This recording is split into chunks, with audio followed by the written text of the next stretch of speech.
In 1945, I considered myself a very lucky man because I was the announcer on the New Adventures of Sherlock Holmes. My name is Harry Bartell. Won't you join me now as I reminisce about those wonderful days of dramatic radio?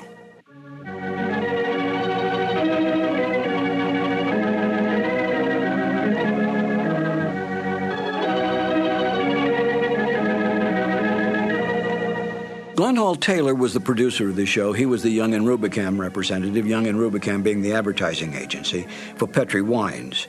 And Edna Best, in the season that I was on the show as the announcer, was the director.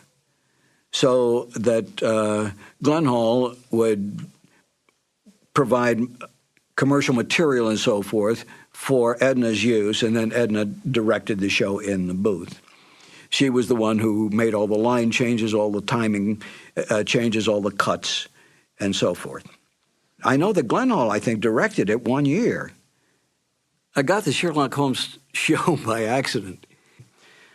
I came over to CBS Studios on Sunset Boulevard one day to rehearse for another show, and the lobby was loaded with announcers. Practically every announcer in Hollywood was there. I couldn't figure out what was going on, and as the secretary came out with her list and said, George or Sam or whoever, I said, what's going on here? And she said, they're auditioning for a new show. And I said, who's holding the audition? They said, Edna Best. Edna Best was a lovely, lovely lady. I had worked with her on other shows. And I said, if she has a moment, let me sneak into the studio, if you don't mind, just to say hello, and I'll come right back out. She said, I'll ask. So she came out a little later and said, you can go in for just a second. I went in, stepped in front of the microphone, which was set up in the studio, and said, Edna, I came in to say hello. Hello, bye-bye. And I started to leave. And she said, aren't you going to read? And I said, well, no, I hadn't planned to read. She said, well, as long as you're here, read anyway. So she gave me the copy that they were auditioning. And I said, thank you very much. It's been a pleasure to see you again. And I left, never dreaming that I would ever get it. Because there were big name announcers, the Ken Carpenters, the Ken Niles, the Wendell Niles, the whole bunch of them. And sure enough, I got a call, and that's how I wound up on the show, because I happened to be in CBS at that time. Petri Wine brings you Basil Rathbone and Nigel Bruce in the New Adventures of Sherlock Holmes.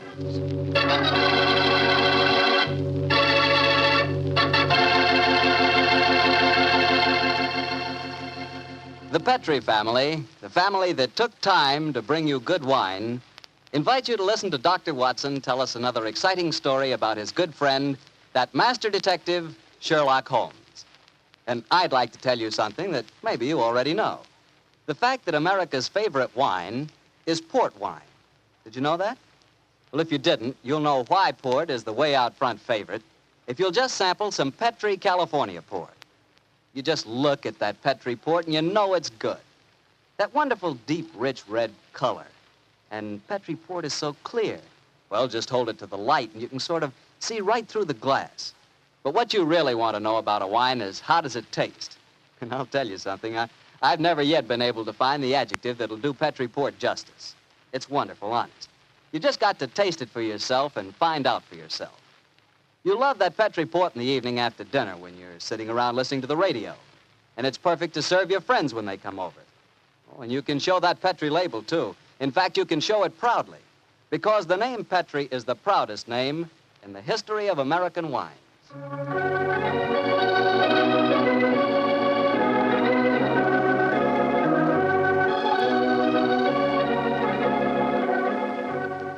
And now I'm sure our old friend Dr. Watson's ready for us, so let's go in and join him.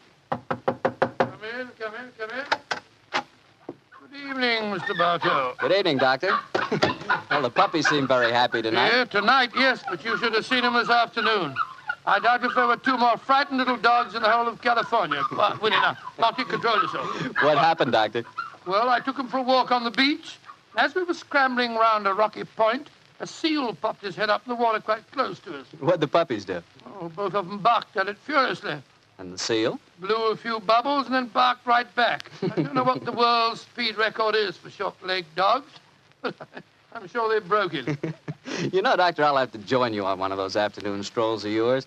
You always seem to be having such exciting adventures.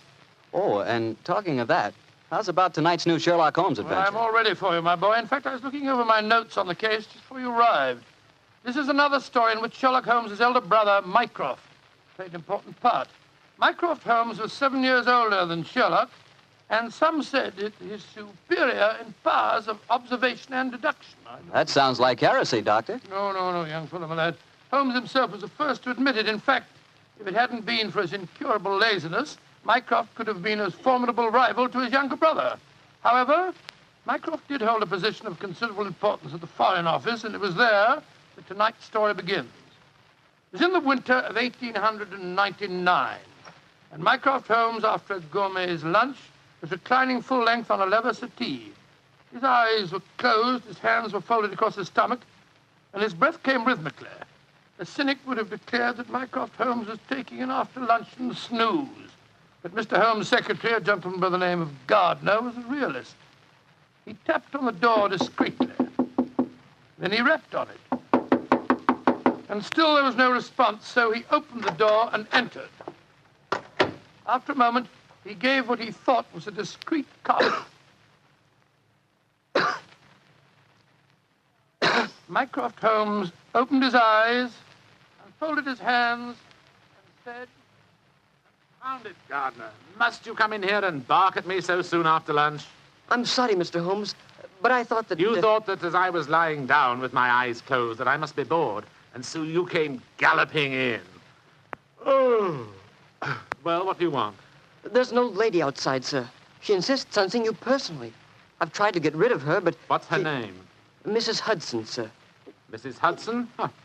Show her in, Gardner. Show her in. Very good, sir. Undoubtedly a message from young Sherlock. How are you, Mrs. Hudson? Oh, good day, Mr. Holmes. I'm sorry to interrupt you, but I won't take up much of your time. Sit down, won't you?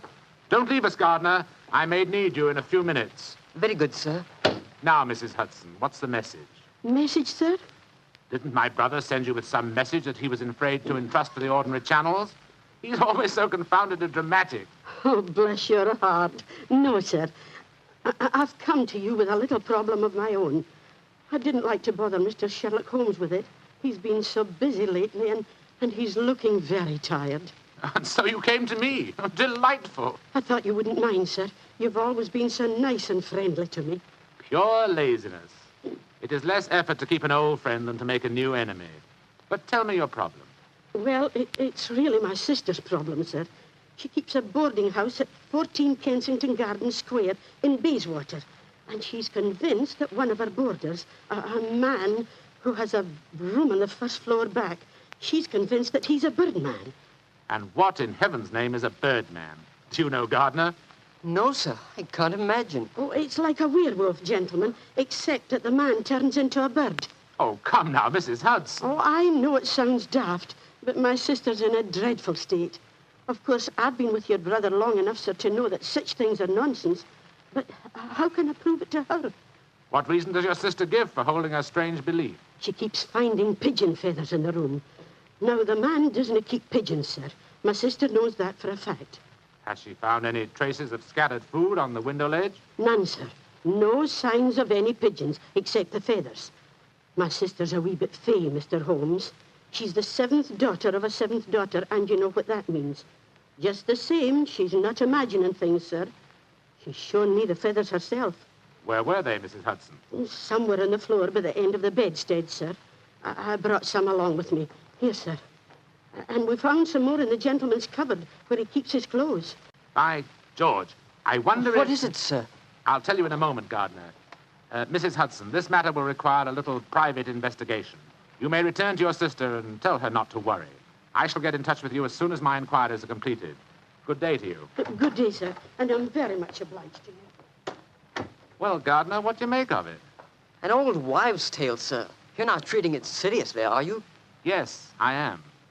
One of these feathers shows evidence of having had string tightened round it. That suggests a captive bird. Now, a captive bird smuggled into an obscure boarding house would point to something of the greatest importance to us, Gardner. By George, sir. You mean carrier pigeons? Exactly. And remember that we're at war, and that the Boers have obtained several important and highly confidential secrets of ours lately. We know there's a leak somewhere. This requires an active investigator who can work with discretion. Now, I could work with discretion, but I don't feel too active at the moment. Ah, I have it. I want you to write this letter to my brother. Disguise your hand, use plain, cheap notepaper, and don't sign the letter. He won't be able to resist that combination. Are you ready, Gardner? Yes, sir. Very well, then. My dear Mr. Sherlock Holmes, we know of your proposed investigation of the tenant in the first floor back at 14 Kensington Gardens Square. We warn you, as you value your life, keep away from the case.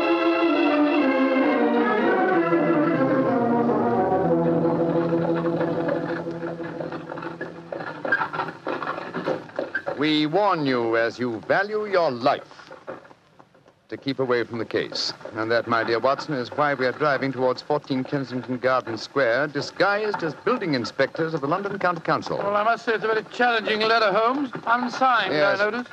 Written on cheap notepaper and in a disguised hand. No clue there, I'm afraid. Well, we're entering the square, Holmes. Let's stop the cab here.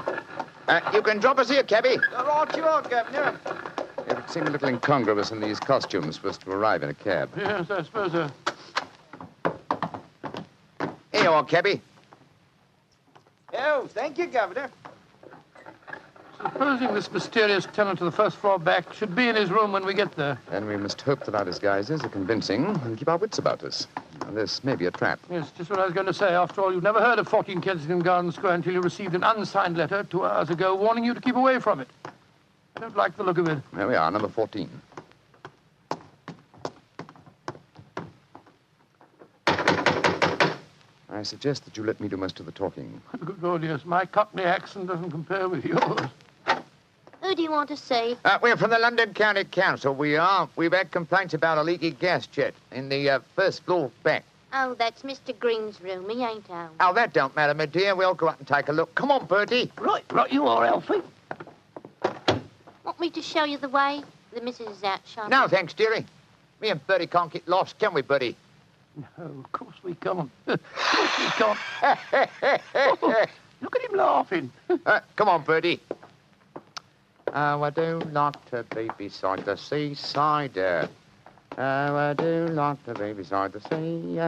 Dilly-um-pa-pum-pa-pum, dilly-um-pa-pum-pa-pum. Nice house, Bertie, ain't it? Yes, Alf. Nice as can be, this house. Oh, I do like to be beside the seaside. I do like to be beside us. There we are. First full back. Better make sure the bloke ain't home. Oh, I do like to be beside No, he ain't us. home, Alfie. Oh? No, well, all right, let's go in.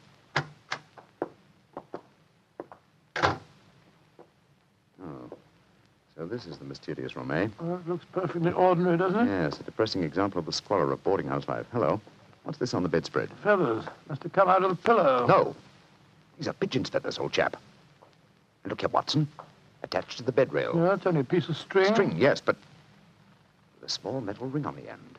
A ring such as is used to place around a homing pigeon's leg. But why should someone keep carrier pigeons in an obscure boarding house like this? Yes, why indeed, why indeed? The answer could be that the tenant of this room is engaged in some sinister activity that requires the use of carrier pigeons in sending messages. Yes, there's no evidence of the birds being kept here. That's true, old fellow, that's true.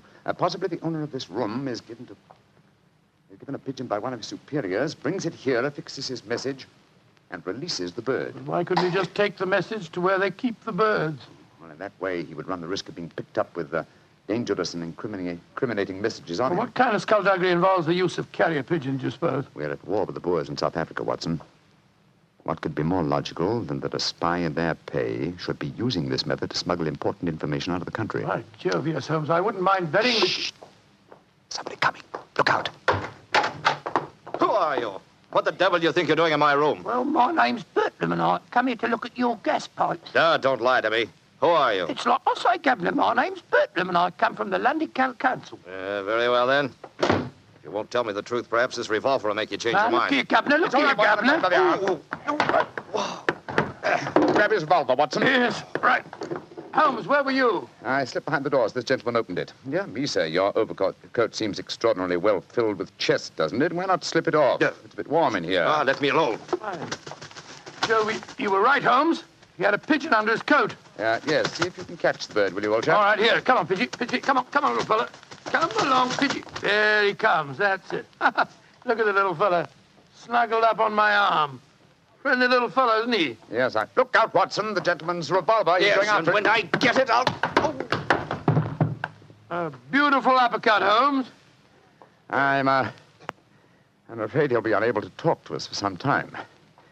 How fortunate he told us where the message was hidden before we indulged in this little set, What do you mean? He didn't say anything about a message? No, not verbally, but I was watching his reflection in the mirror as he entered the room. His eyes first glanced at this top drawer on the dresser here to see if we'd touched it.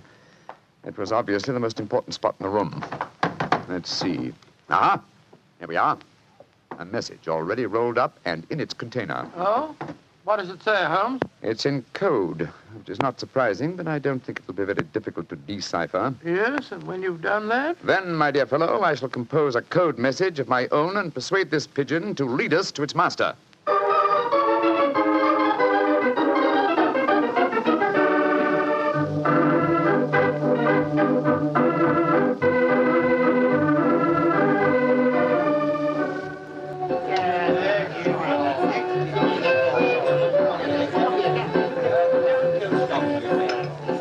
I can see from your puzzled expression, Watson, that you're wondering why I brought you to Dexter's Music Hall in the Edgware Road. Well, I must confess I'm a little confused, Holmes. First of all, we go to Baker Street and you spend hours poring over some obscure book. Then you write out a message, attach it to a pigeon, and let it loose. Now you bring me here. I hate to question you when you're working, but I should be glad if you'd give me some idea of what's going on. Of course, old chap. At times I must seem confoundedly mysterious, I'm sure. Here's the situation. The obscure book I was studying was a table of ciphers. I was trying to decode the message we found in the room on the first floor Well, back. obviously you succeeded, or we wouldn't be here. Yes, the key word was Louis Botha, the name of the Boer leader. The message was a report on the number of troops now in training at Aldershot. Then you were right. We're mixed up with a ring of enemy agents. Obviously, old chap. So I kept the original message and composed another using the same code and dispatched it by carrier pigeon. Well, what did you say in your message? Meet me tonight, 8 o'clock, table number 3 at Dexter's Music Hall. What made you choose this place as a rendezvous? Well, I happen to know that it's a common meeting place for underworld characters.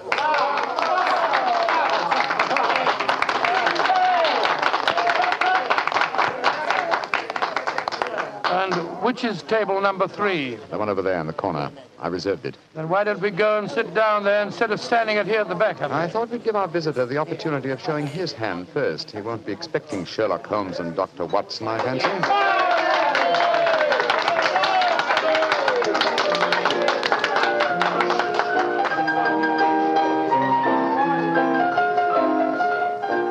Good Lord, look at this woman coming on to sing.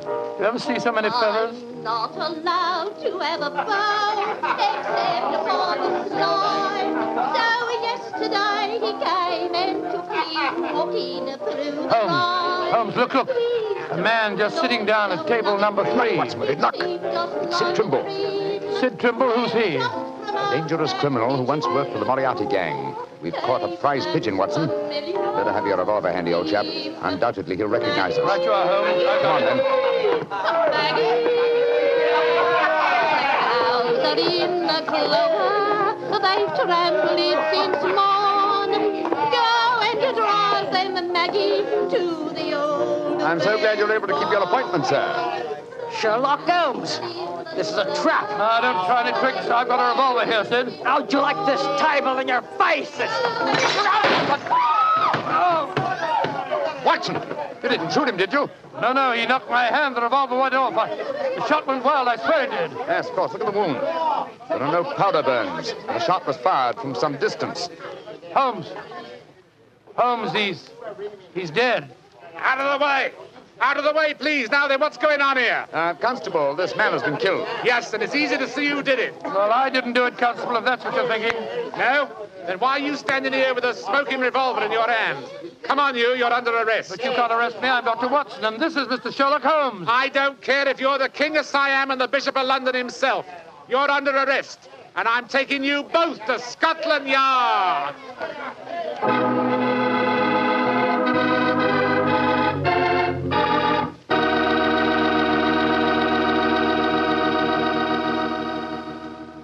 You'll hear the rest of Dr. Watson's story in just a second. And if you don't mind, I'll take that second to say just one word to the ladies. And that word is muscatel. Petri, California muscatel. I want you women to know about it because Petri muscatel is one wine that practically every woman likes. Maybe because it's such a beautiful color, like pale gold. But I guess really because Petri muscatel brings you the wonderful flavor of luscious, sun-ripened muscat grapes. And that's a flavor. Try Petri muscatel after dinner or any time as a change from Petri port. Have a bottle of each on hand. When you buy Petri wine, don't buy one, buy two. Remember, if it's a Petri wine, you know it's a good wine. Dr. Watson, that was really one for the books. So you got yourself arrested on a murder charge. Yes, Mr. Bartell. It's a very humiliating experience. I was taken off to Scotland Yard in the Black Marat. Just like any common criminal. The wretched constable wouldn't listen to a word that I'd got to say. Well, Sherlock Holmes went with you, of course. Naturally, but as we arrived at Scotland Yard, my mortification was complete, and I found that I was led into the presence of our old friend, Inspector Lestrade. Holmes spoke to him at some length, but I could see from Lestrade's expression that my position was a very serious one. Now can see what it is, Mr. Holmes. You see, I know you both. But I must say there are lots of them here at the Yard as don't like what they call your high-handed methods. But, Lestrade, personal likes or dislikes have nothing to do with this. No, of course they haven't. This is purely a matter of evidence. Well, I know that, Dr. Watson. And the constable's evidence was as clear as the nose on your face. The dead man was shot through the head, and you were standing in front of the body with a drawn revolver in your hand. But, my dear Lestrade, there were no powder burns on the wound. Yeah, that's what you tells me, Mr. Holmes. But I'll have to wait for the official report on that. The police surgeon's examining the body now. You understand, gentlemen, I'm not saying I'm sorry that Sid Trimble's dead. He's been a thorn in our side for a good many years. In fact, here's the police surgeon now. Dr. Hendricks, this is Mr. Sherlock Holmes and Dr. Watson. How do you do? How do you do, gentlemen? I'm a great admirer of you both, and I'm sorry to see you in such a very unfortunate plight. Thank you, Doctor. Thank you. What were your findings, Dr. Hendricks? Well, I just extracted the bullet, Lestrade, and I'm very much afraid it's the same make and caliber as the one missing from Dr. Watson's revolver. Yes, but that doesn't prove that I fired the fatal shot. A .45 Colt's a very common weapon, Doctor. It proves nothing. Dr. Hendricks, as I was just saying to Inspector Lestrade before you came in, the only fact that would show my friend guilty would be powder burns on the wound, thereby proving that the bullet had been fired from close range. I entirely agree with you, Mr. Holmes. Then, as there were no powder burns on the...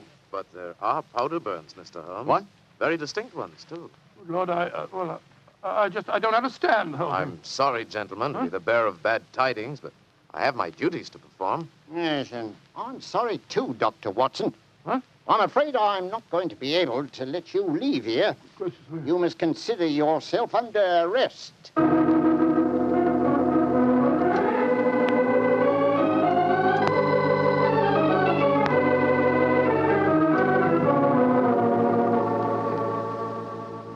Holmes, I never felt more despondent in my life. Oh, cheer up, old chap. Well, how can I? Locked up in a prisoner's cell. Looks as if I might end up at the gallows. Don't worry, Watson. You'll be out of here before the night is over, I promise you that. I wish I felt as confident as you do. How do you propose to do it? Oh, with the aid of a little hard thinking. Thinking? That won't unlock any cell doors, thinking. But it will, old fellow. It's obvious someone's deliberately trying to incriminate us. But try and reconstruct the killing logically. Sid Trimble was a member of an espionage ring. I sent him a false message. After he'd left to keep the appointment, one of his colleagues trailed him to the music hall and killed him before he could betray anything to us. Yes, that's undoubtedly the way it happened. The powder burns, Holmes. How do you account for them? There were none just after the shot was fired. We know that. And yet Dr. Hendricks assures us that there are very distinct powder burns now. May we come in, gentlemen? Yes, of course you can, Dr. Hendricks. Oh, hello, Lestrade. Yes, I thought we'd come and chat with you, Doctor. Well, that's very nice of you, gentlemen. Yeah, not a bit of it, Doctor. You know, it hurts me to see you in here, and that's a fact. And I can't bear to see a fellow medico in such plight without coming in to see what I can do to help, Watson. Yeah, you're very quiet, Mr. Holmes. Am I, Lestrade? I was thinking, you see, Watson, old chap, I have it. You have what? The answer. You'll sleep in Baker Street tonight after all. Mr. Holmes, what are you talking The about? murder of Sid Trimble. The incriminating powder burns were obviously faked. Watson and I know that, whether you and Dr. Hendricks believe it or not. The question is, how were they faked? I think I have the answer. Dr. Hendricks. Yes, Mr. Holmes? If a blank cartridge were fired at the wound after death, it would produce powder burns, wouldn't it? Undoubtedly. Yeah, but who could have done that, Mr. Holmes? Ah, that's the point, Lestrade. Who had the opportunity? The constable who brought the body here. True, old chap. Huh? Also, you, Dr. Hendricks. That's perfectly true. Yeah. Well, I had the opportunity too, Mr. Holmes. I spent half an hour in the morgue alone with the body when it first come in. Well, you've narrowed it down to 3 suspects, Holmes. I hope I don't hang before you find the real killer. I found him, Watson. Why, What? who is he, Found Mr. him? Holmes? The answer is simple, Lestrade. The powder burns were certainly faked by a blank cartridge. Now, if a blank cartridge were fired into a wound, the wadding would have penetrated and distorted the wound. Yes, but supposing the person had removed the wadding from the blank, Mr. Holmes. Its effect would still be quite apparent to the police surgeon who removed the bullet. Am I correct, Dr. Hendricks? Entirely. A surgeon could not fail to identify the marks, Mr. Holmes. Exactly. Therefore, only one person could have fired that blank cartridge without detection. The same person who made the incision necessary to remove the cartridge would also remove all traces of the shot. You yourself, Dr. Hendricks. Holmes, I believe you're right. That's an ingenious theory, Holmes. Surely you're joking. Am I? Then how do you account for the pigeon feathers on the collar of your coat? I'm not... The devil with you, Holmes? Here, come back here. Doctor, constable, tell that doctor to get away. Great Scott. Scotland Yard itself harboring an enemy agent. Upon my soul, Holmes, you've done it again. I must say you've got sharp eyes. I didn't see those pigeon feathers on Hendrick's collar. Confidentially, my dear fellow, neither did I, but Hendrick's guilty conscience knew they might be there.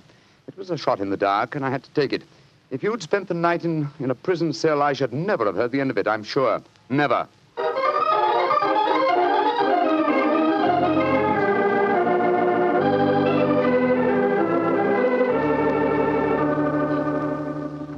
I want to see Mr. Mycroft Holmes, please. Follow me, Mrs. Hudson. He's expecting you. Aye, sir. Ah, there you are, Mrs. Hudson. Come and sit down. Oh, thank you, sir. I got your message and came over right away. In the first place, Mrs. Hudson, you may tell your sister that she needn't worry any more. I'm sure she'll find no more pigeon feathers in her room on the first floor bag. No, sir, thank you. But she knows the fact, because the birdman left her yesterday for good. Some strange men came and took him away, and today she's let the room to a nice young commercial traveller. I'm really sorry to have bothered you with her troubles, sir. I'm very glad you did, Mrs. Hudson. Thanks to your information, an enemy espionage ring has been broken, and the British government is deeply grateful to you. You're always one for a joke, aren't you, Mr. Holmes? Well, I'm glad you're not angry with me. I'll be going now, sir. Just one more favor I'll ask before I go, though. Anything, Mrs. Hudson. What is it? Please don't tell your brother about this, sir. He'd be so angry with me for wasting your time.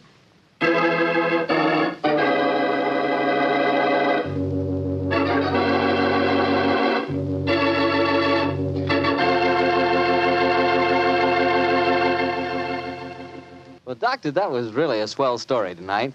Although it was a bit unexpected for you to have been arrested. Yes, indeed. Mr. Bartell, when you're a detective like Holmes or a doctor like myself, well, you've got to be prepared to meet the unexpected every once in a while. I suppose so. Of course, you wouldn't know about things like that, being a wine expert yourself. Oh, now, wait a minute, Doctor.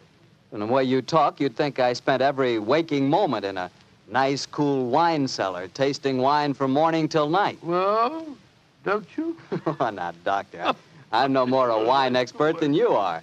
All I know about wine is that it either tastes good or it doesn't. And I know that Petri wine does taste good. And that's because the Petri family took time to make good wine. Generations of time. Why, the Petri family's been making wine ever since they started the Petri business way back in the 1800s. And since the business has always been family-owned and operated, they've been able to hand on down from father to son, all they've ever learned about the fine art of turning luscious, sun-ripened grapes into fragrant, delicious wine. And they've learned plenty.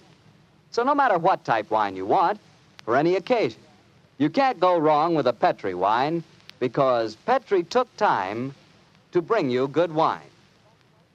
Well, Dr. Watson, what story do you have lined up for us next week? Well, now, next week, Mr. Bartell, I'm going to tell you a weird adventure that Sherlock Holmes and I had in the East End of London. It concerns a most unusual stage play, a badly frightened actor, and a blood-stained razor. I call it The Strange Case of the Demon Barber.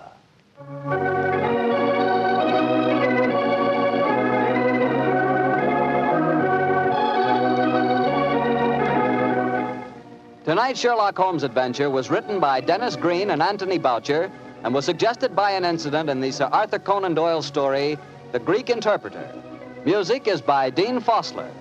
Mr. Rathbone appears through the courtesy of Metro-Goldwyn-Mayer and Mr. Bruce through the courtesy of Universal Pictures, where they are now starring in the Sherlock Holmes series.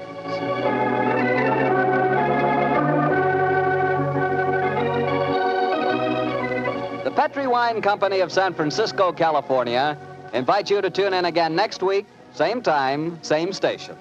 Sherlock Holmes comes to you from our Hollywood studios. This is Harry Bartell saying goodnight for the Petri family. For a solid hour of exciting mystery dramas, listen every Monday on most of these same stations at 8 o'clock to Michael Shayne, followed immediately by Sherlock Holmes. This is the Mutual Broadcasting System. This is Harry Bartell. I'll be right back with another new adventure of Sherlock Holmes.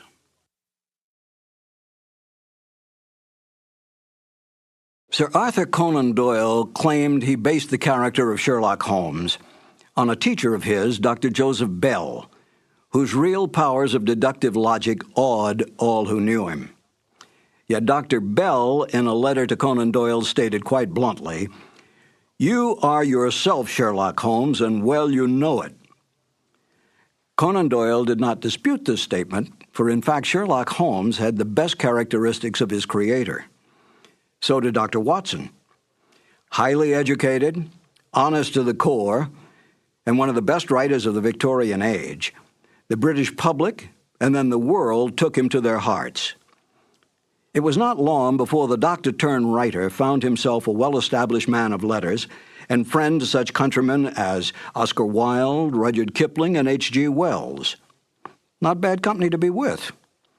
In real life, Conan Doyle solved more than 2 actual murder mysteries, saving the lives of innocent men by his careful research, gathering of facts, and deductive reasoning. Few men in history can claim such feats. When he died in 1930, a time not so long ago, Sir Arthur Conan Doyle had this epitaph engraved on his tombstone: "Steel true, blade straight, Arthur Conan Doyle, knight, patriot, physician, and man of letters." Fitting words for such a giant of a man.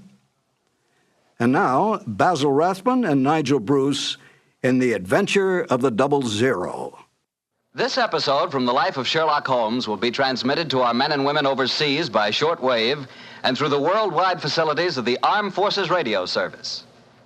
Petri Wine brings you Basil Rathbone and Nigel Bruce in the new adventures of Sherlock Holmes.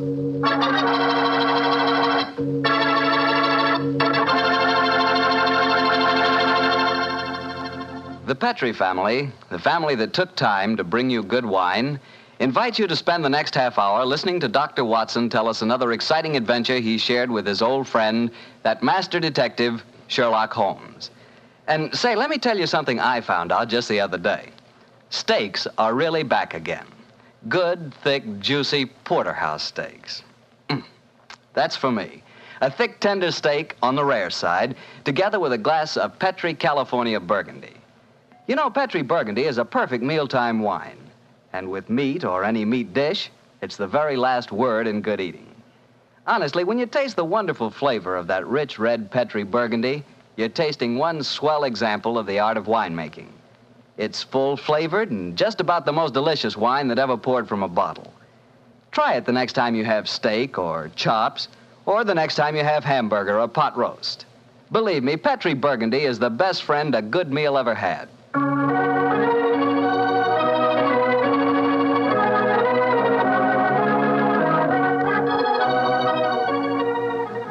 And now let's look in on our good friend and host, Dr. Watson. Come in. Ah, there you are, Mr. Bartell. Evening, Doctor. Just in time to join me in a cup of coffee. Draw up your chair, young fellow, my lad. Thank you. Ah, that's it. Well, Doctor, you told us last week that tonight's new Sherlock Holmes adventure takes us to the south of France. That's right, Mr. Bartell. The south of France in the year 1900. A beautiful playground bordered by the bluest of blue seas and populated with an extraordinary cross-section of cosmopolitan Europe. Rich man, poor man, beggar man, thief. All of them attracted by that Riviera paradise.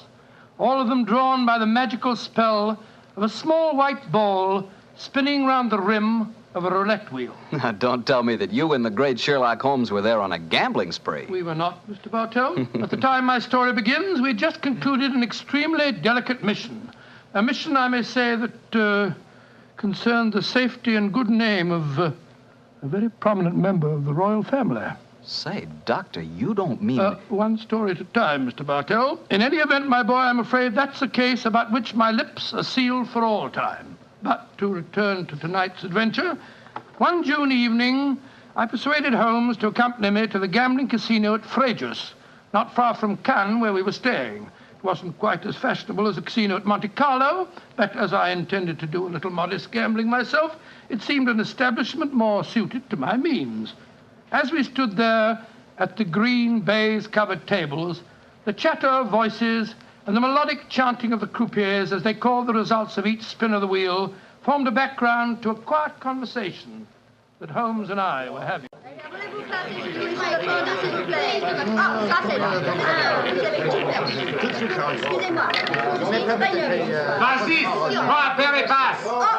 Lost again, Watson? Oh, confounded. That number 10 must come up soon. Oh, why not cut your losses, old fellow, and come for a stroll with me on the waterfront? Well, just a big wait. A couple more bets, Holmes. I have a feeling that 10 is bound to come up in a minute. Watson, I believe the blood of a gambler courses through your veins. Oh, there's no harm in taking a little flutter once in a while. Why don't you risk a few francs, Holmes? Oh, thanks you, my dear chap. The law of averages convinces me that my money is safer in my pocket. In any case, I'm a little dubious as to the integrity of this particular casino. Well, what makes you say that? Well, you will observe that this roulette wheel has a double zero. Most continental wheels have only a single one.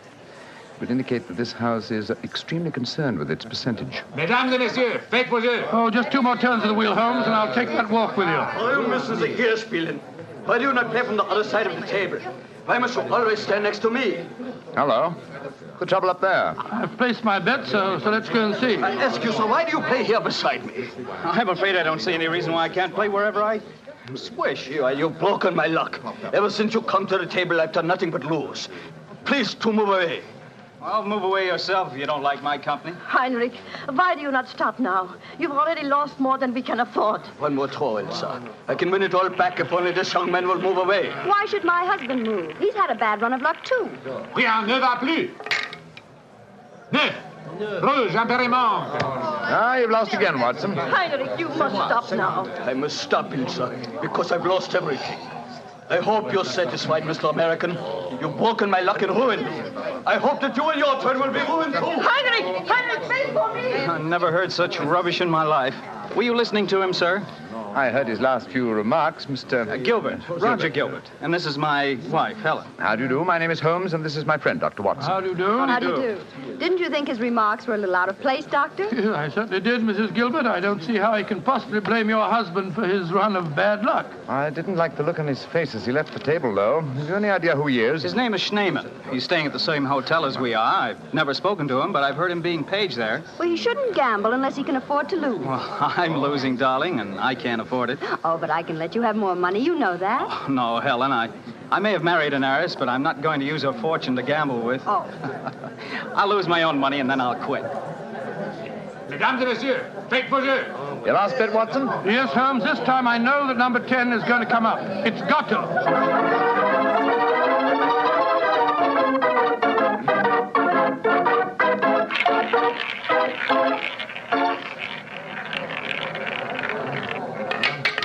Numéro 10.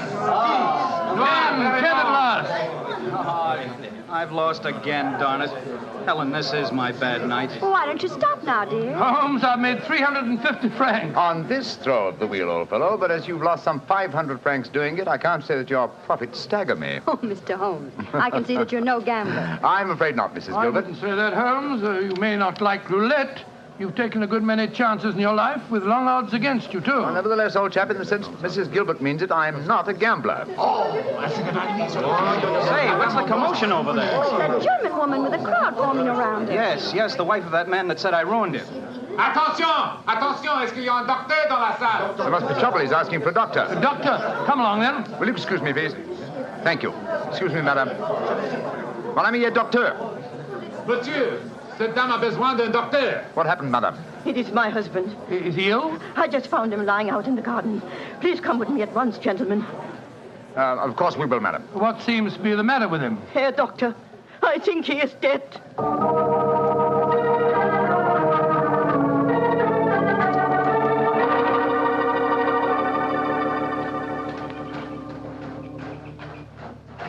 He's lying by that tree, Doctor.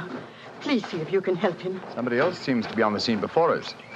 Who are you, sir? I am Monsieur Chevret, director of the casino.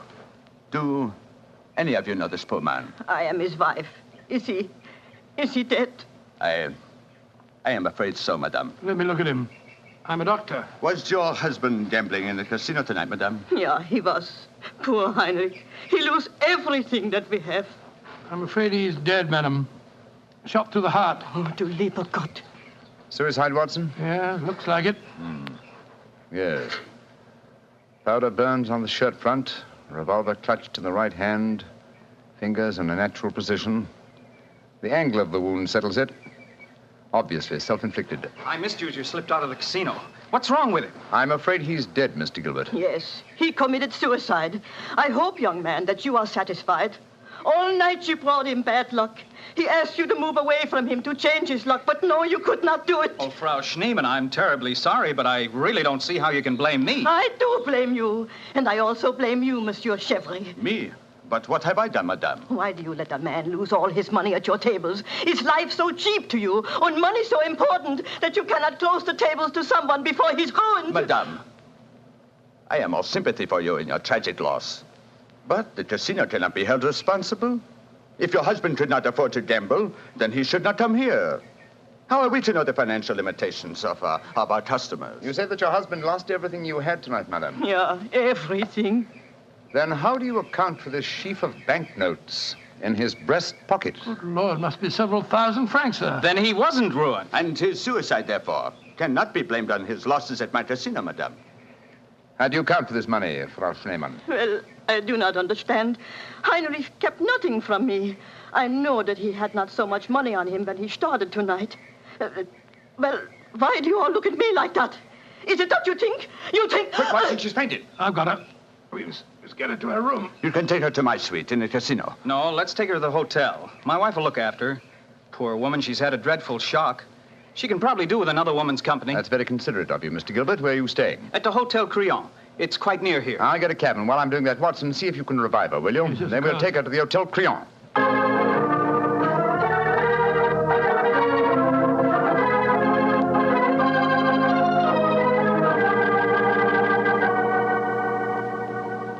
Very kind of you, Mrs. Gilbert, to let us bring the poor lady into your suite. Well, it's the least I can do, in spite of what she said about Roger bringing her husband bad luck. I'm sure she'll need your help when she wakes up, Helen. Yes, I think you'll find that she'll sleep for some hours. I gave her a strong sedative. Well, we were just about to have a drink, gentlemen. Do you care to join us? Oh, thank you, sir. Well, that'd be very nice, Mr. Gilbert.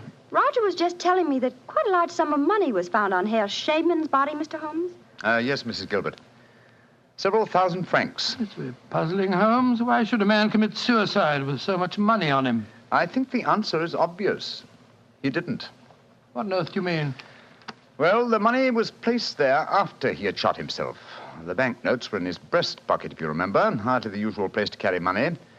Though it is the easiest pocket for someone to insert it without disturbing the body. But why on earth should someone place money on him after his suicide? To prevent the casino from getting a bad name. I've heard of it being done on several similar occasions.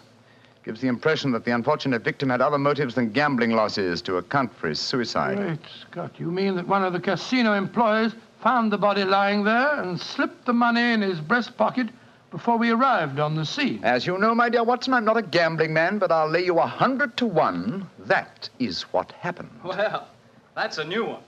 Well, here are your drinks, gentlemen. Thank you. Thank you, sir. Thank you. Say, Helen, Mr. Holmes has given me a brainwave. Another one? What is it this time, Roger? Now, I've been losing very heavily tonight. Roger, I've told you, if you need money, I'll be only... But I don't. I've got a scheme for making some. Oh. I'm going to gamble again tonight after dinner. If I lose, here's what I'll do. I'll stain my shirt front with red ink, walk out in the grounds, fire a shot, and lie down as though I'm dead. I'll wait for someone to come along and stuff my pockets full of banknotes. Not a bad idea, Mr. Gilbert. I think it's a darn good one. What do you say, Mr. Holmes? It's a whimsical one at any rate. Who knows? You might even be successful. Roger, you're not really going to do it, are you? Sure. Perhaps I'll get some of my losses back that way. Well, let's drink to it, gentlemen. At least I may have hit upon an idea of making money.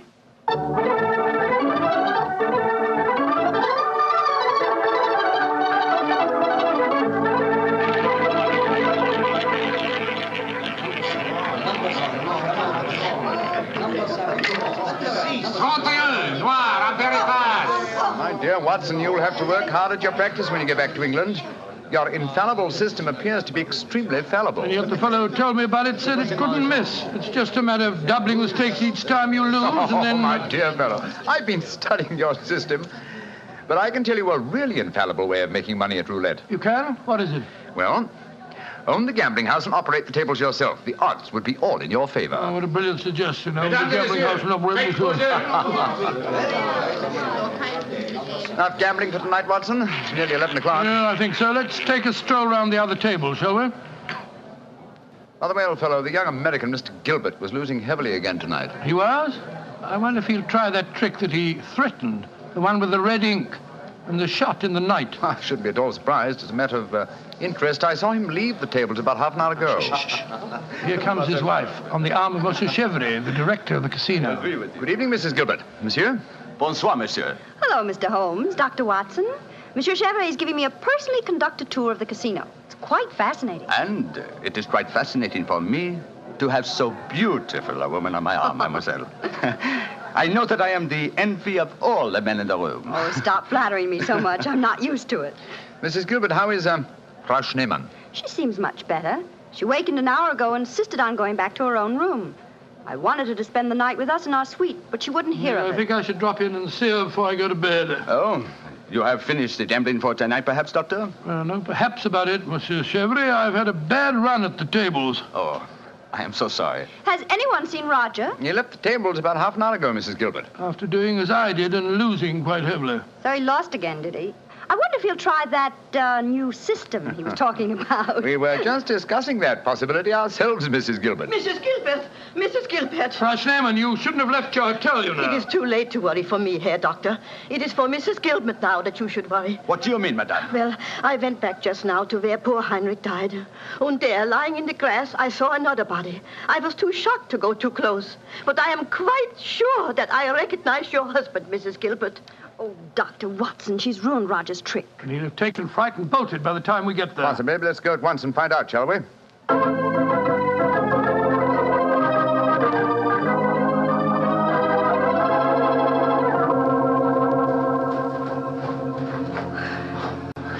He hasn't gone. He's still lying there. It's a most convincing spectacle. That red ink really does look like blood. Yes. And blood sometimes looks like red ink.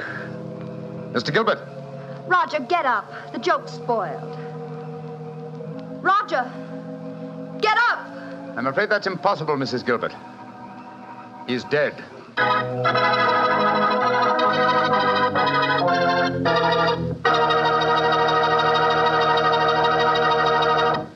Dr. Watson's story will be continued in just a second, which is all the time I need to tell you that the easiest way I know to transform a simple meal into a feast is to serve that meal together with Petri California Sauterne. Petri Sauterne is a delicate white wine that's the perfect companion for chicken or turkey. Turkey, ah, yes. Turkey and Petri Sauterne. That's the heart of any Thanksgiving dinner. Look, Why not make this Thanksgiving dinner the best one you ever had? Give it the air of a banquet. Serve it with Petri Sauterne. And when you buy that Sauterne or any wine for your Thanksgiving dinner, whatever you do, look for the letters Petri, because a Petri wine is always a good wine. Well, Doctor, so the young American's joke turned out to be another tragedy. Yes, Mr. Bartell. The poor fellow was lying there dead with a bullet wound in the heart and a great splash of blood staining the whiteness of his shirt front. What happened next? Monsieur Chevre, director of the casino, took the distraught widow away from the scene while Holmes and I examined the body closely. Within a few minutes, we were joined by Inspector Ganivet of the French police. As we stood there in the moonlight, the sounds of music could be heard from the casino. It was hard to believe that 2 men had died in that lovely garden since the moon had risen.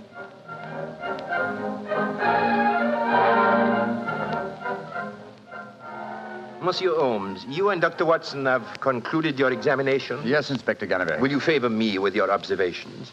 You say that you are certain that this is not another suicide? I'm sure of it, Inspector. Look at the wound. The bullet entered the body at a direct right angle, whereas a self-inflicted shot is always fired obliquely. Yes, that is so. Then you suggest that this man was shot from above as he lay on the ground pretending to be dead? I'm convinced of it. Why, Monsieur Holmes? Well, for 2 reasons.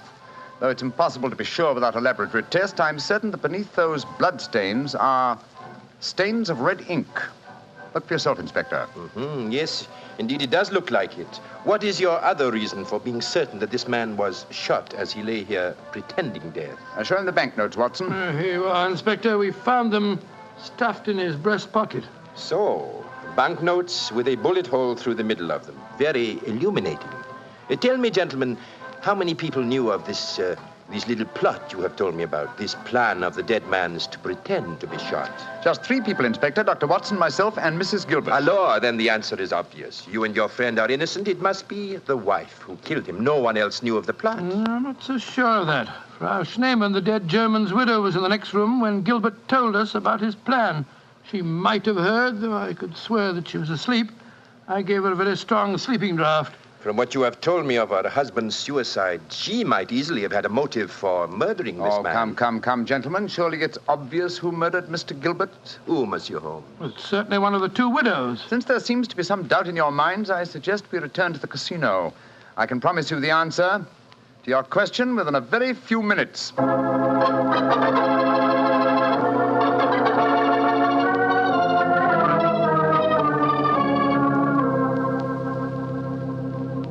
Well, Monsieur Chevre, now that we're all assembled in your office, I shall sit down quietly and let Inspector Ganivet conduct his examination. No, Monsieur Holmes. No, you have handled the case so far. Please to continue it to the end. Yes, Monsieur Holmes.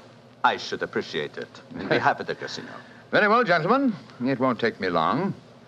Frau Schneemann. Ja, Herr Holmes. What time did you leave your hotel tonight? Well, I do not know what time it was. Well, what made you leave it? I could not sleep. I knew that they had taken poor Heinrich's body away, but I felt that I must walk back there. It was the last place I saw him alive.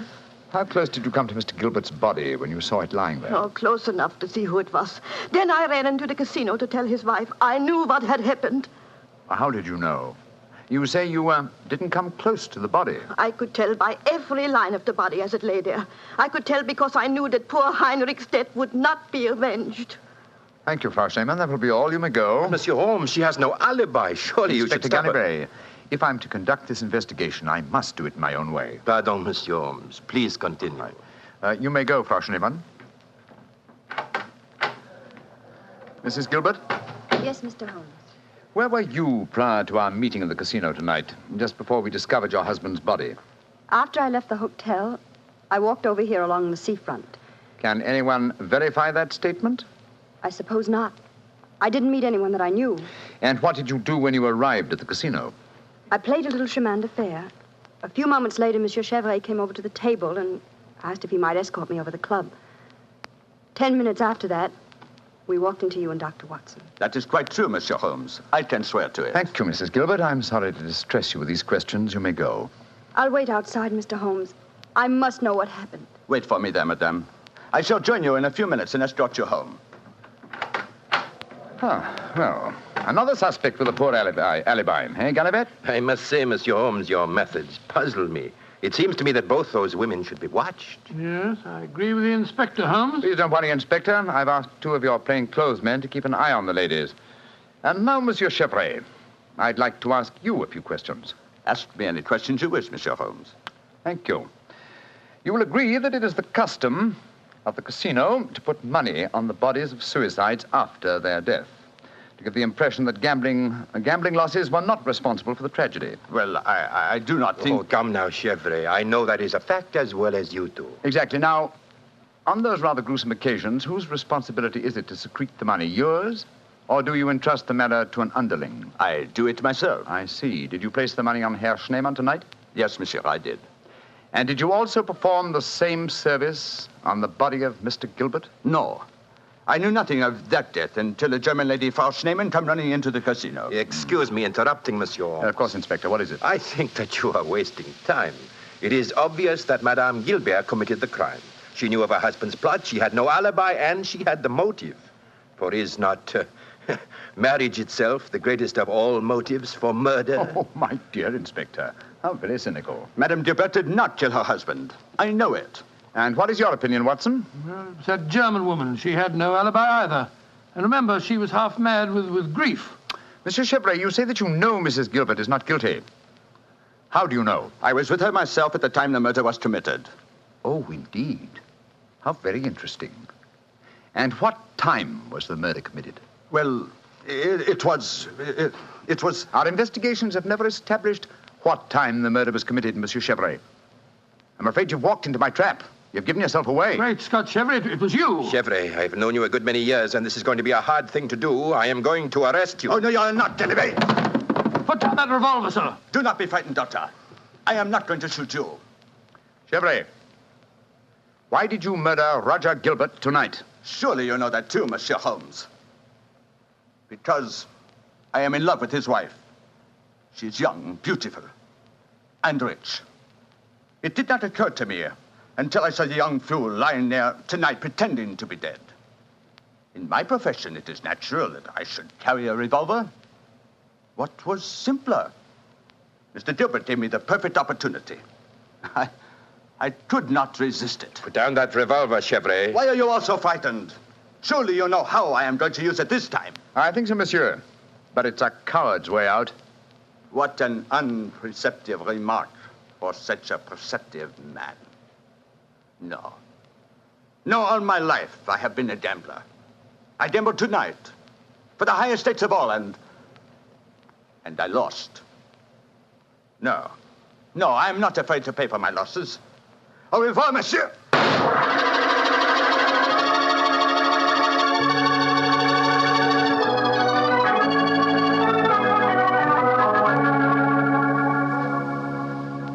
Extraordinary case, Holmes. I never suspected Chevret. And I, old chap, suspected him from the beginning. Well, I wasn't the only one who was stupid anyway.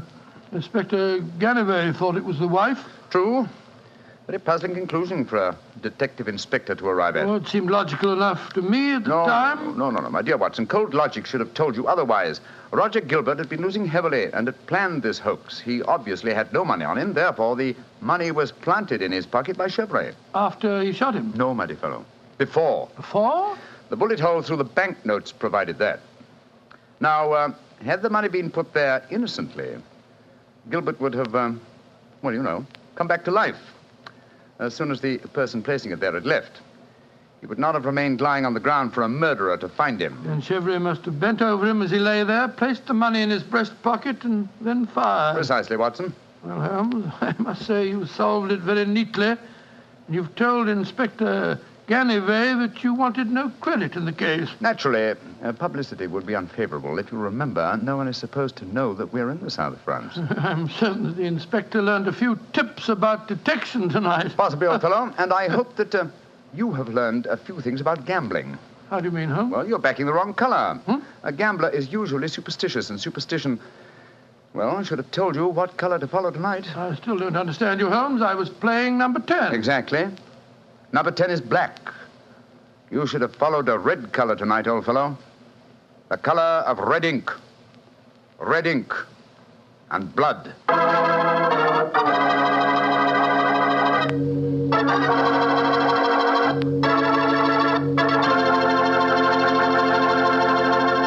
Say, Doctor, that was a swell story. I didn't know you liked to play roulette. Well, You know, I figured out a system for roulette. It's like yours. Every time you lose, you double your money and keep doubling until you win. Oh, it's a great system, Mr. Bartell. There's only one thing wrong with it. What's that? You lose, you go broke before you win. Look, take my advice. Don't gamble. You can't beat the laws of chance. But suppose I bet on a sure thing. Like what, for instance? Oh, like the fact that Petri wine is always good wine. It is, you know. Because the Petri family has been making wine for generations. They've been handing down from father to son, the art of turning luscious, sun-ripened grapes into delicious, fragrant wine. Ever since the Petri family started their business way back in the 1800s, they've been perfecting the art of winemaking. That's why Petri wine is always good wine. The Petri family took time to bring you good wine. So no matter what type wine you prefer, why not take a few seconds of your time to look for the letters P-E-T-R-I. They spell delicious wine, Petri wine. Well, Dr. Watson, what new Sherlock Holmes story are you going to tell us next week? Next week, Mr. Bartell, I'm going to tell you of a strange adventure that Sherlock Holmes and I had when we were in Stratford-on-Avon many years ago. It concerns an actor, a mysterious boating accident, and several dead butterflies. Sounds good, Doctor. I'll see you then. Oh, fine, but now, don't forget, next week we're going to broadcast our program from the Paramount Theatre in Hollywood for the Victory Loan Drive. So if any of our friends are going to be in Hollywood, we'd love to see them there. Just buy a Victory bond at any store or bank on Hollywood Boulevard, and in return, you will be given your ticket of admission. Better hurry up, though, before all the seats are gone. Let's really buy lots of those Victory bonds. Let's finish the job.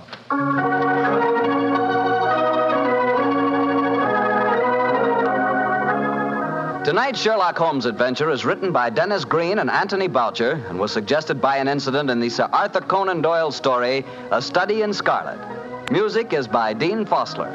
Mr. Rathbone appears through the courtesy of Metro-Goldwyn-Mayer and Mr. Bruce through the courtesy of Universal Pictures, where they are now starring in the Sherlock Holmes series.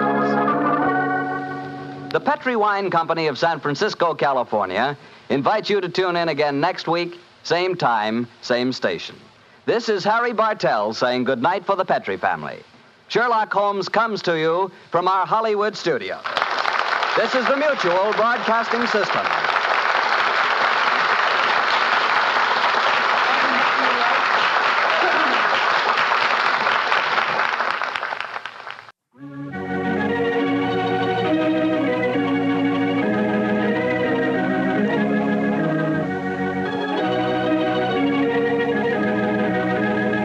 The two episodes you've just heard, the original The Adventure of Thor Bridge and The Double Zero, are part of the New Adventures of Sherlock Holmes starring Basil Rathbone and Nigel Bruce, and are a 1989 copyrighted production of 221A Baker Street Associates. The Sherlock Holmes stories and the characters of Sherlock Holmes and Dr. John H. Watson were created by Sir Arthur Conan Doyle and are used with the kind permission of Dame Jean Conan Doyle. This is Harry Bartell. Won't you join me again on another cassette when I present Murder in Wax and The Man with the Twisted Lip? Thank you for listening.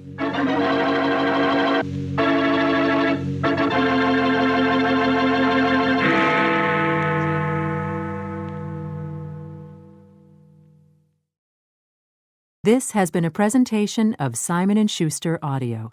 I only caught a glimpse of her at the moment, but she was a lovely woman with a face that a man might die for.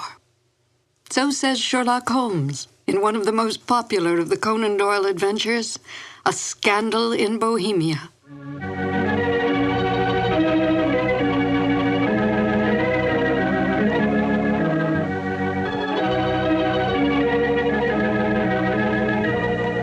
Hello, and welcome to 2 more new adventures of Sherlock Holmes. My name is Peggy Weber, and I had, as a young actress, the good fortune to perform with Basil Rathbone and Nigel Bruce on some of their Sherlock Holmes radio broadcasts. To Sherlock Holmes, Irene Adler was the woman. A great deal has been made of this over the years in many a pastiche, and even in some recent feature films, implying that Holmes was in love with Miss Adler. But we must not lose sight of the true nature of Sherlock Holmes. As Dr. Watson writes, Holmes was a man to whom all emotions, particularly that of love, were abhorrent to his cold, precise, but admirably balanced mind. It would not be in Holmes' nature to be in love with such a woman. We must also bear in mind that outward signs of love in the Victorian era were suppressed. Women were considered second-class citizens, creatures who stood behind their men, bred and raised their children, and stood by silently and supportively. Such forward women as Irene Adler were considered loose women. A woman who was, in the words of the King of Bohemia, an adventuress. Holmes accepted this label placed upon Miss Adler by his client, but did not have so narrow a mind about women himself. He might not care for them, but he certainly did respect them, especially such a formidable woman as Irene Adler. Miss Adler was a benign adversary to Holmes, for in truth all her actions were to protect herself, not to bring harm to the great detective or his client, the King of Bohemia. Miss Adler's cunning, her awareness, as well as her immense beauty, and her ability to best Holmes, who rarely lost the game, are the traits that endeared her to Holmes from the moment he realized she had outfoxed him. And now, Sherlock Holmes and Dr. Watson in the classic adventure, A Scandal in Bohemia. This episode from the life of Sherlock Holmes will be transmitted to our men and women overseas by shortwave and through the worldwide facilities of the Armed Forces Radio Service. Petri Wine brings you Basil Rathbone and Nigel Bruce in the new Adventures of Sherlock Holmes.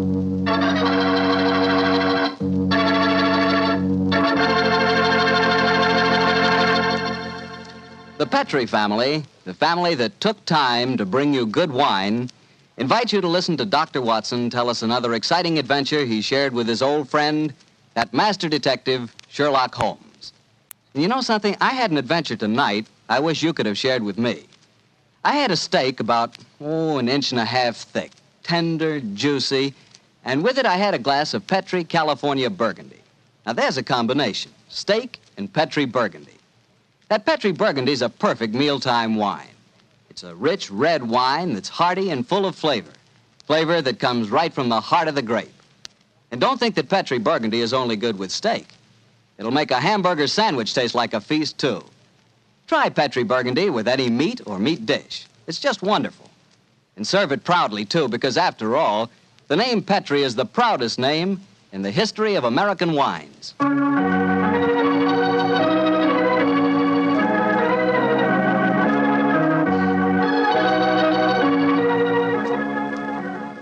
And now I know Dr. Watson's waiting for us, so let's go in and join him. Come in, come in, come in, come in. Good evening, Dr. Watson. Good evening, Mr. Bartell. You're quite muffled up tonight, I see. Overcoat, scarf, and gloves. Slip 'em off and come and join me by the fire. Thanks, Doctor. It's quite a nip in the air tonight. Yes, there is indeed. Well, Doctor, you told us last week that tonight's story centered around the activities of a brilliant and beautiful woman. Yes, my boy. Her name was Irene Adler. But I never knew Holmes refer to her by any other name than the woman. She sounds mighty intriguing. How did you happen to meet up with her? Well, I'll tell you the story from the beginning. One night, it was on the 20th of May in 1888, to be exact, I was returning home from a visit to a patient when my steps led me through Baker Street. Since my marriage, I hadn't seen much of Sherlock Holmes. And you couldn't resist stopping by at 221B, I'm sure, Doctor. Of course I couldn't. As I stood outside the well-remembered door, I looked up at the lighted windows and saw the tall, spare figure of my old friend, pass twice in dark silhouette against the blind. He was pacing the room swiftly, eagerly, with his head sunk on his chest and his hands clasped behind him. To me, who knew every mood of his and habit of his attitude and manner told their own story. He was hot on the scent of some new problem. I rang the bell, and a few moments later, found myself standing before him. You look in splendid shape. Yes, Holmes, I'm feeling very well, thanks. And in practice again, I see. You didn't tell me that you'd gone back into harness. Oh, and how did you know? Elementary, my dear chap. If a gentleman walks into my rooms smelling of iodoform with a black mark of nitrate of silver on his right forefinger and a bulge on the left side of his hat to show where he's secreted his stethoscope, I should be dull indeed if I didn't pronounce him to be an active member of the medical profession. Just the same as ever, Holmes. By the way, I'm not interrupting you. Well, you are, old fellow, but it's a most welcome interruption. You're working on a new case? It looks like it. This letter arrived by the last post today. It's undated and has neither signature nor address. Read it. Let's have a look. There will call upon you tonight at 7:45, a gentleman who desires to consult you upon a matter of the very deepest moment. Your recent services to one of the royal houses of Europe have shown that you are one who may safely be trusted. This account of you we have from all quarters received. Be in your chamber, then, at that hour, and do not take it amiss if your visitor wears a mask. Great Scott, it's all very mysterious. What do you imagine it means? Look carefully at the note, old fellow. What do you deduce from it? Well, now, let me think. Well, the man who wrote it was presumably well-to-do. Such paper couldn't be bought under half a crown a packet. And it's peculiarly strong and stiff. Peculiar. That's the very word. It's not an English paper at all. Hold it up to the light. Don't you notice anything? Yes. There's a large E with a small G and a large G with a small T. That's right. Woven into the texture of the paper. What does that suggest to you? The name of the maker, no doubt, or perhaps his monogram. Not at all, my dear fellow. The G with the small T stands for Gesellschaft, which is the German for company. And the EG? That stands for Igria. It's a German-speaking country in Bohemia, not far from Carlsbad. Oh, so the paper was made in Bohemia? Undoubtedly, my dear fellow. And the man who wrote the note is a German. How do you know that? Observe the curious construction of the sentence. This account of you we have from all quarters received. A Frenchman or a Russian could not have written that. It's the German who is so discourteous to his words. Oh, there's your client now. I better go home. No, unless you have to. Well, I could stay. I thought that Then perhaps stay, old chap. I'm lost without my Boswell, and this promises to be interesting. I told Mrs. Hudson to let the masked visitor come upstairs unannounced. Come in. Good evening, sir. You received my note? Yes, indeed, sir. Come in, won't you, and sit down. This is my friend and colleague, Dr. Watson. You may say anything before him that you can say to me. Whom have I the honor to address? You may address me as Count von Kram. How do you do, sir? You must excuse this mask that I wear.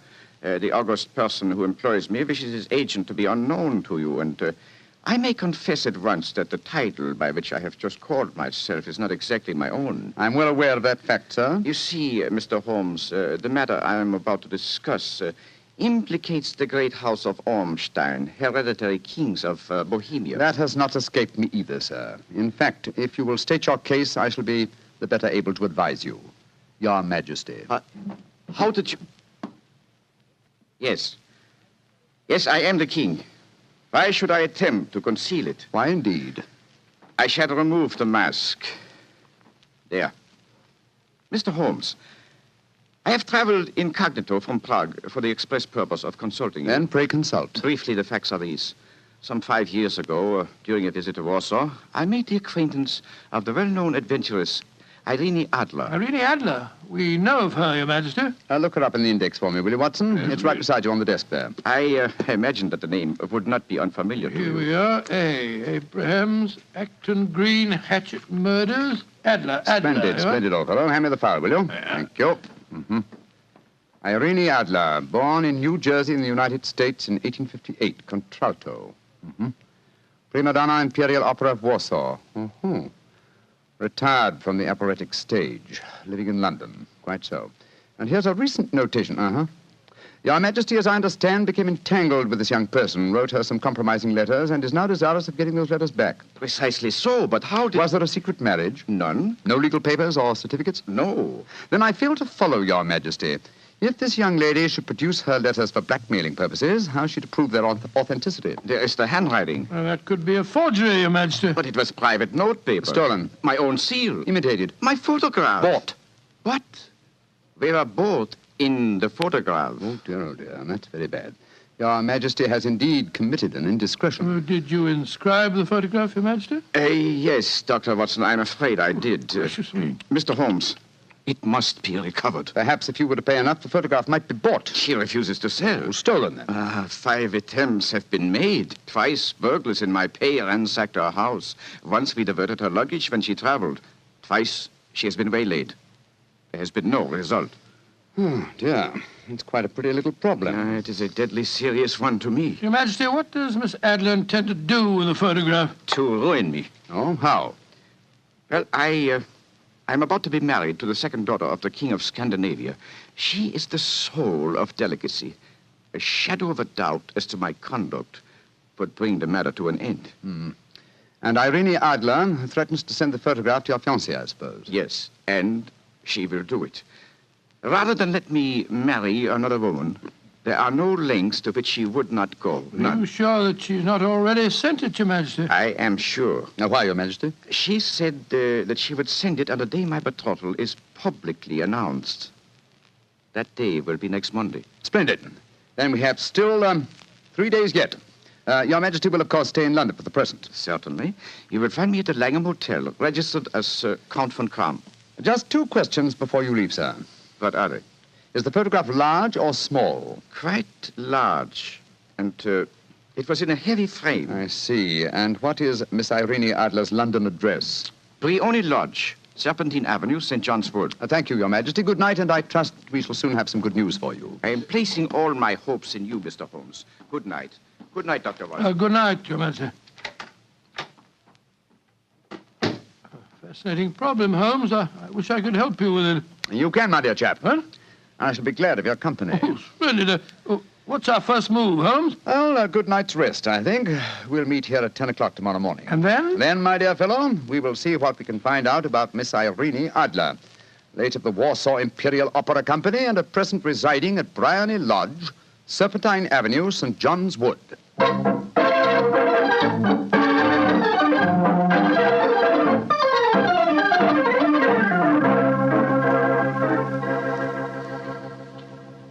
Well, Holmes, a cursory examination of Briony Lodge didn't prove very illuminating. No, a bijou residence that represents the essence of dignified suburbia, but tells us very little about its owner. I think a visit to the local public house might prove more instructive. Come on, old chap. I see the door to the Coach and Horses inviting us from across the road. Well, our disguises shouldn't cause any suspicion, Holmes. That's why I suggested them. In the character of a couple of stable hands, I felt that we might inspire confidence. This is a horsey neighborhood. There's a wonderful sympathy and freemasonry among the fraternity. There we are. Better let me do most of the talking. Yes, I will indeed. I'm sure that your accent will be more convincing than mine. Let's go in, shall we?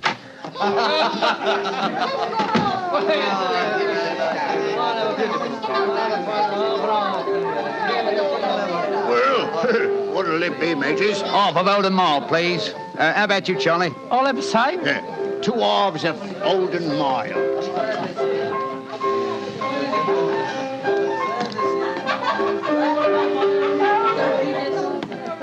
Well, here you are, mateys. That'll be a tenner. Have a drink with us, Governor. Oh, don't mind if I do. I'll have a Guinness. You blokes new round here? Yes, that's right. Came over from Clapham. Clapham, eh? Well, here's looking at you. Hunting for jobs? That's right. We was told that Miss Adler across at Briony Lodge needed a new coachman and a groom. Well, it's the first I've heard of it. It might be true. Have you been over there to ask? No, not yet. We thought we'd find out something about the old girl first. She ain't no old girl, matey. She's the prettiest young thing you ever saw under a bonnet, and that's a fact. You know her, Governor? Why, of course I know her. Used to drive her carriage, I did. Before I came to work here. Oh, what's she like? Oh, nice little lady, as you'll find, chum. Work you hard? No. She lives quiet, like. Goes out singing at concerts once in a while. The rest of the time, it's money for jam.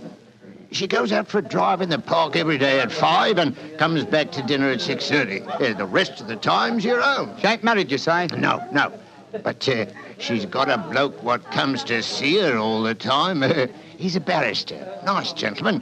Mr. Geoffrey Norton is his name. Good-looking fella. Wouldn't be surprised to see him get spliced. Sounds like a cushy job to me. Come on, Charlie. Let's get over to the house and see what's what. Much obliged to you, chum. Well, good luck, mateys, and thanks for the dinners.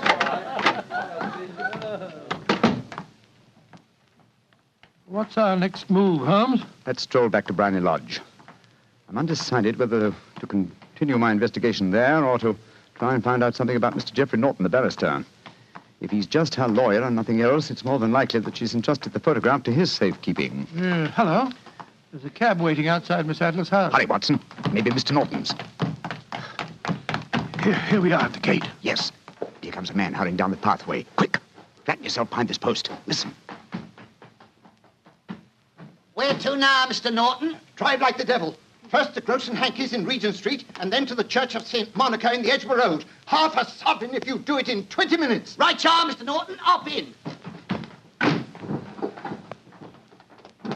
Try and signal the cab, Watson. We must follow him. Well, here comes one. Oh, no, it isn't. It's a private carriage. Miss Adler's, no doubt. Here she comes down the pathway. Back behind the post again, Watson. Where to, Miss Adler? The Church of St. Monica's, John. And half a sovereign if you reach it in 20 minutes. The dame's afoot, Watson. Quick. We must get a cab and follow them. Well, here comes a hansom. Hi, cabby, cabby! Here.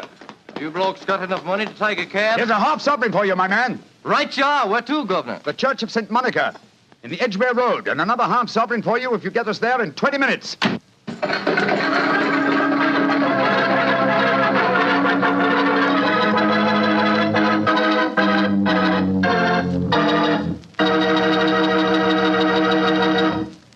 We'll hear the rest of Dr. Watson's story in just a second, but let me tell you something. If you're going to have chicken for dinner tomorrow night, or any night, don't forget to serve that chicken with Petri California Sauterne. Believe me, Petri Sauterne is just about the last word in white wines. It's beautifully golden in color, it's delicate and intriguing in flavor, and it's just, well, you taste it and see for yourself. If you want a delicious white wine, you certainly want a Petri Sauterne. Well, Doctor, once again, you broke off your story at the most exciting point. Did you and Sherlock Holmes reach that church inside the 20 minutes? Yes, Mr. Bartell, we did, but the other carriages were there before us. Holmes went into the church after telling me to guard the outside. I must have waited for 10 minutes or more before Mr. Geoffrey Norton and Miss Adler came out, spoke a few words to each other, and then left in their separate conveyances. A moment later, Holmes, still dressed as a stable hand, came striding out of the church and down the steps towards me. He was obviously very excited. Watson! Have they left? Yes, in separate cabs. I overheard him say that he was going back to his office. And she said, I shall drive out in the park at 5 this evening. Splendid, old fellow. Then come on. We can return to Baker Street. What happened inside the church, Holmes? They were married. Married? Of course. The ceremony would have been illegal if it had been performed after noon. That accounted for their wild dash to the church. Jump into the cab. Where to now, Governor? 221B Baker Street. Oh, so they got married, eh? Yes, and it may amuse you to know that I acted as witness at the ceremony. Oh, you did? But how did that happen?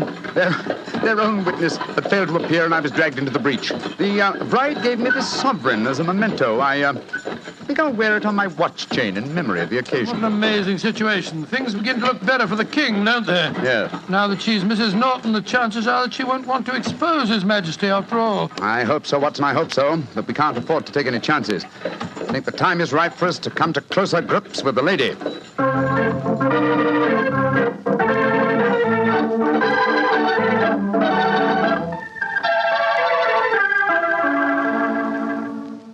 Well, Holmes, now that we've eaten, perhaps you'll tell me your plan. With pleasure, my dear fellow. And while I'm so doing, I'll proceed with applying the makeup for my new disguise. Another disguise? What's it to be this time? I think the character and appearance of an amiable and simple-minded nonconformist clergyman would be most suited to my plan for entering Miss Adler's house. Oh, you're going to try and enter, then? I must, dear fellow. Yes, I'm sure the photograph is there. Miss Adler, or rather Mrs. Norton, will return from her drive in the park at 6:30. We must be at Briny Lodge to meet her. And what then? You must leave that to me. I've already made my arrangements. There is only one point on which I must insist. You must not interfere, come what may. You understand? I'm to remain neutral. Yes, there will be some small unpleasantness. Don't join in it. It will end in my being conveyed into the house. As soon as I'm able to, I shall open one of the windows. You're to watch from the outside. When I raise my hand, you will throw an object which I shall give you through the window and at the same time cry, fire. Follow me? Entirely, but what am I to throw? Oh, it's nothing very formidable. Here it is. Looks like a great big cigar. What is it? Just an ordinary plumber's smoke rocket, fitted with a cap at each end to make it self-lighting. Your task is confined to throwing it through the window. When you raise the cry, fire, it will be taken up by quite a number of people. You may then walk to the end of the street, and I'll rejoin you in 10 minutes. I hope I've made myself clear. Perfectly. Good. And now, old fellow, as soon as I've donned my clerical attire, let's be on our way. There's no time to be lost.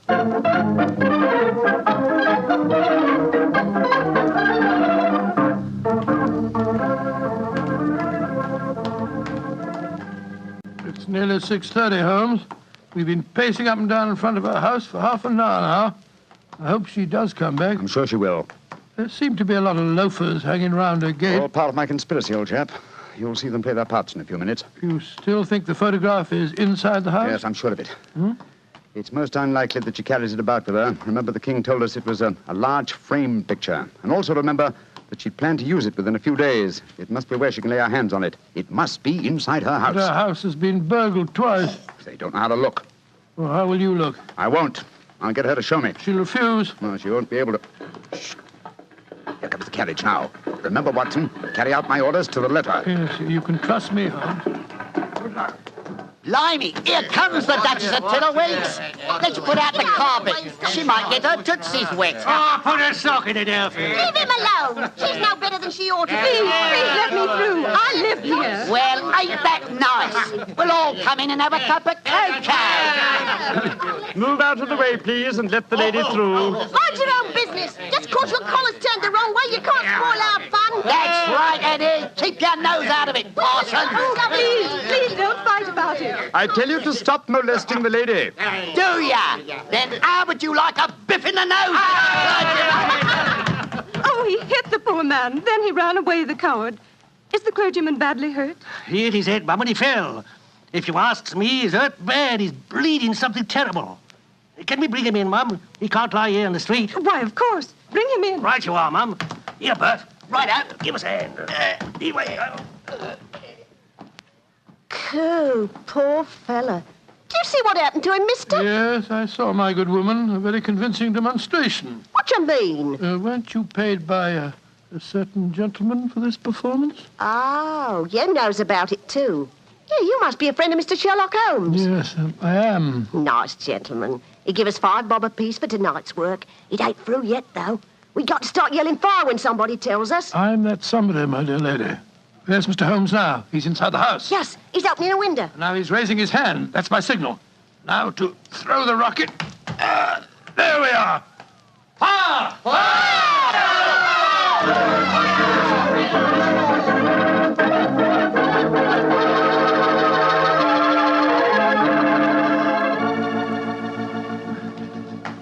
Holmes, there you are. You have the photograph? No, but I know where it is. She showed me, as I told you she would. I'm still in the dark. There's no mystery, old chap. When my accomplices started the round the street, I had a little moist red paint in my hand. As my good friend Alfie pretended to strike me, I clapped my hand to my head and fell down. It's an old trick. Yes, I understand that, but how did my throwing the rocket help you? It was all important, my dear fellow. When a woman thinks her home is on fire, her instinct is at once to rush to the thing she values most. A married woman grabs her baby. An unmarried reaches for her jewel box. In this case, of course, it was the photograph. Well, where was it? In a recess in the living room, just above the right-hand bell pull. I caught a glimpse of it as she half drew it out. When I made it known that the fire was a false alarm, she replaced the photograph. As soon as I was able, I assured her that I was feeling well enough to leave. You didn't take the photograph, then? No, I felt that over-precipitance at this stage might ruin everything. And what do we do now? Drive to the Langham Hotel and inform His Majesty of what has happened, then return with him here. After that, my dear chap, the case will be ended.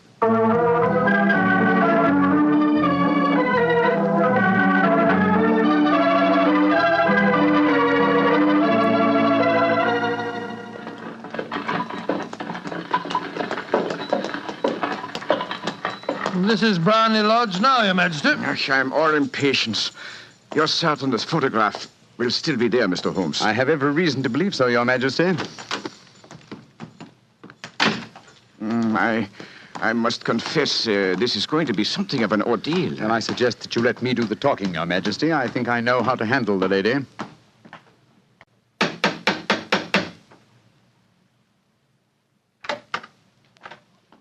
Mr. Sherlock Holmes, I believe. Yes. I am Mr. Holmes. How did you know? My mistress told me that you would be likely to call. She has left for the continent with her husband. You mean she's left England? Never to return. Then the papers, the photograph. All is lost, Mr. Holmes. We'll soon see. Follow me. She said you'd been looking for something. I hope you find it. This was the bell pull. There's a sliding panel behind it somewhere. Ah, here it is.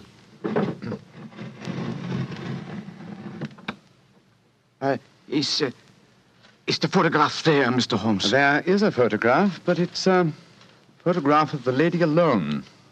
Here's a letter, and it's addressed to me. Well, what's it say, Holmes? My dear Mr. Sherlock Holmes, you really did it very well. Until after the fire alarm, I had no suspicion. But then, when I realized how I had betrayed myself, I began to think. I'd been warned that if the king employed an agent, it would certainly be you. May I congratulate you on your disguise as the dear old clergyman? Great Scott, you was far more clever than you thought, Holmes. Yeah, go on. What else does it say? Let me see. My husband and I both thought that the best recourse was flight. So you will find the nest empty. As to the photograph of the king and yourself, His Majesty may rest in peace. Thank goodness for that. I love and am loved by a better man than he. I leave another photograph, however, that he might care to possess. And I remain, dear Mr. Sherlock Holmes, very truly yours, Irene Norton, née Adler. What a woman, Watson. What a woman. What a magnificent woman. She fooled me completely. But, I'm sorry, Your Majesty. I've been unable to bring your business to a more successful conclusion. On the contrary, my dear sir, nothing could be more successful. I know that Irene's word is inviolate. The incriminating photograph is now as safe as if it were under fire. I'm glad to hear Your Majesty say so. I am immensely indebted to you. Now, pray tell me in what way I can reward you. This beryl ring that I wear, I should be proud Your Majesty has something that I should value even more highly. You have but to name it. This photograph. Irene's photograph? But certainly. However, you must let me give you something more substantial. Oh, no, Your Majesty. This is something I shall treasure all my life. This and a golden sovereign I received from the lady's hand. They will remind me that I was once tricked by a woman. A woman that I shall never forget.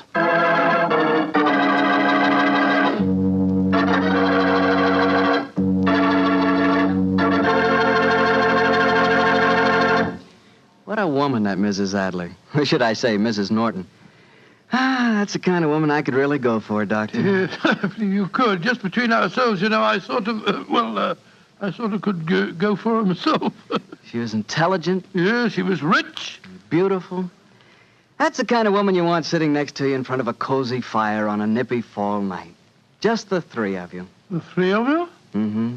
You, she, and a glass of Petri port. Mr. Bartelli. Why not? That Petri California port is some wine. Boy, that Petri family really knows how to make good wine, all right. And no wonder. Look at all the experience they've had.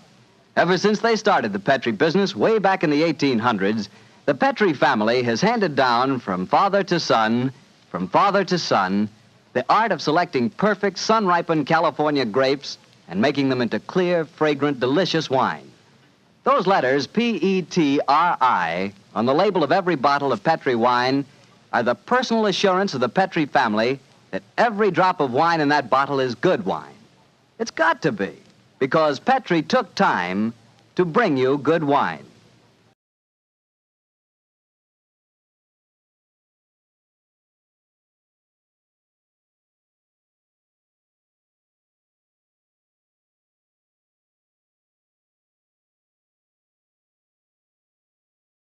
It was tragic to me, the death of radio.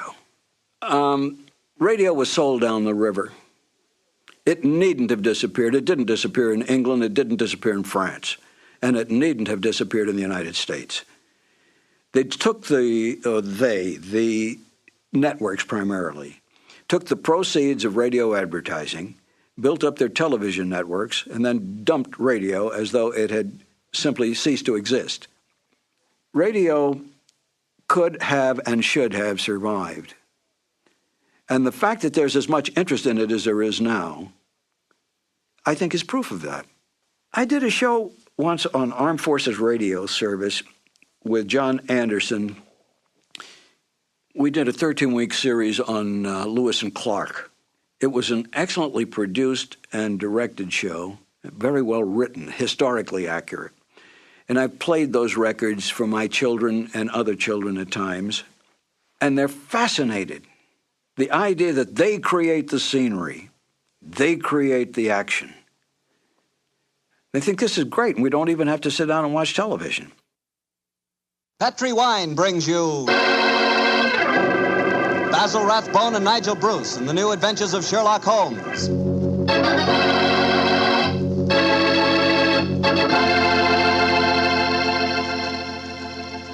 The Petri family, the family that took time to bring you good wine, invites you to listen to Dr. Watson tell us another exciting adventure he shared with his old friend, that master detective, Sherlock Holmes.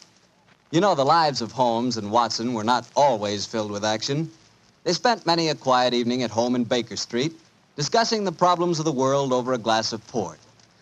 You know, it seems that no wine is more expressive of friendship and hospitality than port. And I'm sure there's no port wine more enjoyable than Petri California port. Try a good glass of Petri port after dinner some evening, or any time you get together with your friends. You'll love the rich, ruby red color of that Petri port. You'll love its smoothness and full body, its remarkable and wonderful flavor, a flavor that comes straight from the heart of luscious, hand-picked grapes. Serve that Petri port alone, or serve it together with cake or cookies or with fruit. Yes, and serve it proudly. You can, because the name Petri is the proudest name in the history of American wines.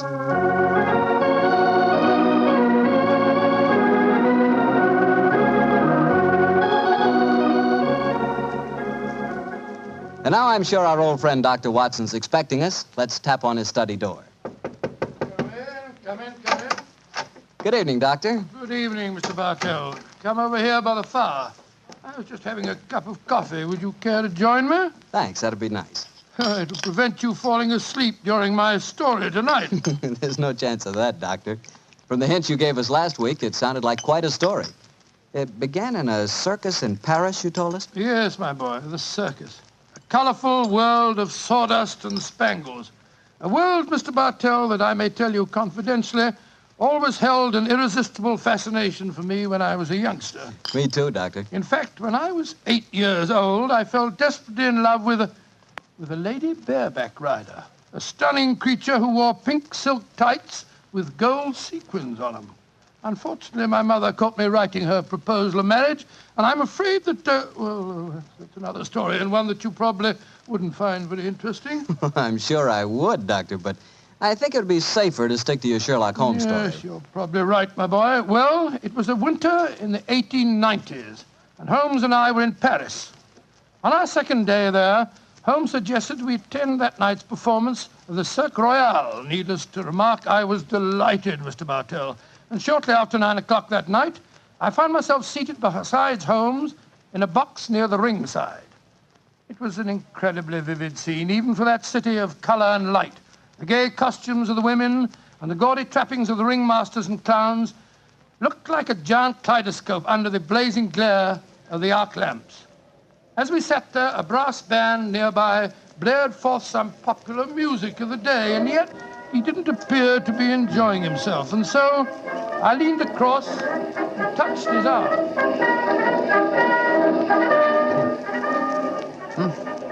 What is it, Watson? Well, you're very quiet, Holmes. Aren't you having a good time? A good time, I suppose, old chap. I was just wondering where Mr. Edwards is. Mr. Edwards? Who's he? An extremely distinguished client who was to meet us in this box at 9 o'clock. Client, so this little excursion was on business after all. Yes, I might have known it. Don't worry, old fellow. In your case, I think you'll be able to combine quite a little pleasure with the business. Well, can't you be a little more explicit, Holmes? Shh. Here comes the ringmaster. Mesdames et messieurs, j'ai l'honneur de vous présenter ce soir la grande vedette du cirque, Mademoiselle Gisèle Girondet, équestrienne incomparable.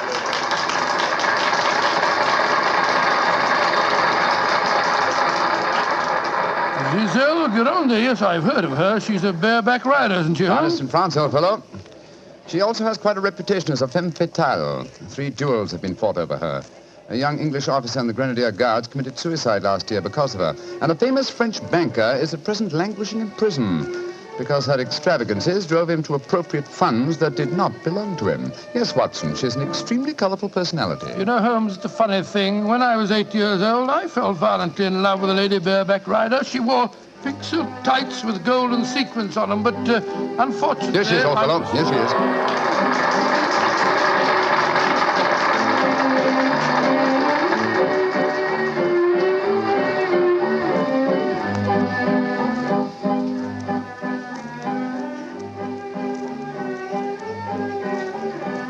Holmes, she's exquisite. Look at the way she's jumping from the back of one horse to the other. Sheer poetry of motion. The lady appeals to you, Watson. By George, yes, indeed she does. In fact, Holmes, I don't mind telling you that if I weren't a married man and a poor man... you'd like to court the lady, eh? Yes, I should Excellent, indeed. old fellow, excellent. That's the very reason for our attendance at the Well, what in circus. heaven's name are you talking about, Holmes? Ah, there you are. Good evening, Mr. Edwards. Holmes, my dear fellow, how are you? I haven't seen you since that little affair at Windsor Castle when Mother... Excuse me, sir. I am Mr. Mycroft, and this is my friend, Sir William Nigel. Sir William Nigel? Of course. And I am Mr. Edwards. We must respect each other's incognitos, eh? How do you do, Sir William? Well, I'm extremely honored to meet you, Your Royal... Mr. Edwards. How'd you like Giselle? Isn't she a stunning creature? Yes, indeed she is, sir. The four of us to have supper together after the performance tonight, I understand, Mr. Edwards. Well, unfortunately, I can't be there, Mycroft. There's some stupid affair at the embassy which I have to attend. We must postpone the dinner until tomorrow night. Oh, very well, sir. Come over to my hotel a little early and we can discuss the whole business. Personally, I think a lot of fuss is being made about nothing.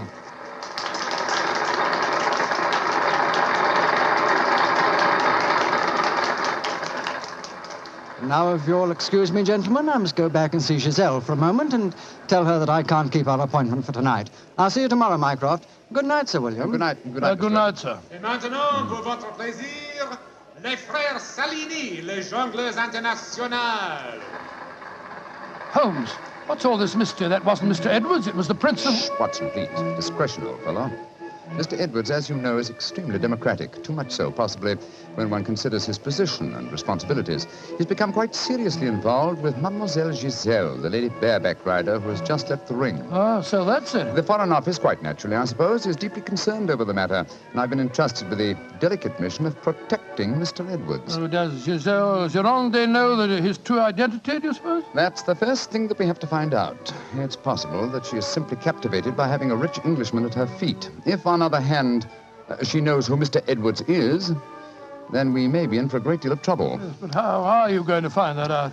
By tempting her with a richer Englishman, and one with a title. That, my dear fellow, is why you are Sir William Nigel. You mean that... your job, old fellow, is to do your utmost to steal Giselle Gironde from Mr. Edwards. But, I don't even know the girl. We shall remedy that defect in a few minutes. As soon as the performance is over, my dear chap, I shall take you to her dressing room and arrange an introduction.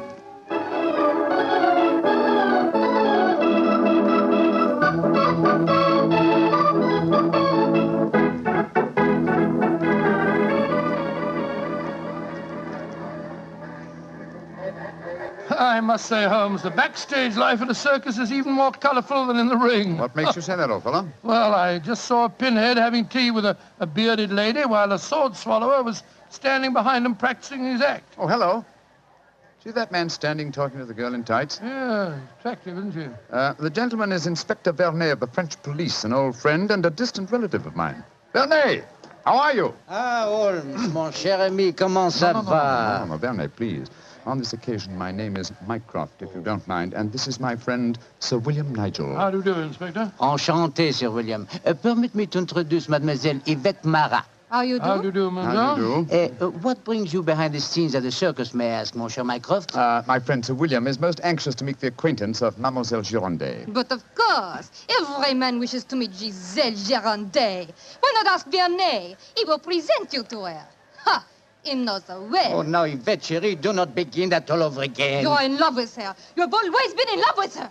I wish you were dead. Sometimes Sometimes I think I could kill her myself. Upon my soul, Inspector, she's a fiery little thing, isn't she? Ah, ça c'est vrai, ça, Sir William. Many times I've told her that Giselle Girondet would never waste her time with a simple police inspector. She prefers a wealthy foreigner. But Yvette ne comprend pas. She does not understand and she does not believe. Mademoiselle Marat was dressed in tights, Vernet. What does she do in the circus? She walks the tightrope. Oh, She's yes, queen of the high wire. A charming and a talented girl, but a most jealous one. Vernet, my distinguished friend Sir William Nigel is most anxious to meet Giselle Girondet. Will you introduce him? I should prefer not to appear on the matter at this stage. Oh, mais certainement. I will take you to her dressing room. Please come with me, Sir William. Yeah, right. I'll see you later, Holmes. I'll be waiting for you, old chap. Good luck. You're a lucky man, Sir William. Giselle has quite a penchant for the Englishmen. And when they are rich and have a title, I am sure she finds them irresistible. You really think so? Oh, but of course. Ah, quel dommage that I'm only a poor policeman. Here we are. Entrez. Giselle Monchou, permit me to present to you Sir William Nigel. He's a great admirer of yours. Yes, indeed, madam. Ah, Sir William Nigel. Come and sit here beside me, Sir William. I shall leave you. Au revoir.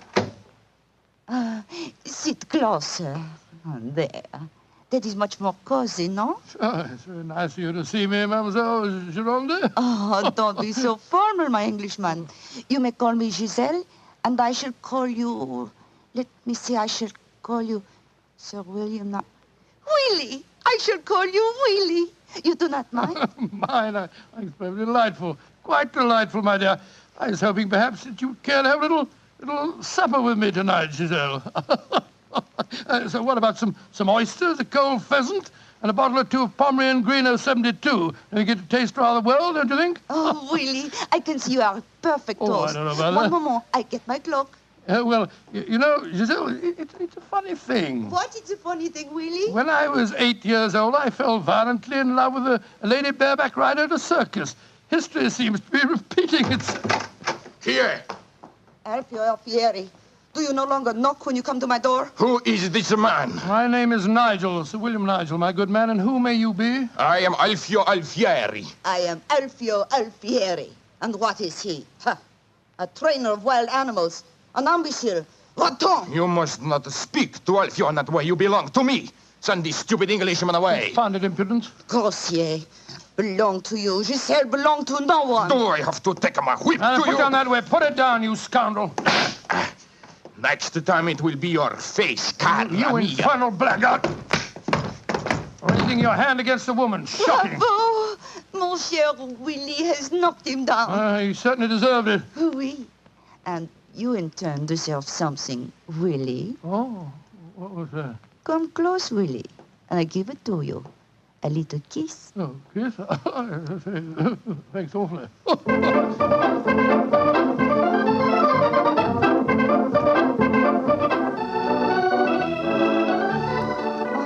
Willie, you are so strong, so resolute, so brave. Oh, it was nothing, my dear Giselle. Nothing at all. Here, more champagne, gosh. More champagne. Oh, Willie!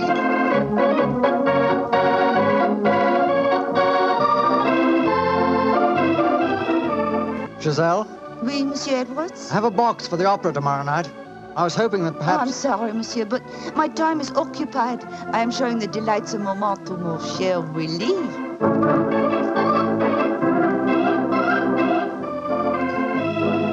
Mademoiselle aime mieux le collier de perles à 5 rangs ou celui à 3 rangs? He says, which do I prefer, the 5-string color pearls or the 3-string color pearls? What does my Willie think? So that you can't hang too many pearls on a pretty neck like yours. I'll take the 5-string collar, my good fellow. You're doing splendidly, Watson, splendidly. Yes, but Holmes, I felt such a blasted fool handing that jeweler fellow a check signed by Sir William Nigel. You quite sure that it'll be honored? Don't worry, old fellow. Remember who our client is. Money is the least important concern in this matter. On with the masquerade, old fellow. On with the masquerade.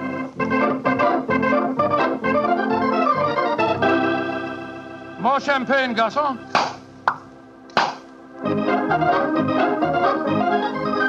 Willie, you are such a headstrong boy. More champagne.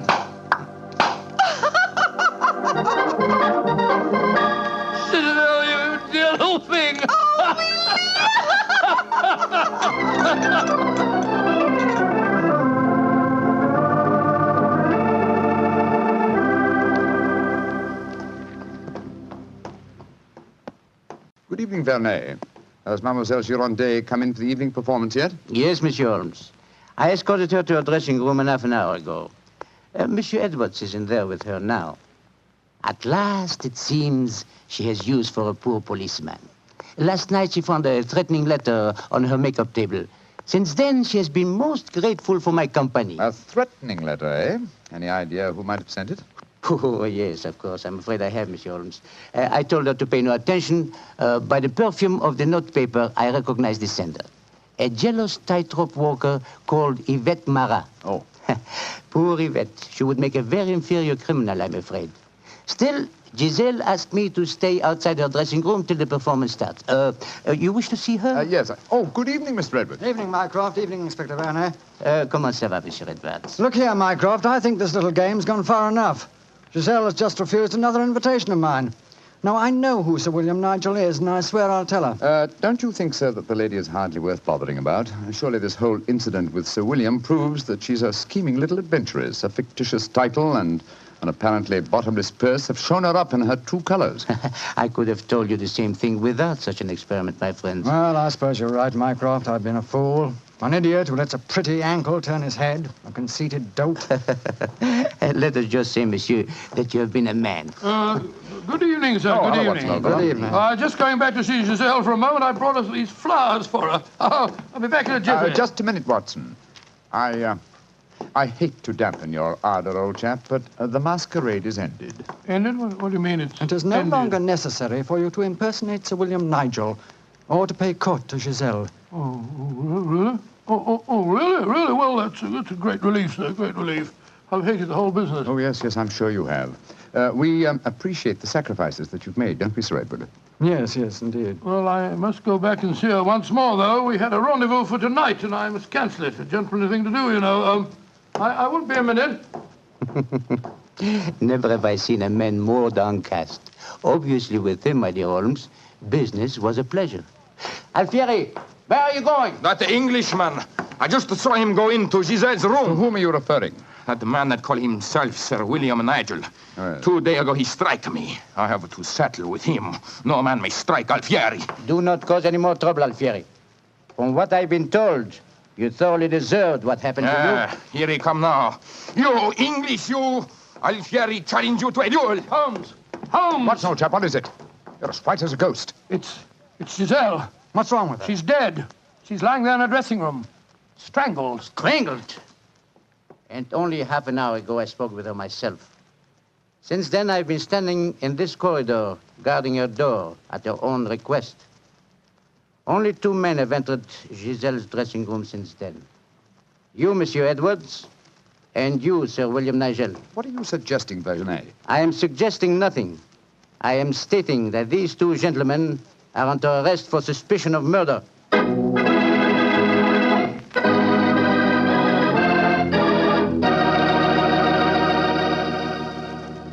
Dr. Watson's unusual story will continue in just a few seconds. Time I'd like to take to remind you that one wine that seems to be the outstanding favorite among the ladies is Petri California Muscatel. That's probably because, like a beautiful woman, Petri Muscatel is subtle and intriguing. Petri Muscatel is the color of burnished gold, and its flavor, well, it's the flavor of big, plump Muscat grapes, picked by hand carefully and tenderly when they're just full of wonderful, delicious juice. If you want to show that you really know the wine that women prefer, serve Petri Muscatel. Serve it after dinner or later in the evening. It's wonderful. And why shouldn't it be? It's a Petri wine. Well, Dr. Watson, so you and the mysterious Mr. Edwards got yourselves arrested on suspicion of murder, huh? Yes, Mr. Bartell. Holmes did everything in his power to persuade Inspector Vernet to release us, but it was useless. And so, while Mr. Edwards and myself were languishing in detention cells at the local Sûreté, Holmes and the French inspector were examining the dressing room of the dead woman. I'm sure, Inspector Vernet, that being as keen a detective as you are, you must suspect the true identity of Mr. Edwards. Of course, Monsieur Holmes. But that is the danger of incognitos. If he chooses to assume the identity of plain Monsieur Edwards, then he must run the risks of plain Monsieur And you're convinced that either he or my friend strangled Mademoiselle Girondet? It is obvious. Then I'll have to prove to you that they didn't. Let me examine the body again, will you? If she had been strangled by either of my friends, why would her body be lying here under the window? It's as far away from the door by which they left this room as possible. That proves nothing. No, but it's odd. Giselle was a strong girl. There might easily have been a struggle. Perhaps she tried to get away through the window. And yet there are no marks of violence on her throat. Just this piece of very fine cord that did its deadly work so cleanly. Cut with a knife. Please do not remove the cord, Monsieur Holmes. The body has not yet been photographed. Dear me, Vernet, you're making it very hard for me, aren't you? You notice, of course, that the window is open. Yes, but we have examined the snow outside. There were no footprints within 3 yards of the window. The murderer must have entered by the door that I was watching. Yes, it would be hard, even for a professional acrobat to jump in. An acrobat? Vernet, your young friend, Mademoiselle Yvette Marat, is a tightrope walker. Yvette, but... Yes, she certainly had a motive. She'd even sent a threatening letter. I heard her express hatred and jealousy for this dead woman. It's conceivable that she could enter a room by a window without leaving footprints in the snow. Where was she at the time of the murder? I do not know. I was waiting for her in the corridor. Then I suggest that we investigate her alibi at once. And after that, Inspector, I must pay a visit to the Sûreté. I don't want my friends to think that I've deserted them.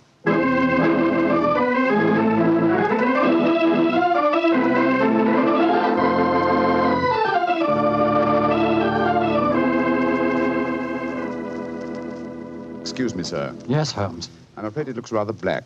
As I was telling you, Yvette Marat, the tightrope walker, was able to establish a completely satisfactory alibi. Vernet still suspects you or Dr. Watson. Well, that's ridiculous. May I ask you a very straightforward question, sir? Of course. I can well understand that if you had gone into the dressing room and found the woman already murdered, you might easily be tempted to conceal the fact, to avoid a scandal involving your person. Will you swear to me, sir, on your true identity, that Giselle was alive when you left her? She was, Holmes. I swear it. Thank you, sir. That's all I wanted to know.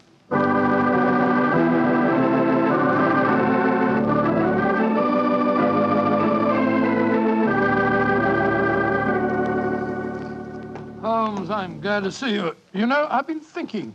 All this depends on Vernet's evidence. But supposing he was the murderer? He told us that Giselle had turned him down, you know. I'd thought of that, but Mr. Edwards swears that Giselle was alive when he left the room. And yet that means that Mr. Edwards... Oh, no, it's unthinkable. Holmes, you're not suggesting... Holmes, if I thought that were possible, I'd confess to the murder myself.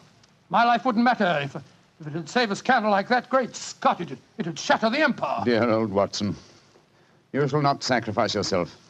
You're as valuable a British institution as the Lion himself. No, my dear fellow. We shall never sacrifice you, not while my mind is still capable of...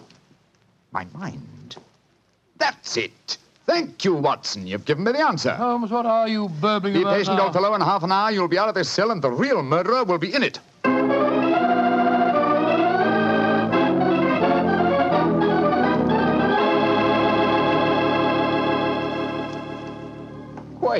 Questions. Why must Alfieri answer so many questions? Because he will not yet tell the truth. You murdered Giselle Girondet. How many times I have to tell you I did not kill her? Why should I want to harm her? Because you were jealous. Because she humiliated and tormented you. But I was not in her dressing room. I've already proved that fact. Am I a magician that I can kill somebody without entering a room? Alfieri, I know how you killed Giselle Girondet without its necessitating your entering this room. And you're a smart man. Please to tell me. I don't need to tell you. With the aid of Vernet, I'll show you. Open the window, Alfieri. What game is this? Very well, then. I'll open the window myself. Put your head out. Come on. So. Who do you see? Inspector Vernet, standing 3 yards away, where you stood, and he's got your long training whip. No! Don't move! Stand there. The inspector hasn't your skill with a whip, but he wants to try a little experiment. No, leave me alone! All right, Vernet. I'm holding him.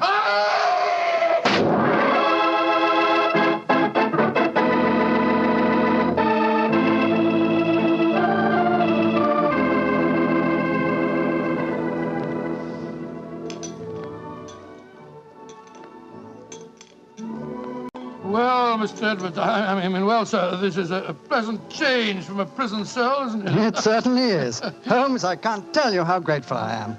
I still don't quite understand how you did it. Watson, in rather a roundabout way, was responsible for giving me the clue. Oh, how was that, Holmes? Well, on more than one occasion, old chap, I've had cause to deplore your rather florid style of writing. Tonight, I was very thankful for it. When I began to speak of the capabilities of my mind, suddenly I remembered a phrase of yours in which you referred to its whip-like rapidity and accuracy. That, of course, made me think of Alfieri, the animal trainer. Exactly how did he kill the poor girl? Well, sir, he stood outside the window, far enough away to leave no incriminating footprints. Called to Giselle, probably persuaded her to lean out, then snapped the whip around her neck, pulling it tight and strangling her. And then I suppose he cut the cord and let the body fall back into the room. Precisely, old fellow.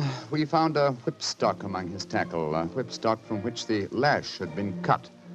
The stub of lash left matched the cord around the dead girl's throat. Amazing business. And I don't mind telling you, fellas, I'm very thankful to be through with it. Yes, so am I, sir. In fact, I wouldn't be at all surprised if this whole incident cures me of my love of circuses. Oh, I didn't know you had a predilection in that direction, Watson. Oh, yes, sir. Yes, if you don't mind my saying so. When he was 8 years old, he fell in love with a lady bareback rider. Didn't you, Watson? Indeed. What happened? Well, sir, I don't remember her name, but she wore pink silk tights with golden sequins on them. And I wrote her a rather hot-headed letter. Unfortunately, my mother...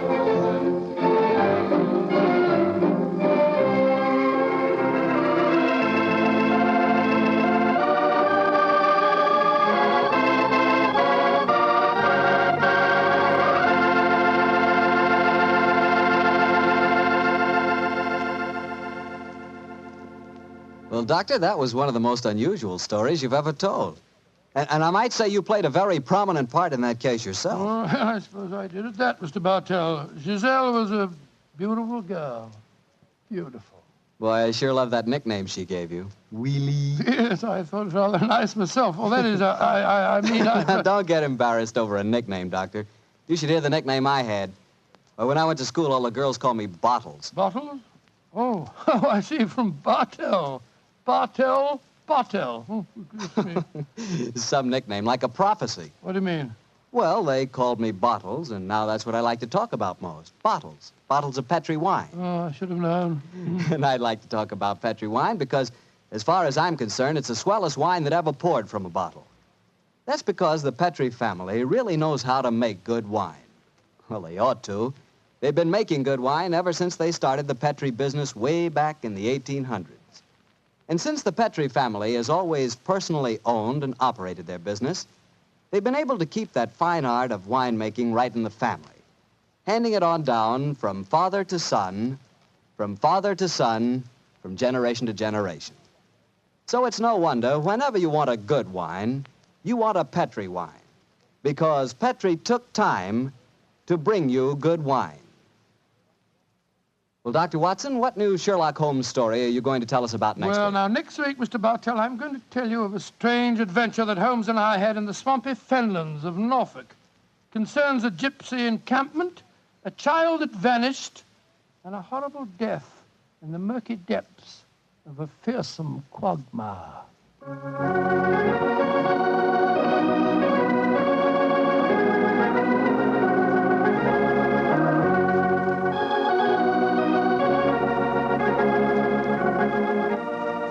Tonight's Sherlock Holmes adventure was written by Dennis Green and Anthony Boucher and was suggested by an incident in the Sir Arthur Conan Doyle story, The Adventure of the Three Students. Music is by Dean Fossler. Mr. Rathbone appears through the courtesy of Metro-Goldwyn-Mayer, and Mr. Bruce through the courtesy of Universal Pictures, where they are now starring in the Sherlock Holmes series.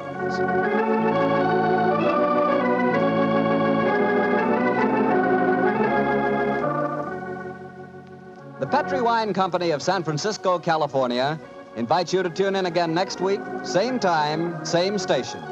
Sherlock Holmes comes to you from our Hollywood studios.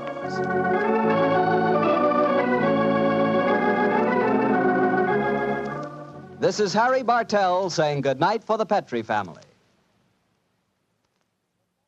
For a solid hour of exciting mystery dramas, listen every Monday on most of these same stations at 8 o'clock to Michael Shayne, followed immediately by Sherlock Holmes. This is the Mutual Broadcasting System.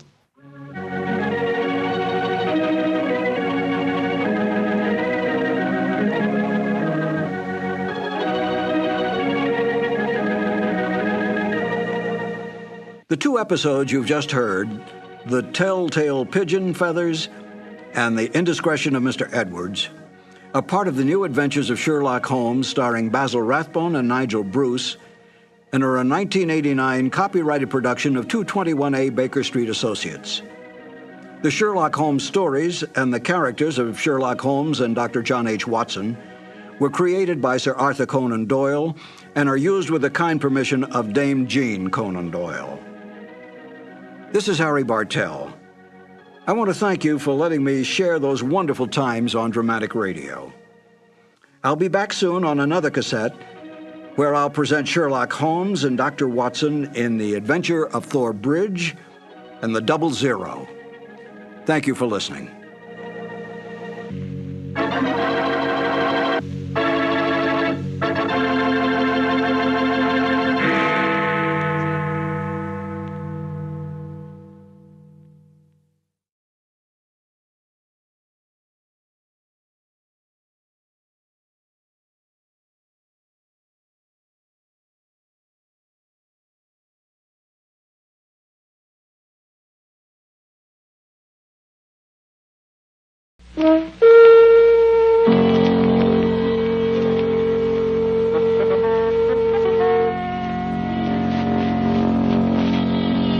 The Adventures of Sherlock Holmes, starring Basil Rathbone and Nigel Bruce.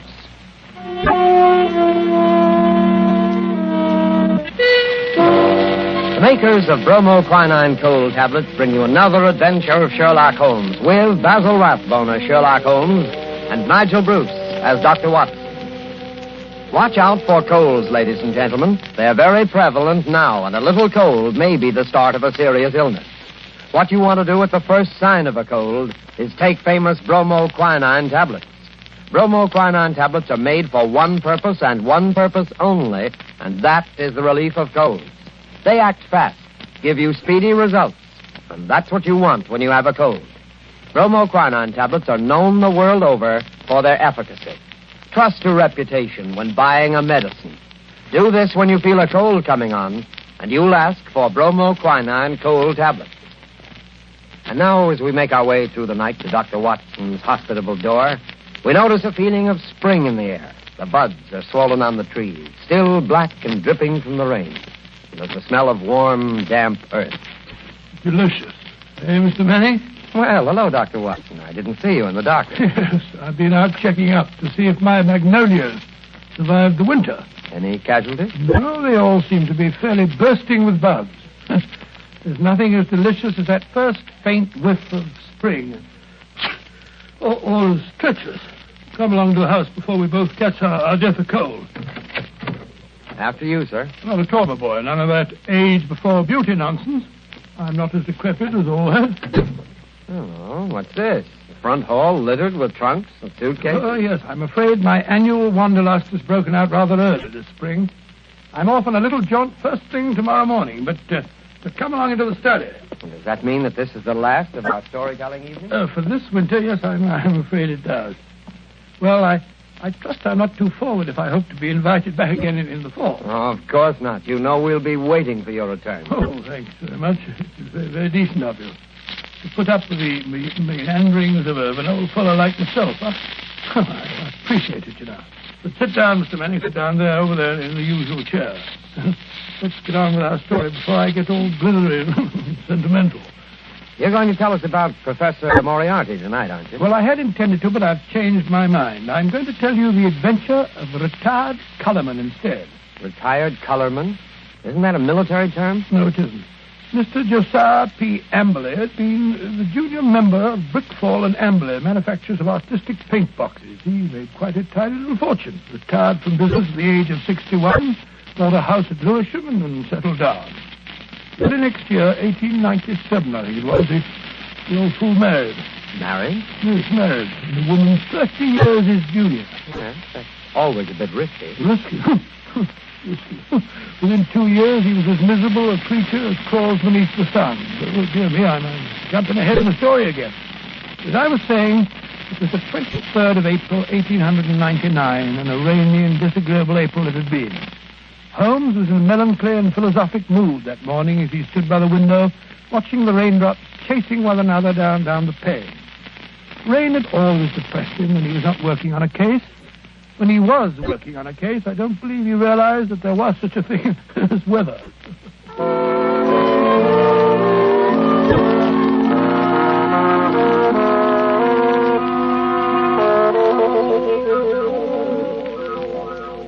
Look at that beastly rain. Hasn't stopped for 3 days.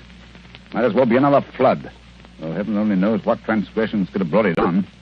That's been a really first-class crime for months. Oh, cheer up, Holmes, cheer up. It's probably good for the crops or something. The shortage in crime? No. The rain, of course, probably makes the little buds sprout and the little shoots shoot. Oh, don't be so blasted optimistic.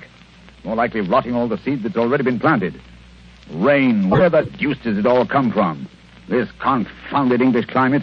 Why any man with half a brain stays on this rain-soaked, mist-bound island is beyond me. I doubt if the men have anything to do with it. It's the ladies, God bless them. This climate gives them perfect complexions, and with so many lovely creatures about, what Englishman would think of quitting the country?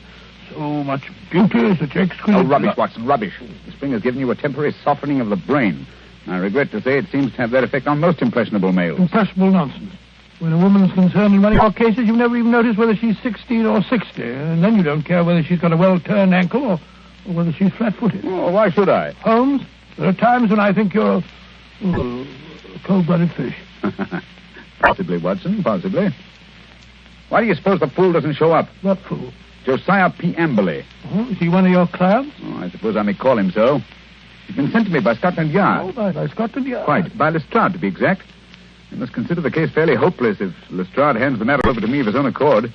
Look, Holmes, there's a cab drawing up in front of our front door. He must be your client, Mr. Amberley. Yeah. Strange-looking individual, eh, Watson? He's quite an old fellow. Looks literally bowed down with care. Ah, but no weakling. Look at those shoulders and that chest. The framework of a giant. He's arguing with the cab driver about the fare. Huh. Watches the pennies, eh? I must say I don't like his face. So fierce and eager, and the way those snaky locks of grizzled hair stick out from under his hat. I wonder what he's worrying. What's worrying Mr. Amberley? Willing to bet it has nothing to do with money. I imagine nothing else could upset him to any great extent. Nonsense, Holmes. You always look on the base side of human nature. Here he is now. Come in, come in. Which of you is Sherlock Holmes? I am. This is my friend, Dr. Watson. Oh, how are you? I'm a broken man. He's robbed me, the swine. Taken everything I had in the world.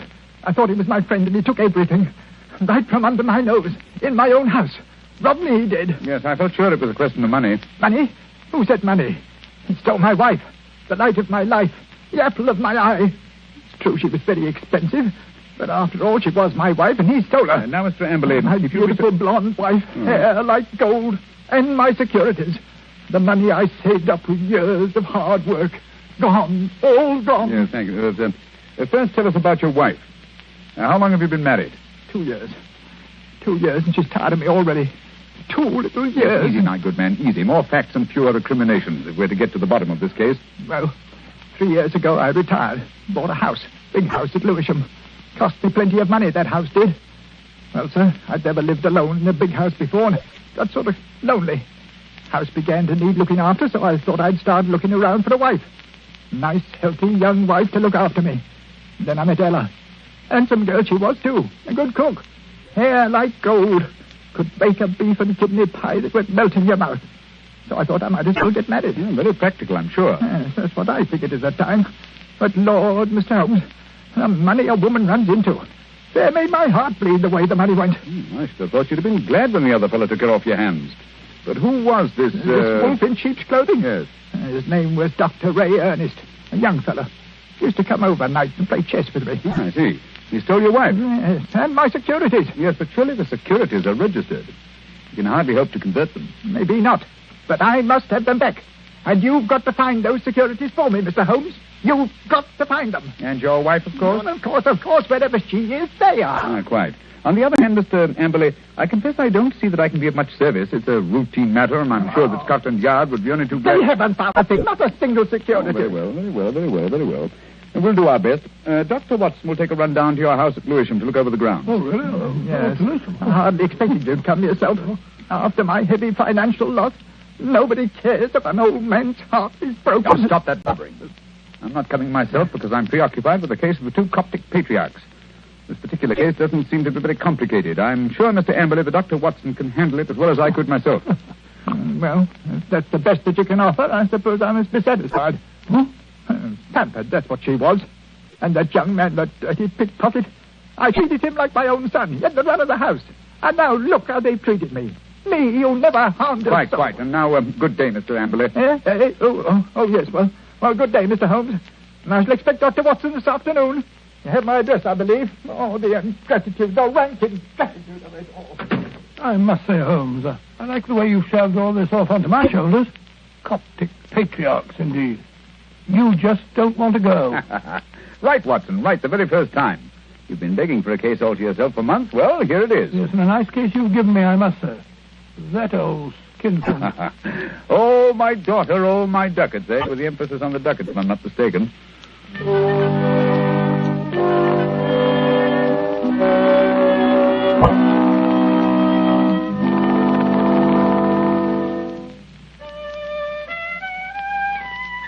Oh, confound that passage. There.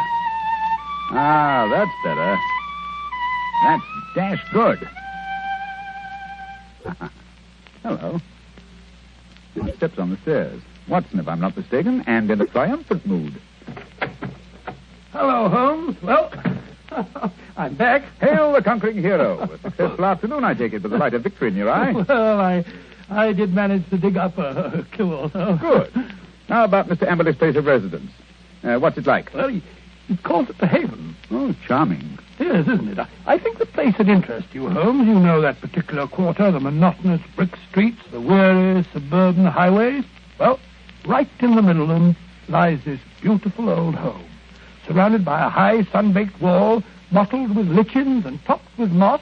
The sort of wall... You may omit the poetry, Watson. I note that it was a high brick wall. What? I should have guessed it was the Haven, even if I hadn't asked a lounger who was smoking outside in the street. A lounger? Yes, a tall, dark, heavily moustached man with a curious look in his eye. With great tinted glasses and a Masonic type in? Good heavens. How'd you know? Oh, the fool. A child of 10 could have seen through that. I must say, Holmes, I don't see. Never mind. Continue with your story, Watson. Well, I'd hardly entered the gateway before I saw Mr. Amberley coming down the drive to meet me. He began at once, pouring out his grievances. We walked back to the house together. And, Well, once inside the wall, I must say, I've never seen a place worse kept. Garden running to weeds and in a dreadful neglect. The house, too, was slatternly to the last degree. It just goes to show what happens to a place when there's no womanly hand about to keep it in order. Yes, but Mrs. Amberley's only been missing a few days. Hardly time for so much disintegration to take place. Must have set in before she left. Oh, possibly. At any rate, Mr. Amberley seemed to be ashamed of it. He was doing his best to remedy it, though I must admit that his efforts looked a trifle ineffectual.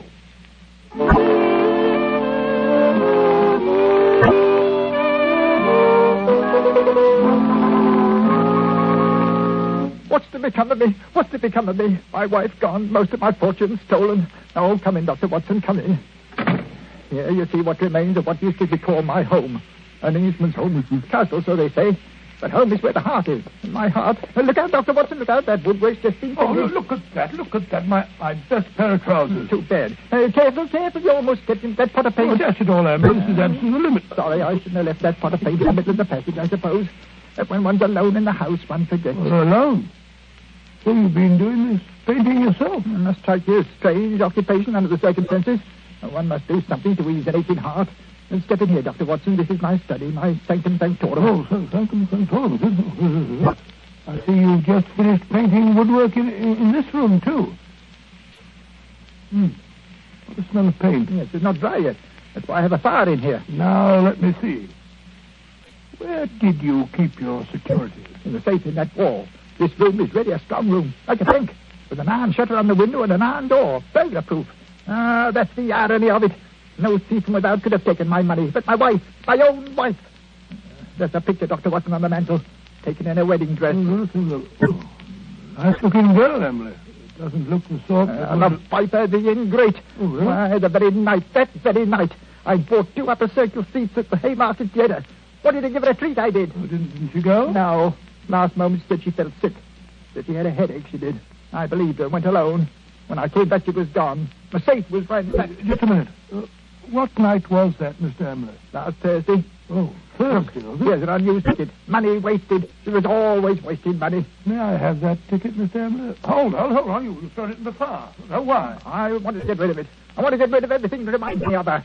Here, give me that picture. Well, I say... There, into the fire she goes, Cursor. May her soul burn in torment. That picture's burning now.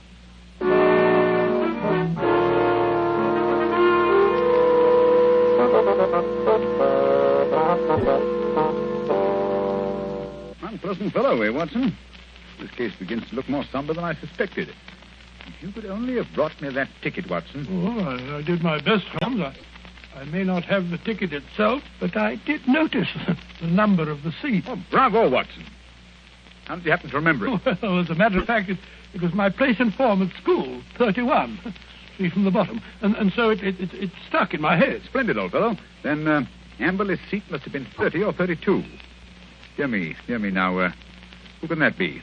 Well, whoever it is, he's dashed impatient. Oh, yes. Here he comes up the stairs, fairly running. Come in. Well, bless my soul if it isn't our old friend, our good friend, Mr. Amberley. What's up? A telegram, Mr. Holmes. I can't make anything of it. Here, see for yourself. Uh-huh. Come at once without fail. Yes. Can give you information as to your recent loss signed Elman at the vicarage. Dispatched at 2:10 from Little Purlington. Little Purlington in Essex, I believe, not far from Frinton. You will start at once, of course. Watson, look up the train. It's probably a hoax. What could anyone in Little Purlington But know it's from about a very responsible person. Where's my Crockford? Yes, here it is. We'll look up this minister of the gospel. Elman. Here it is. Yes, J.C. Elman, M.A., living of Mossmore, Little Purlington. Yes, but I still don't... Surely, Mr. Amberley, you want to find your wife and your lost security. Of course, but it's a waste of time and money. Here we are. Here's the train from Liverpool Street at 5:20. Yes, we just have time. Mr. Amberley, you go downstairs and hail a cab. I'll help Dr. Watson throw a few things in the bag. You think I need Dr. Watson? Perhaps I'd better go alone. Oh, no. It may be a trap for all we know. I don't think I shall go. Mr. Amberley, it would make the worst possible impression on both police and on myself if you refused to follow up so obvious a clue.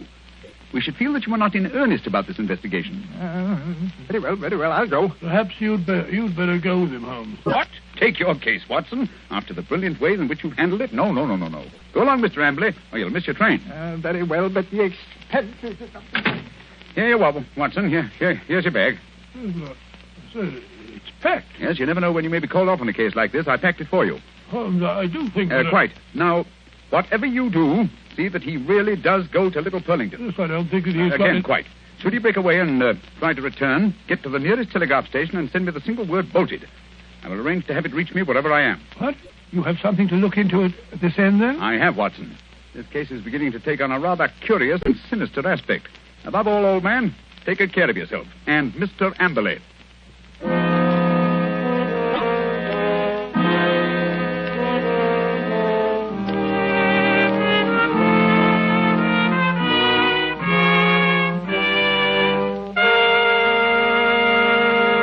Before we find the outcome of Watson's curious mission, ladies and gentlemen, I have a few words to say. Here's what you want to do when you feel a cold coming on. Here's what you want to do at the very first sign of a cold. Take famous Bromo Quinine cold tablets. Bromo Quinine tablets don't fool. No, sir, they get right after a cold symptom. They get right after a cold's misery. They relieve the headache and other pains that go with a cold. They relieve that stuffiness and feeling of depression that accompanies a cold. They help reduce the fever that goes with a cold. Bromo Quinine tablets are fast and decisive in their action. First, because they're made especially for the relief of the common cold. And secondly, because they act internally. You can take lots of things for the relief of a cold, but nothing more reputable and reliable than famous Bromo Quinine tablets. Get them at any drugstore at the first symptom of a cold. Ask for Bromo, B-R-O-M-O, Quinine, Q-U-I-N-I-N-E, Bromo Quinine cold tablets.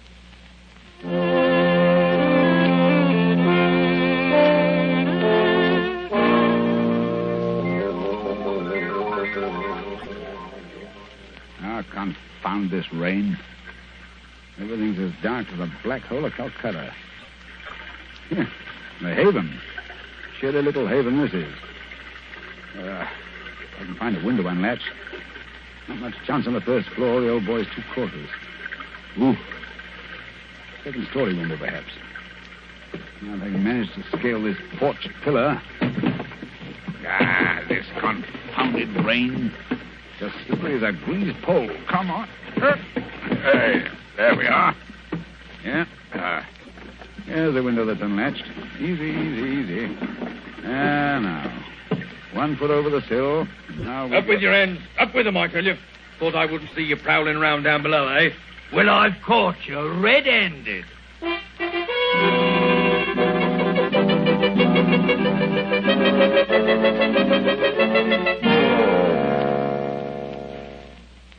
Nice wild goose chase that turned out to be. That friend of yours, Sherlock Holmes, is a fool. I'm sure, Mr. Ambley, if you'll call and see him, he can explain. Explain nothing. That vicar had never seen that telegram before. The way he treated us. You might have thought we were suspicious characters. Then missing the last train and having to sit up all night in the confounded station with the rain dripping through the roof. Well, we could have gone to an hotel. Gone to an hotel? That costs money. Gone to an hotel, indeed. Well, here's your house, Mr. Ambley. I think I'll go along home now and get some breakfast. You will not. I'm going to come into the house and see if everything's all... I look up there. The window over the porch. It's open. Perhaps you left it like that yourself. Rubbish. I tell you, I don't like the looks of this. Where's my key? Here it is. We'll soon find out. I say, it's gloomy, isn't it? Look. Someone's been here right enough. Footprints on the fresh paint. I'll find them if I have to tear the place apart. No need for that, Mr. Ambley. We're here waiting for you in the study. Holmes! Good heavens, what a start you gave. How did you get in here? Climbed in through an upstairs window. That's burglary, young man. Yes. Burglary has always been an alternate profession had I cared to adopt it. I'll admit I was glad I hadn't when I walked into Inspector Lestrade's gun last night. He thought I was a burglar, too. But come, we're keeping him waiting. He's in the library. Here they are, Lestrade. I told you we could expect them back before 10. No, but look here, that's not Lestrade. That's the man I saw loitering in front of the gate yesterday afternoon. The fellow with the black moustache and the glasses. Yes, that's right, Dr. Watson. Yes. Lestrade fondly imagines that's the disguise. Oh, now look here, no. It's as obvious to anyone who takes the trouble. Look here, I've had enough of this. I won't have 2 busybodies prowling around my house in the middle of the night. And what's more, Mr. Sherlock Holmes, I suspect you sent that telegram yourself. Very clever of you, Mr. Amberley, very clever. You look a trifle pale. I thought a night in the country might do you no, good. Enough of that. What kind of a fool do you take me for? I'll have you put behind the bars, all of you. Oh, surely not Inspector Lestrade. Why, he's from Scotland Yard. I don't care if it's from the House of Lords. Yeah, none of that. You're all disgraced, publicly disgraced. Breaking into my house in the middle of the night. Oh, I'll get you for that. What were you doing in here last night? Answer me that. Looking for the bodies. What? Looking for the bodies of your wife and Dr. Ernest. What have you done with them?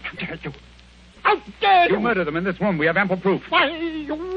Stop him, Watson. Stop him. He's got a capsule in his hand. It's poison. He's got to swallow it. No. Come on, get that out. Spit it out. Spit it out. Spit it out, or I'll choke you. Shortcut, Mr. Ambley, if you please. Everything decently and in its proper place. Take him away, Lestrade. Right, come along now. No more monkey business. I won't put up with that. All right. Phew.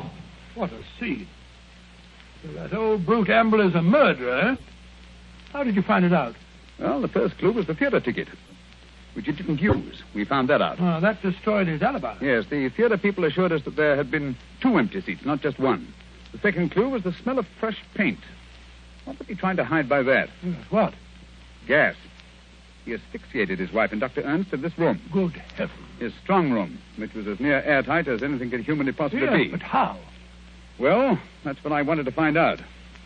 That's what I was looking for when I broke into the house last night. And what did you find? Look here. Notice the gas pipe along the skirting here? It rises in the wall, in the angle there, and ends in that plaster rose in the center of the ceiling where it's concealed by that ornamentation. The end's wide open. How horrible. Yes, and look here. Look, near the floor. What do you make out? 2 words written on the wall. We were. Then a scroll. We were. What does that mean? The poor devil was trying to write, "We were murdered." I can see the whole ghastly scene. It was last Thursday night. Amberley had lured his wife and Dr. Ernest into this room.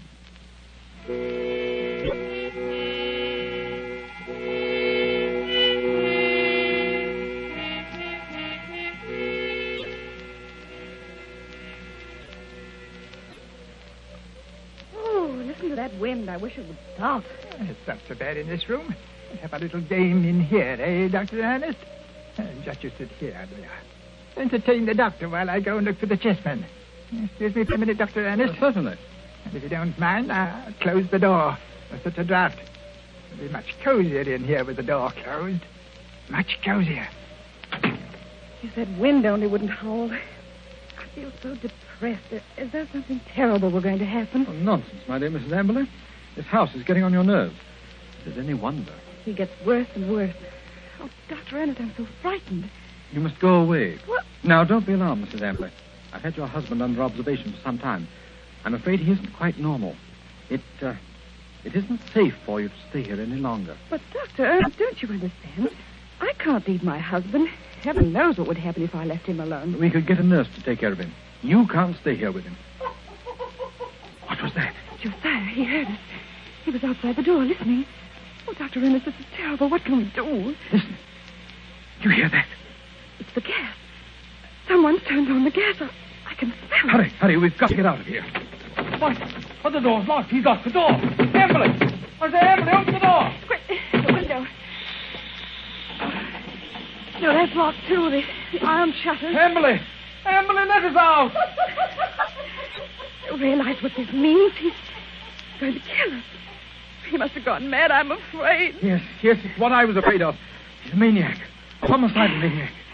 Oh, this is horrible. We're trapped.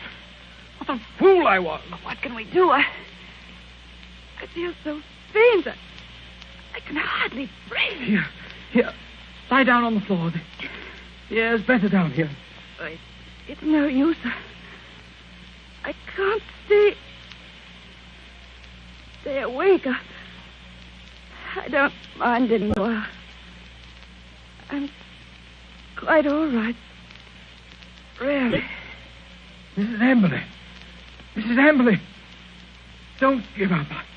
I feel faint, too. I must warn people. It's dangerous. I can't think. God, I can't breathe.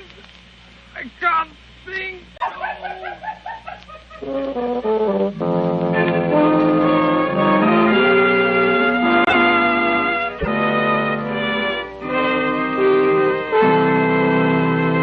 What a tragic story, Dr. Watson.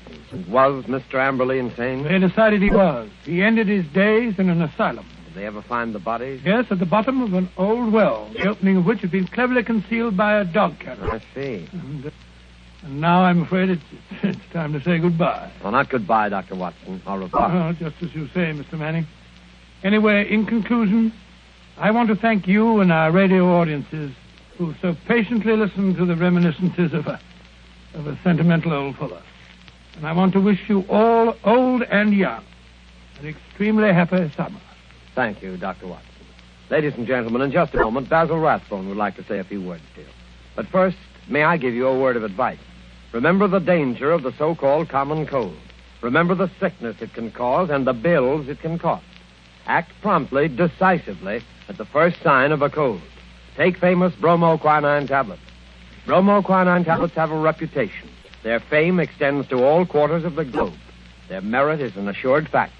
Reliability is the one thing you want in any medicine, especially the medicine for the relief of cold. Don't wait. Don't procrastinate when you feel a cold coming on. Go right to your druggist and get a box of Bromo quinine tablets. The small cost may save you a lot in grief and expense. Ask clearly for Bromo quinine cold tablets. And now, here's Basil Rathbone. Ladies and gentlemen, to me, Sherlock Holmes has always been one of the greatest characters ever created. Tonight, as our present series ends, I'd like to thank our sponsor, the makers of Bromo quinine, for giving me the opportunity of playing Holmes on the air, especially with such an inspired Dr. Watson as Nigel Bruce. Oh, Basil, that's very... Please. Oh, sorry, what? Speaking to myself and Mr. Bruce, may I express our gratitude to our radio audience for the many letters of interest and encouragement that we received. And finally, a word of appreciation to all the performers and others concerned with this program who have helped so immeasurably in making the Baker Street days live again. And now, until fall, it's time for me, too, to say au revoir and good luck.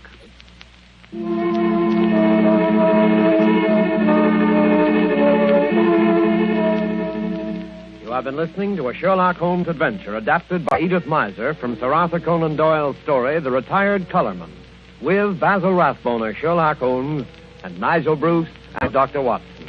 The Sherlock Holmes series was produced by Tom McKnight. This program was presented from Hollywood by the makers of Bromo Quinine cold tablets, quick relief for colds. This is Knox Manning speaking.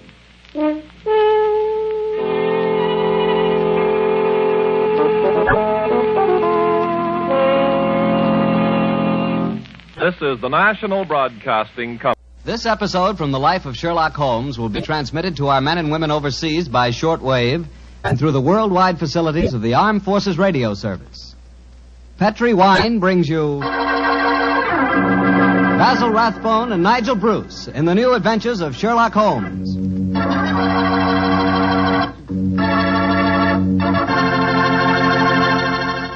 The Petri family, the family that took time to bring you good wine, invites you to listen to Dr. Watson tell us another exciting adventure he shared with his good friend, that master detective, Sherlock Holmes. And if you ask me, the best way to listen to that story is to do it with a glass of port wine right handy. Petri, California port. No kidding, that Petri port is just swell for any time good friends get together to talk things over. You couldn't ask for a more delicious wine. Why, just looking at the deep, rich red color of that Petri port tells you that here's a wine with a flavor that comes right from the heart of sun-ripened grapes. If you haven't ever tried Petri port, why not get a bottle and have a glass after dinner tomorrow night? It's a perfect after-dinner wine, you know. And share that port with your family and your friends. And don't forget, when you serve Petri port, you can serve it proudly. Because after all, the name Petri is the proudest name in the history of American wines.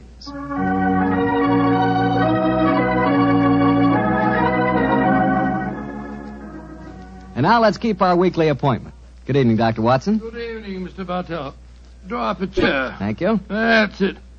By the way, do you know what date it is? November 5th, isn't it? That's right. In England, it's known as Guy Fawkes Day. Have you ever heard of it? It's something to do with a gunpowder plot, isn't it? Yes, Mr. Bartell, it is. And as Sherlock Holmes and I had a very unusual adventure on the 5th of November many years ago, it seems appropriate that I should tell you about it tonight. Before I begin, I think it might help you to appreciate the true flavor of the story if I tell you a little about the origin and the customs of Guy Fawkes Day. It's a swell idea, Dr. Watson. Well, my boy, on November the 5th, 1605, exactly 340 years ago today, King James I was about to attend the opening of Parliament when a plot was discovered to blow up the House of Lords during the ceremony. And the chief conspirator was Guy Fawkes, I suppose? Yes, he was. He was captured in a vault immediately below the House of Lords, a vault full of barrels of gunpowder. Of course, he and his fellow conspirators were executed. And ever since then, November the 5th has been known as Guy Fawkes Day. Well, how's it celebrated, Doctor? Well, it's a great time for the youngsters, Mr. Bartell. They black their faces, throng the streets, begging for pennies, and build bonfires in which to burn effigies of Guy Fawkes. These effigies are life-size dummies, stuffed with straw and dressed in old clothes. The children parade them in the streets chanting rhymes. Well, now, let me see. Pleased to remember the 5th of November. Guy Fawkes Guy, hit him in the eye. The kids must have quite a time. Sort of like Halloween, huh, Doctor? Yes, not unlike it, my boy. Well, now that I've told you something about the customs of Guy Fawkes Day, I'll get on with my story. It began just before lunch, I remember, on November the 5th, 1899. The day was foggy and cold, and Holmes and I were seated each side of a blazing fire in our Baker Street rooms. From outside, we could hear the sound of voices laughing and singing. Suddenly, Holmes rose and crossed to the window, opened it, and looked out.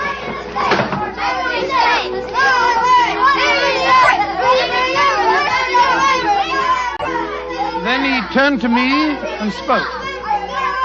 Children having a great time, Watson, aren't they? Yes, it cost me a shilling worth of pennies to walk here this morning. Has it occurred to you, Watson, that the gunpowder plot offers very promising material to the speculative mind? In what way, Holmes? I say it's confoundedly chilly in here. Don't you think you might shut that window? Sorry, old chap. As I was saying, the gunpowder plot offers very promising material to the speculative mind. I've made something of a study of the historical records of the case. There is more than a little evidence to suggest that King James was never in any real danger. Never in any danger? Well, what makes you say that? Knowledge of the proposed dastardly scheme came to light early. But James Stuart, King of England, the possessor of a shrewd and diabolical mind, used the spectacular discovery of the plot to try and bolster his waning popularity, as well as to justify increased religious persecutions. Well, that's the first I've heard of it, Holmes. I dare say, old fellow, but it's true just the same. I'm afraid James Stuart, King of England, was an unscrupulous tyrant. Come in. Oh, yes, Mrs. Hudson? There is a gentleman to see you, Mr. Holmes. He said it was very important, and he asked me to give you his card. Oh, thank you, Mrs. Hudson. Oh, ask him to come up, please, will you? Aye, sir. Who is it, Holmes? A gentleman with a remarkably fine sense of timing. Read his card for yourself. Let's have a look. Mr. James Stuart. Great Scott, that's an extraordinary coincidence that he should arrive just as we're talking about James Stuart, King of England. Come in. Mr. James Stuart. How do you do, Mr. Stuart? My name is Sherlock Holmes, and this is my colleague, Dr. Watson. How do you do, sir? How do you do? Mr. Holmes, you've got to help me. I'm walking about in mortal fear of my life. You've got to help me. Mr. Stuart, I suggest that you sit down. I'll do anything in my power to help you, but you must compose yourself first and tell me quietly what it is that's frightening you. How can I compose myself when I may be dead within a few hours? No, Mr. Stuart. I'm a doctor. I really think if I were to give you a sedative that you'd find... How can you talk of sedatives when I... My heart. Doctor... My heart. All right. Now, here, let me help you into this sofa. There you are now. Imagine That's brandy it. would be in order, Watson. Yes, Holmes, and I'll give him some digitalis. A fellow with a bad heart like this shouldn't allow himself to get so excited. Here you are, Mr. Stuart. Drink this. That's it. And now this, Mr. Stuart. What is it? It's digitalis. Very well. There now. Feel better, sir? Yes, Mr. Holmes. Yes, I do. You're right. I shouldn't get so excited. My heart can't stand it, you know. Watson, is he well enough to talk, do you think? Yes, if he doesn't excite himself again. I'll be careful, Doctor. I'll take it quietly. Mr. Holmes, when you saw my card just now, did it strike any responsive chord? Naturally, sir. Who could fail to be intrigued when a James Stuart calls to see one on Guy Fawkes Day? It isn't just coincidence that my name is James Stuart. I've got royal blood in my veins. People know of it. And that's another reason they're out to kill me. They're jealous of my heritage. Every instinct I have is a royal one. Now, you gentlemen know that falconry is a king's sport. And my greatest hobby is the breeding and the training of Mr. falcons. Stuart, please, Mr. Stuart. Owing to the state of your health, I suggest that you be as economical as possible in your explanation. In fact, I think it might be better if I were to question you. Very well, Mr. Holmes. Now, you say that your life is in danger. What evidence do you have to substantiate that claim?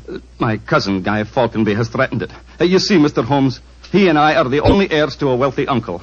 His fortune will go to the surviving heir. If I were dead, Guy would inherit everything. Seems to me, Mr. Stuart, that you should have applied to Scotland Yard for protection. I did, Dr. Watson. Only a few days ago I saw a certain Inspector Lestrade, I think his name was, and he laughed at my fears. Oh, Lestrade. And he laughed, did he? Well, then in that case, there may be something in your story, sir. You say that your cousin has threatened to kill you. Has he indicated the method he intends to employ? He has, and it's a devilish plot. Guy has a bitter, twisted sense of humor, gentlemen, even when he's planning as dastardly a thing as a murder. I am James Stuart. He is Guy Falconby, which is near enough to Guy Fawkes. Today is the 5th of November, and he's planning to blow me up. Oh, come, sir. You can't expect us to believe that. But it's true. He warned me. And the celebrations that are going on in the streets of London today would make a rare cloak for his activities. I must confess, Mr. Stuart, that I find your story most unconvincing. All your evidence appears to depend on conversations held between you and this cousin of yours. You have no facts, sir, to substantiate your claims. But I have. Then please let us hear them. I live at 23 Cavendish Square. A week ago, the house next door to me was let to a new tenant. Almost immediately, workmen became very active there. They were digging in the cellars, Mr. Holmes. I could hear the sounds of picks and shovels through the walls. Digging in the cellars? That does sound significant, doesn't it, Holmes? Extremely. Did you observe any other activities of the workmen, Mr. Stuart? Mr. Holmes, vans have been delivering large packing cases to the basement during the last 2 days. Mm-hmm. I know what's in them, too. It's gunpowder. I tell you, they're planning to blow me up today. No. Steady. You mustn't excite yourself again. What shall I do, Mr. Holmes? I think, sir, it would be better for you to rest here for a while and then go to a nearby hotel. I would suggest the Shaftesbury. and wait there until you hear from us. And where are you gentlemen going? Watson and I, after donning suitable disguises, will visit the house adjoining yours in Cavendish Square. I think an examination of the cellar there might prove most illuminating.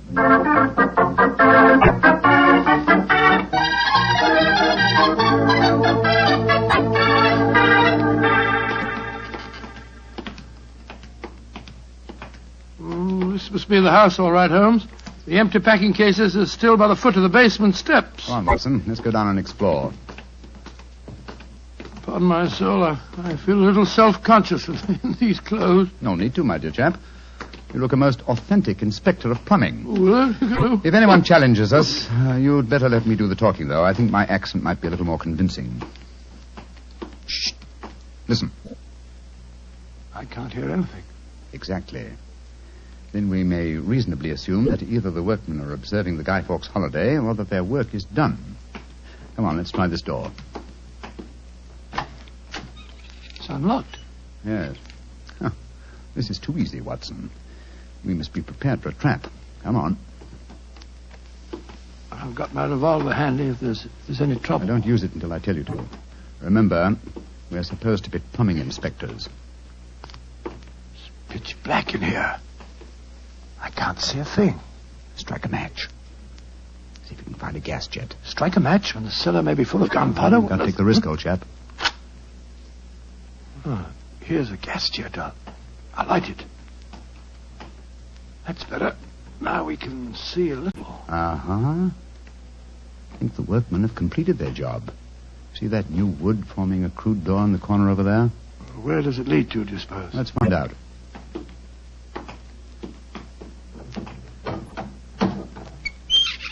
Oh, also unlocked. And here's a miner's lantern, waiting conveniently for us on this ledge. Oh, this is ridiculously easy. Now I'm sure it's a trap. I like the lantern. Great Scott, it's a tunnel. Yes, it's a tunnel leading into Mr. Stewart's house next door. Let's explore it.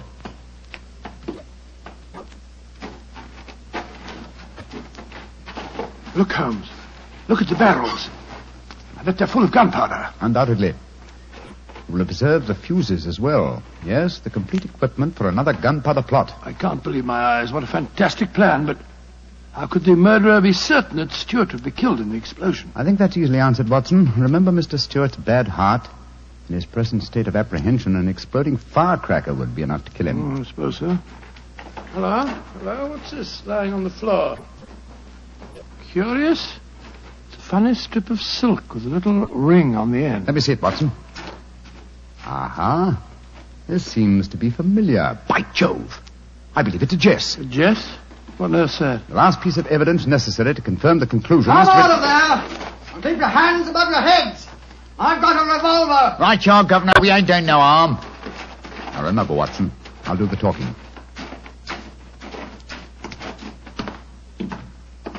Come on! Out you come! Well, well, you're a comical-looking pair. What are you doing in there? Me and my mate got a message to come over here and see to the plumbing, mister. Plumbers, eh? Do you have any identification? Yes, sir. Here's my badge. We're inspectors for the London County Council. Oh, that's all right, my man. I saw the basement door open and I thought burglars might be here. You're the owner of this house, sir? Yes, but my agent let it recently to some tenants who've been behaving rather queerly, I'm told. So I came round here to see what was happening. If you're the owner, sir, perhaps you can give me some facts for me records. I want to film me records, you know. What do you want to know? Well, your name, please, sir. Falconby. Guy Falconby. Look here. Alfie, hold your nose. What did he say? Nothing, sir, nothing. He's got bad hiccups. Had him I've had him for months now. Can't stop him. Alfie, here, give me a pencil, will you? Thank you, Alf. Now, sir, your name is Guy Falconby. What's the name of the tenant this house is let to? There are three of them. Oh, do you know their names, sir? Got to have them for me records, you see. Yes, the names are Winter, Rokewood, and Keynes. Oh, yes. Winter, Rokewood, and Keynes. That's right, sir. Sounds as if they might be a firm of solicitors, don't they, sir? Well, perhaps they are. I haven't met them. Just one more question, sir, and then I needn't bother you no more. Well, what is it? My religion or my grandmother's maiden name? No, sir. No, nothing like that. I just wondered who lived in the house next door on that side. We've had a complaint from there, too. Their pipes is bunged up. My cousin lives there. His name's James Stewart. Mr. James Stewart, eh? Not much obliged, sir. Me and my mate will be going next door then. Come on, Alfie. I'm not surprised his pipes are bunged up, as you so graphically put it. He's a great one for practical jokes about the house. As a matter of fact, he's planning one of them tonight. Well, that's no concern of yours. By the way, my man, what's your name? Nivitt, sir. Tom Nivitt. Come on, Alfie. We got work to do.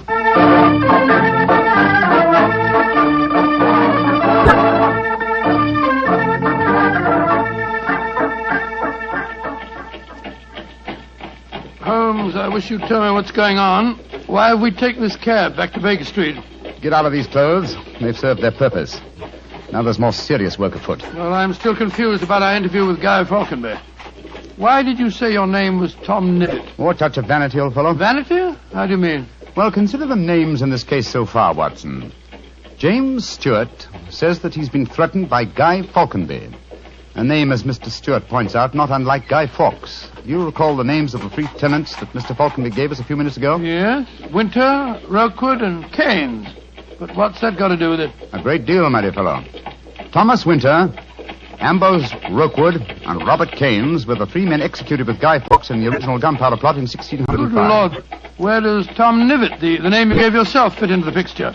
Thomas Nivitt was the Westminster magistrate who arrested the conspirators. Since the would-be murderer has such an academic knowledge of the original plot, I thought I'd let him know that he was up against an opponent worthy of his steel.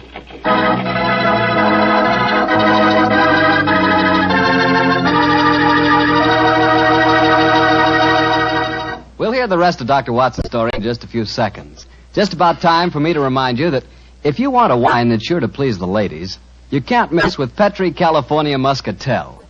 That's because Petri Muscatel is a golden wine with one of the most luscious flavors you ever tasted. Did you ever taste a big, plump muscat grape that's ripened in the sun? If you have, then you know what to expect when you taste Petri Muscatel. It's a wonderful wine, perfect after dinner and swell when company comes. Just remember that, won't you? Petri Muscatel. Well, Doctor, you and Mr. Holmes were certainly having yourselves quite a Guy Fawkes Day. What happened when you got back to Baker Street? We quickly changed out of our disguises and back into our ordinary clothes. I was still pretty much in the dark, as usual. And I kept questioning Holmes as to our next move. He was in a state of suppressed excitement. And it was obvious as he spoke to me that he was anxious to be off. What's dawdle?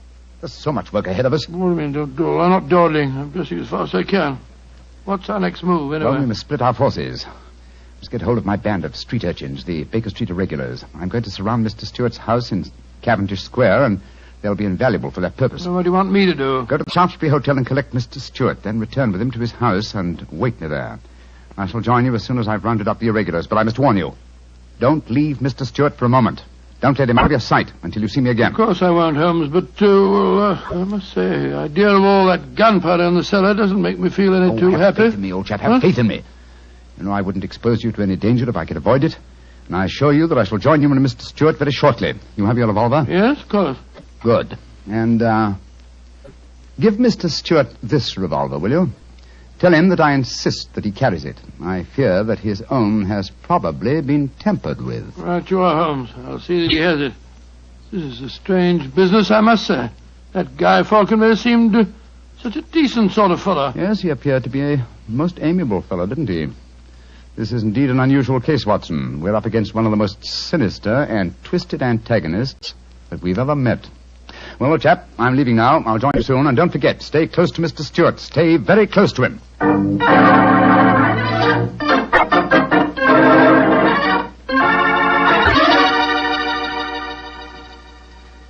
Dr. Watson, I wish your friend were here. No, don't get so excited, Mr. Stewart. You'll be here any moment now. You've still got the revolver that I gave you? Yes, it's in my pocket. But what's the good of a revolver if there should be an explosion? Answer me that if you can. No, you must have faith in Mr. Holmes, sir. He's arranging now to have this house of yours surrounded by his band of street urchins. They'll see that no one gets to the cellar next door to light the fuses. A bunch of children. How can they do anything? You don't know the Baker Street irregulars, Mr. Stewart. And it's a perfect day for them to operate.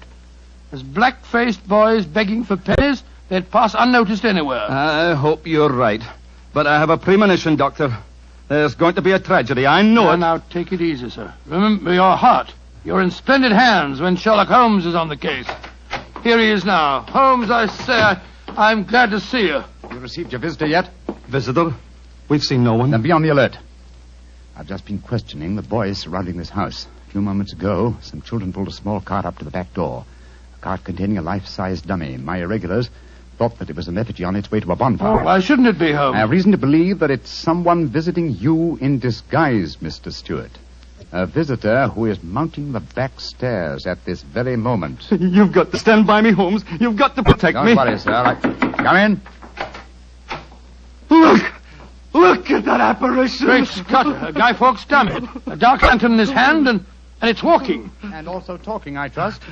Keep away from me. I got a revolver. Take for sake, for Victoria's sake. If you won't give me one, I'll take two. The better for me and the worse for you. It's Guy Falkenberg. Keep away from me, do you hear? The better for me and the worse for you. All right, then. I'm going to fire. Dear me, Mr. Stewart, the revolver I've provided for you seems to be unloaded. How very odd. Well, what in fun is all this about? You've just witnessed an attempted murder, Watson. Murder? What are you talking about? This is a game. James and I had it arranged, the whole thing. You may have thought it was a game, Mr. Falconby, but I assure you that your cousin... Grab Mr. Stewart, Watson. He seems to be leaving us. Leave me alone. Take your hands off me. My heart. Help me put him on the sofa.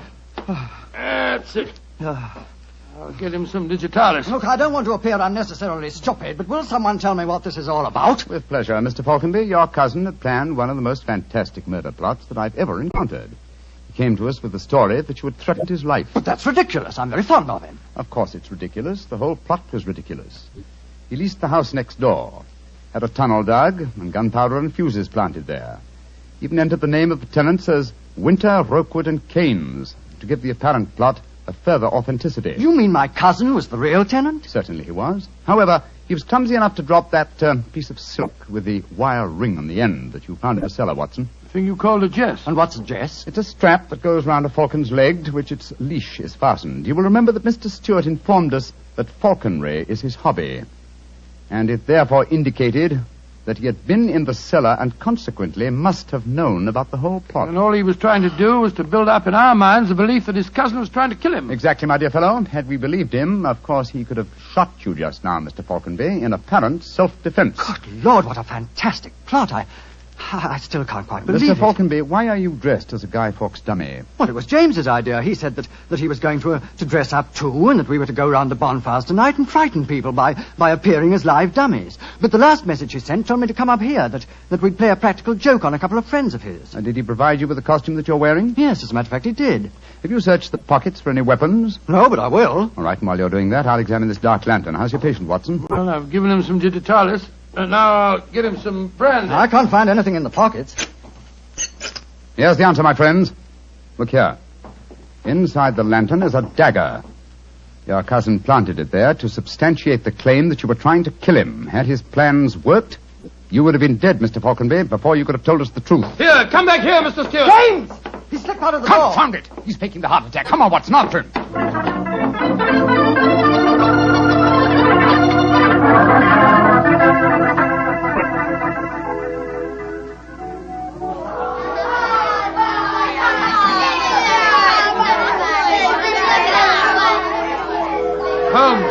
Holmes, where are you? Out of the way, please. Blimey. Here comes the Lord Mayor of London, chums. Excuse me, please. I'm trying to find a friend of mine. Most important. Holmes, where are you? Here I am, Watson. I hear you calling me. Out of the way, please. I'm coming, Holmes. Why don't you send in a postcard? You got away from me in the crowd. I'm afraid Mr. Stewart got away from us. Well, we'll never find him in this mark. Not to old fellow. He's a dangerous man. There's no knowing what he may do. Where are the irregulars? There's Wiggins. Wiggins? Hello, Mr. Elms. Wiggins. Dr. Watson. Did you see a man run out of that house a few minutes ago? No, Governor. Perhaps Charlie did. Hey, Charlie, come over here a minute. It's Mr. Elms. All right. I bet Charlie didn't see anything, though. He's got some savvy girl with him. Hello, Mr. Holmes and Dr. Watson. Hello, Charlie. Hello, Charlie. Did you see a man run through this crowd a few minutes ago? A tallish man with a gray moustache? Yes, I did. A man came running out of the house over there. That's the house. Where'd he go? He ran down toward where the shops are. And he stole our dummy, he did. The one we are going to burn in the bonfire. I tried to stop him, but he got away. Holmes, look up there on the roof. There's a figure. By Jove, I believe it's James Stewart. That's the man. He's the one that stole our dummy. He's standing up on the roof. He's going to jump. If he does, he's going to land in the bonfire. There he goes. He is jumping. Right into the middle of the fire. It's awful. He'll be burned to death. Don't worry, Wiggins. There wasn't a man who fell into the bonfire. What do you mean? From the gyrations that the figure performed as it fell, my dear Watson, I'm convinced that Mr. Stewart threw the stolen dummy to try and put us off the track. Then Stewart's still up there. He is, Watson. Come along, old boy. It's up on the rooftops for us. Up on the rooftops.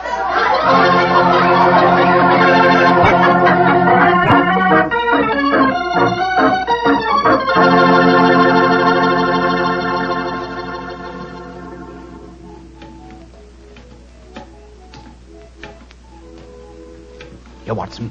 Let me help you up. Can you reach my hand? Yeah, I got it. All right, then. Up you come. Come on. That's it. Phew. Seems to me that fire escapes must be designed for giants. Keep your eyes skinned, old fellow. Stewart's a dangerous man. Might be hiding behind those chimney stacks. Come on. Upon my soul, this is a strange place to be on Guy Fawkes night. Yes, a comprehensive case, Watson. Starts in a cellar and ends on a rooftop. Look, Holmes. By the parapet there. The crumpled body of Mr. Stewart. Looks to me as if it... Yes. He's dead, Holmes. Well, it's not surprising. The effort of carrying the dummy up here and throwing it, combined with his own state of excitement, were too much for him. Well, quite frankly, I can't say that I'm sorry. No, he planned a murder. If it hadn't been for you, he would have succeeded. An extraordinary case, Holmes. Yes, old chap, and one that should long make us remember the 5th of November. By Jove, yes. Please to remember the 5th of November. Gunpowder treason and plot. I see no reason why gunpowder treason should ever be forgotten.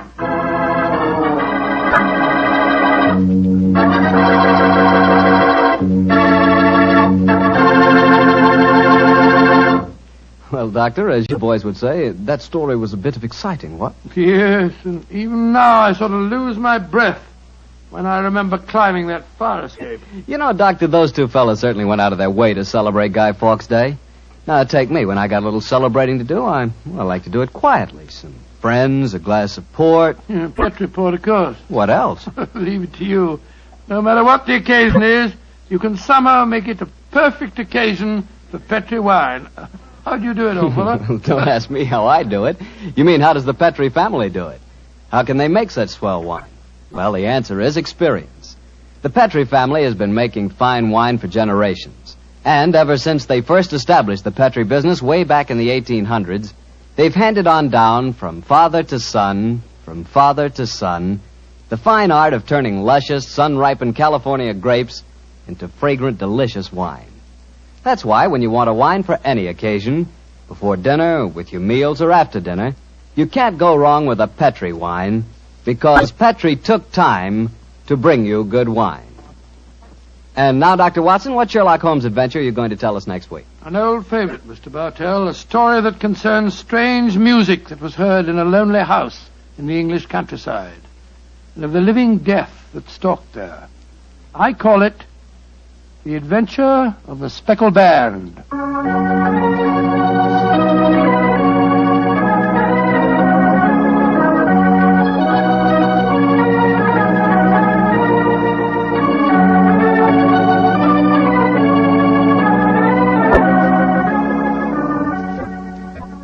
Tonight's Sherlock Holmes adventure is written by Dennis Green and Anthony Boucher and was suggested by an incident in the Sir Arthur Conan Doyle story, The Adventure of the Devil's Foot. Music was by Dean Fossler. Mr. Rathbone appears through the courtesy of Metro-Goldwyn-Mayer, and Mr. Bruce through the courtesy of Universal Pictures, where they are now starring in the Sherlock Holmes series.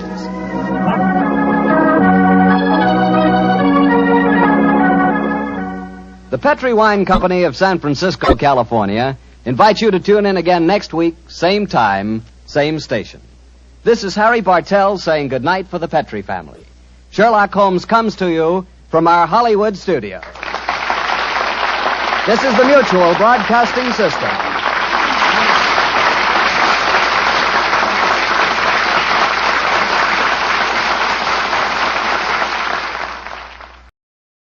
On a cold and foggy day in May of 1886, a young doctor named Arthur Conan Doyle set aside his medical practice for the afternoon, took pen in hand, and began to write a mystery novel.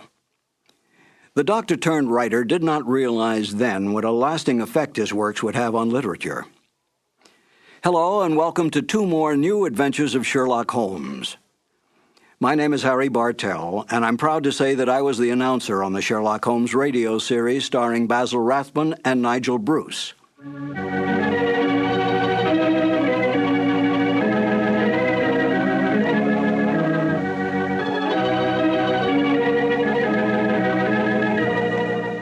There are more true facts available about the real life of Sir Arthur Conan Doyle than all the fictitious conjectures on the written life of Sherlock Holmes. Yet it was Conan Doyle's great detective that brought the author worldwide fame.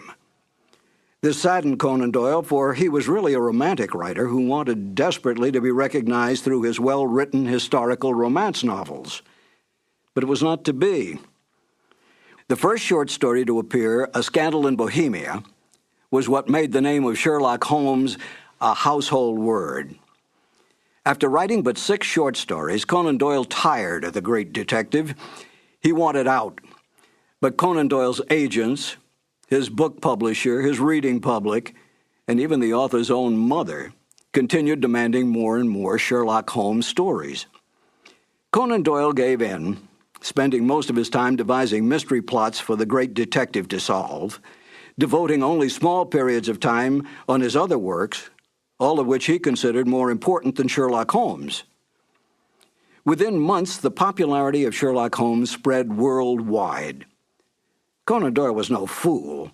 He knew which side his bread was buttered on, and he soon gave up his medical practice to spend all his time and energy on writing. Today, anyone can go into a bookstore and ask for a copy of Sherlock Holmes stories. Try to do that with any of Conan Doyle's other great works. Such is the power and attraction of the greatest detective of them all, Sherlock Holmes. Now, let's listen to Basil Rathbone and Nigel Bruce in one of the original Conan Doyle mysteries, The Adventure of Thor Bridge. This episode from the life of Sherlock Holmes will be transmitted to our men and women overseas by shortwave and through the worldwide facilities of the Armed Forces Radio Service. Petri Wine brings you Basil Rathbone and Nigel Bruce in the new adventures of Sherlock Holmes.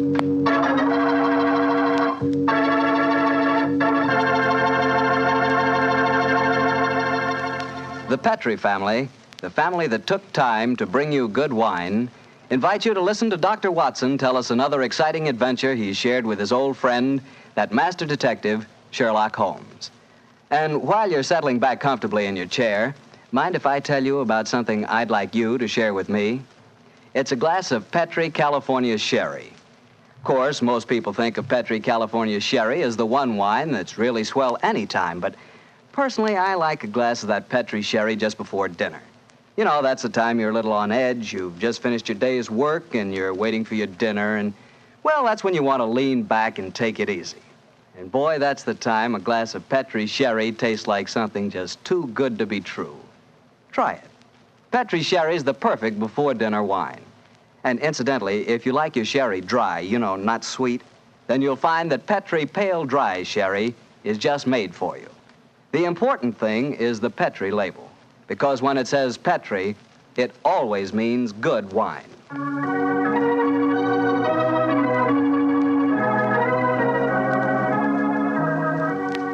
And now for our weekly visit with our good friend and host, Dr. Watson. Good evening, Doctor. Good evening, Mr. Bartell. You're a bit late. I've been keeping some dinner hot for you. Here, pull up your chair and join me. That's very nice of you. Thanks, Doctor. Are you all set with tonight's story? Yes, my boy, I'm all set, as you call it. As a matter of fact, I was going over my notes on the case just before you arrived. Last week, you hinted that a beautiful girl figured prominently in your adventure. That's quite right, Mr. Bartell. An extremely beautiful girl. In fact, I often used to say to Sherlock Holmes that if I'd been a little younger at the time, I might... Oh, well, you haven't come here to listen to my personal reminiscences. You want to hear the story that I called The Problem of Tor Bridge. That's what you promised us, Doctor. How did it begin? on a windy morning in October in the 1890s it was. As I was dressing, I observed how the last remaining leaves were being whirled away from the solitary plane tree which graced the yard behind our Baker Street house. I descended to breakfast, prepared to find my companion in depressed spirits, for, like all great artists, he was easily impressed by his surroundings. But, to my surprise, he was in an unusually gay mood. As I entered the room, he looked up at me and, with a smile, spoke. Good morning, my dear fellow. I hope you slept well. Splendidly, thank you, sir. I'm so glad. Well, you're very solicitous this morning. I think you must have got a new case. Am I right? The faculty of deduction is certainly contagious. Yes, I have a new case. After a month of trivialities and stagnation, the wheels revolve once more. Good. Tell me all about it. Well, as yet, there isn't much to tell. Have you ever heard of Neil Gibson? Neil Gibson? Oh, yes, yes, something to do with gold mining, isn't he? A great deal to do with it, my dear fellow. In fact, he's considered the greatest mining magnate in the world. About 5 years ago, he bought a large estate in Hampshire. Perhaps you've read of the tragic death of his wife. Oh, yes, of course, I remember the case now. She was murdered by a jealous governess who was in her employ, wasn't she? That point will be decided when the lady in question, Grace Dunbar, I believe her name is, comes up for trial at the forthcoming Winchester Assizes. In any case, it's hard for me to see what I can do for my client at this late date. Your client? Oh, yes, I forgot I hadn't told you. I'm getting into your involved habit of telling a story backwards. Better read this letter. Came this morning. Oh, let's have a look. Dear Mr. Sherlock Holmes, Miss Dunbar is innocent. I can't see the finest woman in the world go to her death without doing everything possible to save her. I shall call on you at 10:30 tomorrow morning to discuss the matter. Yours faithfully, Neil Gibson. Good gracious me. There you have it, Watson. That is the gentleman I await. Do you know anything about his dead wife? Only what I've been reading in the papers. Apparently she was past her prime, which was the more unfortunate as this Miss Dunbar, who superintended the education of the two young children, is reputed to be a very attractive young lady. The eternal triangle, eh? Well, where did the murder take place? On Gibson's estate in Hampshire. His wife was found in the grounds nearly half a mile from the manor house, late at night, clad in her dinner dress, with a shawl over her shoulders, and a revolver bullet through her brain. Any weapon found near her? No, there were no clues found at the scene of the crime. What made them suspect the governess? Well, in the first place, there was some very incriminating evidence.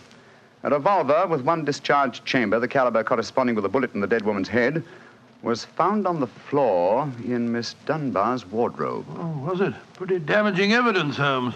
So the coroner thought. And to make the case even blacker against Miss Dunbar, the dead woman had a note on her making an appointment at that very spot. And the note was signed by the governess. It seems obvious that the girl's guilty, and the motive's clear. Mr. Gibson would be a great catch for a young girl. Love, fortune, power, all dependent on one life. Possibly, Watson, but circumstantial evidence can be very misleading at times. As the gentleman in question, unless I'm very much mistaken, considerably before his time. I can see him from the window here. Formidable-looking fellow. Must be well over 6 foot tall. Judging by the way he's wrenching at that doorbell, he's a man with a violent temper. Mrs. Hudson's opening the door to him now. Meet him on the stairs, will you, old chap? It'll save Mrs. Hudson a journey. Sure. Up here, sir. Thank you, Mr. Hudson. All right. Are you Mr. Sherlock Holmes? No, indeed. I'm his colleague, Dr. Watson. Come along in, won't you? Mr. Neil Gibson, I presume? That's right. So you're the great Sherlock Holmes, huh? The adjective is your own, Mr. Gibson. Sit down, won't you? By the way, you may speak quite freely in front of Dr. Watson. Well, I may as well begin by telling you that money means nothing to me in this case. You can burn it if it's any use to you in lighting the truth.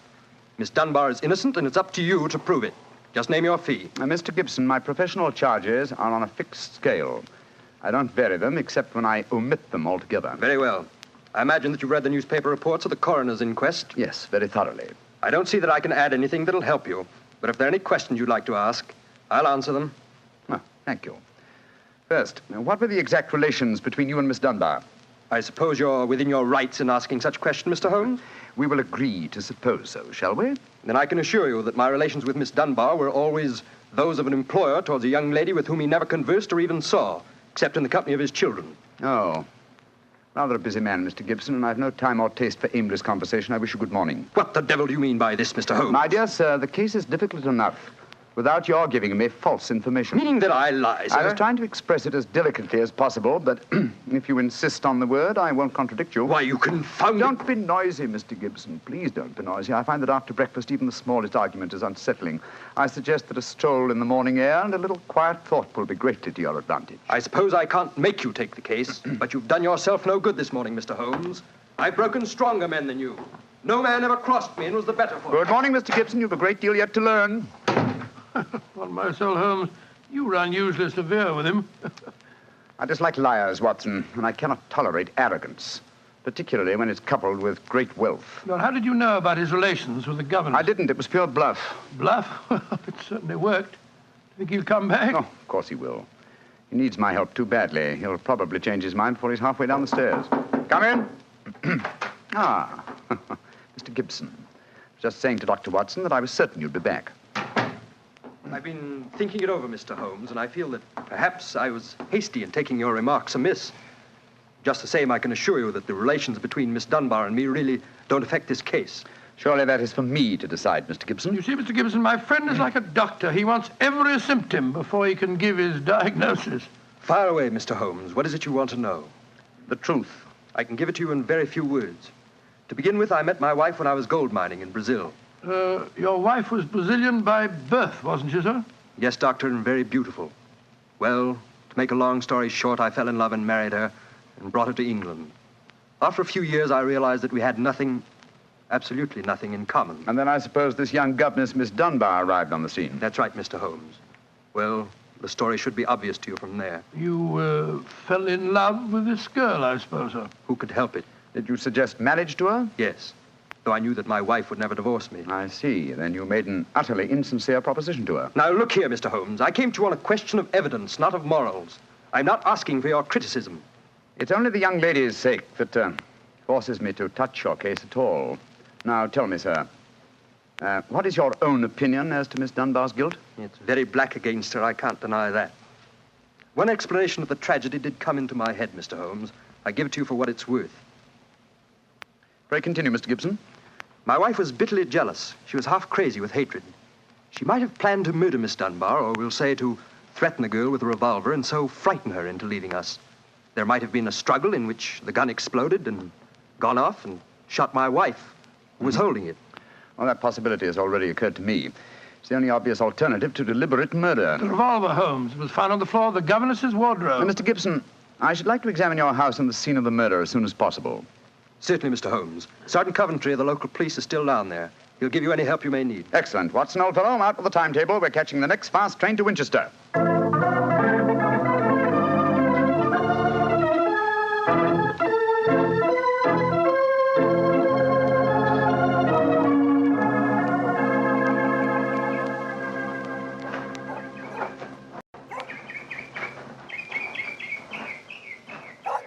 So if I have to have someone else on the case, I'd rather have you, Mr. Holmes. The yard gets called in, then we local police loses all credit for success. Generally gets blamed for the failures. Now I've heard that you play straight. I don't appear in the matter at all, Sergeant Coventry.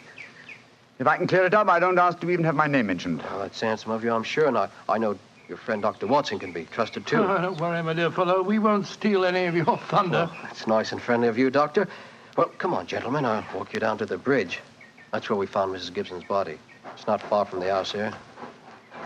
Well, I must say, Mr. Gibson has a beautiful estate. It must be 60 or 70 acres. Oh, nearly twice that, Doctor. The woods back of the house there belongs to him, too.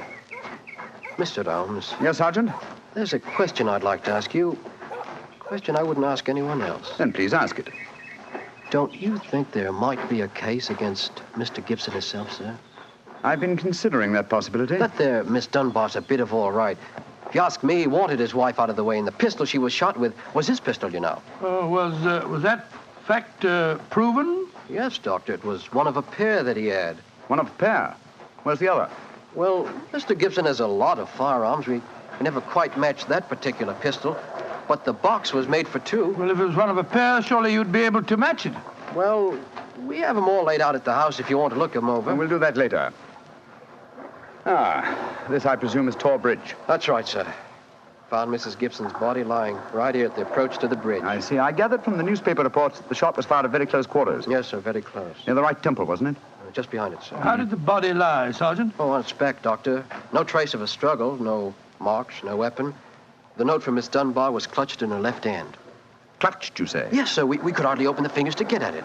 Ah, that's of greatest importance. It excludes the idea that anyone could have placed the note there after death in order to furnish a false clue. What did the note say, Sergeant? Little enough, Doctor. It just said, I will be at Tor Bridge at 9 o'clock, and it was signed Grace Dunbar. Miss Dunbar admit writing it? Oh, yes, sir.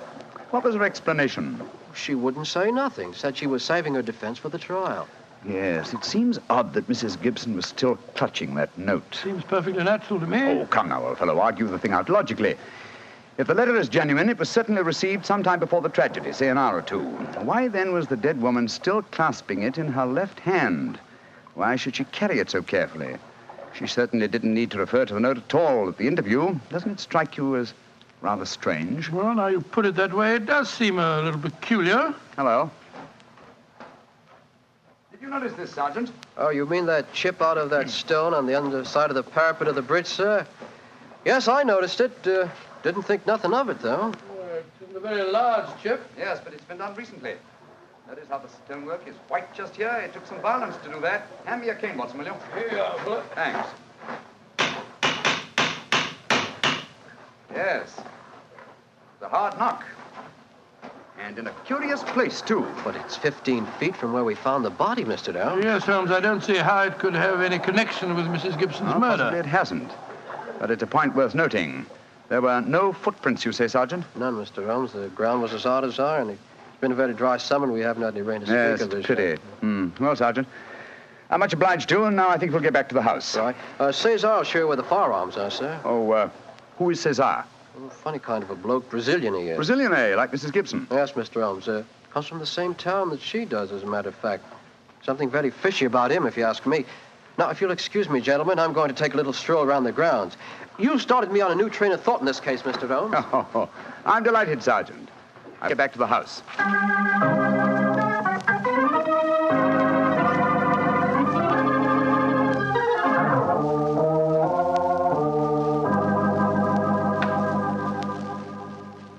I see. And these are all the firearms in Mr. Gibson's possession, eh, Cesar? Except for the revolver that is missing from the case. Yes, so I say I've seen him. I've never seen such a collection of guns and revolvers in my life. Mr. Gibson had many enemies, senor. He always sleep with a loaded pistol beside his bed. She's a man of great violence. There have been times when all of us were afraid of him. Did you ever witness physical violence towards Mrs. Gibson? No, senor. I cannot say that I have. But I have heard him say many terrible things to her. He would taunt her in front of we servants. I have heard him do it many times. Thank you, Cesar. That will be all. Muito bem, senor. You know, Holmes, I still think the case against Miss Dunbar looks very black. I should agree with you if it were not for one fact. The finding of the revolver in her wardrobe. On the soul, Holmes, that seems to me the strongest evidence of all. I think not, old chap. Huh? We must look for consistency. Where there is a want of it, we must suspect deception. I don't quite follow you. Suppose for a moment that we visualize you in the character of a woman who in cold, premeditated fashion is about to murder a rival. You've planned it. A note has been written. The victim has come. You have a weapon. The crime is well done. It has been workmanlike and complete. Do you mean to tell me that after carrying out so crafty a crime, you'd be so stupid as to forget to fling the incriminating revolver to the bottom of the stream? Or perhaps in the dense reeds that border it? Would you carefully carry it home and put it in the first place that would be searched? Your wardrobe? Well, perhaps in the excitement of the moment, one... No, my dear chap, I won't admit that's even possible. When a crime is coolly premeditated, then the means of covering it are coolly premeditated also. Well, then if Miss Dunbar didn't shoot Mrs. Gibson, who the devil did? I hope I can give you the answer to that question, Watson, when we've made one further visit. Oh, Lord. Where are we going now? To prison, old chap. Prison? Yes, we're going to Winchester Prison to call on Miss Dunbar. I'm certain that the key to this strange mystery lies in her hands.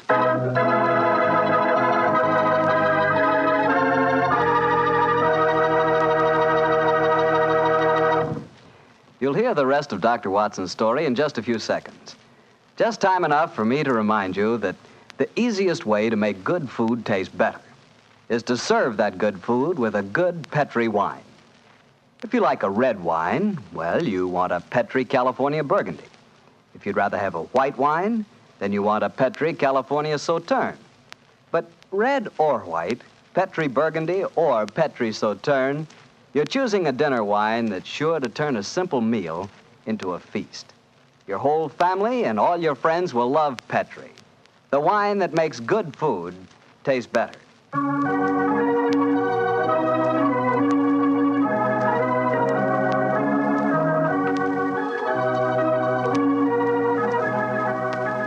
And now back to Dr. Watson and tonight's Sherlock Holmes adventure, The Problem of Tor Bridge.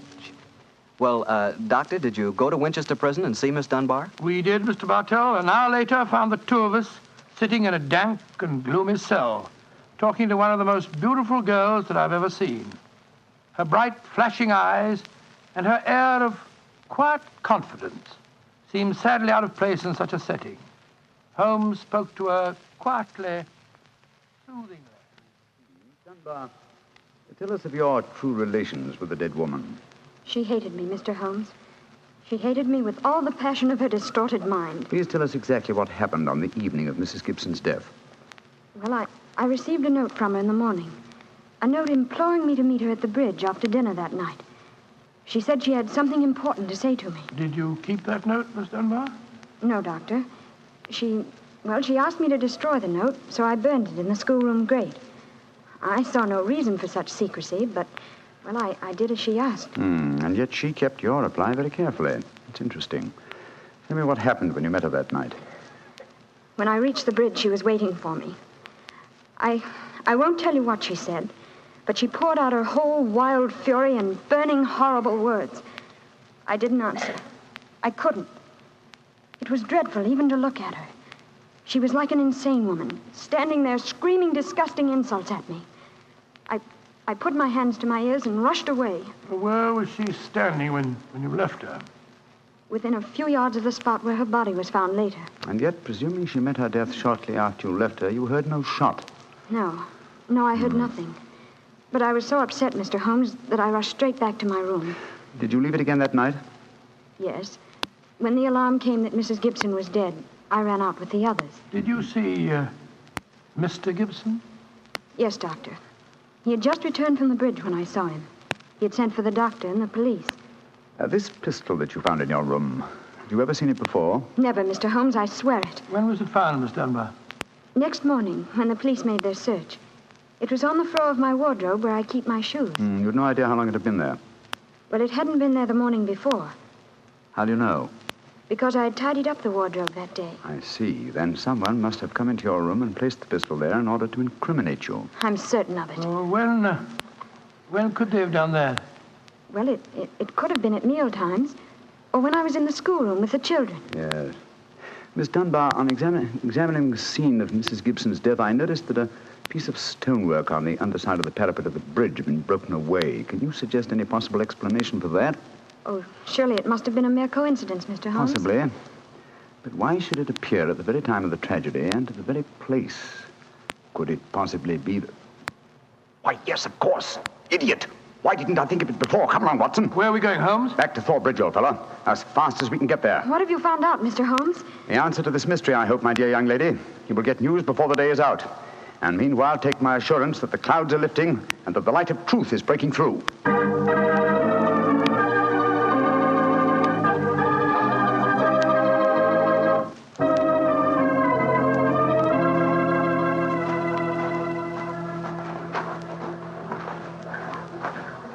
Well, Mr. Holmes, you're soon back here. What have you found out? Sit down a few moments.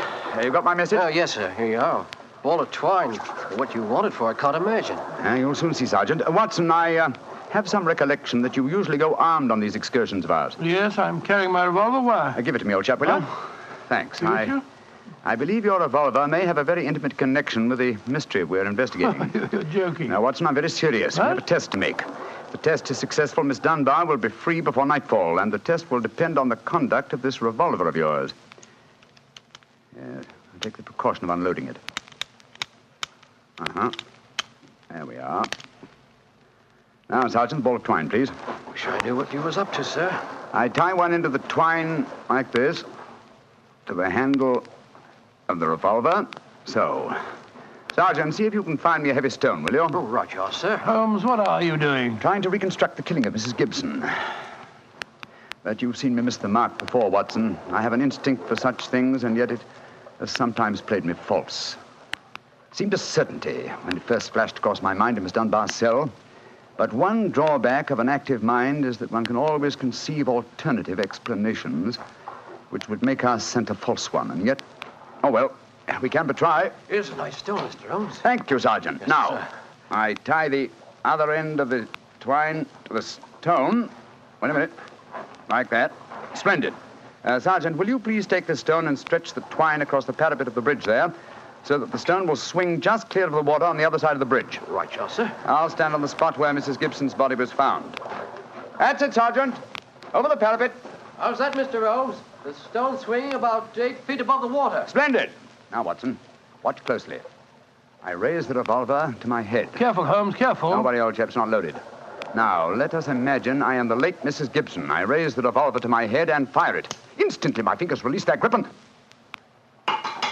There's your answer, Watson. Great Scott, the revolver flashed back out of your hand, struck the parapet of the bridge, and then the weight of the stone flipped it over into the water. Was there ever a more exact demonstration? Come on, old fellow. You're a bloomin' magician, Mr. Holmes. That's what you are. A bloomin' magician. Look at that. Observe the second chip on the stonework, the parapet here. Same size as the first. Then the murder of Mrs. Gibson... Wasn't murder at all. It was suicide. What? We can follow the various steps quite clearly. A note was extracted very cleverly from Miss Dunbar, a note which made it appear that she had chosen the scene of the crime. Mrs. Gibson, in her anxiety that the note should be discovered, somewhat overdid it by holding it in her hand to the last. That alone should have excited my suspicions earlier than it did. So she stole one of her husband's revolvers and planted the other one in Miss Dunbar's wardrobe. Exactly. After discharging one of the cartridges, which you could easily do in the woods without attracting suspicion, she then went down to the bridge, where she contrived this exceedingly ingenious method of getting rid of her weapon. When Miss Dunbar appeared, she used her last breath in pouring out her hatred, and then, when the girl had left, carried out her terrible purpose. Then the missing revolver? You'll find it with the aid of a grappling hook at the bottom of the stream, and also the stone and the string, with which this vindictive woman attempted to disguise her own crime and fasten a charge of murder on an innocent victim. Yes, Sergeant, and don't forget while you're at it that my revolver's down there, too. Oh, don't worry, Doctor. I'll get some grappling hooks right away. I must say, Holmes, you've solved this case brilliantly. Quite brilliantly. I disagree, old chap. And I fear that you'll not improve my reputation by adding the case of the Tor Bridge mystery to your annals. Oh, nonsense, but that's ridiculous. Oh, no, it isn't, old boy. I've been sluggish in my mind and wanting in that mixture of imagination and reality, which is the very basis of my art. I confess that the chip in the stonework was a sufficient clue to suggest the true solution, and I blame myself for not having attained it sooner. Well, Holmes, personally, I agree with the sergeant's opinion of you. Oh? What was that, old fellow? You're a blooming magician, Mr. Holmes. That's what you are, a blooming magician.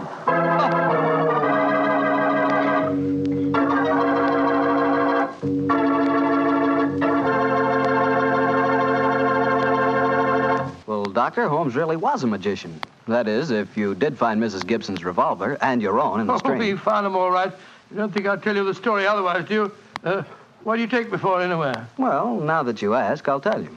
I take you for a very charming gentleman, a wonderful storyteller, and a fine host. Oh, that's very nice. Really, Well, you are a gentleman of the old school. And you do tell a fine story. You flatter me, you... And you are a perfect host. Oh, that meal we had tonight was wonderful. Oh, it was, eh? And, that wine, what kind was it? It was Petri wine, and you know it. And I should have known that you were leading up to something. Mr. Bartell, you should be ashamed of yourself. You will do anything to get a chance to talk about Petri wine. Oh, I can't say that I blame you. Well, honestly, Doctor, I meant everything I said. But you don't really want me to stop talking about Petri wine, do you? After all, it's worth talking about, isn't it? What other wine is made with the loving care that goes into Petri wine? Don't forget, Petri wine is made by the Petri family. Winemaking is their business. Why, they've been making wine for generations, handing down from father to son, all their skill and knowledge and experience. You can be sure the Petri family really knows plenty about the fine art of turning luscious grapes into delicious wine. That's why, whether you want a wine for before dinner, with dinner, or for any time, you can't go wrong with a Petri wine, because Petri took time to bring you good wine. And now, Dr. Watson, what new story are you planning to tell us next week? Well, next week, Mr. Bartell, I'm going to tell an adventure that Holmes and I had amid the oriental magnificence of a Maharaja's palace in India. India? Sounds intriguing. What were you and Sherlock Holmes doing out there, Doctor? Well, you'll have to wait till next week for the answer to that question, my boy. But I can tell you that it was one of the weirdest problems that we ever had to solve. I call the story The Vanishing Elephant.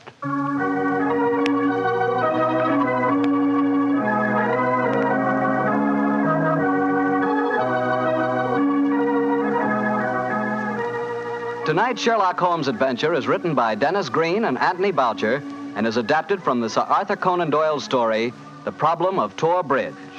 Mr. Rathbone appears through the courtesy of Metro-Goldwyn-Mayer and Mr. Bruce through the courtesy of Universal Pictures, where they are now starring in the Sherlock Holmes series.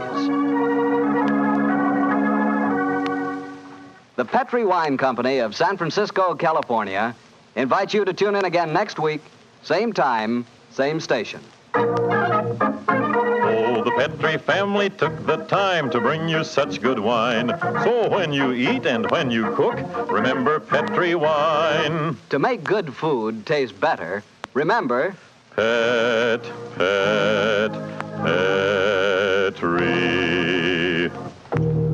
wine. This is Harry Bartell saying goodnight for the Petri family. Sherlock Holmes comes to you from our Hollywood studios. This is the Mutual Broadcasting System.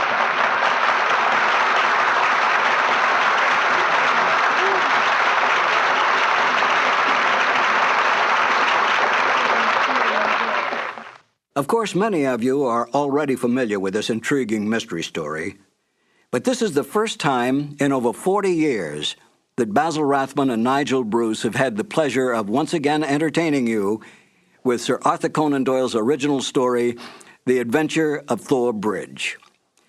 This is Harry Bartell. I'll be right back with more notes on Sir Arthur Conan Doyle and another new adventure of Sherlock Holmes.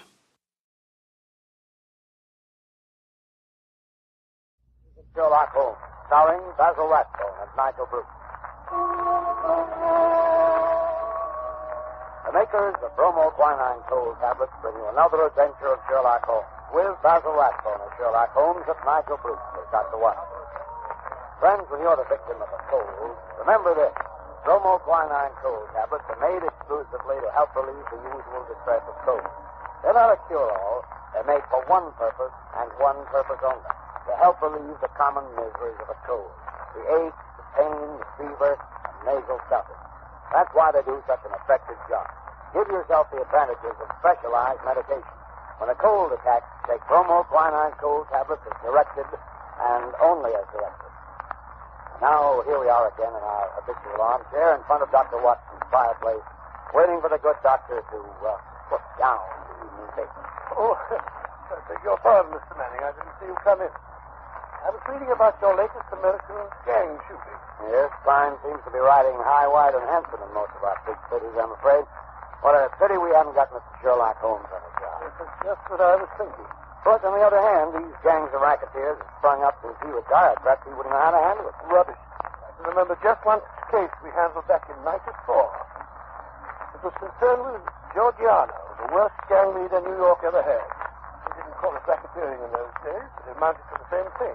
Kidnapping, blackmailing, bombing, terrorizing innocent people. By during the course of that particular case, Giorgiano had one man taken for a ride, as you call it.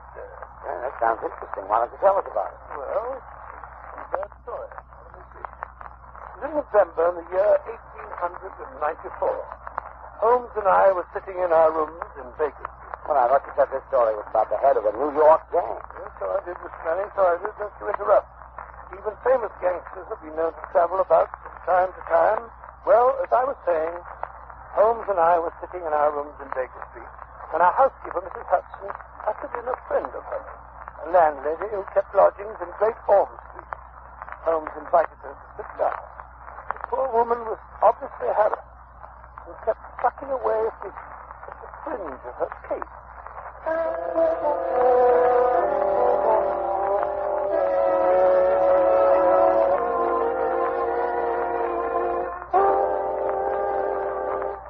Hudson tells me that you've been having some difficulty with the lodger, Mrs. Warren, that's the name, sir. No, Mr. Henry, you couldn't call it difficulty I'm having. And it was a lodger that was easier to do for. It's just that I don't see him from one weekend to the other. Oh, come now. That's nothing to be uneasy about. My best Mrs. Warren, if I were your lodger, there would be many occasions when you wouldn't see me for weeks at a time. I work a good deal at night, you know, and do my sleeping by day. Oh, no doubt, Mr. Holmes. But this is different. He never goes out, not even at night.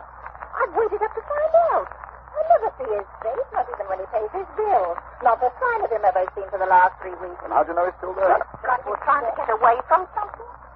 Oh, it frightens me, Mr. Holmes. I can't sleep for fright. When did this lodger first come to you? 3 weeks back it was. He asked me terms and I paid 50 shillings a week. You see, there's a fine sitting room and bedroom all complete like at the top of the house. Yes, indeed. Go on. Well, Mr. Holmes, he says to me, I'll pay £5 a week if I can have it on my own terms. He took a £10 note out of his pocket then and there and gave it to me 2 weeks in advance. Then he says he's to be left entirely to himself and never for any excuse are we to disturb him. So he took the rooms and hasn't been out since? Oh, yes, he has, sir. What? But I thought you said that he... Just what it was, sir, that first night. He went out and returned very late. He was all in bed, but I heard him walking up the stairs. And his door shut and locked. And he keeps it locked. And I ain't seen him since. But his meals. How did he get his meals? Well, when he rings, I take a tray up and leave it on a chair outside his door. Then when he rings again, up I goes and takes the tray away empty. If he wasn't anything else, he writes it on a slip of paper and leaves it on the tray. I see. Have you brought any of those bits of paper with you? Yes, Mr. Holmes. There's been 3. Good. Here they are. Uh-huh. When today? Most interesting. Written with a broad, pointed, violet-tipped pencil and printed. Well, what do they say, The messages are quite laconic, my dear Watson. Soap, Daily Gazette, and match. They open up a very pleasing field of intelligent speculation. Suggestive, Watson, very suggestive. The gentleman... Anything very unusual about those papers? No. That's printed. The gentleman doesn't wish Mrs. Warren to obtain a sample of his handwriting. And here, look. On this slip, after the soap, a corner has been torn away. There is evidently some mark, perhaps a thumbprint. It might give a clue to the man's identity. Furthermore, the person is undoubtedly a foreigner. Oh, how do you deduce that? When he writes match, not matches. You must look the word up in the dictionary, which gave only the singular, of course. Now, Mrs. Warren, what's your lodger look like when he came to take the room? Youngish he was, Mr. Holmes, not over 30. Middle size, dark, and he had a beard. Spoke English? Yes, sir, he spoke English well enough, but with an accent. He was a foreigner. What I tell you, Watson, what I tell you. Did he give his name? No, sir. He had any letters or callers? No, sir. Where did he retire when you or the girl go in to do his in the morning? We don't go in, sir. He does for himself. Oh, I see, yes, interesting. And you say nothing has come out of that room? Absolutely nothing? Just 2 burnt matches and a cigarette end. They was on the tray this morning. You brought them with you? Oh, that I did, sir. Mrs. Hudson told me how you said nothing was too small to take notice of. Mrs. Hudson was right. Sir, here you be. These matches were used to light cigarettes. Steady. How can you tell what the matches were used for? Quite obvious, my dear Watson, quite obvious. The shortness of the burnt end. At least half a match is consumed in lighting a pipe or a cigar. Hello. Well. This cigarette is certainly remarkable. Yes, Mrs. Warren. The gentleman who is now living in your rooms is not the gentleman who engaged them. No, Holmes, you can't tell us that. You can deduce that from the cigarette itself. Elementary, my dear Watson, elementary. Notice the size of the thing. I believe you said the first gentleman had a beard, Mrs. Warren. Yes, sir. A black beard it was, and a flowing moustache. Yes. Now, take the cigarette. Only a clean-shaven man could have smoked it down this far. Why, Watson, even that bristle you call a moustache would have been singed. That's not very funny. Perhaps he used a holder. Impossible, my dear fellow. Notice the way that it's matted at the end. No, it's a different person entirely. How could he have got in? Well, he went out the first night, Mrs. Warren tells us. But did the same man return? I think not. I think it was the second chap who came back. The one for whom the first man took the room. Perhaps they both returned. Possibly that there are 2 men in those rooms. Excellent, my dear Watson, excellent. You're coming along. Now, tell me, Mrs. Warren, how much does the fellow eat? Would it be enough for 2? Oh, no, sir. He eats so little I often wonder if he can keep life in warm. Well, that settles that. Oh? Well, Mrs. Warren, there seems to be nothing more to be done for the moment. I hardly think the situation is dangerous, at least not for the present. So keep us informed of any further developments. Oh, thank you, Mr. Holmes. I feel easier in my mind already. Thank you, sir. Thank you. Not at all. Good day, gentlemen. Good day, Mrs. Warren. Look here, Holmes. You're not going to go bucking about in this affair. The man is probably just a harmless eccentric of some sort. You never know, Watson. You never know. Whoever he is, he's living in terror. Huh? Terror of what, I wonder? Oh, rubbish. Besides, who's going to foot the bill? What do you expect to get out of a case like this? Education? The pursuit of knowledge, Watson, is my great hobby. Pursuit of knowledge of afoot. Curiosity, that's what it is. Plain, unadulterated curiosity. Oh, possibly, Watson, possibly. Education, pursuit of knowledge, curiosity. That's they all amount to the same thing. Where are you going to look for your education in this case, if I may ask? In the Daily Gazette, my dear fellow, in the Daily Gazette. A newspaper is often a very storehouse of knowledge.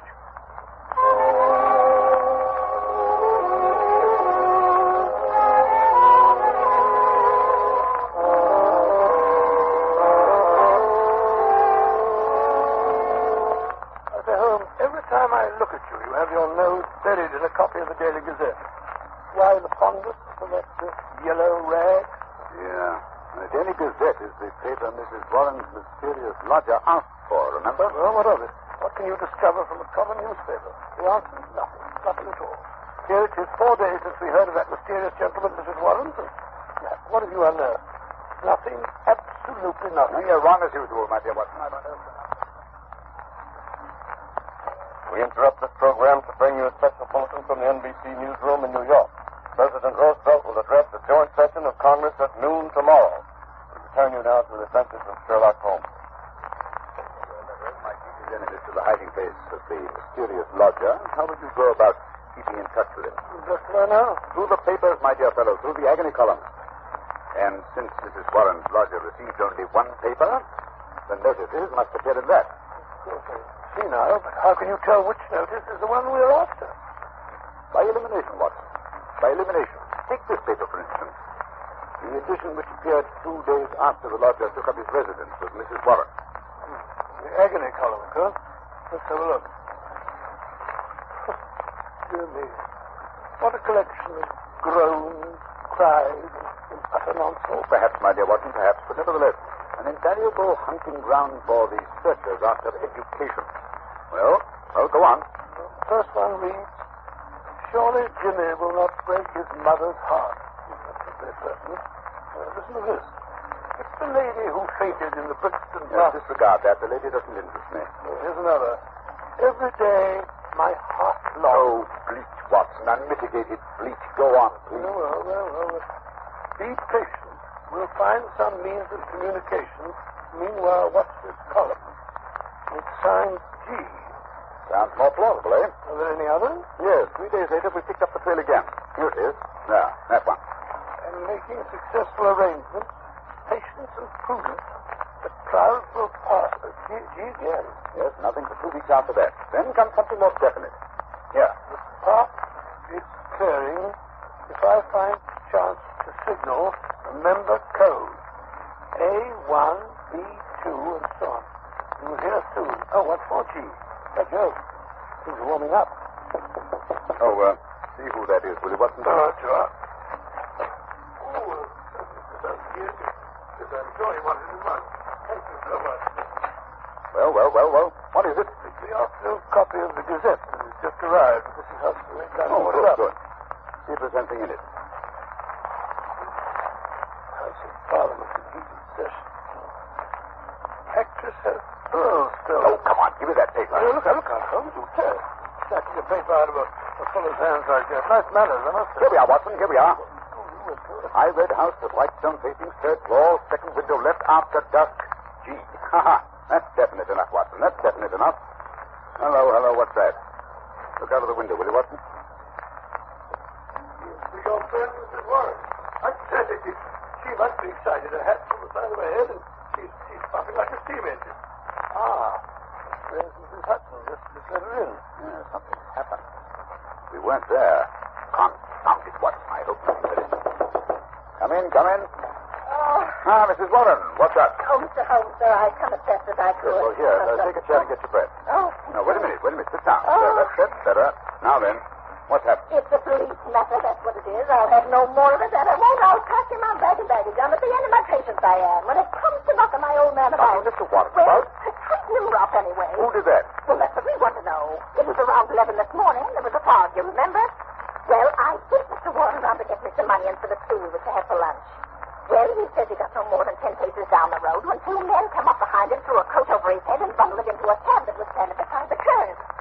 12 o'clock, 1 o'clock, and he don't come back. And there am I and me stew left waiting for the onions. Well, at 2 o'clock, they come up a stew anyhow. And you know what a stew is like without onions. Yes, it's like tea without... Yes, without milk. I like mine. Well, tea without milk is about that. It's one of the most... Go on, Mrs. Warren. Go on, never mind. Yes, well, at 3 o'clock, my old man comes home, all black and blue, and his coat torn. At first, I think he's been in some pub. He's got a weakness for a drunk now and then. Yes.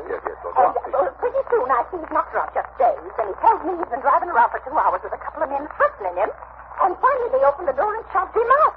And when he comes to, he found he was on Hampstead Heath, so he took a bus home, and there he lies now on the sofa, moaning and groaning. Indeed, most interesting. Did he notice the appearance of the man? Did he hear them talk? No, Mr. Holmes. He's clean dazed. He just knows he was lifted up as if by magic and then dropped again. If by magic? Yes, sir, that's right. And you connect this attack with your lodger? Well, sir, we've been living there 15 years now, and those such happenings ever came before. I've had enough of it. Money's not everything. I'll have him out of the house before the day is Now, done. wait a minute, Mrs. Warren. Wait a minute. Don't do anything rash.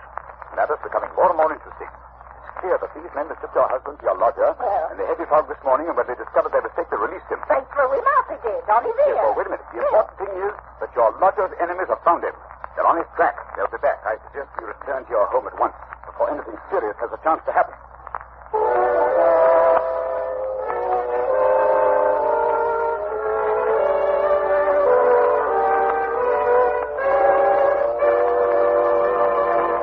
Just a moment, we'll rejoin Sherlock Holmes as he endeavors to solve the mystery of Mrs. Warren's lodger. Ladies and gentlemen, in every American city, town, or village, you'll find a group of people who are worthy of the highest praise. The American druggists, men and women who are always on the job to serve our needs day and night. This evening, we have a very welcome guest, a druggist from the city of the famous Mardi Gras, colorful New Orleans, Mr. Wally Schweikart of the Schaefer and Schweikart Pharmacy at Carrollton and Jeanette.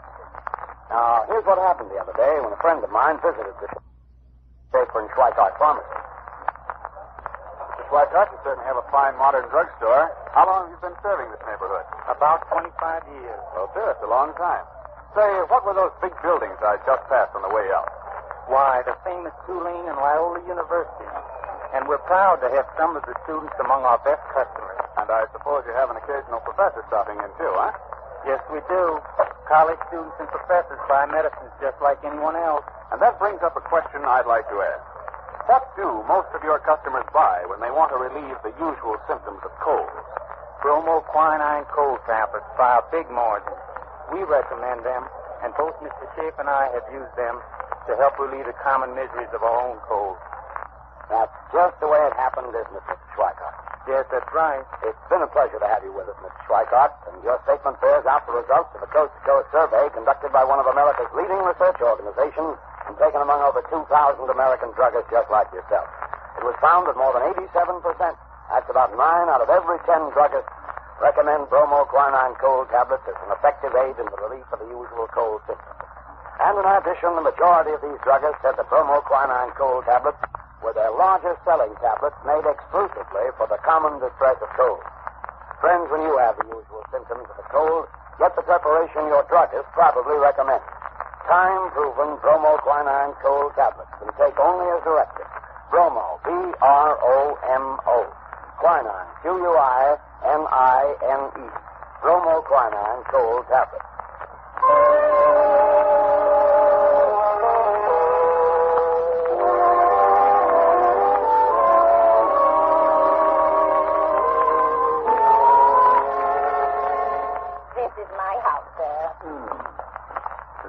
Very tidy indeed. Starched curtains, polished doorknobs. I do my best, Mr. Holmes. Now, where do I put my key? Those windows on the top floor where the lamp is lit. Those are the lodgers' rooms, I take it? Yes, sir. Oh, here's the key. It's just inside the linen and the bag. Will you come in, gentlemen? Holmes? The door's open. Come on in. I say, why are you staring at that house across the street. You see it, Watson? You see it? Of course I see it. I'm not blind. High red house with white stone facing. Of course. The message. Yes. Watson, that is undoubtedly the signal station. Notice the to let sign in the window? An ideal spot, my dear fellow. An ideal spot. I dare say we're supposed to be gone inside. We're keeping Mrs. Warren waiting. Right, Watson. Practical as usual. Well, Mrs. Warren, what now? I don't rightly know, sir. I suppose we begin by taking a look at this mysterious lodging of yours. Well, how are you going to manage that if he keeps the door locked?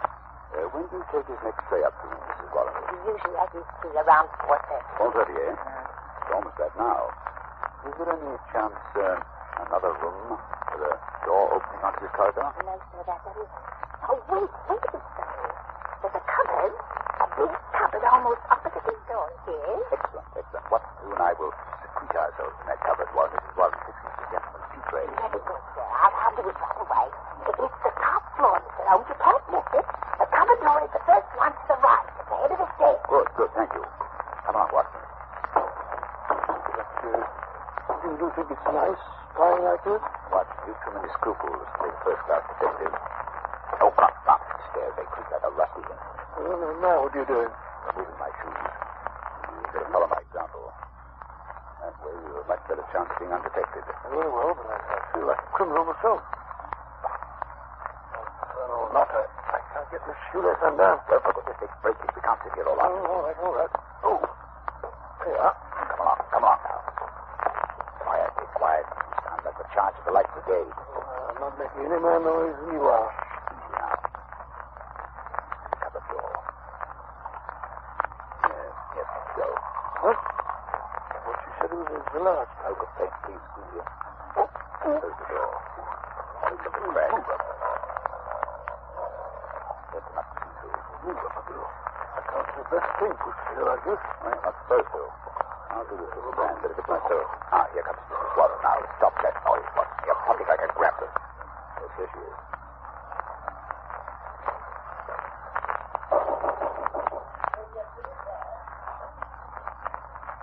Sit down, chair. Going away. At the door now. Slowly. And a big bite thunder. Well, I'm dashed. What is it, Holmes? What's happened? Something I did not foresee.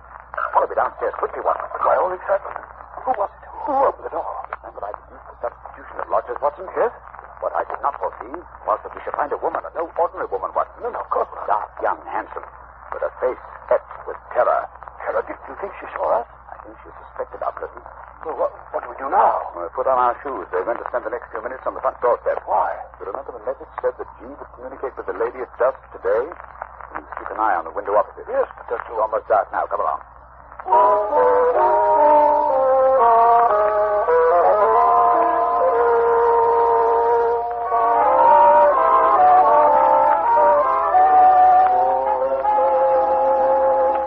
Holmes, we've been here for half an hour. My fingers are practically numb. Perhaps your friend has seen us and been scared off. Well, this doorway's too dark. It's more likely that something has happened to prevent us coming. Hold on. There's a light over there now. Yes, I can see a shadow. Look, there he is. Pale face. That's the pair. He's got a candle. Peering across. Once they're sure she's there. Now we see this flash. A single flash. It's A. Take the message, Willie Watson, so we can check up on each other. Oh, I will. T. That is S-T-A-T-S. Wait a minute. There's down. Another T. That was the beginning of the second word. Now E. Then comes an N. Long one this time. It's another T. An A. It's not. Oh, surely that's not all. At Tenta. At Tenta night. That's why break off. I had it. T-A is the initial. Let's go again. Why do you got to race like that? I can't keep up with it. Wait a minute. The same message over again. Curious, Watson. Attenta. Must be in cipher, Holmes. Not a very obscure cipher, Watson. It's Italian. Attenta means beware. It must be urgent. Maybe let's get it. Still the same message. Attenta. Hello? You broke them off. The light's gone out. Someone's broken the window. What's that? Quick, Watson. We must get in there. Something violent is happening.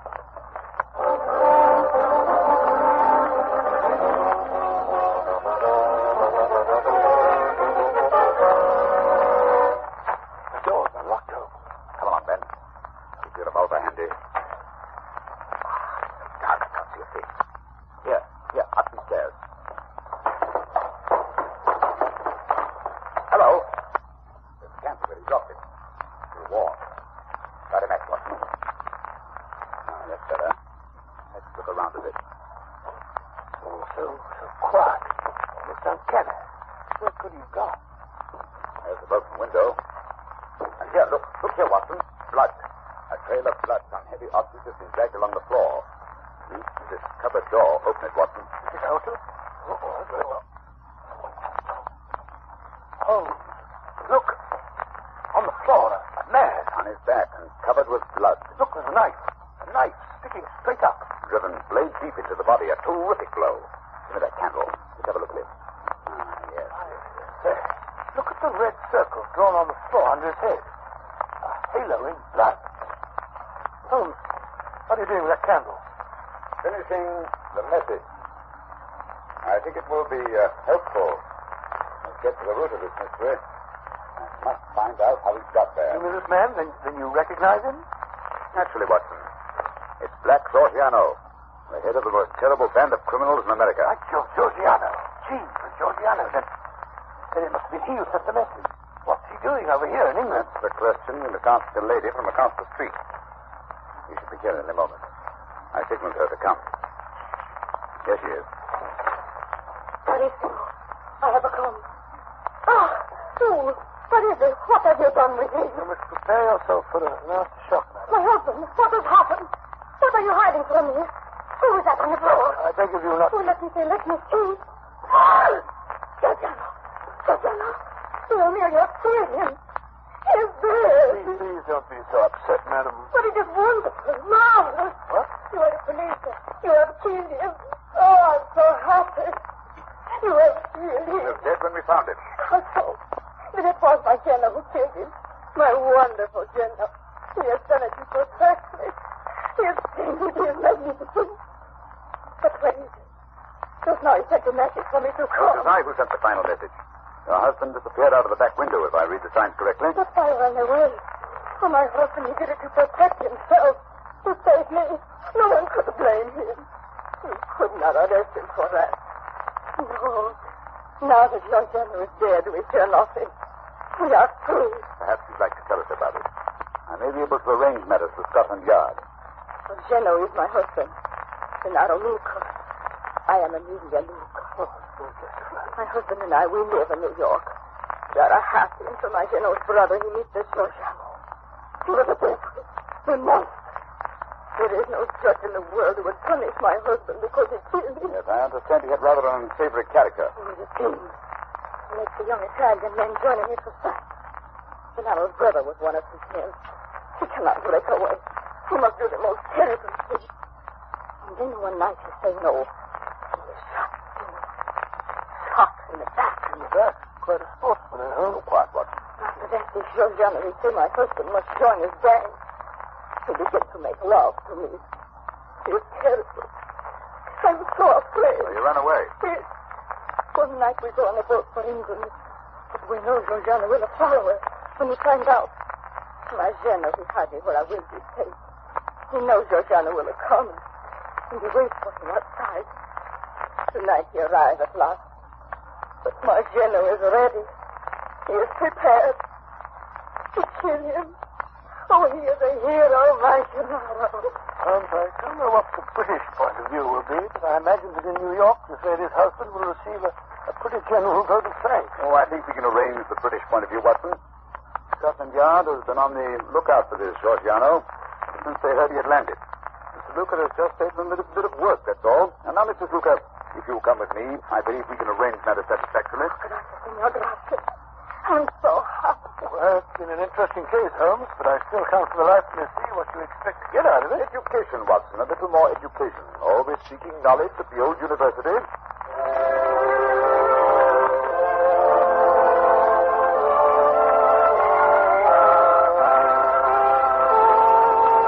just a moment, Dr. Watson will be back to tell us about next week's story. Ladies and gentlemen, when colds are prevalent, act wisely. Don't neglect the cold. Rest and avoid exposure. Remember, if neglected, even a so-called light cold may lead to more serious illness. But if a cold attacks with its headache, pain, nasal distress, and fever, take Bromo Quinine cold tablets. They go right to work to help relieve the usual miseries of a cold. They're specialized medication, and they work internally. They bring prompt relief, grateful relief, and they are time-proven. They're known and sold everywhere to help relieve the common discomforts of cold. Yes, you can them with confidence. So when you have the usual symptoms of a cold, get busy and take Bromo Quinine cold tablets. Use only as directed, and be sure to get the real thing. Look for the letters LBQ on the tablet, and always ask for them by name. Bromo, B-R-O-M-O. Quinine, Q-U-I-N-I-N-E. Bromo Quinine cold tablets. Now, Dr. Watson, what about next week? Well, next week I think I'll tell you an adventure that took me on a wild goose chase halfway across the continent of Europe. A case which Holmes solved by opening a coffer.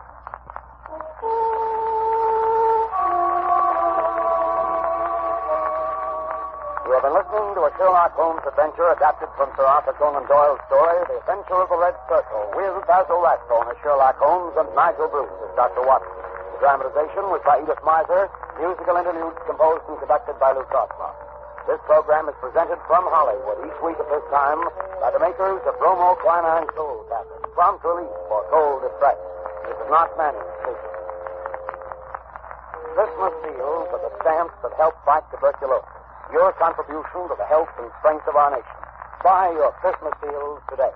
This is the Red Network of the National Broadcasting Company.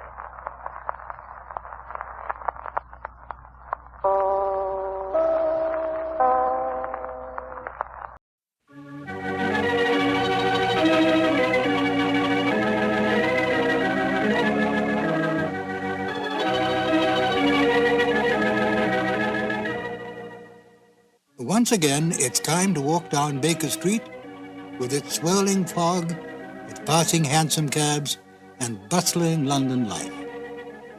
Hello, this is Ben Wright, welcoming you to 2 more new adventures of Sherlock Holmes, starring Basil Rathbone and Nigel Bruce.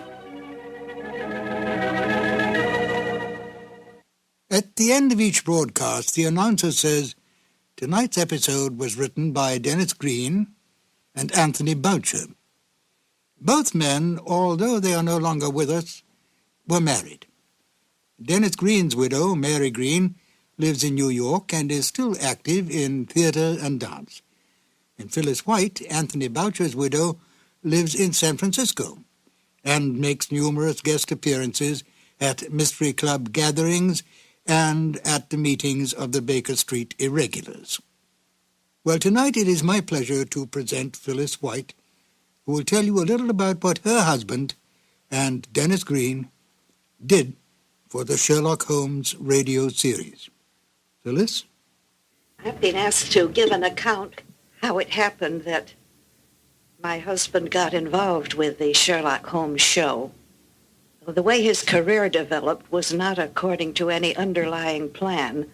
Whenever he turned a corner and moved into a new field, it was brought about by chance. And this was a good example of that. He was at the time a mystery reviewer for the San Francisco Chronicle.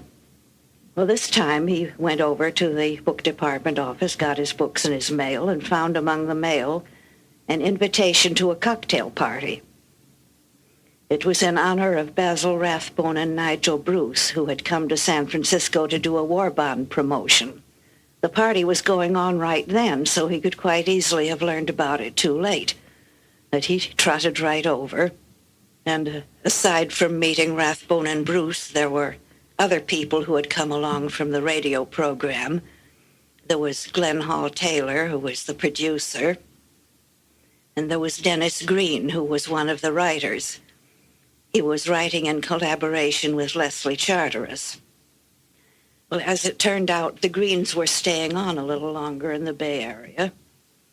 My husband invited them to come over to Berkeley and have dinner with us and see his Sherlock Holmes collection. Well, they went back to Hollywood, and not long after, it turned out that the program was in need of a new writer. Dennis suggested Boucher. Well, it turned out that it meshed just beautifully as a collaboration. Here was a noble project working with gifted colleagues, something that they could all feel affection for and respect, and a lot of fun along the way, too. Thank you, Phyllis. And now, Sherlock Holmes and Dr. Watson in Colonel Warburton's Madness. Petri Wine brings you Basil Basil Rathbone and Nigel Bruce in the new adventures of Sherlock Holmes.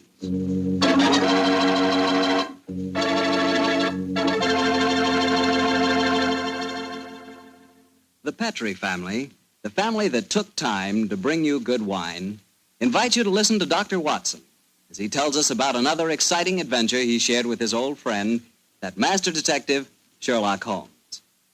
And you know what I wish I could share with you sometime? A bottle of Petri, California sherry. Have you ever tasted Petri sherry? It's just perfect before dinner. Why, that Petri sherry can change the usual before-dinner lull into a special event, and that's a fact. Just look at the clear color of Petri sherry. It's a deep, rich amber, clear and cheerful-looking. And wait till you taste it. That's when you find out for sure just how good a wine can be. That's when you find out just what I mean when I say that the flavor of Petri sherry comes right from the heart of the grape. Try Petri sherry by itself, or with hors d'oeuvres or canopies or whatever you call those little cocktail sandwiches, and say, if you like your sherry dry, well then Petri California Pale Dry Sherry is the sherry for you. Just be sure the label says Petri, the proudest name in the history of American wines.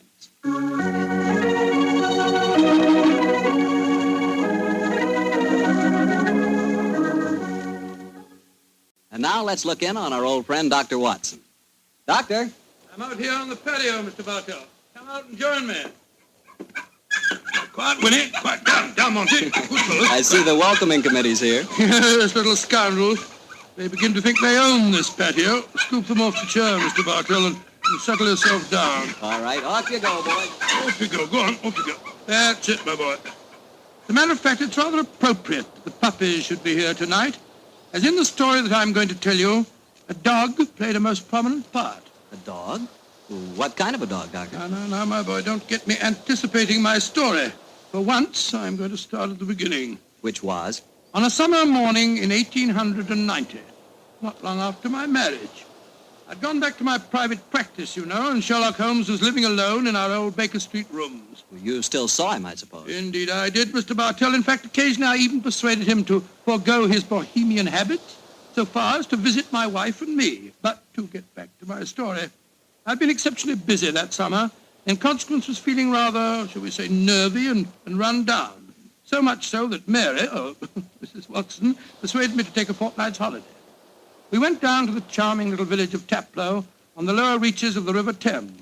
But, as so often happens, the best-laid schemes of mice and men gang after glade. I guess the holiday backfired on you, Doctor, and you found yourself involved in a mystery? Maybe a mystery calling for the aid of your old friend Sherlock Holmes? Quite correct, Mr. Bartell. We'd only been down there a couple of days when the trouble began. In fact, the whole thing became so involved that I thought the best thing to do was to put the whole strange story in a letter to Sherlock Holmes. This I did. And I can imagine how he chuckled when he read my news. Dear old Watson. Seems to be a little out of his depth. My dear Holmes, I need your help. Or at least your advice. 2 days down here, and I've become involved in a most unusual problem. It began this morning when Mary and I were out for an after-breakfast stroll. The sun was shining, the birds were singing, and there seemed every indication of it being a happy and carefree day. You know, Mary, I've always thought up to now that balmy was rather a silly word. I still do, John, dear. Nevertheless, it's the only possible word that describes a day like this adequately. Very well, dear, it's balmy. Personally, I'm so happy to see you relaxing that I don't care what the weather's like. You've been working much too hard. Yes, it's been a busy year. Yes, and last year Sherlock Holmes monopolized most of your time. At least I've got you to myself for once. You dear little thing, you've always been rather jealous of my association with Holmes, haven't you? Not jealous, dear, but I must confess his influence on you wasn't entirely for the good.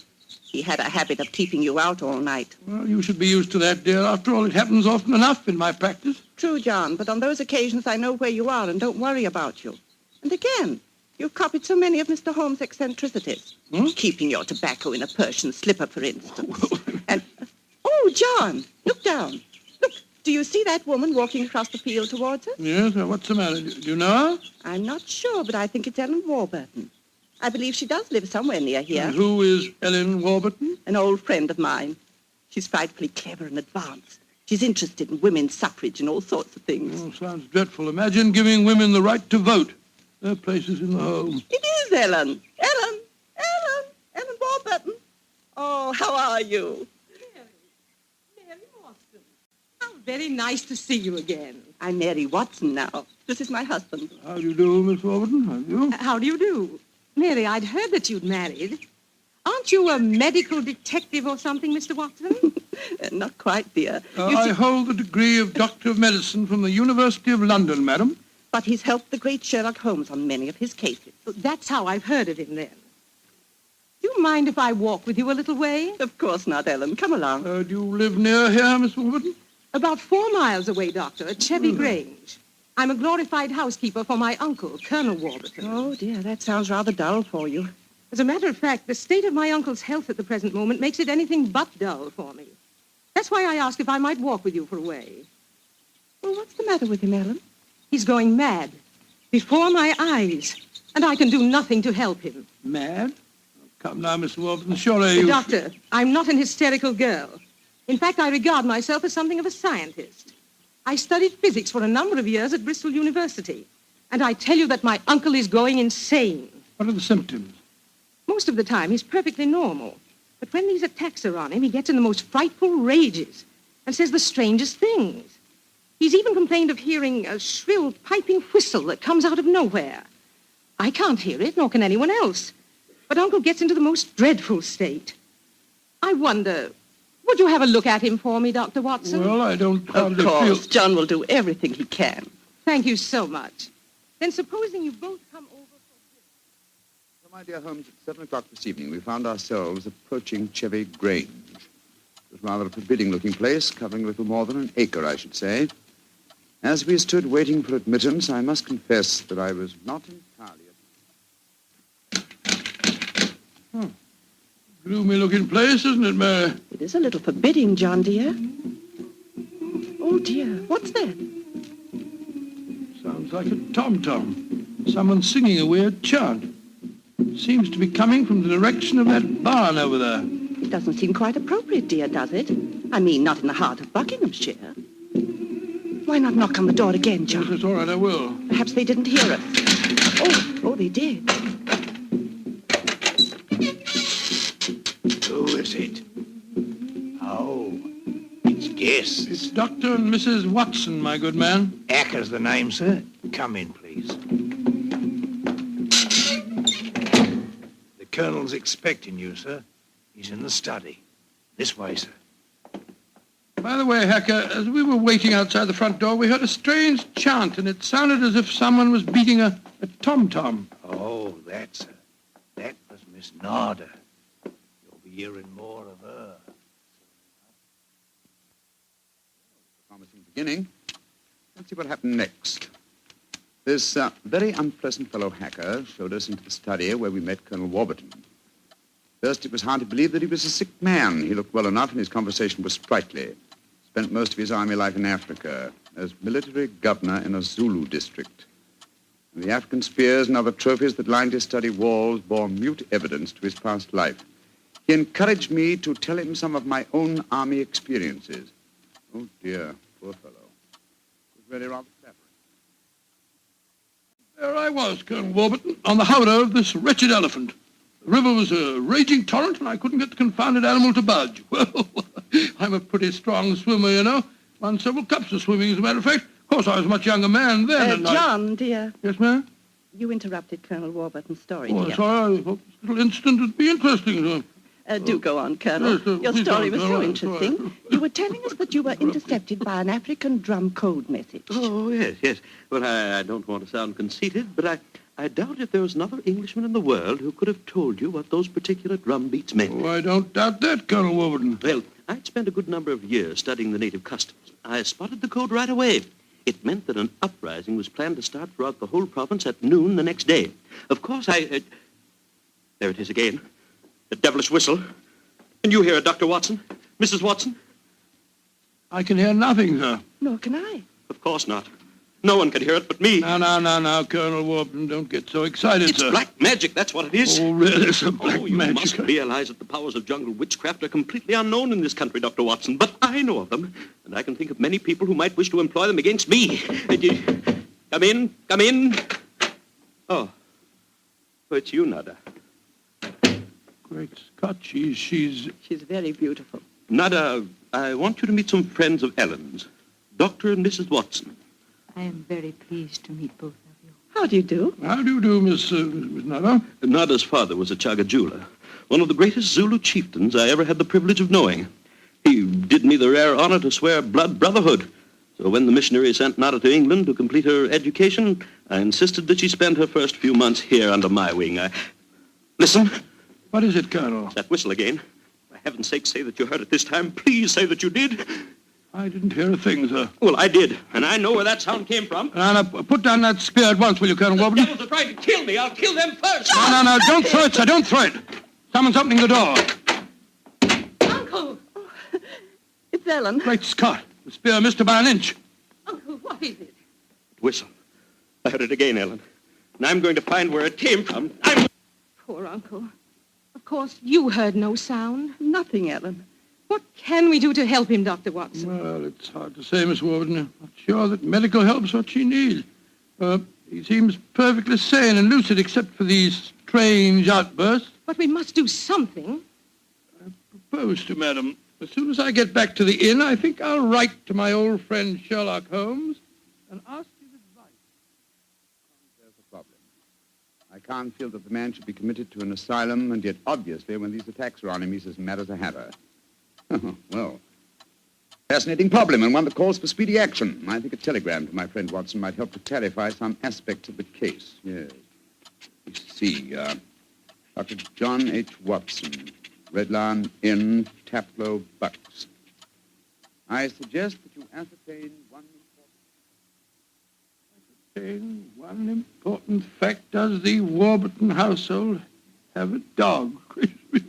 Telegraph reply, Holmes. Upon my soul, Mary, that's a cryptic answer to my letter. Yes, dear, it is. I'm afraid Ellen will be disappointed. He's coming over to join us for lunch to see if you have any news. What on earth can dogs have to do with the case? I can't possibly... Here's Helen now. Good morning, Ellen. Hello, Mary. Good morning, Doctor. Good morning. I suppose it's too early to have received any reply from Mr. Holmes. Well, as a matter of fact, I just got this telegram from him. You can read it if you like. I can't see it makes much sense, myself. But that's extraordinary. I did have a little dog. He was killed a week ago. But it didn't occur to me to tell you about it yesterday. Oh, that's amazing. How could Mr. Holmes have known about it? It's very little that Holmes doesn't know, my dear. How was your dog killed, Miss Warburton? I found him in the grounds with his head smashed in by a stone. Oh, how dreadful. Who do you think did it? It might have been a poacher. And then again, it might have been... Your uncle? It's possible. When he's in those rages, I don't think he knows what he's doing. That's very important. I think I shall go and send Holmes a telegram at once. Don't wait lunch for me.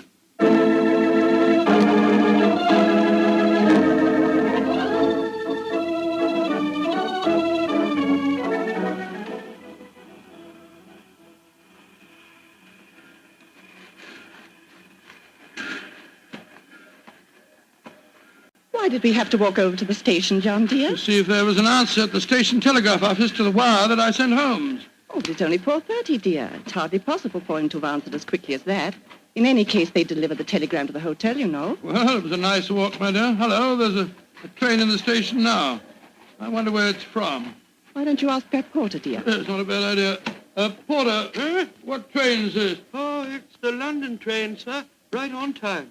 Next stop, ready? Not many people getting off here, are there? Great Scott! Look who's here! Oh, dear, it's Mr. Holmes. And he's got a dog on a leash. Oh, Watson, my dear fellow, how are you? Mrs. Watson, how nice to see you again. Thank you, Mr. I'm Holmes. delighted you're here, old fellow. We walked over to the station to see if you'd answered my telegram, and here you are in person. It occurred to me that I could be down here in the same time that it would take a telegram to reach you. And I decided that a day or two in the country would make a pleasant change, apart from the fact that Colonel Warburton's problem interests me enormously. Why on earth did you bring a dog? I felt that this was a case in which a dog would be of invaluable assistance. Oh, be careful, John. Yes, look out, old chap. I think it would be safer not to pat him. I picked him up on the Mile End Road for a couple of florins, and I fear he's a dog that should have remained in London. A singularly unattractive nature seems to have been entirely ruined by an hour's train ride. Unpleasant brute. Isn't he? By the way, Holmes, what do you make of the case from my letters? Well, I should prefer to reserve my judgment until I've met the Colonel. However, I will vouchsafe one opinion. Oh, what's that? To paraphrase a proverb, don't disbelieve all you don't hear.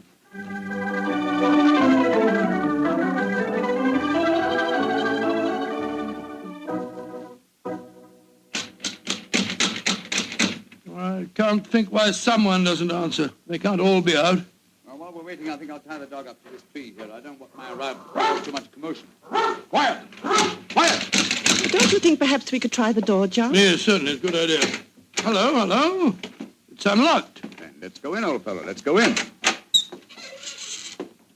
Colonel Warburton? Colonel Warburton? Ellen? Ellen? What was the name of that butler fella? Hacker. Yes, of course, that's it, Hacker. Hacker! Hacker! We appear to be in an empty house. The dog! Oh, fool that I am, I shouldn't have left him here. Come on!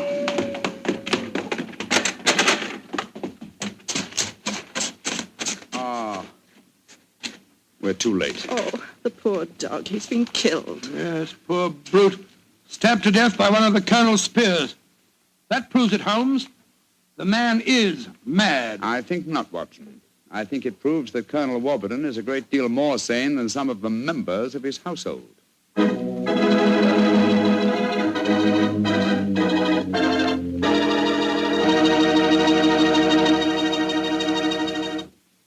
You'll hear the rest of Dr. Watson's story in just a few seconds. Time for me to remind you that there's one secret every smart woman knows. Simply, good wine makes good food taste better. And by good wine, naturally, I mean Petri wine. Try a Petri wine with your dinner. If you want a wonderful red wine, try Petri California Burgundy. If you want a perfect white wine, try Petri California Sauterne. In fact, try them both. You'll agree, I'm sure, that next to your good cooking, nothing can do more for a meal than a glass of good wine. A glass of Petri wine.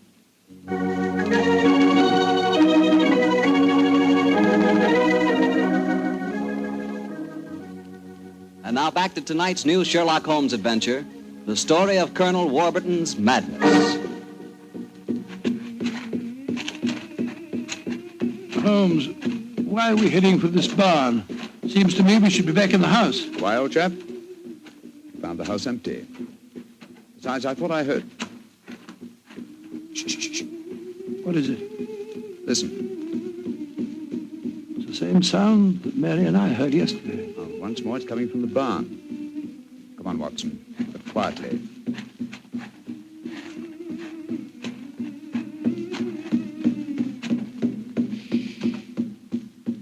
We can see through this window here. It's that Zulu girl, Nada. She's beating a drum and chanting. Who's the man with her? It's Colonel Warburton. No, it isn't. It's that servant fellow, Hacker. What in thunder's he doing here? Apparently assisting Miss Nada in some of her African mysticism. It's black magic they're dabbling with, just as the Colonel said. Let's go in and catch them red-handed. No. Stay quiet. We'll talk to them soon enough. At the moment, I feel it's much more urgent that we find Colonel Warburton. Come on.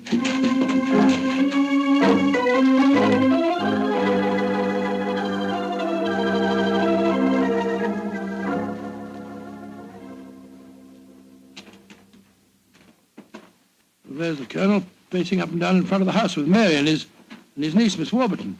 We shouldn't have left the women alone with him, you know. The man's dangerous. I don't think the women have been in any danger, Watson. John, dear, where have you been? Oh, well, Holmes and I decided we'd take a little walk. It proved very interesting. Miss Warburton, this is Mr. Sherlock Holmes. How do you do, Mr. Holmes? I'm so glad you're here. How do you do, Miss Warburton? And this is Colonel Warburton, Mr. Sherlock Holmes, eh? I suppose you think I killed your wretched dog. Well, I might have done it. When I hear that whistle, something seems to snap in my brain.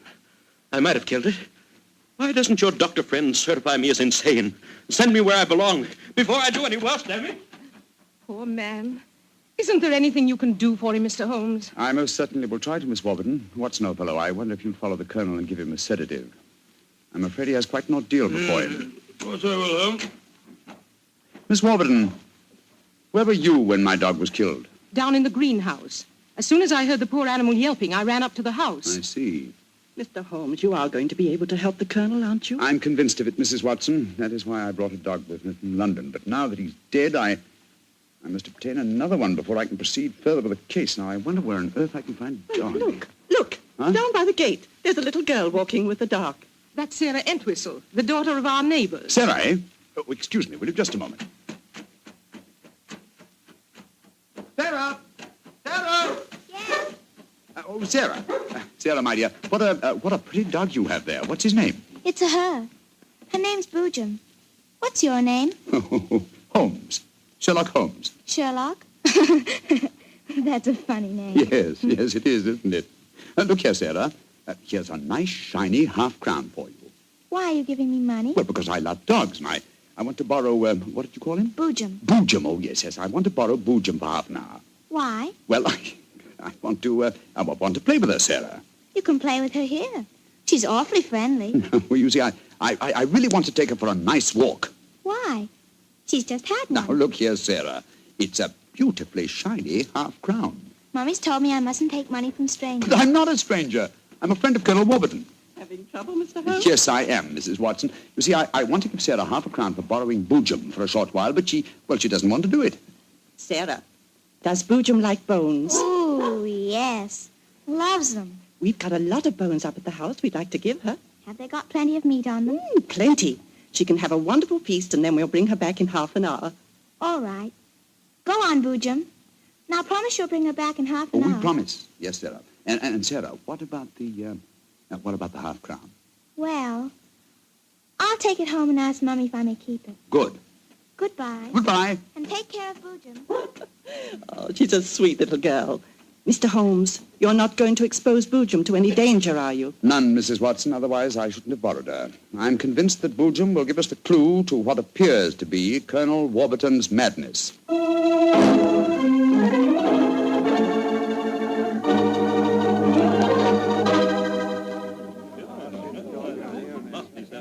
Now, let me see. We're all here. Miss Warburton, the Colonel, Miss Nada, Hacker, and the dog Boojum. Yes. Now, ladies and gentlemen, I propose to conduct an experiment. Before I conduct it, I should like to point out the chronology of the events in this case. First, Miss Nada arrived here. Mr. Holmes, you're not suggesting Please let me finish, Miss Nada. First, Miss Nada arrived here. Second, the Colonel first heard the mysterious whistle. Third, your dog was killed, Miss Warburton. Fourth, the whistling set in dead earnest. The Colonel Warburton and Miss Warburton. Doesn't that pattern suggest anything to you? No, I can't say that it does, Mr. Holmes. I don't see what you're driving at. Nor do I, Holmes. We should be more explicit. Very well, then I will. I shall now conduct my experiment. I want you all to watch Colonel Warburton and the dog Boojum. Excuse me while I turn my back. Now. There it is again. That whistle. The dog heard it, too. Great Scott, Holmes. What does it mean? It means that this wooden whistle in my hand is the answer to the mystery. The sound made by this cunningly designed instrument is above the normal range of pitch. You see, the Colonel has hypersensitive ears. But the dog heard it. Perhaps I should have said the normal human range of pitch. Then do you suppose someone has deliberately been trying to drive the Colonel mad? Of course, Mary. That's why the dogs were murdered. Whoever it was knew that a dog would give the game away. And it's not hard to guess who that someone is. Nada, this started when you came here. Is this your gratitude for the Colonel's kindness to you? Endangering his sanity with your evil black magic? That is not true. One moment, please, Miss Warburton. Miss Nada. Yes, Mr. Holmes. Dr. Watson and I watched you in the barn some 3/4 of an hour ago with Hacker. Were you engaged in practicing any form of black magic? No. I was praying to my old gods to save the Colonel's sanity. What were you doing there, Hacker? Don't tell me you were praying to old gods, too. I used to be a chapel-going man, sir, but I don't know. No harm in trying something new, I always say. In any case, why should Miss Nada wish to persecute the Colonel? It might be for some tribal revenge. Oh, but that's ridiculous, Ellen. Her father and I were sworn blood brothers. Exactly, sir. No, it should be obvious. Who had a motive for making the Colonel appear mad? His niece and heiress. What do you mean? She has studied physics, you will remember, and so could know about supersonic research. Possibly she was afraid the Colonel might leave his estate to Miss Nada, and so wished him to appear insane and thereby invalidate a new will. In any case, I found this whistle in a drawer in your room, Miss Warburton. Ellen! I did it for your sake, to save you from Nada. She's just an adventuress, only you won't see it. Colonel Warburton, what action do you wish me to take regarding your niece, Miss Warburton? My niece? I have no niece, Mr. Holmes. Come, Nada, my dear.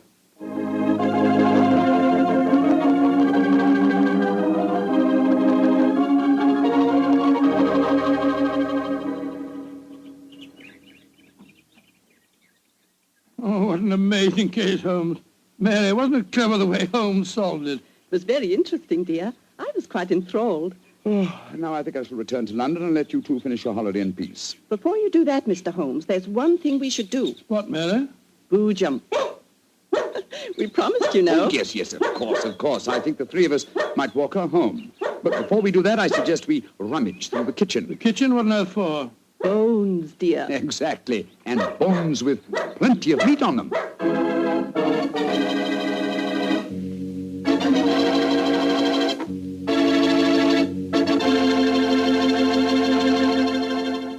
Say, Doctor, that was a swell story. And look, you mean there really is a whistle that only dogs can hear? I thought you'd ask me that question, so I've got one of those whistles to show you. There. Well, there's nothing unusual about it. Blow it, Doctor. Well, listen, Mr. Bartell, if I want you to come quickly, I don't just have to whistle. All I have to say is, would anybody like a glass of Petri wine? And hey, presto, there you are. Well, can you blame me? I know a good wine when I hear it. And Petri wine sure is good wine. It ought to be. The Petri family's been making wine for generations. As you know, ever since they started the Petri business way back in the 1800s, that business has always been family-owned and operated.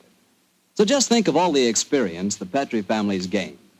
They've been able to hand on down from father to son, all they've ever learned about the art of turning luscious California grapes into fragrant, delicious wine. So whenever you're choosing a wine to serve before dinner, with dinner, or at any time, you can't go wrong with a Petri wine. Because Petri took time to bring you good wine.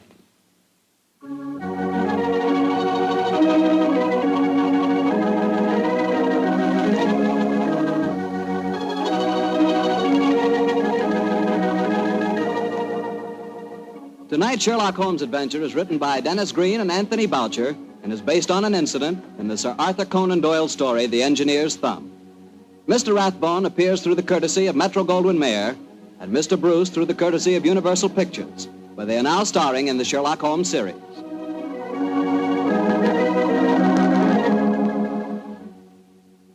The Petri Wine Company of San Francisco, California, invites you to tune in again next week, same time, same station. Oh, the Petri family took the time to bring you such good wine. So when you eat and when you cook, remember Petri wine. To make good food taste better, remember... Petri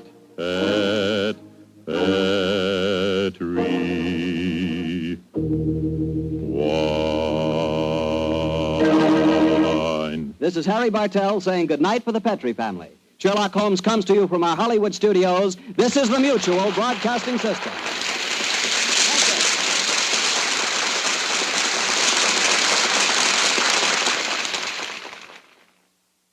I remember one instance when the culprit was not Willie. It was really Dennis's fault. He'd been naughty about putting an in-joke in the script. Holmes and Watson had to meet someone at a hotel, and he gave the hotel a name which was recognized by all the former denizens of London as that of a house of ill repute. Well, there were various comments about that, and Edna said, oh, but it's a very high-class one. Order was restored, and the rehearsal continued. They read on. Holmes and Watson were making their way through the fog to this rendezvous, until Watson exclaimed, there it is now, I see the red light. Edna used to permit a certain amount of this, but she would clamp down firmly because it was a tight schedule. This is Ben Wright. Phyllis White and I will return shortly with another new adventure of Sherlock Holmes.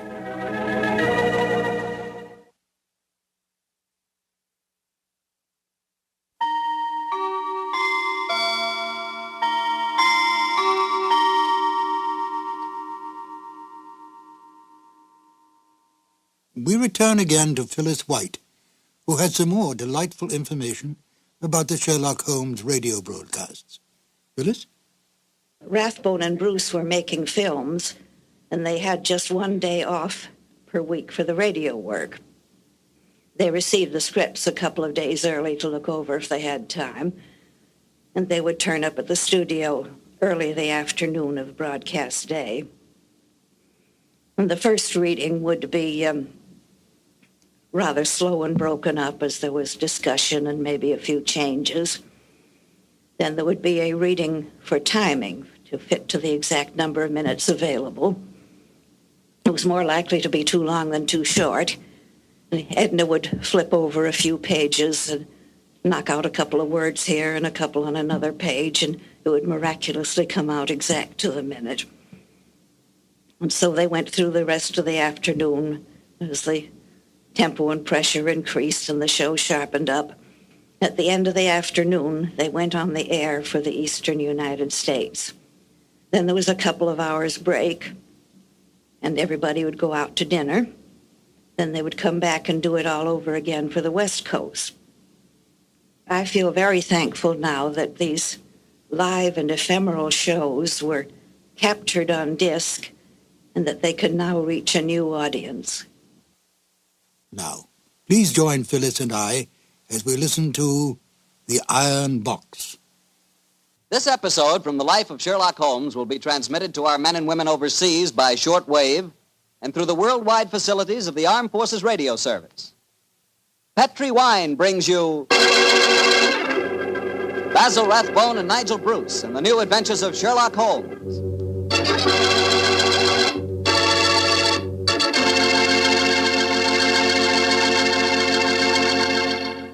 The Petri family, the family that took time to bring you good wine, invite you to listen to Dr. Watson tell us another exciting adventure he shared with his old friend, that master detective, Sherlock Holmes.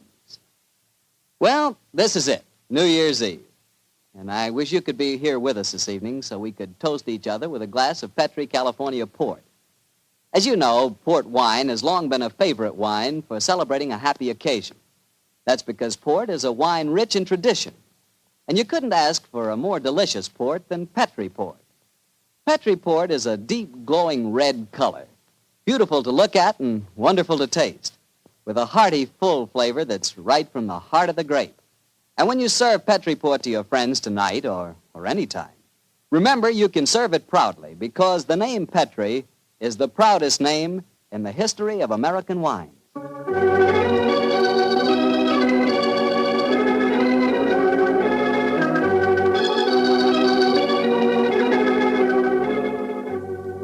And now I'm sure Dr. Watson's waiting for us, so let's drop... This episode from the life of Sherlock Holmes will be transmitted to our men and women overseas by shortwave and through the worldwide facilities of the Armed Forces Radio Service.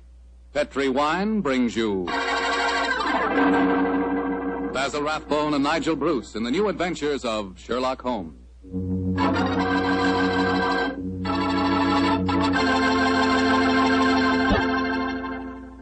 The Petri family, the family that took time to bring you good wine, invite you to listen to Dr. Watson tell about another exciting adventure he shared with that master detective, his old friend Sherlock Holmes. And say, I want to tell you about a little present I've got for you. A present, and it's free. It's a swell recipe calendar printed in full color, and it's good for 2 years, 1945 and 46. But best of all, this calendar not only gives you the dates, it gives you loads of swell recipes and ideas for cooking with Petri wine. Want to know how to make spare ribs that are out of this world? You want to learn a new way to fix liver and onions, a swell way to make soup more delicious than ever. It's a cinch with this calendar handy in your kitchen to tell you how.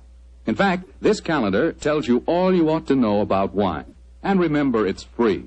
Just write to Petri Wine, Petri, Petri Wine, San Francisco 26, California. Petri Wine, San Francisco 26, California. We'll send you your swell recipe calendar immediately.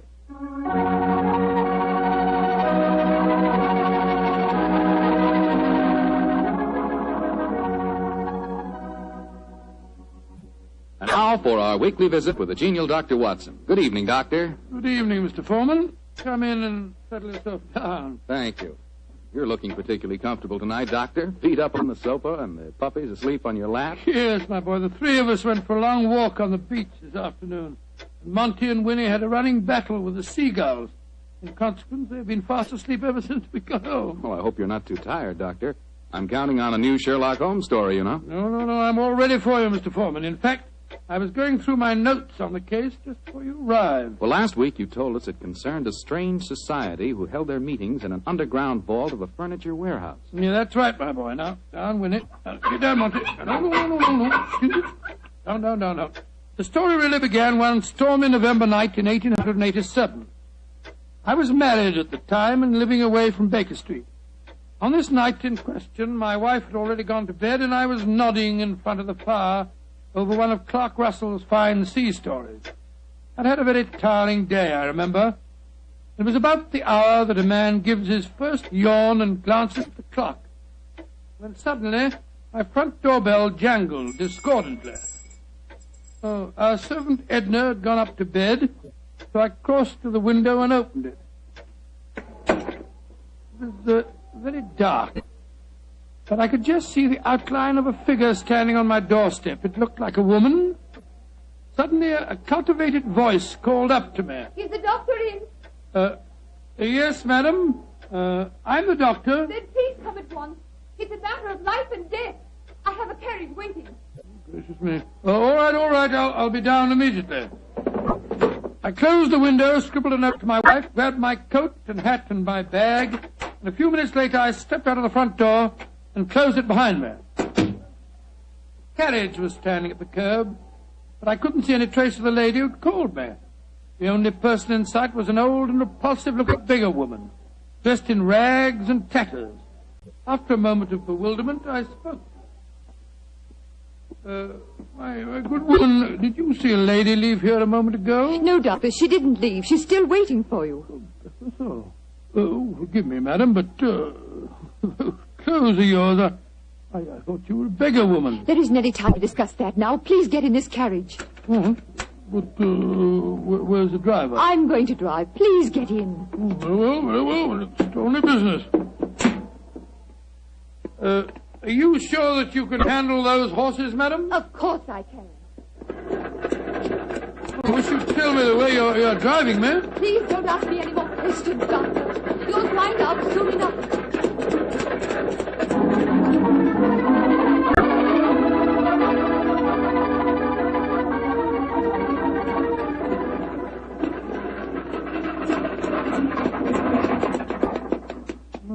Thank heavens we've finally reached our destination. Must have driven halfway across London. Hello. Must be somewhere down near the river. No dwelling places here. Nothing but enormous warehouses. Why have we stopped here, madam? Well, this is where we're going. Please follow me down these steps. I wish you'd tell me where you're taking me. We have a club here in the basement. You'll see for yourself in a moment. It's a very solid-looking door. How do you propose to get past it? I'll show you.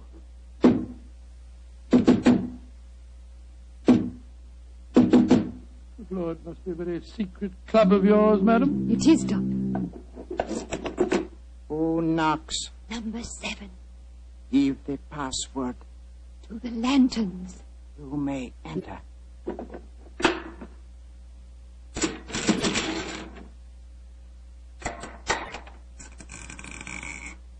Follow me, Doctor.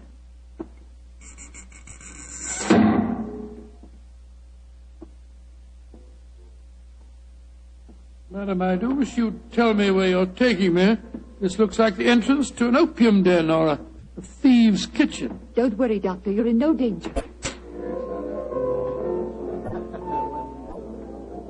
There. Does that look like a thieves' kitchen? Great Scott, I don't believe my eyes. A luxuriously furnished room. What a strange collection of people. Some look like beggars, others in full evening dress. Amazing. Number 7. Who is this man? He's a doctor. I went to fetch him. I thought I said there were to be no strangers inside. Now look here, my good man. I've been extremely patient, but my temper's beginning to wear a little thin. Either let me see your patient at once or show me out. My time's valuable and I don't propose to waste it. I'm sorry, Doctor. Where is Julian? He's in the back room. And if you know what's good for you, Doctor, whatever you call yourself, you'll forget everything you see in here. Stop threatening me, sir. I'm not in the least interested in your blasted club. Just take me to the patient.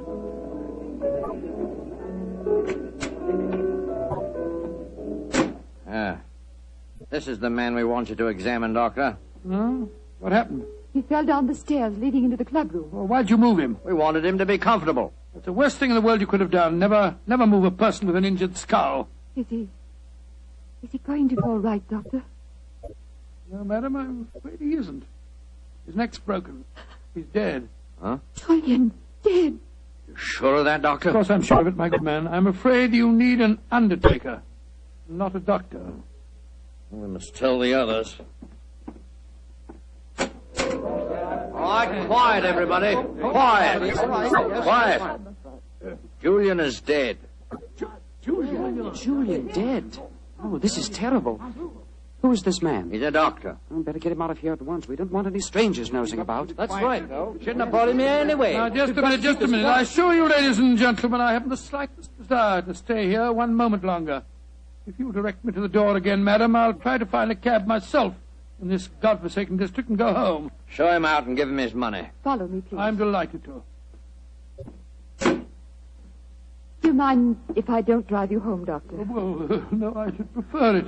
My nerves aren't in the best of shape. You mustn't be angry with me, Doctor, please. Leaving again, number 7. No, but this gentleman is. Will you see if you can find a cab for him? Right. To whom shall I send in my bill, madam? Oh, here's a £5 note. That should cover your time and trouble, shouldn't it? No. It's far too much, madam. No, Doctor, it's late at night, and it hasn't been a very pleasant case for you. Please take it. Oh, it's very kind of you, very generous indeed. But by the way, how did you happen to come to me in the first place? I was driving about looking for a doctor, and a policeman directed me to your house. Oh, I see. I have found a cab for you. Thank you, my man, thank you. Oh, Doctor, may I come round in the morning for a death certificate? Of course. You remember my address? Yes, but I don't know your name. Watson. Dr. Watson. Dr. Watson? Not the Dr. Watson who's associated with Sherlock Holmes. Right, madam, I'm flattered that you know of me. Good night, Doctor. And please forget about everything you've seen here tonight.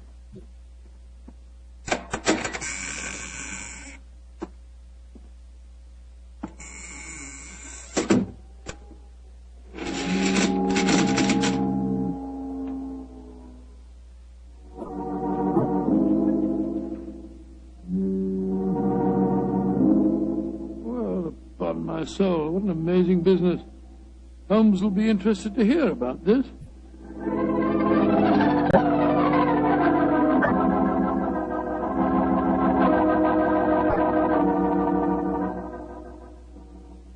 And that's the way it was, Holmes. One of the most curious adventures I ever had without you. Very interesting, Watson. You say this underground cellar was luxuriously furnished. Yes, and the people there were an amazing mixture. Some were in rags and some in evening dress.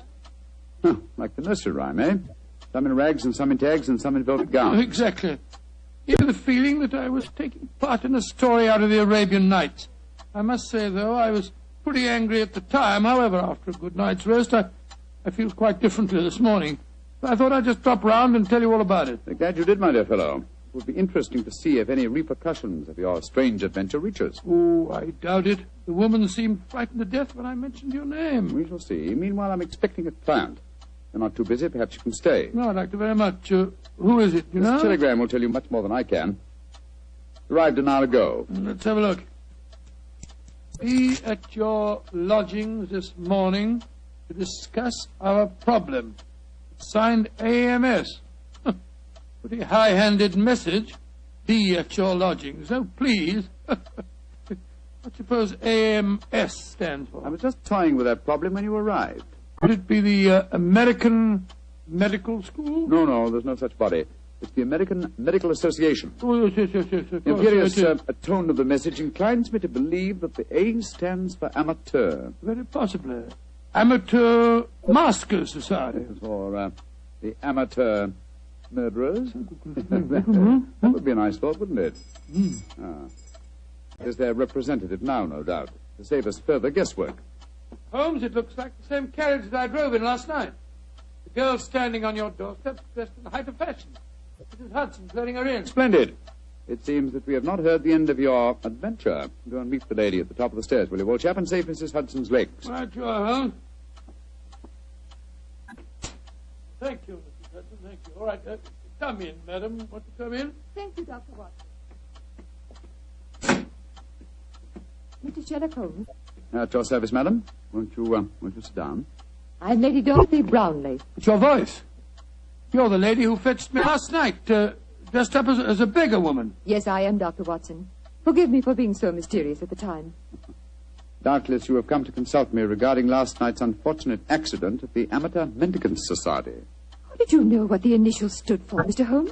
Well, after hearing Dr. Watson's story of last night's happenings, the connotation seemed obvious. Am I right? Perfectly. Last night, when Dr. Watson told us Julian was dead, we thought it was an accident. And now you think it is murder, eh? Lady Bromley, if you expect my help, there must be no more mystery. Just what is this Amateur Mendicant Society? Well, I'm afraid it'll be a little hard for you to understand our motives.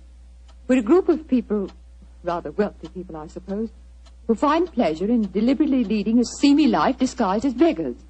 We use the basement that you were in last night, Doctor, as our headquarters. We keep our beggars clothed there and change out of them before we go home. What a fantastic idea. What a futile, worthless way of spending your leisure time, Lady Brownlee. I suppose it must seem so, Mr. Holmes. But we're curious to learn how the other half lives. And of course, there's a certain thrill in rubbing shoulders with the police. At least we do some good. Indeed. I should be interested to learn how. All the money we make as beggars we give to charity. Oh, do you really? And you feel that this gesture on your part absolves you from any responsibility to the real beggars whose livelihood you're impairing?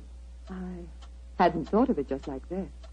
No. Then I suppose you won't want to help us. Oh, that's quite another matter, madam. As a professional detective, I cannot afford to be a moralist. Yes, I will investigate this case for you, though I warn you my fee will be an extremely high one. Money isn't important, Mr. Holmes, as long as we can solve Julian's death without bringing the police into the case. Lady Brownlee, who is the dead man? The man you refer to as Julian? Julian Trevor, the poet. He was the one who started our society. Yes, I think I've read some of his work. Decadent. Distinctly decadent. Well, what makes you think that he was murdered, Lady Brownlee? Well, after you left last night, Dr. Watson, there was a terrible scene. You remember Sidney Holt? Oh, was he the big fellow who was so unpleasant to him? Yes, that's the one. Oh, do I remember him? He said that he saw Lord Cecil deliberately trip Julian as he came to the head of the staircase. Oh, Lord Cecil being... Lord Cecil Deerenforth, son of the Earl of Mersham. Oh, yes. There was a bitter argument. Cecil accused Sidney of doing the same thing. Then they had a dreadful fight. And it ended up with Cecil threatening to go to the police. So that's when we decided to send a telegram to you, Mr. Holmes. Oh, yes, I see. So the proof of murder depends on such flimsy evidence as to whether the dead man fell or, well, should we say, was pushed? What it seems like. Mr. Holmes, even though you don't approve, please help us, won't you? Yes, Lady Brownlee, I will. Then you come back with me now to our headquarters? I shall join you within the hour. In the meantime, my old friend Dr. Watson can go with you. But Holmes, what can I do without you? You know my methods, old chap. Act accordingly. Oh? Very well, Mr. Holmes. But you promise you'll be there. I promise you that I will be there, madam. Thank you so much, Mr. Holmes. We'll be expecting you. Come on, Doctor. Well, I'll just get my hat and coat. Holmes, what are you up to? Go with her and ask no more questions. I shall join you within the hour. Holmes, there's a glint in your eye. I don't think you believe the story. Of course I don't, Watson. Well, then what? Then go with her, old fellow, and keep your wits about you. The game's afoot.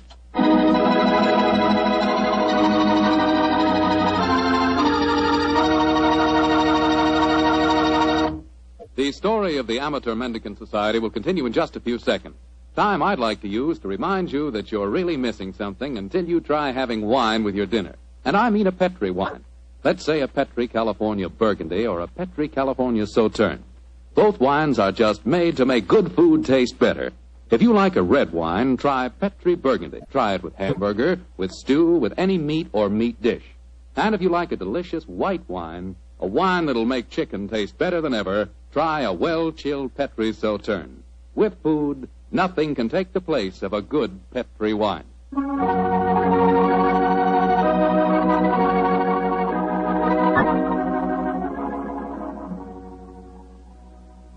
And now back to tonight's new Sherlock Holmes adventure.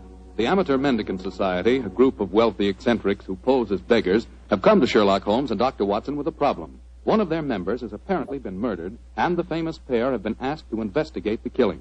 As we rejoin our story, Dr. Watson, still awaiting the arrival of the great detective, is cross-questioning 3 of the members at the headquarters of this unusual society. I'm afraid that I don't find your stories very convincing. Oh, don't you now? Well, then suppose you stop asking questions until Sherlock Holmes gets here.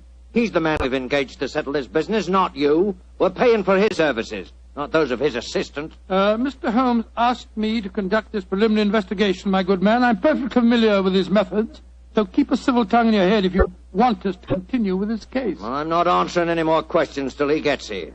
Insufferable fellow. Lord Cecil, you say that you saw Holt deliberately trip the dead man as he came down the stairs last night. Yes, I did. Well, where were you standing, sir? At the head of the staircase. Holt was beside me, and as Julian came by, he deliberately... Excuse me, number 11, excuse me. What is it? There is a strange man just come in. He is dressed as you when you work, but I do not remember to have seen him here before. He speaks very rough. Did he give the correct signal? Yes, and the password. He must be a new member. I suppose we better see him. Bring him in. Bad time for him to come here, confound it. This way, please. Tommy, what a nice place you got here. Yeah, what a nice place. Certainly do yourselves proud, don't you? Who are you, and how did you get in here? I'll give it a signal on the password, just like Julian told me to. Are you a friend of Julian? Of course I am. You're coming to meet him here today. Who are you, really? Are we all friends here? Yes, you can talk freely. And permit me to introduce myself. I am Don Luis Jose Fernando de las Torres at your service. Why? Why do you want to join us? When Julian tell me about it, it tickled my, my funny bone. It is a so charming idea to see others of mendicancy. I suppose he's all right. Of course I'm all right. Now, where is Julian, please? He will vouch for me. He's in the other room. He had an accident. An accident? Not a bad one, I hope? A very bad one. Dr. Watson, you better take him in there and break the news to him. Very well. Follow me, sir. This is terrible. Please, tell me what happened, Doctor. I'm afraid you must prepare yourself for a shock, sir. Your friend is dead.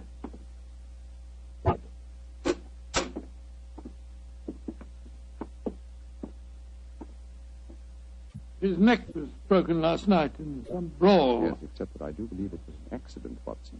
Holmes! Quiet. But not quietly enough, Mr. Sherlock Holmes. Come on, come back to the others and let all take a look at you. Come on, get moving, both of you. This isn't a pop gun in my hands. Sorry, Holmes, I gave the whole thing away. That's all right, old chap. Oh, Cecil, Dorothy, come here. I want you to take a look at the great Sherlock Holmes. Walked into our trap just like any stupid policeman. No, I had to dress up to do it, though, Mr. Holmes. We were waiting for you here anyway, you know. Oh, I was well aware of that, Mr. Holt. You see, I knew I was walking into a trap. How did you know that, Mr. Holmes? Lady Brownlee, the story you brought to us today was so obviously a false one. Just as there is no amateur mendicant society. Who are they, Holmes? Go ahead, Mr. Holmes. Tell him. Let's see how much you really do know. Yes, go ahead. Why should I tell you what you already know? Go on, talk if you know what's good for you.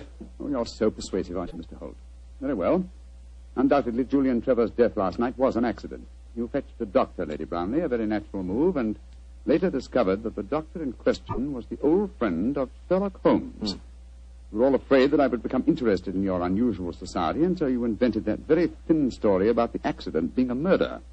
You wanted to lure me here so that I could be disposed of, and you could all continue your nefarious works without hindrance. Well, now aren't we clever? What is our nefarious work, may I ask? Your password gave me a clue to the lanterns, the cry of the French revolutionists. They strung the aristocrats up on the lampposts. Then again, the combination of various costumes and a luxurious establishment in a low-class area posed another question. What political belief provides a common meeting ground for misguided aristocrats and dangerous commoners? And how did you answer that question? Oh, very simple, my dear sir. One word. Nihilism. Its doctrine of assassination and overthrow of government would find every chance of being put into practice by all of you at the forthcoming Jubilee celebrations to be held here in London. And also would account for your beggar's clothes. A beggar would have greater freedom of movement in a crowd than an ordinary person. You're a clever man, Mr. Holmes. Too bad you'll have to die. I'll get the rope. What are you going to do with him? Do? Give him a first-hand taste of nihilism, of course. He can't live. They know too much. You can't possibly do this, you know. The police will track us here. By the time the police get here, you and your friend Holmes will be blown to kingdom come. Oh, right. Hands together, Mr. Holmes. That's it. Ah! Oh, mind that bandaged wrist of mine, will you? It's confoundedly sore. Oh, isn't that a shame now? Is this any better? Ooh. Tie up the doctor, Cecil, while I bind Holmes's legs. With pleasure. I can't go through with this. What do you mean, Dorothy? You can't go through with it. I just can't stand by and see two innocent men murdered. Don't be a fool, Dorothy. We can't let them live. They know too much. I don't care. If you go on with this, I'm going out for the police. You fool. Tie her up as well, Cecil. Leave me alone. Sit down there beside him. Go on. You're a devil. Oh, shut up. Now, Mr. Holmes, I'm going to fetch a little invention. A little invention I'm sure you'll be interested in. Mr. Holmes, it's a pity you and your friend didn't learn to mind your own business. I'm afraid it's too late to teach an old dog new tricks. It's too late now, at any rate. Quite comfortable, Dr. Watson? Don't you speak to me, sir. You're a filthy traitor to your country. Rubbish. Here we are. An example of Mikhail Petrov's mechanical genius. This bomb will blow the entire building sky high, and the three of you with it. Now, I wind the time clock so, and we'll set the fuse to go off in 5 minutes. It'll give us plenty of time to get away. So.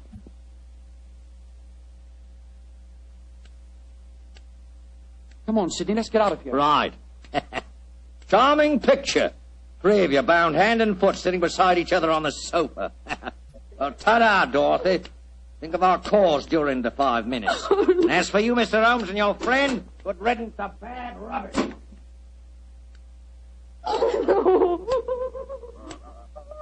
Well, Holmes, this looks like the end. Afraid so, old chap. I blame myself. If I hadn't been so infernally noisy when I recognized you, we wouldn't be in this mess. Wasn't your fault, old fellow. I think they suspected me anyway. Well, I must say it seemed to me that you told them a great deal more than was necessary about your suspicions. Surely you could have pretended ignorance. Oh, I suppose I could have done. I can't die yet. I'm not ready to Courage, die. Lady Brownlee, courage. And by the way, was I right in assuming that your associates are nihilists? Of course they are. They're planning to assassinate the Prime Minister during the Jubilee celebration. Prime Minister, great heavens, Holmes, we've got to get free. Assuming some miracle happened, we did get free and your former associates were arraigned in court, would you testify against them? Oh, of course I would.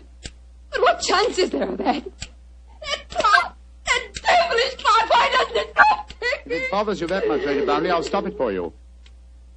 Holmes, your hands are free. Of course they are, my dear fellow.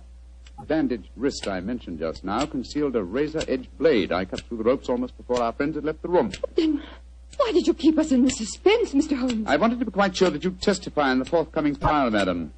There we are. That renders the bomb harmless. Aha! And that means that the police have sprung the trap that I set for your associates, Lady Brownlee.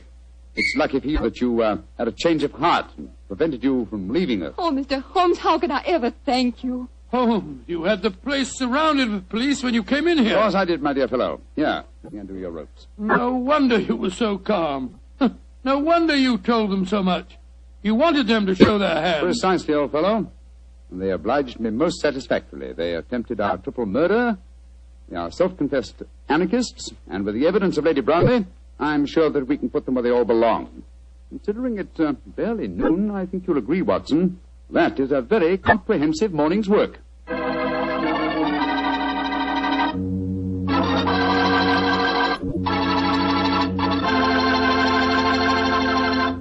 Doctor, tell the truth. Were you scared waiting for that time bomb to go off? Scared, my boy? I was so scared that to this day I can't stand being in the same room with a loud ticking clock.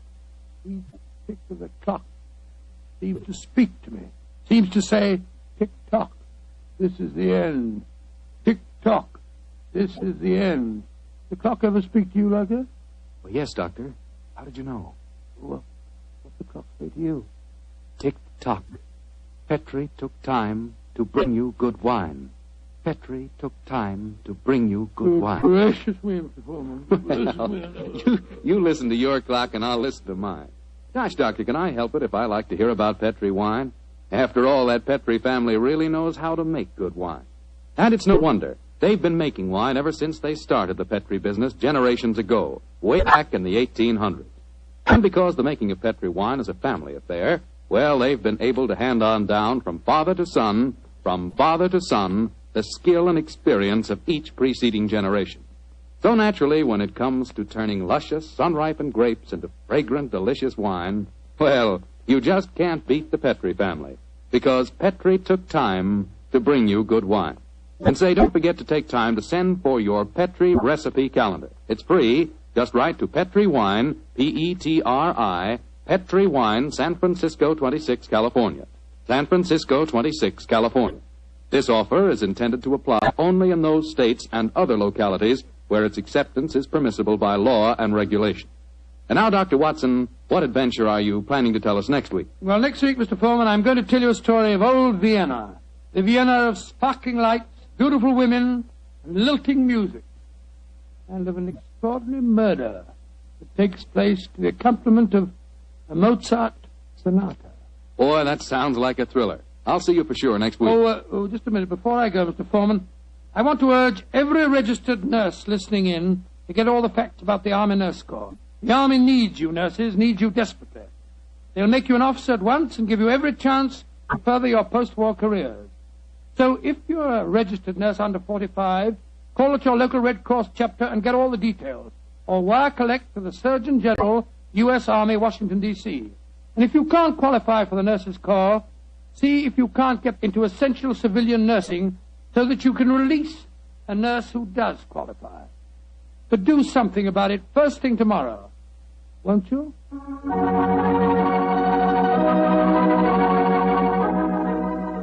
Tonight's Sherlock Holmes adventure is written by Dennis Green and Anthony Boucher and is based on an incident in the Sir Arthur Conan Doyle story, The 5 Orange Pips.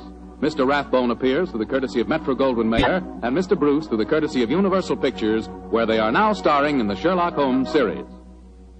The Petri Wine Company of San Francisco, California, invites you to tune in again next week, same time, same station. Meanwhile, don't forget to take advantage of our offer of a free recipe calendar.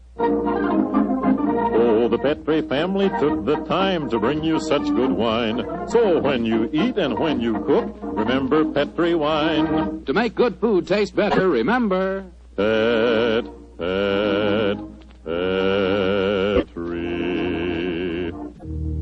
wine. This is Bill Foreman saying goodnight for the Petri family. Sherlock Holmes comes to you from our Hollywood studios. This is the Mutual Broadcasting System. This episode from the life of Sherlock Holmes will be transmitted to our men and women overseas by shortwave and through the worldwide facilities of the Armed Forces Radio Service. Petri Wine brings you Basil Rathbone and Nigel Bruce in the new adventures of Sherlock Holmes.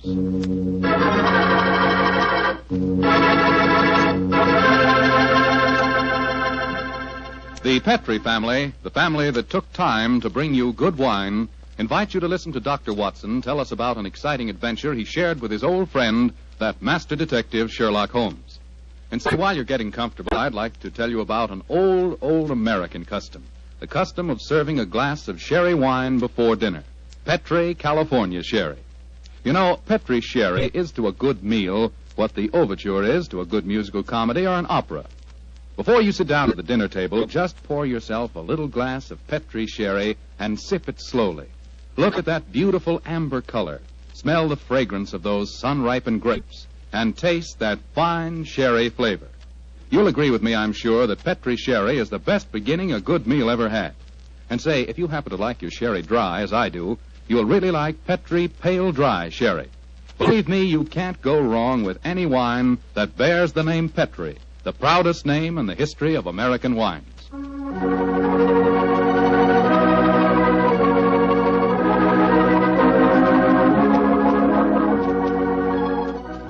And now let's drop in on the good Dr. Watson, who's waiting for us in his California ranch house. Good evening, Doctor. Good evening, Mr. Foreman. Come in and make yourself at home. Thank you, Doctor. Sitting here with the lights off, I see. Have you been getting yourself in the mood for tonight's Sherlock Holmes story? No, my boy, I was watching the sunset. It's quite a beautiful tonight. Aye, Doctor, the sun set over an hour ago. Yes, I know that, young fellow, my lad. I know that. But at my age, a fellow's entitled to take a little snooze after dinner, isn't he? Of course he is, Doctor.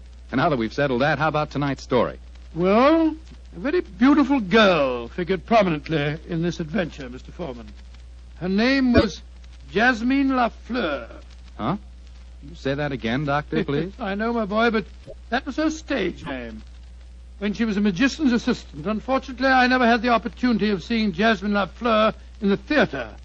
But I'm told that she was a fascinating figure in tights and spangles.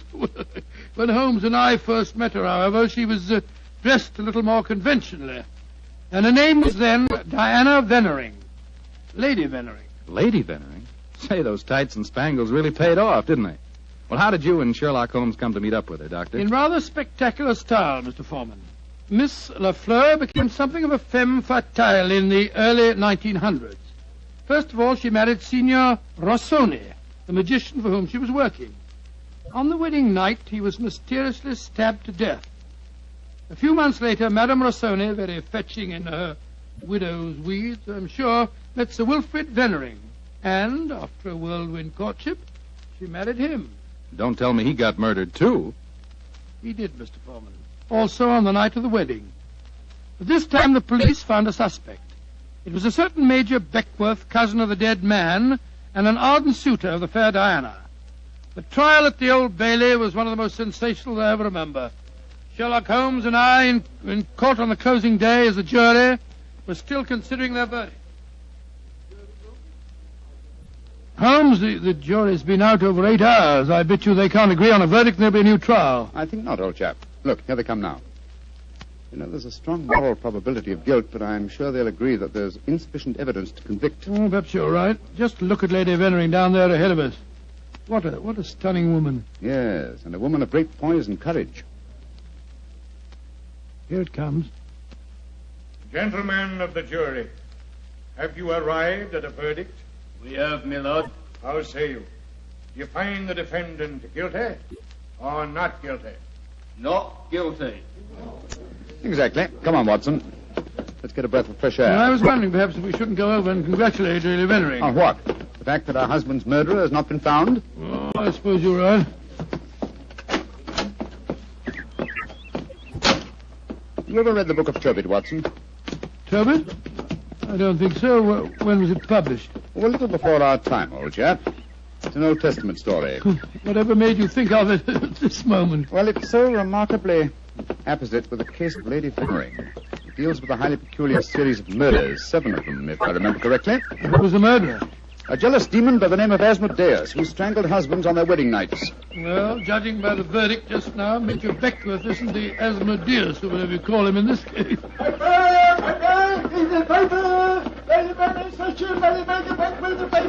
Here, our boy, here. Give me a paper. Thank you, Governor. Thank you. The paper! Well, Holmes, what does it say? Oh, wait a minute. Here we are. Listen to this.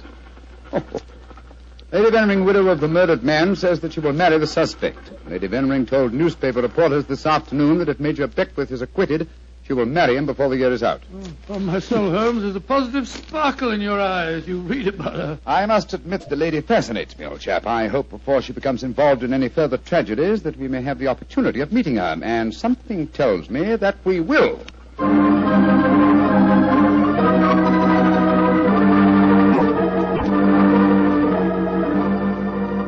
The Sunday papers are certainly having a field day over the Vennering case, Holmes.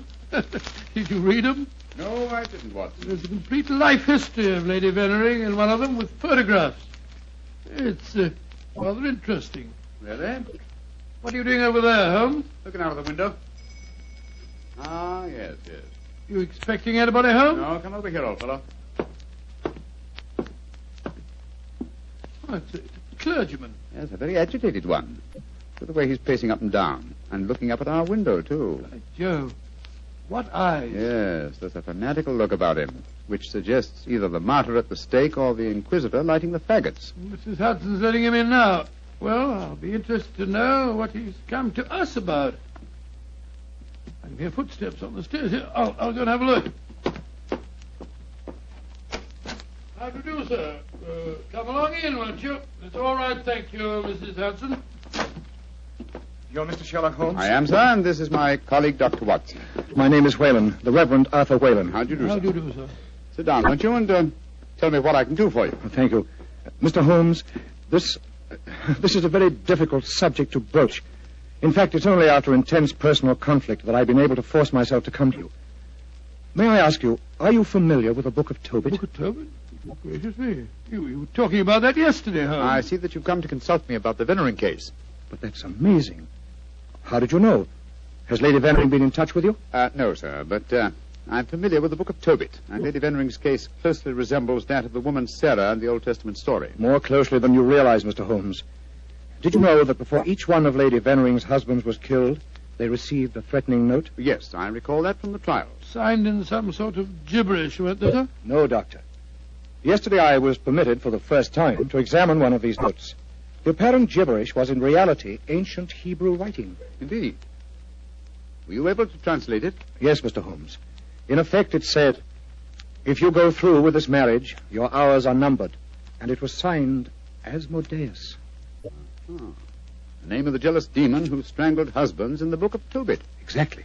Just why have you come to me, sir? I want you to talk to Diana, to Lady Vennering, to tell her she must not go through with this new marriage.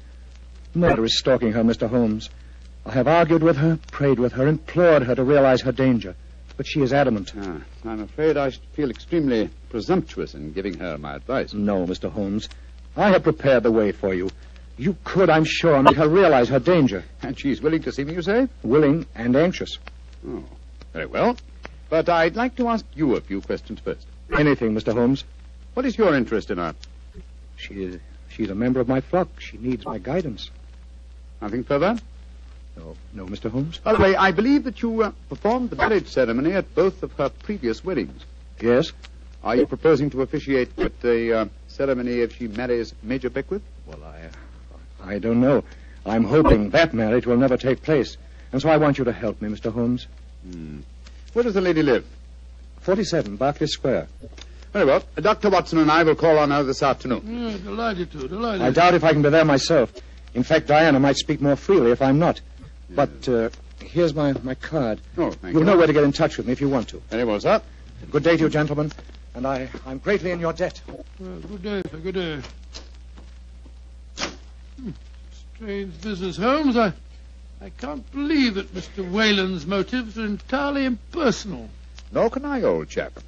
What are you laughing about? I was thinking of the Book of Tobit, Watson.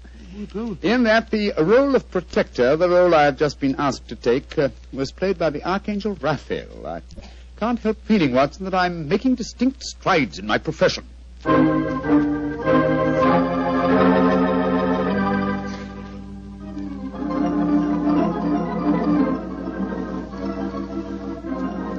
Mr. Sherlock Holmes, I'm so glad to meet you. How do you do, Lady Vennering? May I introduce my old friend, Dr. Watson? How are you, Dr. Watson? I'm awfully glad to meet you, Lady Vennering. Let's sit down, shall we? You're just in time for tea. Thank you. You know why we're here, of course. Oh, naturally. Mr. Whalen came round here as soon as he'd left you. You're to persuade me to look after my mortal affairs, while he takes care of my immortal ones. Isn't that it? He takes care of them. That's charmingly put, Lady Vennering. Charming. He takes care of May I say, Mr. Holmes, that I'm flattered that a man of your eminence should be sufficiently interested to bother about me. You underestimate your own importance, Lady Vennering. Though I may mention that if your problem had been as simple as Mr. Whalen made it out to be, I might have been otherwise engaged. You're being very frank and a little mysterious. Are you suggesting that Mr. Whalen didn't tell you everything? I am. And I hope you will be more candid with me. Sherlock Holmes, I like you. You're most refreshing. Milk and sugar in your tea? Just milk, thank you. Here you are. How about you, Dr. Watson? Oh, just the same way, please. Hey, thank you, my dear. And now, Mr. Holmes, perhaps you'll tell me why you think that you haven't been told everything. Before I answer that, Lady Vennering, I wonder if I might ask you some questions. But of course. Anything. When your first husband, Signor Rossoni, was killed, did the police find any suspects? Yes, one. Ferdinand Gautier, a young man who had been an assistant in our Magician's Act. A stupid, good-looking boy who thought he was in love with me. But of course Inspector Lestrade had to release him. There was no evidence. Inspector Lestrade, well, you can bet that if he arrested him, the boy was innocent. A warning note was found among your husband's effects, wasn't it? Yes, and it was signed in Hebrew with the name Asmodeus. But perhaps you're not familiar with the Book of Tobit. Oh, yes, I'm familiar with it, Lady Vennering. How did you know then that the Hebrew letters signified that name? Mr. Whalen translated them for me. Oh, I see. And also read me the Book of Tobit. He's always been particularly fond of that book. Perhaps because it illustrates his own ideas on the dangers of marriage. But Holmes told us that he hadn't seen one of the warning notes until yesterday. Precisely. Lady Vennering, I read in the papers that you intend to marry Major Beckwith, the man who has just been tried for your late husband's murder. Yes, Mr. Holmes. When are you going to marry him, may I ask? When it pleases me. Doesn't it occur to you that a great deal of comment will be caused? Also that Major Beckwith's life is in obvious danger? Of course it occurs to me, my dear man. But because of 2 tragic marriages, am I to spend the rest of my life alone? As Mr. Whalen would have me do? I'm young, alive. Peter, what are you doing here? I just arrived back in England today, Diana. What's this I read about you marrying Beckwith? Peter, I have guests. Mr. Sherlock Holmes and Dr. Watson. This is Peter McComas, one of our most promising young painters. Diana, tell me it isn't true. When I left England, you loved me, and I you. I come back, and what do I find? You're planning to marry Beckwith. Well, I won't stand for it. If you think you can throw me over like some silly boy, you're very much mistaken. I can tell things, you know. I can tell lots of things. Get out of here, Peter. Get out. Diana. And don't come back until you've learned manners and discretion. But Diana... Get out!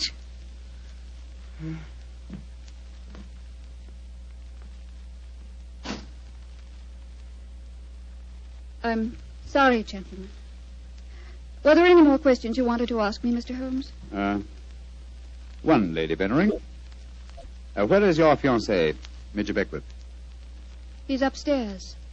I'm letting him stay here until the scandal of the trial has died down. I must see him at once. At once? Why, Holmes? He's in no danger until the marriage takes place? The marriage has taken place, Watson, unless I'm very much mistaken. What makes you think so, Mr. Holmes? You're much too discreet and intelligent, Lady Vennering, to let him stay here in your house unless you were already married. We were married this morning. But we planned to keep the fact a secret for a few months until the scandal had died down. May I talk to him, please? Of course.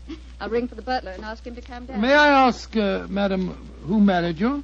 The Reverend Arthur Whalen, of course. Oh, and all the time he talked to us today, he knew perfectly well this marriage had taken place. He must have just come from it. I don't trust that man, Holmes. Oh, there you are, Hudson. I just rang for you. Will you ask Major Beckwith? Excuse me, milady. I was just on my way to telephone the police. The police? What do you mean? It's Major Beckwith, milady. He's been stabbed to death in his bath. Mr. Beckwith murdered, too. Hudson, I'll telephone the police. By now, I'm rather well acquainted with Inspector Lestrade. Excuse me, gentlemen. What a dreadful business, Holmes. A 3rd husband murdered on his wedding day. But what a woman, Watson.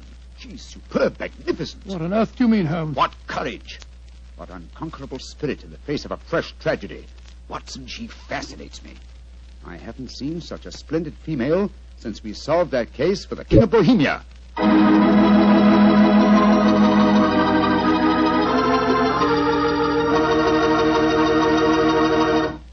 Dr. Watson's story will continue in just a few seconds. Time enough to remind you that the easiest way to make good food taste better is to serve that good food with a swell Petri wine.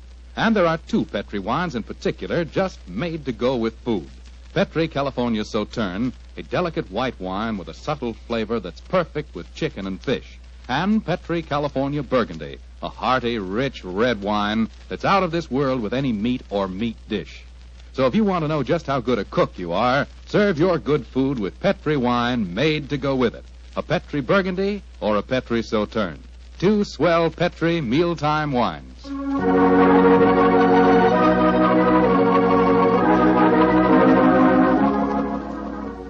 And now back to tonight's new Sherlock Holmes adventure. The famous detective and his old friend Dr. Watson have become involved in the affairs of thrice-married Diana, one-time magician's assistant.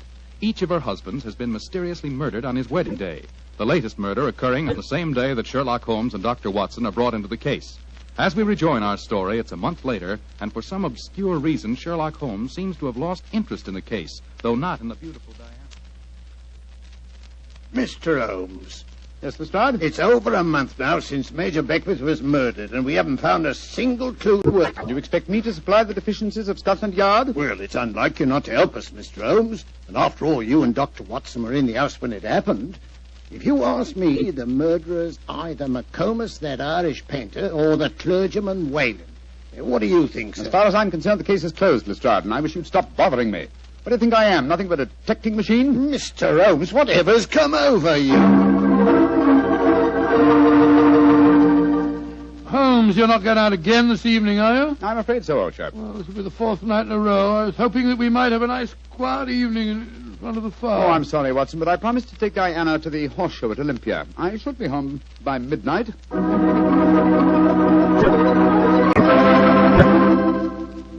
Mr. Holmes. Yes, Mr. Whalen? You're seeing altogether too much of Diana. She seems to be completely under your spell. But you introduced me to her in the first place, with the request that I keep an eye on her. I made a great mistake. As her spiritual protector, I'm afraid I must ask you to stop seeing her. I'm afraid I must ask you, sir, to mind your own business.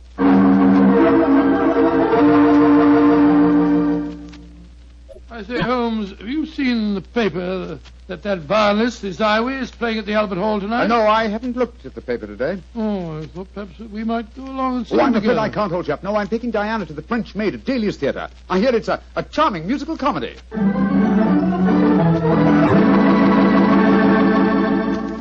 Look here, Holmes. We've been friends for a good many years now. Very true, old fellow. And I think I'm entitled to speak to you straight from the shoulder. Of course you are, Watson. Very well, then. This Diana Beckworth. Oh. Yes, it's your own business, I suppose, but I can't bear to see her making such a fool of you. You've neglected your work entirely since you met her. You get about as though you're a young fellow 20. What's come over you, Holmes? Stop pacing about, old chap, will you, and sit down. In fact, it might be a good idea if you fortified yourself with a nip of brandy from the Tantalus there. What I'm about to tell you may be something of a shock. Watson, Diana and I are getting married tomorrow. What did you say, Holmes? I'm getting married tomorrow. But, you're insane. Oh, that's not very flattering, Watson. Anyway, I don't see why you should be so surprised. You yourself married and left Baker Street once, didn't you? For you, Holmes, a confirmed woman hater. No, my dear Watson. No, indeed, no. You will remember in our adventure that you titled A Scandal in Bohemia, I met a lady that I have often referred to as the woman. You mean Irene Adler, but she was a criminal. Exactly, and yet Diana has the same magnificent characteristics. Keen intelligence, courage, and unconquerable spirit. But Holmes, 3 of her husbands murdered on their wedding nights. You're proposing to be the 4th. Oh, rubbish, my dear fellow, because tragedy has attended her previous marriages. Is she to go through life alone? Holmes, you really mean it, don't you? Of course I do. I think I will have a nip of brandy. Oh, don't take it so badly, old fellow. We'll continue to see a lot of each other. Diana's very fond of you, you know. Oh, well, I'm glad. Who's going to perform the ceremony? Not the Reverend Mr. Whalen? Oh, no. We decided, in view of Diana's previous marriages, that he might prove to be a trifle, unlucky. A clergyman named Vernet will officiate. Whalen, of course, insists on being present just the same. What time is the wedding tomorrow? 2 o'clock, old fellow. Oh, I should have mentioned this before. I hope your cutaway coat and top hat are in a good state of preservation. You'll be a pretty prominent figure at the ceremony, you know. You mean that... Well, I mean that if Sherlock Holmes gets married, who else could be his best man but his old friend, Dr. Watson? It's elementary, my dear fellow, elementary.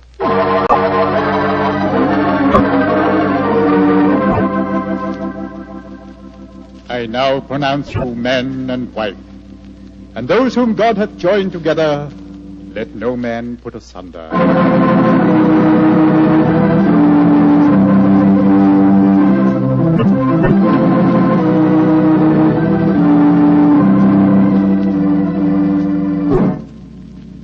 Diana, I'm going to claim the privilege of the best man and give you a kiss. Of course you shall, Doctor. Joe Holmes, you're a lucky fellow. Of course I am, old chap. Sherlock, I'm going upstairs to change my dress now. Very well, Diana. I'll be up shortly. I'll see you later, Dr. Watson. Very well, Mrs. Holmes. Holmes, I never thought I'd live to say that. Watson, old fellow, I'm worried. Worried today? Oh, my dear fellow, what's the matter? Well, just before the ceremony, I received one of those warning notes signed by Asmodeus. Oh, you better be careful, Holmes. I think I'll slip out and have a pipe or two on the matter. Yes. Look after my guests for me, will you? And keep your eyes open. And your ears. Yes, I will indeed. There you are, Mr. Whalen. Would you care for a glass of champagne or punch or something or other? Thank you, no, Doctor. I'm in no mood for celebration. I'm certain that Diana has made a shocking mistake. Well, really, sir, I don't think... I only came here in a last-minute attempt to dissuade her. Now that I've failed, I shall leave. Good day, sir. Yes, sir. Dr. Watson? Oh, hello, McComas. Where's Mr. Holmes? We'll be back in a few minutes. Would you care for a glass of champagne, sir? Well, thank you. I should like to drink a toast to the pair. I've been in love with Diana for years, you know, but she wouldn't marry me, and well, I suppose I might as well make the best of it. I must say your friend Sherlock Holmes seems like a splendid fellow. He is indeed, McComas. In fact, I may say... Excuse me, sir. All right, Holmes, I'm coming. Up here. What is the matter, Holmes? Follow me, lock the door behind you. Allow me to introduce you to the demon Asmodeus, Watson. Unfortunately, at the moment, she's in a faint. Good Lord. It's Diana. Exactly. Always an impetuous woman, she made the mistake of trying to stab me with that knife. So I bent over to strap up a suitcase. She didn't allow for the wall mirror in which I was watching her. You mean you suspected her all along? Of course I did, old fellow. The problem was to find the proof. I first suspected her when I knew that she had been a magician's assistant. The key to the profession of magic is misdirection, and these murders have been a perfect example of misdirection of motive. How do you mean, Holmes? Well, by creating Asmodeus, thanks to the well-meaning stories of the Reverend Mr. Whalen, from whose theological libraries she must have copied the Hebrew signature, she focused the murders on jealousy, concealing the fact that the one person with a perfect motive was herself, the widow who was to inherit. Oh, why hasn't she been caught before? Because she was devilishly clever. She left no clues except an indirect one that I had once spotted, that the likeliest person to be able to approach a bridegroom unsuspected and stab him is his bride. And now I wish you'd see if you can revive her, old fellow. When the police get here, I should like Mrs. Holmes to be in full possession of all her faculties.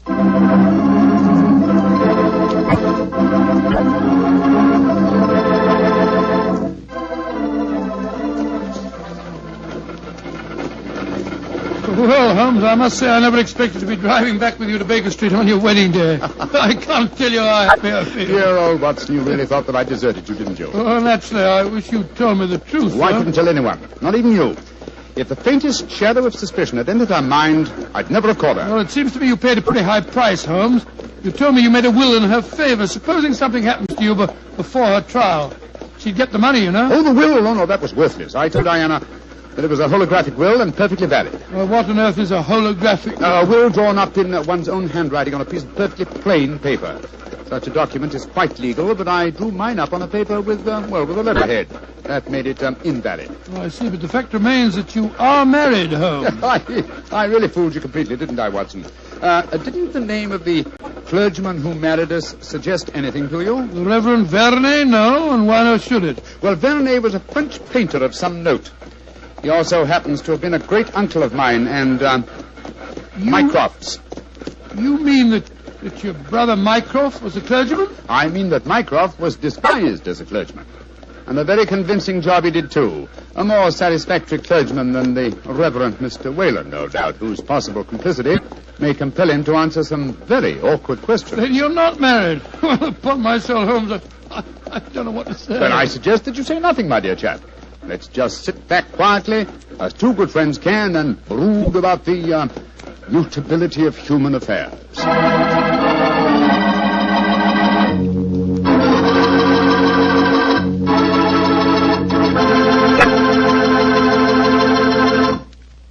Well, Doctor, tonight's adventure was really a little extraordinary, to say the least. Holmes sure had a narrow escape. Doubly narrow, Mr. Foreman, doubly narrow. He not only escaped the jaws of death, but he also escaped the clutches of matrimony. Actually, the story had a happy ending for everybody but Lady Vennering.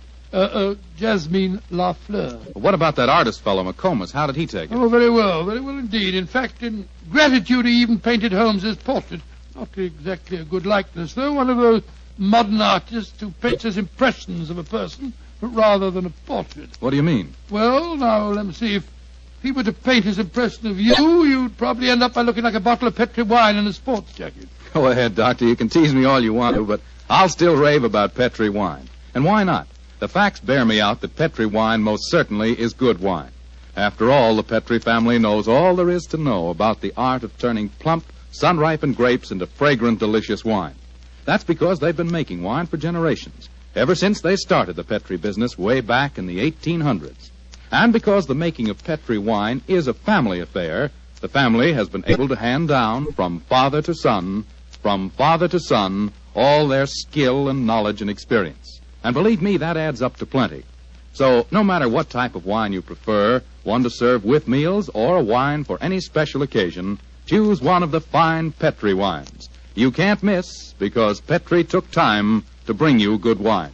And now, Dr. Watson, what story do you have lined up for us next week? Well, now, let me see, Mr. Foreman. I'm going to tell you about a strange adventure that began by my taking a wild cab ride through the moonlit streets of London and ended with Holmes and me being trapped in a luxuriously furnished cellar below a furniture warehouse down by the waterfront.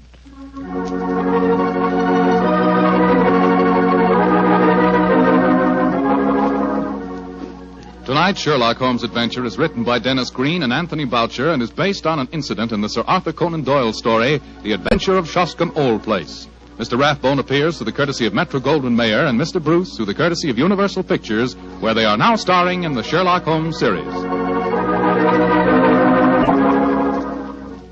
The Petri Wine Company of San Francisco, California, invites you to tune in again next week, same time, same station. Oh, the Petri family took the time to bring you such good wine. So when you eat and when you cook, remember Petri wine. To make good food taste better, remember... Petri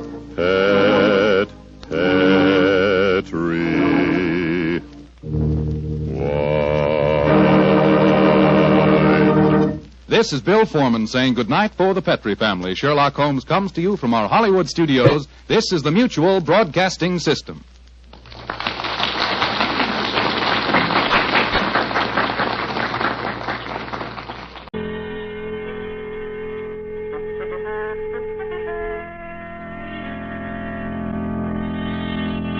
The Adventures of Sherlock Holmes, starring Basil Rathbone and Nigel Bruce.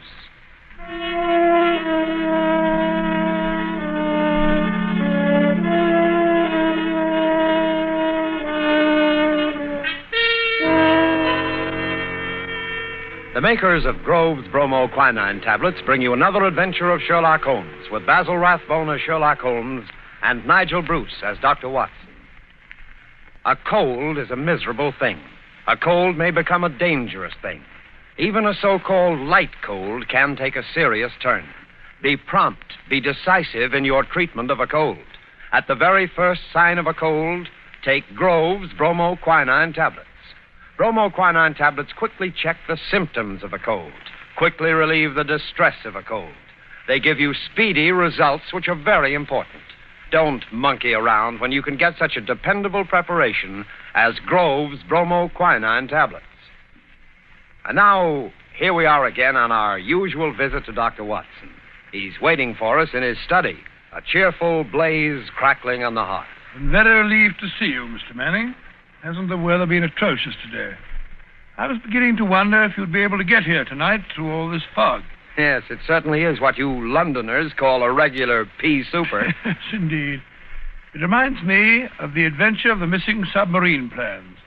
A case that was solved in the underground. Underground? What you Americans call a subway. Yes, but what has a solution in a subway got to do with a foggy night? Well, you see, the affair started in weather exactly like this. It was the third week in November, the year 1895, to be exact.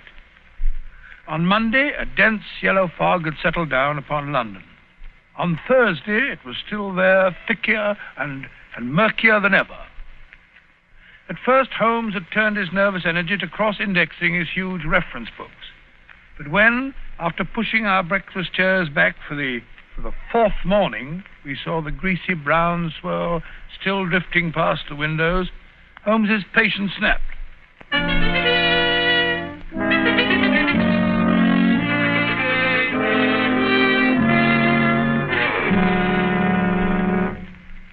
if you must pace around in circles, I wish you'd change directions now and then. You're making me dizzy. Bah! It's inexcusable, Watson. Inexcusable. No initiative, no imagination. Nothing ever gets done. If you're alluding to the inactivity in this last session of Parliament, my dear Holmes... I'm not speaking of our lawmakers, Watson, but of our lawbreakers. The London criminal is certainly a dull fellow. What makes you say that? Well, look out of the window. Ideal weather for committing a crime. The criminal advances on his intended victim practically unseen. He pounces and disappears into thin air. There have been numerous petty thefts, I believe. Petty thefts, pickpockets, ragamuffins. What's the country coming to? Now, if I were a criminal, Watson... Well, I, for one, would move to America. Oh, hello. Mrs. Hudson's knocking. Excited. What's up, I wonder? Yes, Mrs. Hudson, what is it? Oh, a telegram for me. Yes, sir. Very well, thank you. Oh, well, what's it say? Oh, wait until I open it, can't you? Ah, dear me, what next? Most unusual, Watson, most unusual. What's most unusual, Watson? What's it say? Well, it's from my brother, Mycroft. You remember him. He helped us solve the case of the Greek interpreter. He's coming here. Why not? What's so phenomenal about Why that? not? Why not, indeed? It's as startling as it would be to meet a tram car coming down a country lane. Yes, now I come to think of it. Mycroft is rather like a tram car. His rails lead from his Pall Mall lodgings to the Diogenes Club in Whitehall. That's his circle. I wonder what upheaval could have derailed him. Doesn't the telegram explain? It says, must see you about Cadogan West, coming at once. Cadogan West? Cadogan West? Why, that's the young chap who's found dead in the underground on Tuesday morning. I remember reading about it in the papers. Oh? The young man had apparently fallen out of a train and killed himself. He hadn't been robbed, and there was no reason to suspect violence. Quite an uninteresting case, if I remember correctly. And yet, it's serious enough to cause Mycroft to alter his habits. No, Watson. This must be an extraordinary event. Do you recall any other facts about the affair? Yes, I come to think of it, there was one unusual bit came out of the inquest. They were unable to ascertain at what point he entered the train, because his ticket was missing. Strange. What articles were found on the body? £2.15, I believe it was, a checkbook and... Oh, yes, 2 dress circle tickets for the Woolwich Theatre, dated for that evening. Theatre tickets, eh? Then it wasn't suicide. A man doesn't procure theatre tickets for the evening on which he intends to end his life. Anything else? A small packet of technical papers. Technical papers?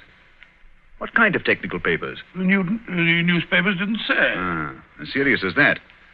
What did the young man do? Where was he employed? He was a clerk at Woolwich Arsenal. Ah, government employee. There we have it, Watson. British government, Woolwich Arsenal, technical papers. That's why Mycroft is involved in this affair. I don't understand. No, I suppose not. Watson, have I ever told you what Mycroft is? Your brother, of course. Oh, no, Watson. Do you have to be so dense? I mean, do you know what he does? I seem to have some vague recollection that you once told me that he'd held some small office under the British government. It would be more accurate to say, in a way, that he is the British government. What? His position is unique. He made it for himself. As the tidiest and most orderly brain of any man alive, with a great capacity for storing facts and giving them the proper interpretation. The conclusions of every government department are passed on to him. He's the central exchange, the clearinghouse. Again and again, his word has decided the national policy. He thinks of nothing else. Nothing else can lure him from his contemplations. And yet he's coming here. Yes, Jupiter is descending on us today. What on earth can happen? Watson, that sounds suspiciously like a bad pun. Ah, here he is, if I'm not mistaken, to speak for himself. Come in. Hello, Mycroft. What's up? You look flustered. Most annoying business, Sherlock, most annoying. You know how I dislike altering my habits. Extremely awkward for me to come away from the office, particularly with Siam in its present state. Oh, dear me. Yeah, sit down, Mycroft, sit down. You know Watson, of course. Yes, of course. I'm trying to find a chair that I can trust to hold me. I'd better take the sofa. You certainly haven't got any thinner. I've never seen the Prime Minister so upset. As for the Admiralty, it's buzzing like an upset beehive. You know anything about the case? Watson's just been telling me what was in the newspapers. Just what were the technical papers found on the body? Sherlock, for the love of heaven, not so loud. Those papers which the wretched youth had in his pocket were none other than the plans of the Bruce Partington submarine. Oh?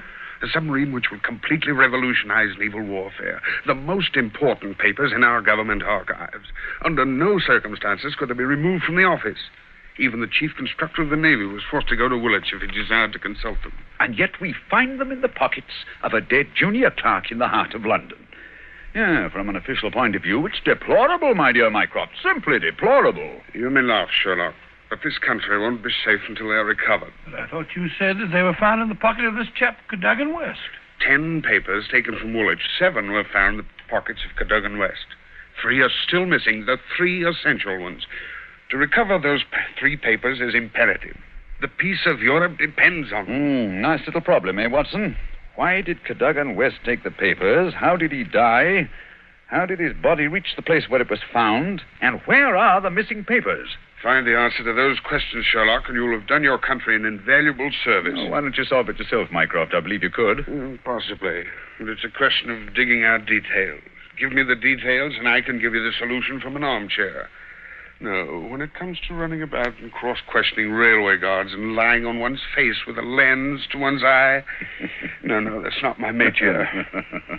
Besides, your figure prevents your taking such an undignified position, eh? Very well. Leave that part of it to us, eh, Watson? Right, you are. Good. I've got a cab waiting outside to take the place where the body was found. I can give you the details on the way.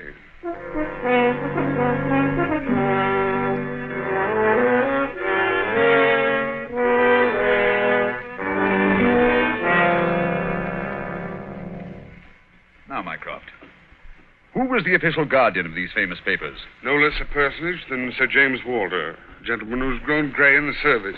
His patriotism is beyond suspicion. A bachelor, if I'm not mistaken, lives with his brother. Yes. He was at the house of Admiral Sinclair at Berkeley Square during the whole of the evening when this accident occurred. The Admiral vouches for him. He's one of the 2 who have the only keys to the safe. And his key was with him all evening? Right. His key, the key to the building, and the key to the room. Who was the man with the other key? The senior clerk, Mr. Sidney Johnson. Man of 40, married, silent, morose, with an excellent service record. Any alibi? He, too, had his key with him and seems to have spent the evening playing a game of draughts with a green grocer around the corner from his lodgings. Of course, he has only the word of this green grocer to back him up. Oh, come, my dear Mycroft. No class discriminations, please. The word of a greengrocer is often just as good as that of an admiral. What about Cadogan West? He had a good reputation. A bit hot-headed, but straight and honest. At least, everyone thought so. He was next to Sidney Johnson at the office.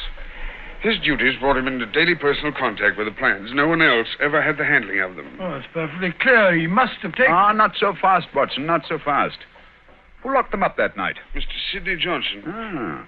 They were of value, commercially, I mean. Oh, yes. There's no doubt that West could have got several thousands for them very easily. And yet, only a small amount of money was found on the body. Perhaps the buyer took it back after he'd murdered West. What puzzles me is, how did West obtain possession of those papers? To do so, he must have had a false key. Several false keys, Sherlock. He had to open the building and the room as well. Oh, well. Several false keys, then. Let me see. Suppose West did take the papers and went into town.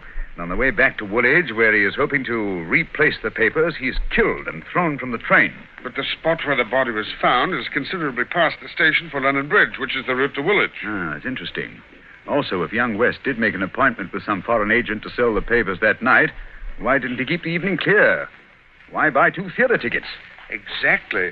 Furthermore, he actually escorted his fiancée halfway there before he disappeared. Blind. That's what it looks like to me. Why did he take the papers at all? Why not copy them out in the office and sell the copies? He certainly had plenty of opportunity to do so. And why the absence of his underground ticket? Perhaps the ticket would have shown us which station was near the agent's house. So the murderer destroyed it. Good, Watson. Very good. And yet, I wonder... Well, here's the underground station. The railway authorities have sent a man round to show the exact place where the body was found. You won't change your mind and come with us? Well, crawling round that black hole on my hands and knees, not very likely. Well, I shall expect a report on your efforts this evening. Never expect too much, Mycroft. Never expect too much.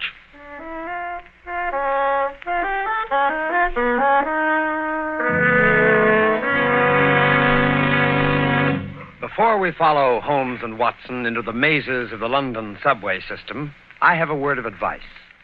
Every year, colds cause a lot of sickness. Every year, they cause a lot of expense and time lost from work. Always regard a cold seriously. Always treat it earnestly. At the first sign of a cold, take Grove's Bromo Quinine tablets. Bromo Quinine tablets are famous relief for the distress of a cold. Their efficacy has been fully established. Bromo quinine tablets go right to work on a cold symptom. They don't waste any time. They don't pull any punches. They quickly relieve the misery of a cold. They help reduce the fever of a cold. Thousands of people keep Bromo quinine tablets handy all winter. Thousands of people depend on them as their relief for colds. No other preparation enjoys greater confidence than Bromo quinine tablets. Follow the example of millions, and at the first sign of a cold, take Grove's Bromo quinine tablets. Get them at any drugstore, a few cents a box. Ask specifically for Grove's, Groves, Bromo, Bromo, Quinine, Quinine, Grove's Bromo quinine tablets.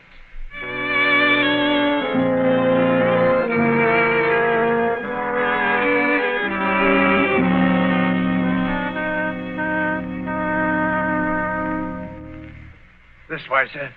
Step right along the tracks. But it isn't safe. Supposing a train should come shooting round that curve. Oh, that's all right, sir. There won't be another for 5 minutes anyway. Here we are, sir. This is where they found the body. Right here alongside the rails. Lying on its face it was. Spooky old place, eh, Holmes? Like the catacombs, only without the skeletons. Yeah. Anything in his hands when they found him? No, sir. Were they clenched or spread out as if he were protecting himself? No, sir. They was what you might call relaxed. Ah. What time did all this happen? Well, sir, the train he was hoisted out of, as near as we can figure, passed along here about midnight on Monday. All the carriages have been examined for signs of violence, I suppose. They didn't find nothing, not even the missing ticket. There was a passenger to Aldgate on the ordinary train. About 11:40 it was. He said he'd heard a heavy thud, like something striking the line, just before the train reached this station. But it was so foggy, he said he was blessed if he could see what it was. Holmes, what's the matter? What are you staring at? The curve, Watson. The What curve of it? of the rails. What of it? What do you mean? I suppose there aren't many curves as abrupt as this. No, sir, I can't say as there is. What have curves got to do with it? Oh, an indication, Watson. Merely an indication. Unique. Perfectly unique. And yet, why not? I don't see any indications of bleeding on the line. No, sir, there wasn't any to speak of. But I understand there was a considerable wound. The bone was crashed right enough. Holmes, you hear that? It's a train. It's coming this way. Run, sir. Run for your life. Yes, yes, but where? Up ahead. There's a place where the train switches off. Run, Watson, run. It's just around the curve. We'll never make it. Yes, we will. Faster, faster. There's the switch up ahead. Come on. Here comes the train now. We'll make it. We'll make it. Justin, Watson, for the love of heaven. You're on the wrong track.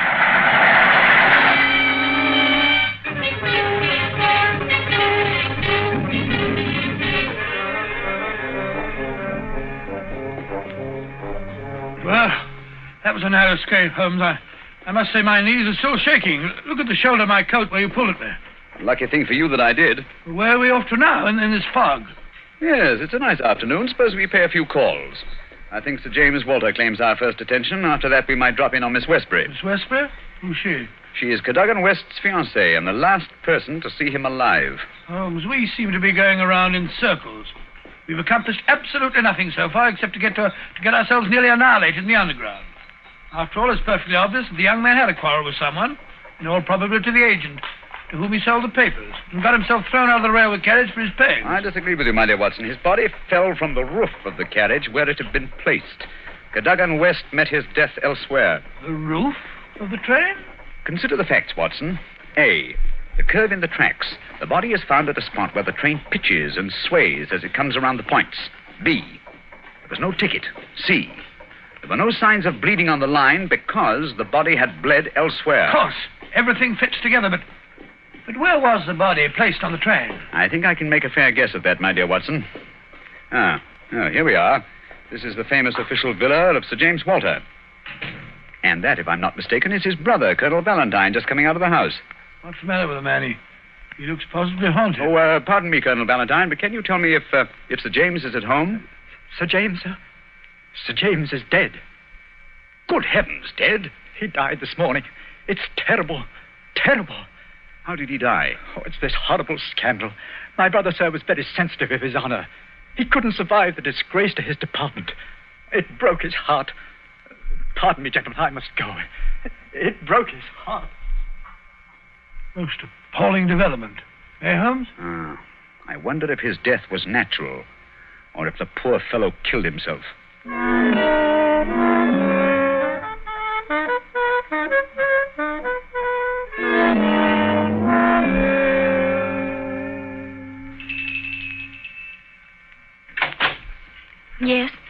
Will you tell Miss Westbury that Mr. Sherlock Holmes would like to see her? Oh, please come in, gentlemen.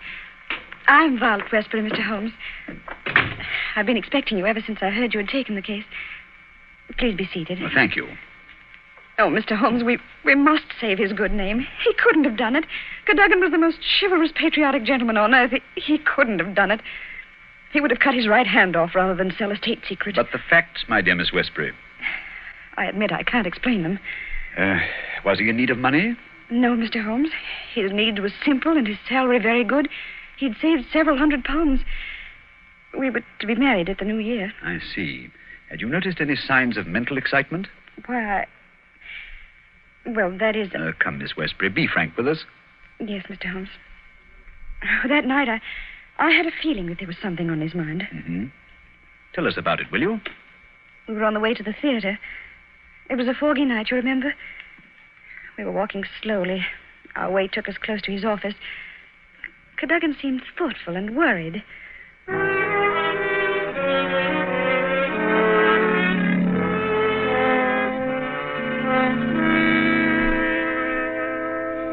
Darling, what's the matter? You haven't said a word for the last 5 minutes. Have I said or done something? Of course not, silly. It's just that I've got something on my mind. Oh, why not tell me about it? Perhaps I can help. It's no use, Vi. It's too serious for me to talk about, even to you. You know, sometimes, Caddy, I feel just the least little bit jealous of that old job of yours. When you're cooped up in that building all day. Oh, now you're not going to be jealous of the building. Well, not really. But it is funny to think of a husband having secrets he can't tell his wife. Mighty important secrets, I can promise you. There's one in particular that any foreign spy would pay good money to get hold of. How thrilling. Well, I don't know. They're awfully slack about some things over there in that building, Violet. Much too slack. It would be too confounded easy for a traitor to get his hands on those plans. What plans? Never mind, darling. I guess I'm getting a bit melodramatic. But there's something been worrying me. Hello, what's that? What's what? Over there, that shadow moving along the side of the building. It's a man. So that's it. I always suspected... Oh, what's the matter? You're so excited. What's wrong? Stay here, Violet. There's something I have to find out. Stay here.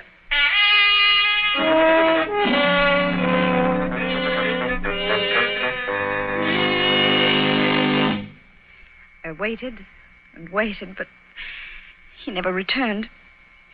Oh, Mr. Holmes, if you could only save his honor, it meant so much to him. We shall do our best, Miss Westbury. This shadow, this man moving along the building. Did you see it, too? I think I did, Mr. Holmes. But the night was so foggy, I can't be sure. But there must have been a man. Another man. It couldn't have been Cadogan. Surely character goes for something. Let us hope so.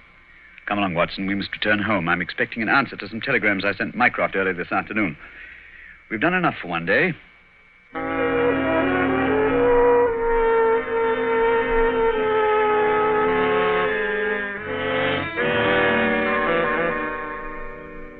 Holmes, where have you been all day?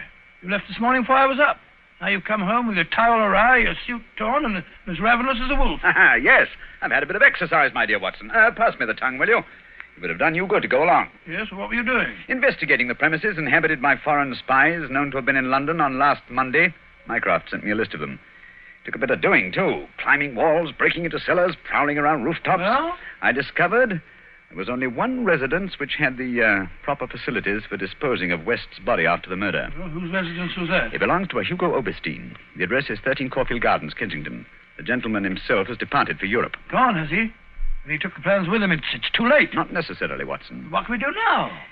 We're going to keep a rendezvous with the gentleman who stole and sold those plans. The assignation will take place at Mr. Oberstein's house this evening at 9. What the deuce are you talking about? These newspaper clippings. I found them in the drawer of Hugo Oberstein's desk. Read them.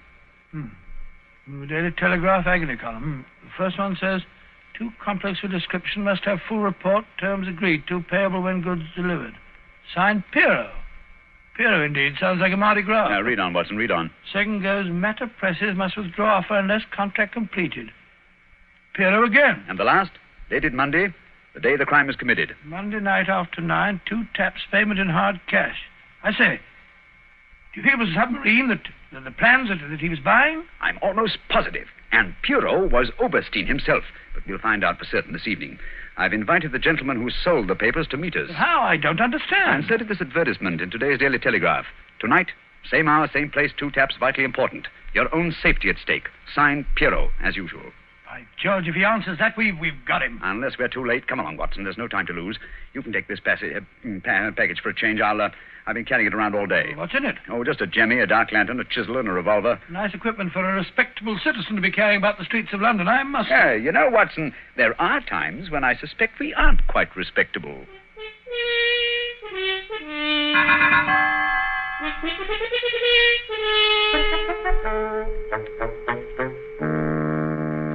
Here we are. This is Caulfield Gardens. Thank heavens, it's still foggy. I shouldn't like to be caught in the act of housebreaking. Yeah. Over this wall, Watson.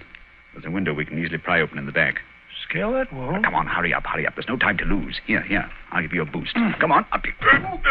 That's it. Look out, here I come. I must say, Holmes, you're as agile as a cat.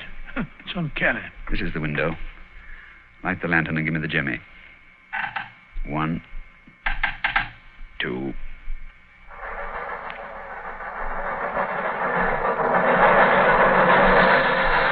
Holmes, the underground runs right past here, almost on the level of these windows. I could have reached out and touched it. Yes, quite convenient, wasn't it? It was here the body was placed on the roof of the train. Look on this windowsill. You can see the soot is blurred where they rested the body. And here, look. This brown stain is blood. Nasty, eh, Holmes? Let's get on into the house. Very well, then. Come along. The window's open. Easy, don't break the glass. Supposing Oberstein should happen to return home. Well, we must take our chances in this business. Come along, Watson, come along. Our visitor will expect to be let in by the front door. I wish these stairs didn't squeak so. 9 o'clock. We can expect him at any moment now. You take your position on one side of the door. I'll be on the other. So we can pounce on him when he enters. I'll throw my greatcoat over his head. I wish he'd hurry. Shh, Watson. What if he doesn't come? There he is. Ready now. I'll open the door. You wanted me? No, you don't. Take that. Easy, Watson, easy. All right, Holmes, I've got him. Well, let's take a look at our catch. Take the overcoat away, Watson. Right.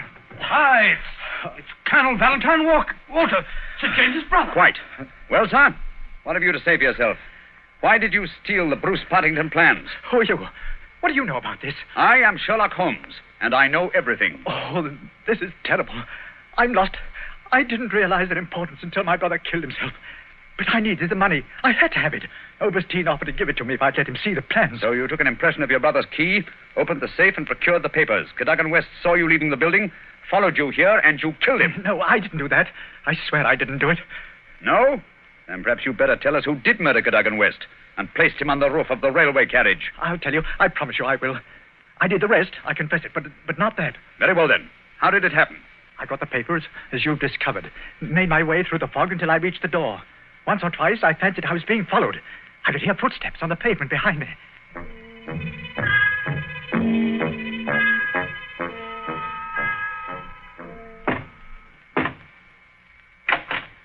Colonel Walter? Yes? You have the papers? Yes. Let me in, quick.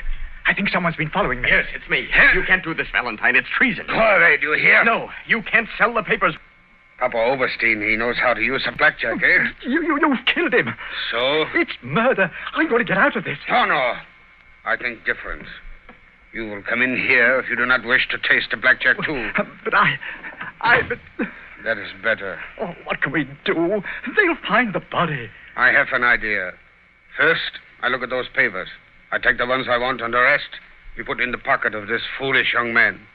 And then we give him a nice ride on top of the underground train, no? He will be the guilty one. Who will ever know?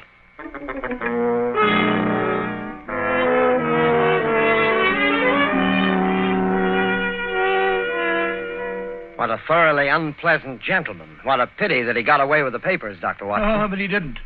Oberstein had left a Paris forwarding address with Colonel Walters. That gentleman sent him a letter dictated by Holmes, saying that he had discovered that one essential detail in the plans was missing, and that he had procured a tracing which would make it complete for a price.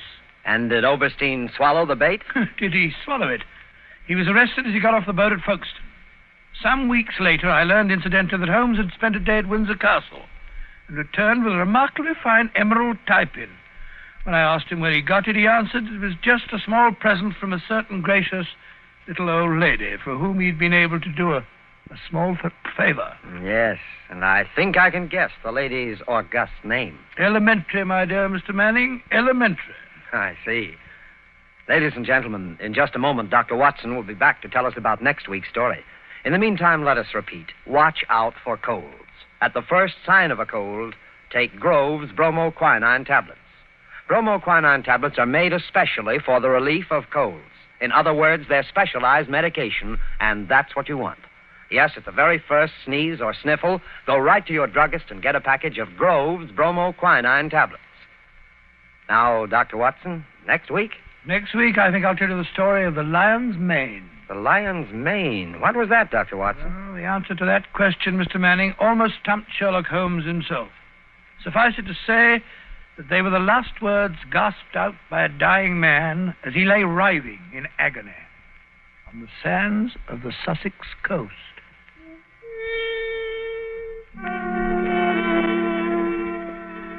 You have been listening to a Sherlock Holmes adventure, adapted from Sir Arthur Conan Doyle's story, The Bruce Partington Plans, with Basil Rathbone as Sherlock Holmes and Nigel Bruce as Dr. Watson.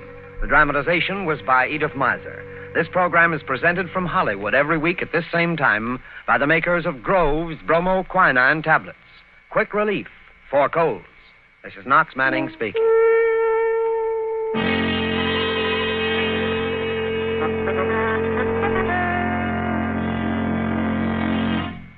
This is the National Broadcasting Company.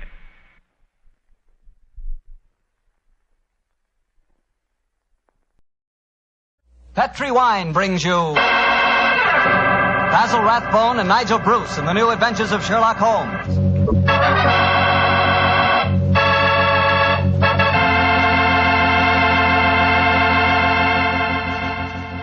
The Petri family, the family that took time to bring you good wine, invite you to spend the next half hour listening to Dr. Watson tell us another exciting adventure he shared with his old friend, that master detective, Sherlock Holmes. And I'd like to tell you about something you ought to share with your family before dinner. And that's Petri California Sherry. Because Petri Sherry can make that time before dinner a high spot in your day. That Petri Sherry is a truly fine wine. Its color is a deep amber, rich and inviting. And the wine is wonderfully smooth and full-bodied. Flavor, just swell. Honestly, I mean it when I say the best beginning a good meal ever had is a glass of Petri sherry. Oh, and look, if some of your family like their sherry dry, not sweet, they'll really like Petri Pale Dry Sherry. So to be sure you please everyone, don't buy one, buy two. Buy the regular Petri Sherry and Petri Pale Dry Sherry. And be sure you look for those letters P-E-T-R-I, because they spell the proudest name in the history of American wines, Petri.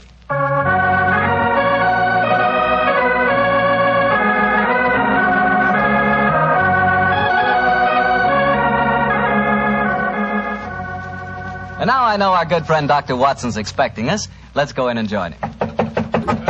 Come in. Good evening, Doctor. Good evening, Mr. Bartow. Say, how are you feeling, Doctor? All over that attack of flu you had? I'm feeling very much better, thank you, my boy. I'm still a little weak. We old fossils take much longer to get over that sort of thing than you young fellows. Well, you take good care of yourself, Doctor. You've got a lot of friends, you know. Oh, I'm very glad to hear that. Thank you, Mr. Bartow. And now settle yourself down, and I'll get on with tonight's new Sherlock Holmes adventure. Where did it take place? You may not be familiar with the names of Jersey, Guernsey, Alderney, and Sark, but those are the four principal islands that make up the group known as the Channel Islands. Oh, yes, Doctor, I have heard of them. Somewhere in the English Channel, aren't they? Between the southern coast of England and the northern coast of France? That's quite right, my boy, though I very much doubt if you ever heard of the tiny island on which this story happened. It was the island of Garth, a minute but self-contained spot with a population of just under 1,000 inhabitants, subsisting, and from what I saw of the island in those days, subsisting very well on its dairy products. Was it under the rule of the British government, Doctor? No, Mr. Bartell, not exactly. You see, the island belonged to a family by the name of Horn. The head of the family, who was known as the Seigneur of Garth, was an independent ruler owing nominal allegiance to the King of England. That allegiance was expressed by one of those traditional ceremonies in which the Seigneur annually presented 1 pound of freshly churned butter to a representative of the British Crown. Times haven't changed much, have they, Doctor? Pound of butter is still worth a king's ransom. But tell me, what were you and the great Sherlock Holmes doing on the island of Garth? Well, I just coming to that, my boy. If you'll give me a minute. It was in the summer of 1896 when, to my utter amazement, Holmes informed me that we were going to the island of Garth as the official representatives of the British Crown to accept the annual presentation of butter. At the time, I must confess, I couldn't see why Holmes wanted to accept such a ridiculous mission. It was only as we approached the island in a small fishing boat that he told me a great deal more was at stake than a pound of butter. Unfortunately, Mr. Bartell, I'm not much of a sailor, and as the wind was blowing hard and the sea racing, I'm afraid I wasn't a very intelligent companion.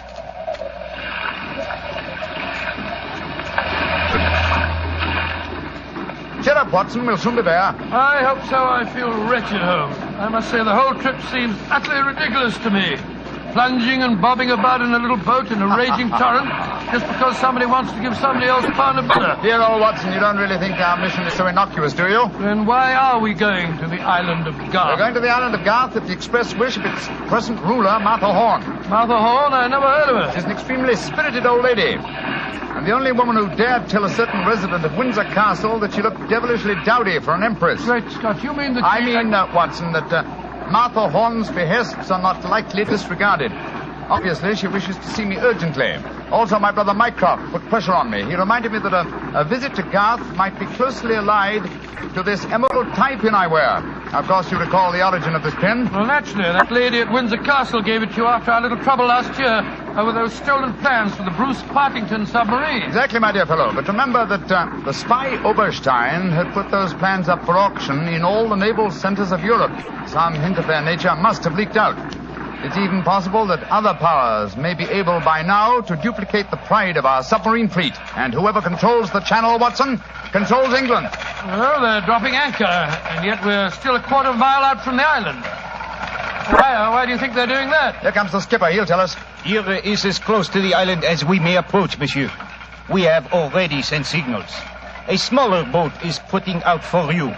It will be here in a little while. Thank you. A smaller boat? Good Lord.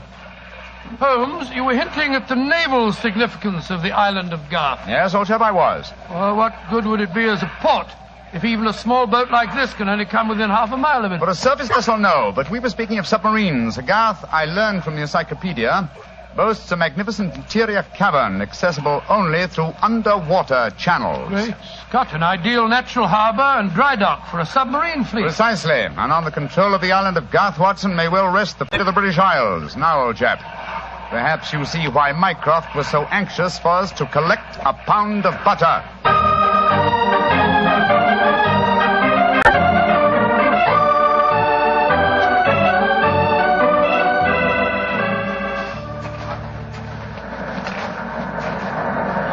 Holmes, doesn't it seem wonderful to be on land again? First the fishing smack, and then that wretched little rowing boat. Then the bucket swinging us up the face of the cliff. Now at last I can stretch my legs. Steady, old chap, steady. Let me give you a hand. You'll soon get your land legs back again. Thank you. I'm a bit shaky, I must confess. Hello? Who's that couple walking towards us? Our welcoming committee, no doubt. How do you do? Mr. Sherlock Holmes and Dr. Watson. Permit me to present myself. I am Dr. Hugo Oberwald. How do you do, sir? How do you do, Doctor? And this is Mrs. Reeves, the housekeeper at Horton Castle, where you will be staying. How do you do? How do you do, Mrs. Reeves? Welcome to the island of Garth, gentlemen. We were deputed to come and greet you and take you back to the castle. We can walk there across the cliff tops. It isn't very far. Splendid. I think my friend will appreciate traveling on terra firma once again. Dear me, Herr Doctor. You are not a good sailor, perhaps? No, perhaps about it, sir. I had a miserable crossing. I am sorry to hear it. I trust your short stay at the castle will be some recompense for the journey. The formal presentation of the butter will take place tonight. There will be no reason why you gentlemen cannot return to the mainland tomorrow. Oh, thank you, Mrs. Reeves, but it's more than likely that we shall stay on for a few days. Oh, it will be quite unnecessary. I'm afraid that is a matter for Mrs. Horn and ourselves to decide.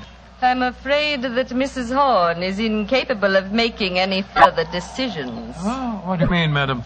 Obviously, you have not heard, but the news is slow in reaching the mainland. Mrs. Horn died yesterday. Died? Good Lord, a natural death, I suppose. But, of course, I attended her myself. A simple case of heart failure.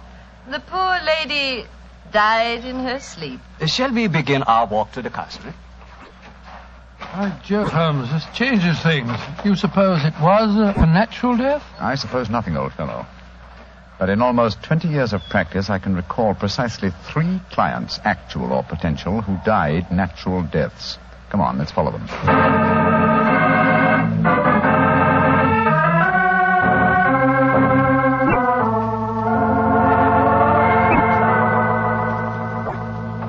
Mr. Sherlock Holmes, Dr. Watson, this is Mr. Christopher Horn, grandson of Mrs. Horn and the new ruler of Garth. How do you do? Hello. How do you do, sir? Very nice of you fellows to come over here. Too bad you had to arrive just as the poor old gal kicked the bucket, though. Allow me to offer my condolences on your grandmother's death, sir. Yes, yes, indeed, Mr. Horn. Thank you. It was a ghastly business. I found her, you know. Christopher. Frightful sight. There was an awful silly grin on the old dear's face, and... Don't you think it would be more to the point if you were to explain the ceremony in connection with tonight's presentation? Oh, you're right, Reeve. Reeve is a terrible tyrant, but she is efficient. Don't know what I'd do without her. Always ran everything for poor old Granny. Why, when the old girl was ill, she... Christopher, I gave you a schedule of the ceremonies this morning. What did you do with it? Dash it, Reeve, I don't know. Must have lost it. And I have my own copy in the study. I swear I don't know what I'd do without you. Excuse us a moment, gentlemen. I'll be back in a jiffy. Holmes, what in thunder's going on here? That boy's completely under the thumb of Mrs. Reeves. He was trying to tell us something, but that frightful woman kept changing the subject. He spoke of an awful, silly grin on the dead woman's face.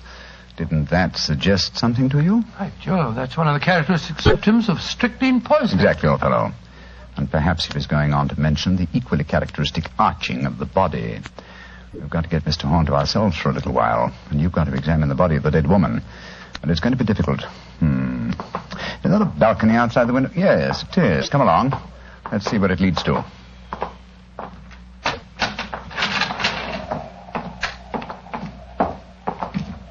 The balcony seems to lead right round this particular wing of the castle. Must have served as a lookout in the olden days. I wish the balcony were a little wider. Must be a sheer drop of a couple of 100 feet down to the rocks below. Yeah. Hello. These must be the windows of the room adjoining the one we just came out of. Let's go a little closer, shall we? We may be able to find out something. Can you see anything? Yes. They're in there. Mrs. Reeves and the boy. She's leaving the room. Now's our opportunity. I'll tap on the window. He's seen us. He's coming to open it. What are you two doing out there? Admiring the view? Yes, my boy. It's quite beautiful. Mr. Horn. Yes, Mr. Holmes. I was a great admirer of your grandmother. I was interested in what you were telling me of her death. She had a grin on her face, you said. Yes, it was awful. Her body was all hunched up like a croquet hoop. Really? Of course, Dr. Oberwald said it was perfectly all right, but I must say it seemed dashed odd to me. Yes, it was far from all right, I assure you. And you started to say something else. What was it? Let me see. You said, when she was ill... Oh, yes, that was a silly business. When she was ill, she thought she was in danger from poisoning, so she made Mrs. Reeves taste all her food and drink. Did she really? Where is your grandmother's body now? In the West Wing. The funeral's to be tomorrow morning. I see. Where did Mrs. Reeves go? I'm here on the balcony behind you, gentlemen, listening to your conversation with the greatest interest. Christopher, let me warn you. These men are the emissaries of the British government. They would stop at nothing to take the island over. These men are trying to influence you against me, against Reevy, who has looked after you ever since you were born, and who tries to protect you now that your grandmother has gone and you are alone. Yes, I know, Reevy, but after all... That is your pride as the head of the Horn family, the Seigneur of Garth. The Garth that I'm trying to save for you. This man is completely unscrupulous. He was about to accuse me of murder. Weren't you, Mr. Sherlock Holmes? The thought had occurred to me, Mrs. Reeves. Of course it had, because you wished to poison Christopher's mind against me. Well, Mr. Holmes, we have no police on the island of Garth. Our only law is the word of the Seigneur, and Christopher now holds that title. Seigneur, what do you say? Will you allow an Englishman to blind you by accusing me of being a murderess? Mr. Holmes, Dr. Watson, I shall meet you at the ceremony tonight. Beyond that, I don't care to speak to you again. Good day. A shame to spoil your plans, isn't it, Mr. Holmes? Well, upon my soul. Magnificent, Watson. Magnificent. A murderess who seeks to defeat me by accusing herself. Superb. It's a new game, my dear fellow, and one that must be played to a finish.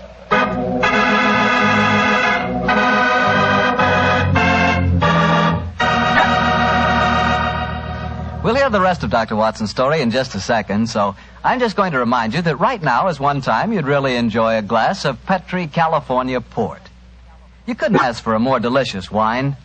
Petri Port, with its deep, rich red color and its heart-of-the-grape flavor, is one of America's all-time favorite wines. Petri Port is wonderful after dinner and perfect to serve when company comes. Try it. But just remember that when you want the kind of port I'm talking about, you've got to make sure it's Petri Port, because all Petri wines are good wines. Dr. Watson, this is certainly an unusual story you're telling us tonight. What happened after Mrs. Reeves left you and Sherlock Holmes standing on the balcony? We retired to our rooms and had a quiet and lonely lunch. Though the great man said little, I could see that he was deeply excited and that his keen brain was evolving some plan that would enable us to solve the mystery of Mrs. Horn's death. After lunch, we started to descend the stairs leading to the main hall of Garth Castle. As we did so, Holmes said... Watson, we're in no danger ourselves. Mrs. Reeves knows that we're here as emissaries of the British government. Yes, and if we didn't return with the butter within a few days, there'd be a British dreadnought here looking for us. However, I am in danger of one of my worst defeats. My professional pride is piqued. If only I could... Watson. Yes, Holmes? If at any time today I slip you a note, don't read it at once, but... Shh. Here comes Mrs. Reeves. Precisely, Watson. I entirely agree. If I do not make the test on Mrs. Horn's body within 24 hours of her death, it will be useless. I must make it by 3 o'clock this afternoon. Mr. Holmes. Oh, yes, Mrs. Reeves. I want to apologize for my behavior before lunch. I was intolerably rude. Oh, please, no. Whatever my quarrels may be with British politics, I at least owe to both of you the duties of hospitality. That's very gracious of you, Mrs. Reeves. I wonder, would your hospitality also include a personally conducted tour of the subterranean caverns for which this island has become internationally famous? Would they really interest you? Well, I'm afraid that my friend and I won't have the time. Oh, yes, not at all, Watson, not at all. We have plenty of time, as long as we're back here by 3 o'clock. I'm sure Dr. Oberwald would be delighted to join us. He has made quite a study of the unique rock formation. Oh, that's splendid. It should prove a most interesting excursion. But, Holmes, why do we want to go stomping around a lot of damp and smelly caves? Only exercise will do us good, old fellow. Will you lead the way, Mrs. Reeves? And please remember that it's most important that I return here... I remember, Mr. Holmes. You must be back here by 3 o'clock.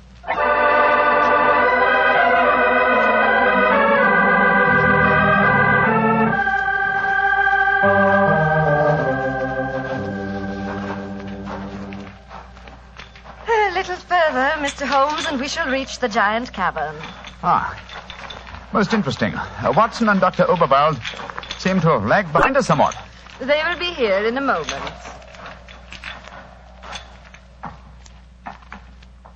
There.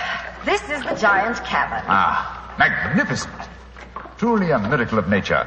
It's a natural submarine dry dock hewn out of the rocks. Yes, Mr. Holmes. And in the olden days, only the smugglers who inhabited this island knew the entrance that leads to this cave. The first seigneur of Garth found a cache of untold wealth hidden here. Really? Silks, jewels. There are still the remains of some of the finest Calvados brandy stored among these rocks. Indeed. An incomparable drink. Would you care for some? It is our custom whenever visitors honor us with their presence to offer them a I glass. should be delighted. There is a natural shelf here in the rocks. Perfect hiding place. There you are, Mr. Holmes. And here is a glass. This is a rare privilege. I imagine that very few people have been offered it. Only our most distinguished visitors, I assure you. This cabin is completely inaccessible from the outer sea, I presume. Completely. Unless, of course, ships could swim under the sea. Which, as you know as well as I, they can, Mrs. Reeves. Even outside the imaginings of Jules Verne. Indeed. Would you care to explore a little deeper? The others will be with us soon.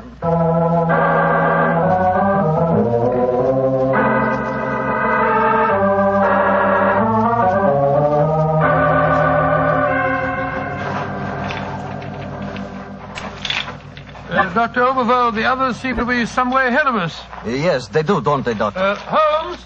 Holmes, where are you? Dear me, I'm afraid we cannot follow them. Huh? What do you mean?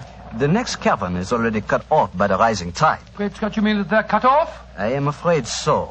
But do not worry here, Doctor. In a few hours, the tide will recede. They are in no danger. Just, shall I say, temporarily marooned.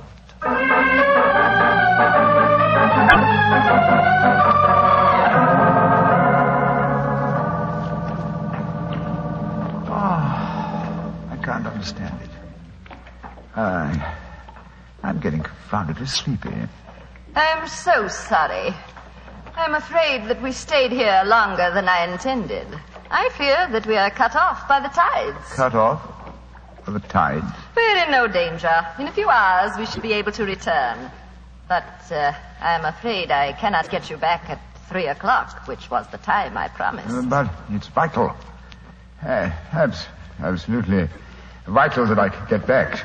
I'm so sleepy. But please, keep talking. I must keep awake.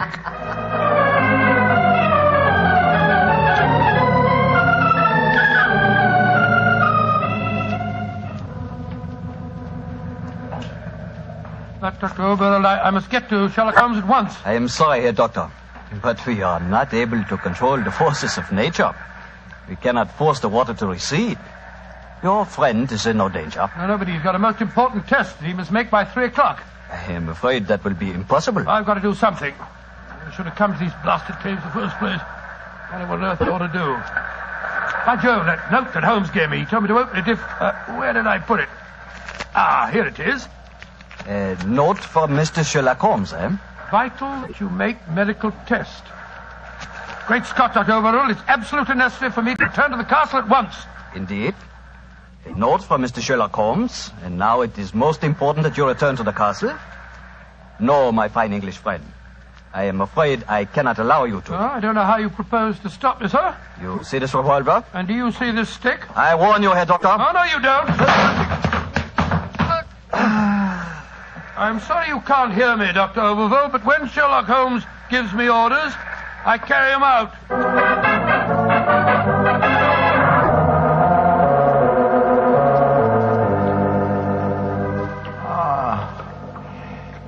Mrs. Reeves, are we still trapped by the tide? What time is it? 5 o'clock. I'm afraid that you will be a trifle late for your important appointment. What a pity. You deliberately trapped me here. You drugged the brandy and kept me a prisoner. Did I? Now, why should I do that, Mr. Holmes? Because you're greedy for power. That's obvious in your domination of that pleasant, though weak young man who is now Senior of Garth. I'm sure your beliefs would find support in certain ideologies now arising in Germany. Your choice of a German doctor as an accomplice in your plans would support that theory. And what might my plans be? I should say that you're determined to give Garth as a submarine base to Germany. With this island in their power, they could control the channel. Very interesting. And I suppose, as well as being a spy, I'm responsible for Mrs. Horn's murder? You and Dr. Oberville between you. She was too strong for you. We had to get her out of the way. You probably made subtle attempts on her life at first, the origin of which you did not realize, but which caused her eventually to send for me. My arrival forced your hand, and so you and Dr. Oberwald resorted to the quite unsubtle expedient of poisoning her. All pure supposition, Mr. Holmes. The only law on this island is Christopher Horn. Do you suppose he'll believe you? No, I suppose he won't. You've outwitted me, Mrs. Reeves. I walked into your trap just as you intended me to. Then in that case, you may collect your pound of butter tonight and return to the mainland tomorrow. Mrs. Reeves, how much longer do we have to wait for the tide before we can make our way back to the castle? We can leave now. We could have left at any time. There's another secret entrance that is above the tide level. I merely had to make you overstay the hour of your test. I could not risk Christopher's seeing definite proof. Come now. I shall lead you back. You fool. Holmes,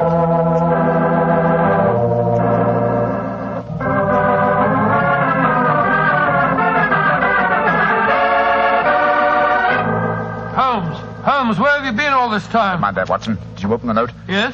Followed my instructions? Yes, it was, as you suspected. Thank heaven, old chap.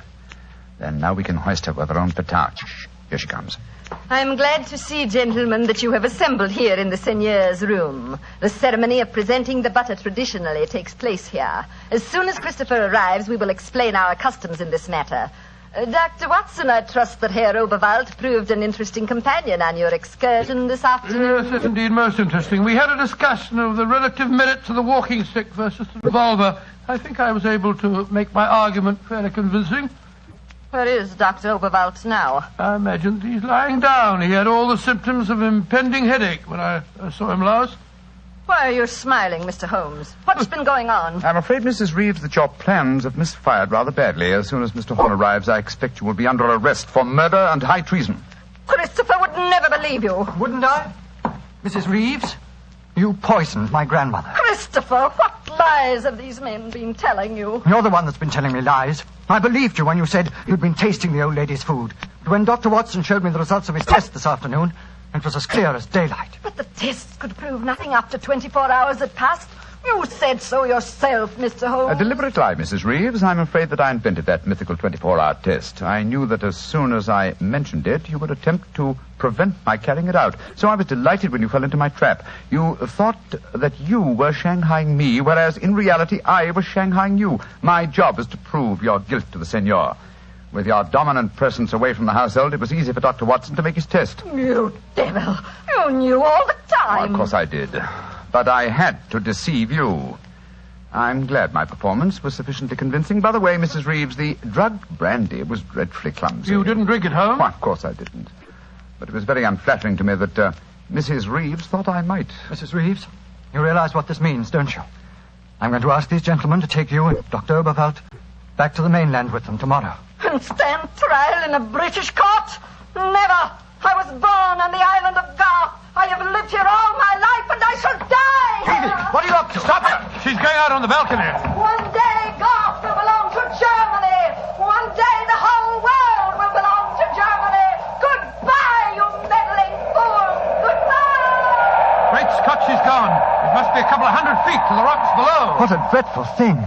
I still can't believe she was a murderess and a traitor. Now, it's shocking. A shabby finish to a shabby business. Mr. Horn, I suggest that we make sure Dr. Oberwald does not escape justice, and that we then perform the ritual presentation of the butter. Yes, Mr. Holmes. The island of Garth will still pay tribute to England, and I think it always will.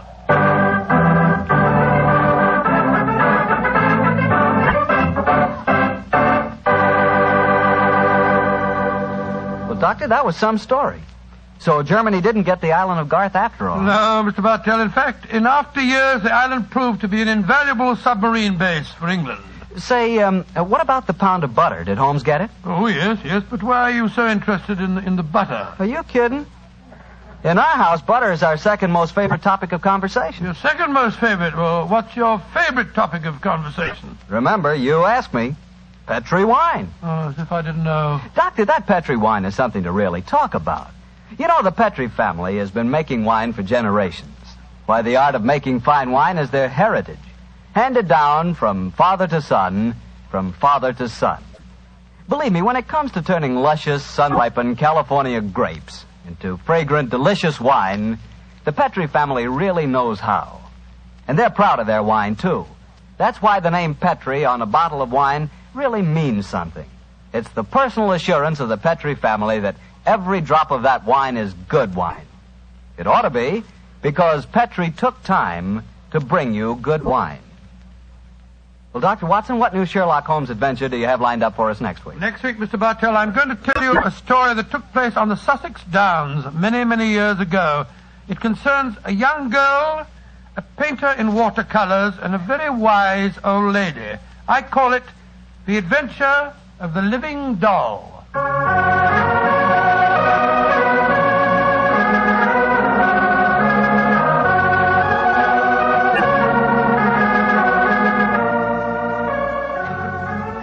Tonight's Sherlock Holmes adventure was written by Dennis Green and Anthony Boucher and was suggested by an incident in the Sir Arthur Conan Doyle story, The Adventure of the Bruce Partington Plans. Music is by Dean Fosler. Mr. Rathbone appears through the courtesy of Metro-Goldwyn-Mayer and Mr. Bruce through the courtesy of Universal Pictures, where they are now starring in the Sherlock Holmes series.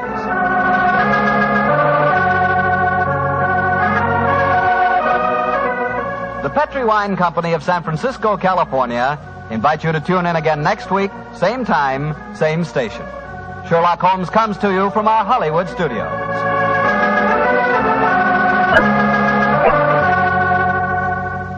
This is Harry Bartell saying goodnight for the Petri family. For a solid hour of exciting mystery dramas, listen every Monday on most of these same stations at 8 o'clock to Michael Shayne, followed immediately by Sherlock Holmes. This is the Mutual Broadcast. Good evening, Doctor. Good evening, Mr. Bartell. Draw up your usual chair. Thank you. That's it. Well, did you enjoy the Christmas holidays?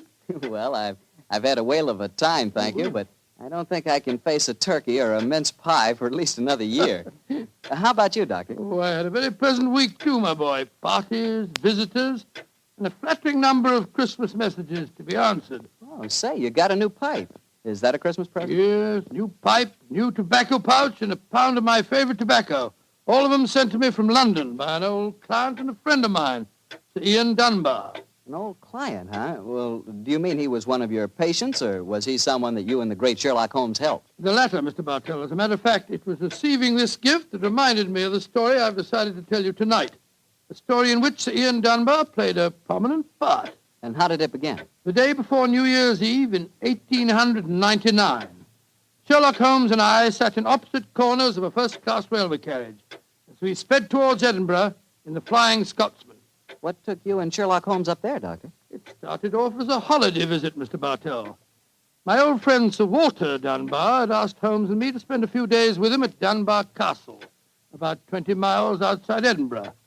After we left King's Cross Station, Holmes, his sharp, eager face framed in his deerstalking cap, dipped into the bundle of fresh papers which he'd brought with him.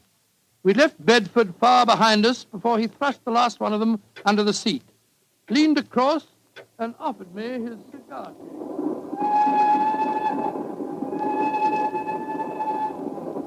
Care for a cigar, Watson? No, thanks awful. I'll stick to my pipe. Flying Scotsman's living up to its name. We're going splendidly. Our present rate is 53.5 miles an hour. Oh, I hadn't noticed the quarter-mile post. Nor have I, but the telegraph posts on this line are 60 yards apart. With the aid of a watch, the calculation is a simple one. Watson, my dear fellow, we have several hours ahead of us. Tell me more about Sir Walter Dunbar. I have a feeling that he's in some kind of trouble, but you haven't wanted to talk about it. Well, it's not exactly trouble, Holmes, but there's a strange problem that confronts the Dunbars. A problem that'll be settled at midnight tomorrow. Oh, indeed. Night of New Year's Eve, eh? Yes, exactly. But to really appreciate the story, I have to begin by telling you of the death of old Sir Thomas Dunbar. The father of the present baronet, I suppose. Yes, he was severely wounded at Waterloo, though he managed to last out long enough to get back to Dunbar Castle. The story goes that as he lay there on his deathbed, he told his wife of his plans for their unborn child. Dinna grieve, lass. I fetched the baronetcy home from Waterloo. What if I fetched a mortal wound as well? Oh, hush, lass. I'm not afraid to die. All that niggles me is that I shall ne'er see the child you bear. The Sir Wattle Scott no coming yet. Can he visit the deathbed of his old friend? Who's there? Is that you, Sandy Murdoch? Aye, Thomas. It's me. Aye. I'm leaving an unborn son behind me when I die. Now, I don't trust women or children or banks for that matter. I put the best part of my wealth and gold in the big iron box you'll find under the bed. The money's there. Aye, and something else for a rainy day. You're to keep that box in trust for me, Sandy. You can turn it over to my boy on the New Year's Eve before his 21st birthday. And he'll be a man and wise enough to know how to use it. You understand, Sandy? Aye, Thomas. But supposing your bairn's a girl. A girl? I tell you, it'll be a boy. And we'll name him Walter after my good friend, Sir Walter Scott.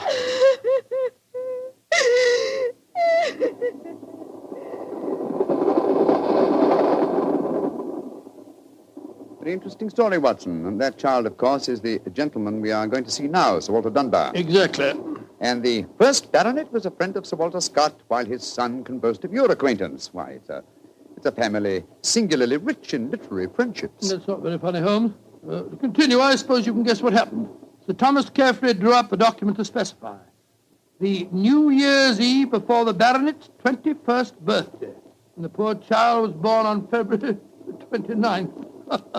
It was a leap year. Oh, so poor Sir Walter is still waiting for his iron box full of gold. Yes, he'll be 84 next year, and yet legally, with only one birthday every 4 years in the eyes of the law, he'll at last be 21. A most amusing situation, though I'm afraid Sir Walter finds it far from entertaining.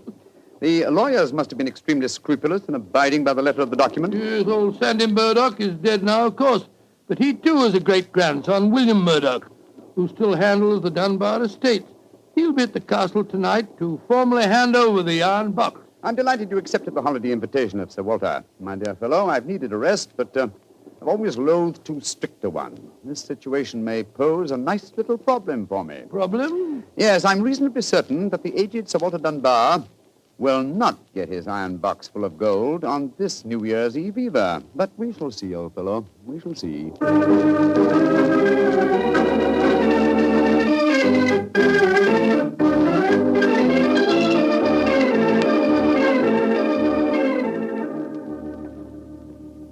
Dr. Watson, I'm glad to see you and Mr. Holmes here at the castle. Thank you, my boy. Holmes, this is Ian Dunbar, Sir Walter's grandson. How do you do, Mr. Dunbar? I'm very proud to meet you, Mr. Holmes. I've heard a lot about you. Grandfather will be down in a few moments. Let's go into the library, shall we? Well, I imagine Sir Walter's quite excited about tonight's ceremony, isn't he? Wouldn't you be, if you'd waited 63 years too long for an inheritance? Indeed, I should. Thank the Lord I had the foresight to be born on the prosaic date of August the 21st. In the event of your grandfather's death, you will be the next baronet, I take it. Yes, Mr. Holmes. You see, my father was killed 2 months ago at Mafeking. Yes, I read about it in the papers, my boy. I'm very sorry. Thank you, Doctor. The opening of the box isn't going to be the only ceremony at midnight. Dorothy and I are announcing our engagement. Dorothy? Dorothy Small. She and her father are staying here, too. My congratulations. Yes, indeed, Ian. Indeed, mine, too. Thank you. It's been quite a battle with her father, though. He's a businessman and isn't impressed with titles when they aren't accompanied by a suitable income. But when we told him about the inheritance, he relented and gave his consent. Here's Dorothy now. Dorothy, darling, I want you to meet 2 friends of mine, Mr. Sherlock Holmes and Dr. Watson. How do you do? Now, how do you do, Miss Small? How are you, my dear? From what this young man's been telling us, I gather that congratulations are in order. Thank you. I finally persuaded Father that Ian would make a worthy son-in-law. For a while, I was afraid we'd have to elope to Gretna Green, live in a cottage on bread and cheese and love, and brave the parental wrath, just as they do in the storybooks. Oh, Sir Walter, there you are. Watson, my dear boy. How are you? And this must be your friend Sherlock Holmes. How do you do, Sir Walter? Very well for a young nipper who'll be 21 at midnight. Gentlemen, may I introduce Mr. Herbert Small? How do you do, sir? I believe that we have to congratulate you on the engagement of your daughter. That was supposed to remain a secret until midnight. The Dunbar box was finally opened. Don't be grouchy, Herbert.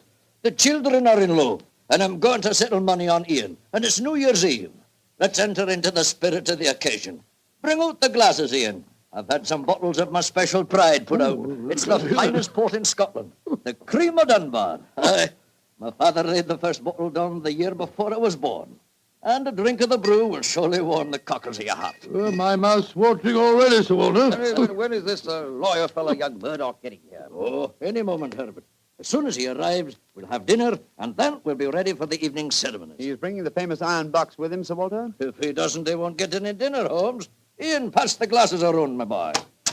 Ah, there you are, Murdoch. Good evening, Sir Walter. Oh, you've got the box with you, I see. Now the party's complete. Oh, let me introduce you. Miss Small, her father, Mr. Small, my grandson, Ian, you know. Mr. Sherlock Holmes, Dr. Watson. How do you do, sir? I'm sorry I'm late, Sir Walter. My train was delayed. Oh, that's all right, Murdoch. You're here, and you brought the box. That's all that matters. Ian, give our young lawyer a drink. Here, I'll help you pour it. I must say that this is rather exciting, Holmes. The famous iron box with its inheritance of gold. Yes, and from the size of the box, at a rough guess, I should estimate its cubic content in gold at around 5,000 pounds. Not a vast sum, perhaps, to a businessman like Mr. Small, but a windfall to an impecunious Scottish baronet. Yes, I suppose it is. A strong young man, Mr. Murdoch. How do you mean strong, Holmes? A box that size, full of golden sovereigns, would weigh a considerable amount. And yet the lawyer carried it single-handed. Now that we're all assembled, I'm going to propose a toast. Though it's still some hours off yet, let's drink to the new year. It means a lot to some of us. To 1900. 1900. We should toast more than just 1900, Sir Walter. We should drink to the new century that's about to begin. Good idea, Dorothy. Oh, I'm afraid that wouldn't be quite appropriate, Miss Small. To be accurate, the 20th century won't begin until January the 1st, 1901, and not 1900. Of course. That's it. Dorothy, I'm afraid your wedding can't take place for some time yet. Father, what are you talking about? I read an article in The Guardian the other day that said just the same thing as you, Dr. Watson. And what's more, it said something even more important. It said that 1900 is not a leap year. Oh, rubbish. Leap year comes every 4 years. There was one in 1896. Then obviously 1900 is one. I think Mr. Small may be right. What do you say, Mr. Holmes? Do you know? Well, I hope no one would bring up this point, but it's the little problem I referred to on the train, my dear Watson. Yes, I remember. Holmes, for heaven's sake, answer. Is 1900 a leap year or no? I'm afraid it's not, Sir Walter. No? Because of a slight imbalance that would otherwise be produced in the calendar. Of the even century years, only those divisible by 400 are leap years. In other words, 1600 was a leap year, the year 2000 will be a leap year, but 1800 and 1900 are not leap years. Then you have no birthday next year, Sir Walter, and I'm afraid I can't open the box tonight. And the Dunbars won't get their inheritance. And you, my dear, don't marry for a few more years. I won't allow you to marry a pauper. Mr. Holmes, are you sure of your facts? I'm very much afraid that I am, young man. Oh, this is terrible. I cannot stand any more. No, don't take it too badly, Sir Walter. Here, drink this. There. That's it. After all, you only have to wait another 4 years. Another 4 years? At my age, young man, at my age. Oh, no, I shall never live that long. Aye, what is it, Angus? Dinner is prepared, Sir Walter. We can serve it as soon as you're ready, sir.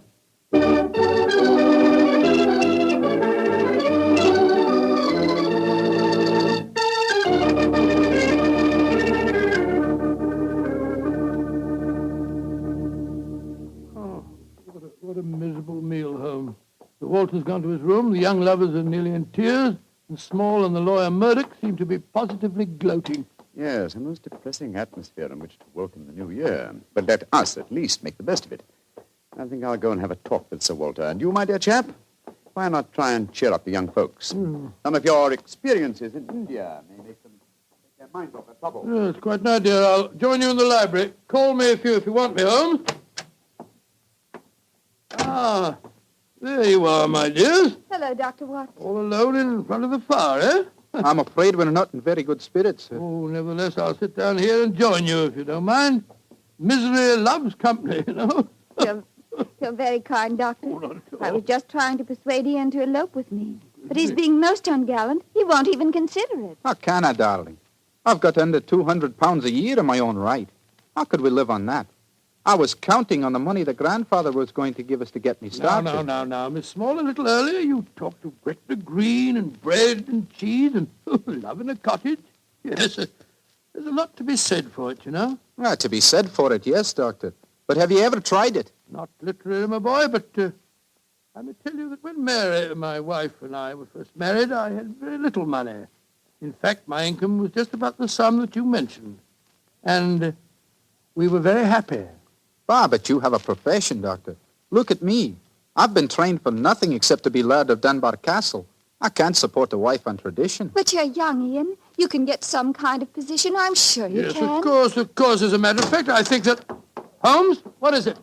What's wrong? There's devil's work afoot, Watson.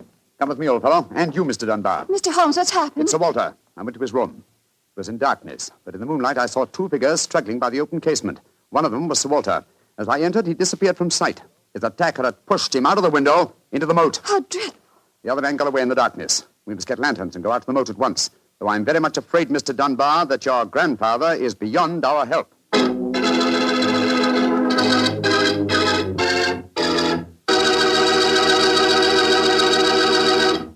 Dr. Watson will be back in just a second, so I'd just like to remind you that if you want to serve a wine over the holidays that you're sure the ladies will enjoy, serve Petri California Muscatel. Petri Muscatel is a golden wine with a wonderful flavor. The flavor of big, plump Muscat grapes. And you know what a flavor that is. I'm sure you'll find that Petri Muscatel is the favorite wine of all women, just as Petri Port is the favorite wine with men. And incidentally, if you're not sure which to get, Petri Muscatel or Petri Port, don't buy one, buy two. Get them both, and you'll be sure to please everyone. Now, to get back to our story, someone had pushed poor old Sir Walter out of his bedroom window and into the moat below. Isn't that right, Dr. Watson? Yes, Mr. Bartell. Of course, we grabbed lanterns as fast as we could and rushed outside, but it was a hopeless task. The water was 8 or 10 feet deep, and it seemed obvious that the elderly Sir Walter wouldn't have a chance of saving himself. But we searched on, the flicker of bobbing lanterns and the scurrying figures in the frosty moonlight, forming a weird, fantastic...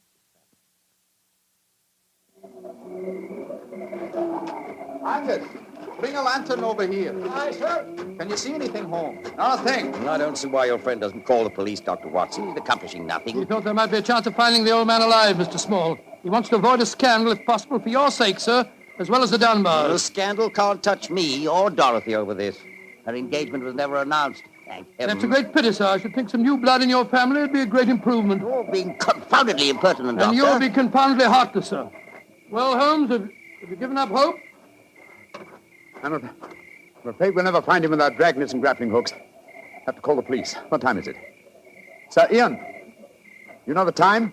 What did you call me, Mr. Holmes? Sir Ian. By Jove, yes. It does seem a bit premature, Holmes, but of course you're right. If your poor grandfather's dead, Mr. Dunbar, you're the baronet now. And the time, Sir Ian? It's 11:45, Mr. Holmes. A quarter of an hour to the new year. Sir Ian, doesn't that fact suggest something to you? Yes, it does. So I'm the new baronet, am I? Very well, then. There'll be no more talk of the police for 15 minutes. I want all of you to come back to the castle with me. As the last chime of midnight rings out, I shall have a statement to make. A statement that I want you all to hear.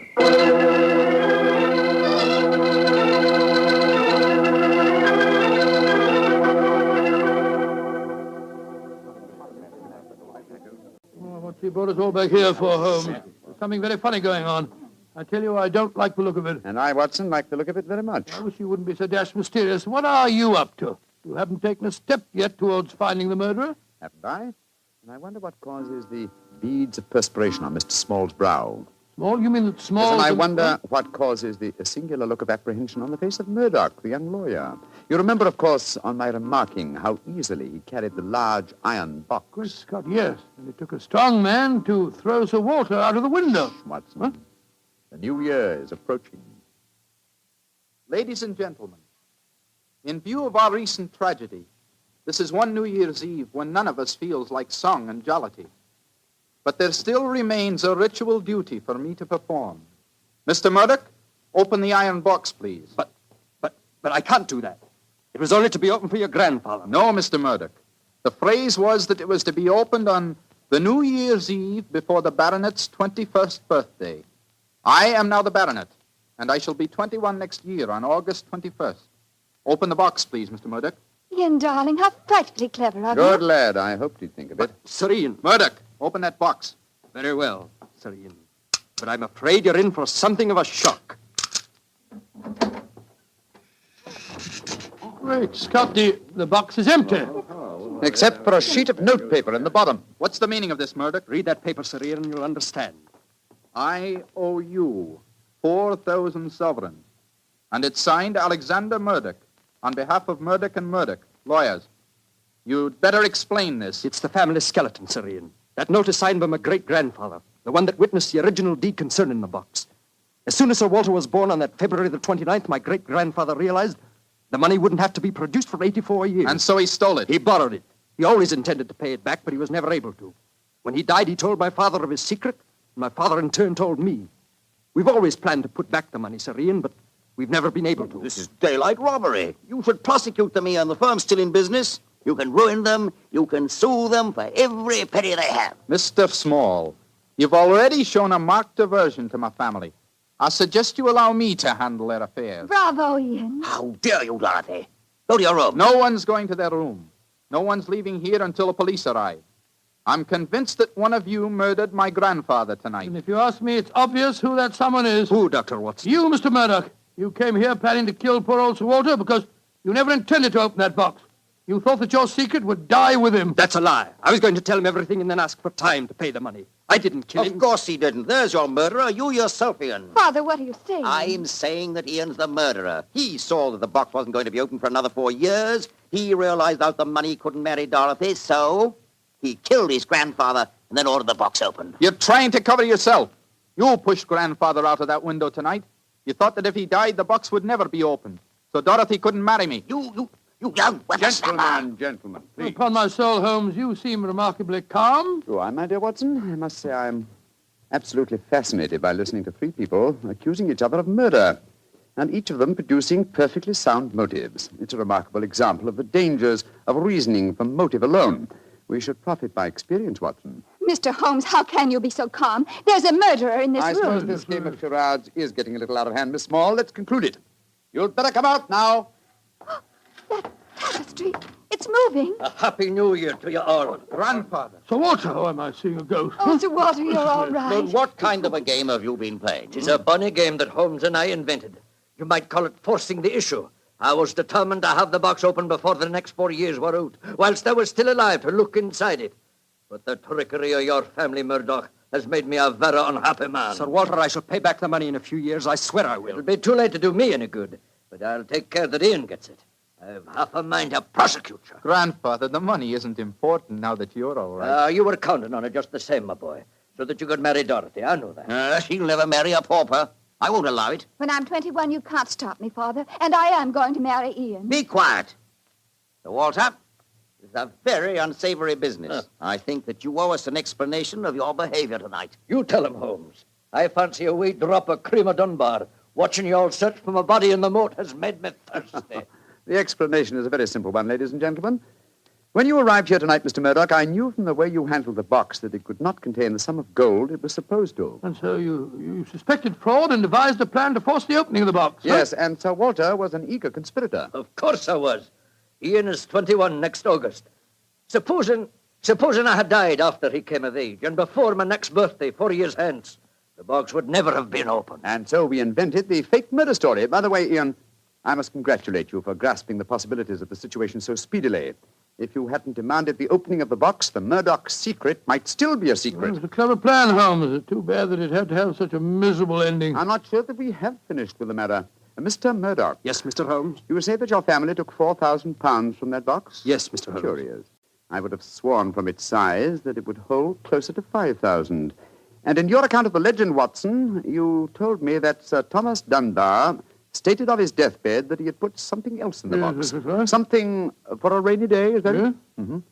Did the Murdochs find that extra something? No, Mr. Holmes. They found nothing but the gold. Oh, that's very odd. I think I'll take a closer look at that box, if you don't mind. Since this seems to be a night of telling secrets, I think you might as well know, Father, that if you don't give your consent, I shall elope with him. Oh, bravo, my dear, bravo. No such thing. I admire your resolution, young lady, but I hardly think it will be necessary. What do you mean, Holmes? Permit me to show you all the treasure of the Dunbars. What have you found, Holmes? Something for a rainy day that old Sir Thomas spoke of. You see, since the cubic contents of the box obviously differed from my calculations, I deduced the existence of a false bottom. I was correct. And in that space, I found this. Oh, it's a manuscript. Quite so, the manuscript of a book. Look at the title page and see the author's name. History of the Dunbar Family by Sir Walter Scott. Scott. I think, Sir Walter, that an original and unpublished manuscript by your distinguished namesake will prove worth several times the gold that is missing from that box. You've saved the day for us, Holmes, my boy. God bless you. Oh, this has been a stranger new year as ever I knew, but it's turned out to be a bonny one, thanks to you, Holmes.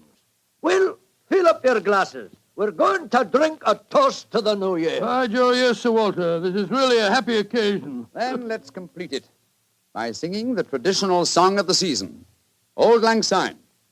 And in this case, when we sing, Should Old Acquaintance Be Forgot, I feel that in our hearts we should be thinking of Sir Walter Scott.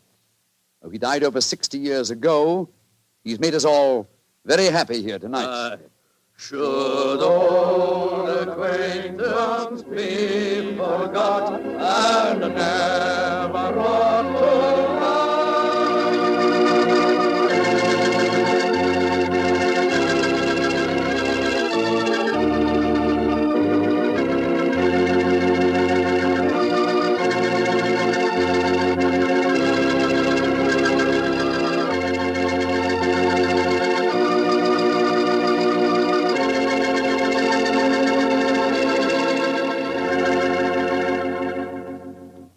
Doctor, that turned out to be a very happy new year for all concerned. Yes, that's one new year that I'll never forget. Well, I sure hope you'll always remember this one, too. Oh, just a second, my boy. That calls for a glass of port. Fine. Well, to a happy new year, my boy, for you and for our many friends listening in. And to you, Doctor. Oh, thanks, boy.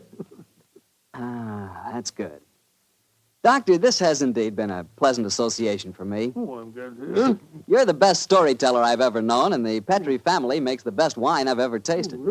I hope that, just as they've been making wine for generations in the past, the Petri family will continue to make fine wine in the future. And Mr. Bartell, I know that you'll always be here to tell us just how good that Petri wine is. Well, I hope so, Doctor. And I hope you'll always be right here beside me to tell another swell story about Mr. Holmes. I hope so, too, my boy. Oh, and incidentally, Doctor, what new adventure are you planning to tell us next week? Next week, Mr. Bartell, I'm going to tell you a weird story. It starts with a series of murders on Hampstead Heath and ends with a battle to the death in a burning waxworks. I call it The Strange Case of the Murderer in Wax. Tonight's Sherlock Holmes adventure was written by Dennis Green and Anthony Boucher and was suggested by an incident in the Sir Arthur Conan Doyle story, The Silver Blaze. Music is by Dean Fossler. Mr. Rathbone appears through the courtesy of Metro-Goldwyn-Mayer, and Mr. Bruce through the courtesy of Universal Pictures, where they are now starring in the Sherlock Holmes series.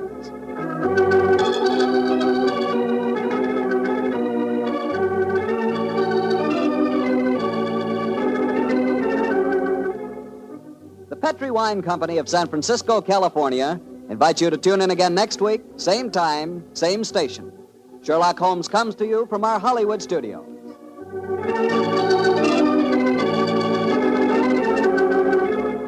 This is Harry Bartell saying goodnight for the Petri family. For a solid hour of exciting mystery dramas, listen every Monday on most of these same stations at 8 o'clock to Michael Shayne, followed immediately by Sherlock Holmes. This is the Mutual Broadcasting System. I would like to thank Phyllis White for taking the time to tell us about her husband, Anthony Boucher, and also about Dennis Green, and those wonderful times, not so long ago, when Holmes and Watson were played by Rathbone and Bruce. The 2 episodes you have just heard are part of the New Adventures of Sherlock Holmes, starring Basil Rathbone and Nigel Bruce, and are a 1988 copyrighted production of 221A Baker Street Associates. The Sherlock Holmes stories and the characters of Sherlock Holmes and Dr. John H. Watson were created by Sir Arthur Conan Doyle and are used with the kind permission of Dame Jean Conan Doyle. This is Ben Wright. Won't you join me again sometime soon for 2 more new adventures of Sherlock Holmes? Thank you for listening.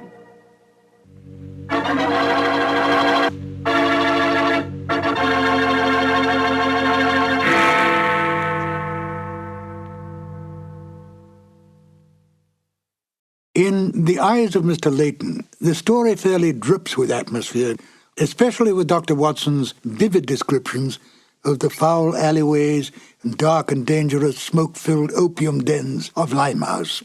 It is some of the best of dramatic radio's way with the listener's imagination. Basil Rathbone has always been underestimated as a fine character actor. Although he was more than happy to be a leading man in films and on the stage, it is such disguised characters as those he portrays in The Eyes of Mr. Layton that gave people a chance to see his true range as an actor. It was Rathbone's intense desire to stretch his acting ability in other areas that made him decide to leave the series, much to the dismay of Nigel Bruce.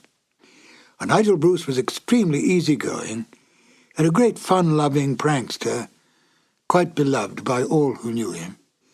He adapted easily to any role he played, and especially loved the part of Dr. Watson, even though he himself knew that the good doctor was not at all like the person he portrayed in the Sherlock Holmes films or the radio series. It doesn't seem to matter, for Bruce's interpretation of Dr. Watson has been accepted and embraced by the public. It's interesting to note that Rathbone, by his very nature, was not unlike Sherlock Holmes. Rathbone's clipped tones and natural logic added to the picture of Holmes, and Bruce's casualness and his loyalty to Rathbone was much like Dr. Watson's attitude to Holmes. At the end of the 1945 radio season, Basil Rathbone was offered a very lucrative 7-year contract to continue as the great detective. He turned down the offer, and when Rathbone left the series, Bruce went on for only 1 more season as Dr. Watson to a Sherlock Holmes portrayed by Tom Conway. But it wasn't the same, and Bruce graciously bowed out of the series after that. At least thanks to the discovery of these long-lost radio shows, we can once again listen to Basil Rathbone and Nigel Bruce at the top of their acting ability, portraying the world's most famous detective and his loyal companion. Now, if you will, join me as we listen to The Eyes of Mr. Layton. This episode from the life of Sherlock Holmes will be transmitted to our men and women overseas by shortwave and through the worldwide facilities of the Armed Forces Radio Service. Petri Wine brings you Basil Rathbone and Nigel Bruce in the new adventures of Sherlock Holmes.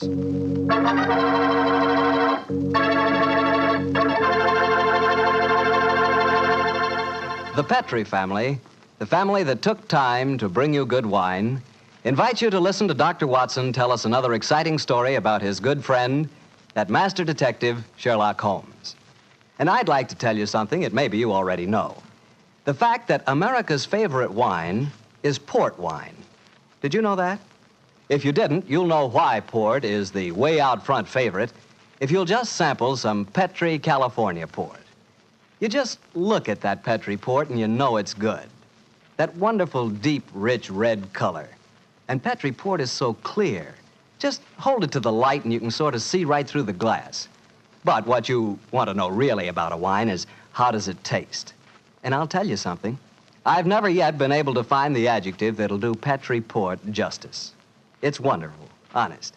You've just got to taste it for yourself and find out for yourself. You'll love that Petri port in the evening after dinner when you're sitting around listening to the radio. And it's perfect to serve your friends when they come over. You can show them that Petri label, too. In fact, you can show it proudly, because the name Petri is the proudest name in the history of American wines.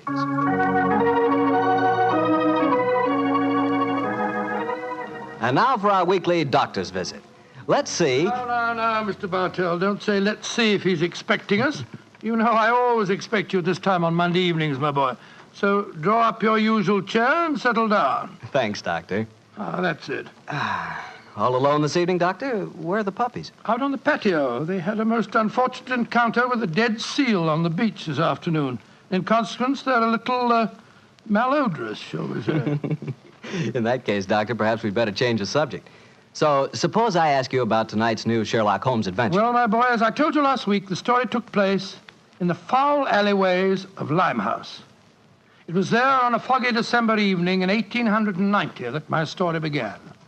An old friend and patient of mine, Isa Whitney, had disappeared, and his distraught wife had come to me for help. Knowing the man to be the victim of the shocking habit of taking opium, I suspected that I might find him in one of the vile dens inhabited by the dregs of the waterfront. And so, Mr. Bartell, about 5 o'clock on that December evening, I began my search. After an hour of fruitless wanderings, I found myself in a vile alley called Upper Swandam Lane. I could hear the distant moans of the riverboats as I walked, eyes alert, and hand on the revolver in my coat pocket.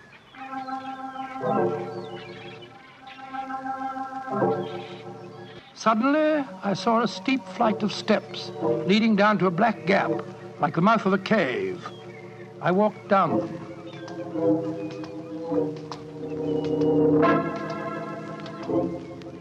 The steps were worn hollow in the center by the ceaseless tread of stumbling feet. I reached the bottom.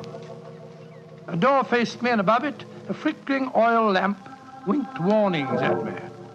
I found the latch and lifted it. The door squeaked open protestingly. And I entered.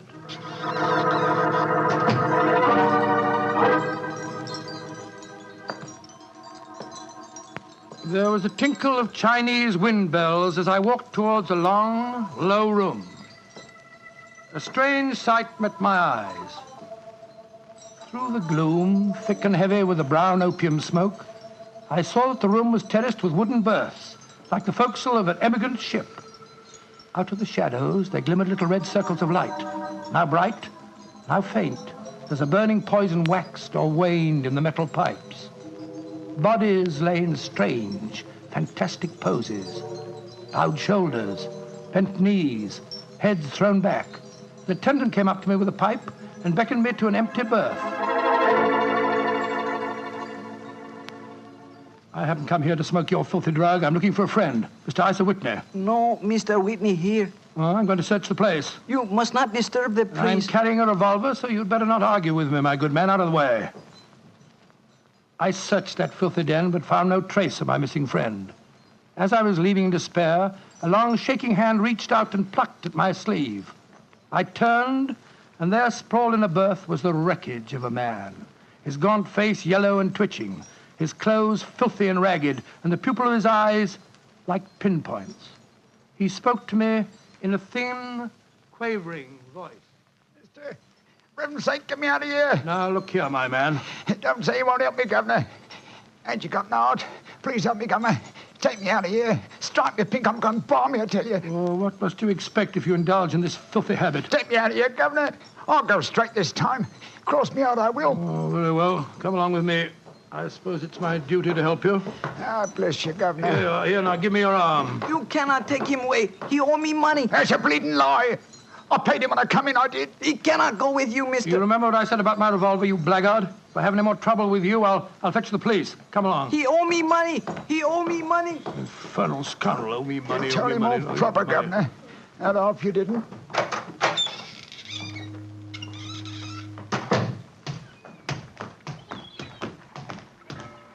Now, look here, my good man. I'll give you a square meal, some advice, and some medical attention. But the rest Never mind the advice, Watson, but I'll take you up on that square meal. Holmes. Yes, I'm very glad to see you, old fellow. What brought you to that filthy den of iniquity? Oh, gracious me, I went to find a friend. And I, an enemy. Your disguise is wonderful. It completely fooled me. But I'm afraid the proprietor was beginning to penetrate it. That's why I staged the little rescue scene. Had I been recognized, my life wouldn't have been worth an hour's purchase. Well, how long had you been there? Why were you there? Come on, Holmes. Tell me all about it. With pleasure, old chap. But first, let's find a chop house. I want that square meal you promised me.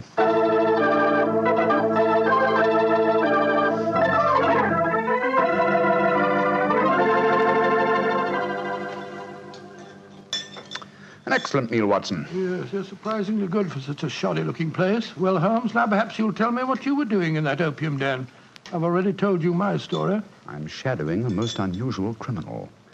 A man who haunts the opium dens, yet I know that he himself is not an addict. Well, I don't see anything very criminal about that. He might be looking for a thrill, or perhaps he's one of those writer fellows or something. But this man pretends to be an addict. I watched him closely. He fakes his smoking, and grease paint has enabled him to simulate the characteristic pallor of a drug victim.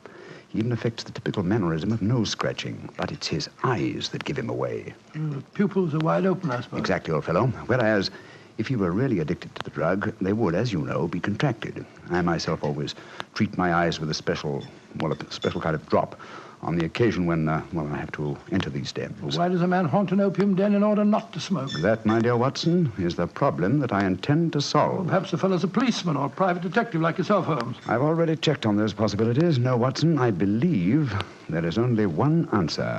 I believe the man is planning a murder. A murder?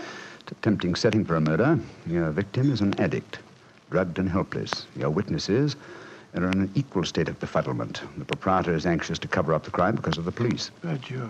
Yes, Holmes. Now, the question is, who is the intended victim? That, my dear Watson, is why I've been shadowing this man. Unfortunately, he was not present in the den we just left, but I intend to continue my search. Holmes, can I help you? My wife's away, you know. You know, it's a long time since we were on a case together. I shall be delighted, my dear chap. I've missed you sadly during the past few months. And are you, Holmes? What's the next move? Back to Baker Street, old fellow. My disguise is wearing thin, and I must contrive a new one.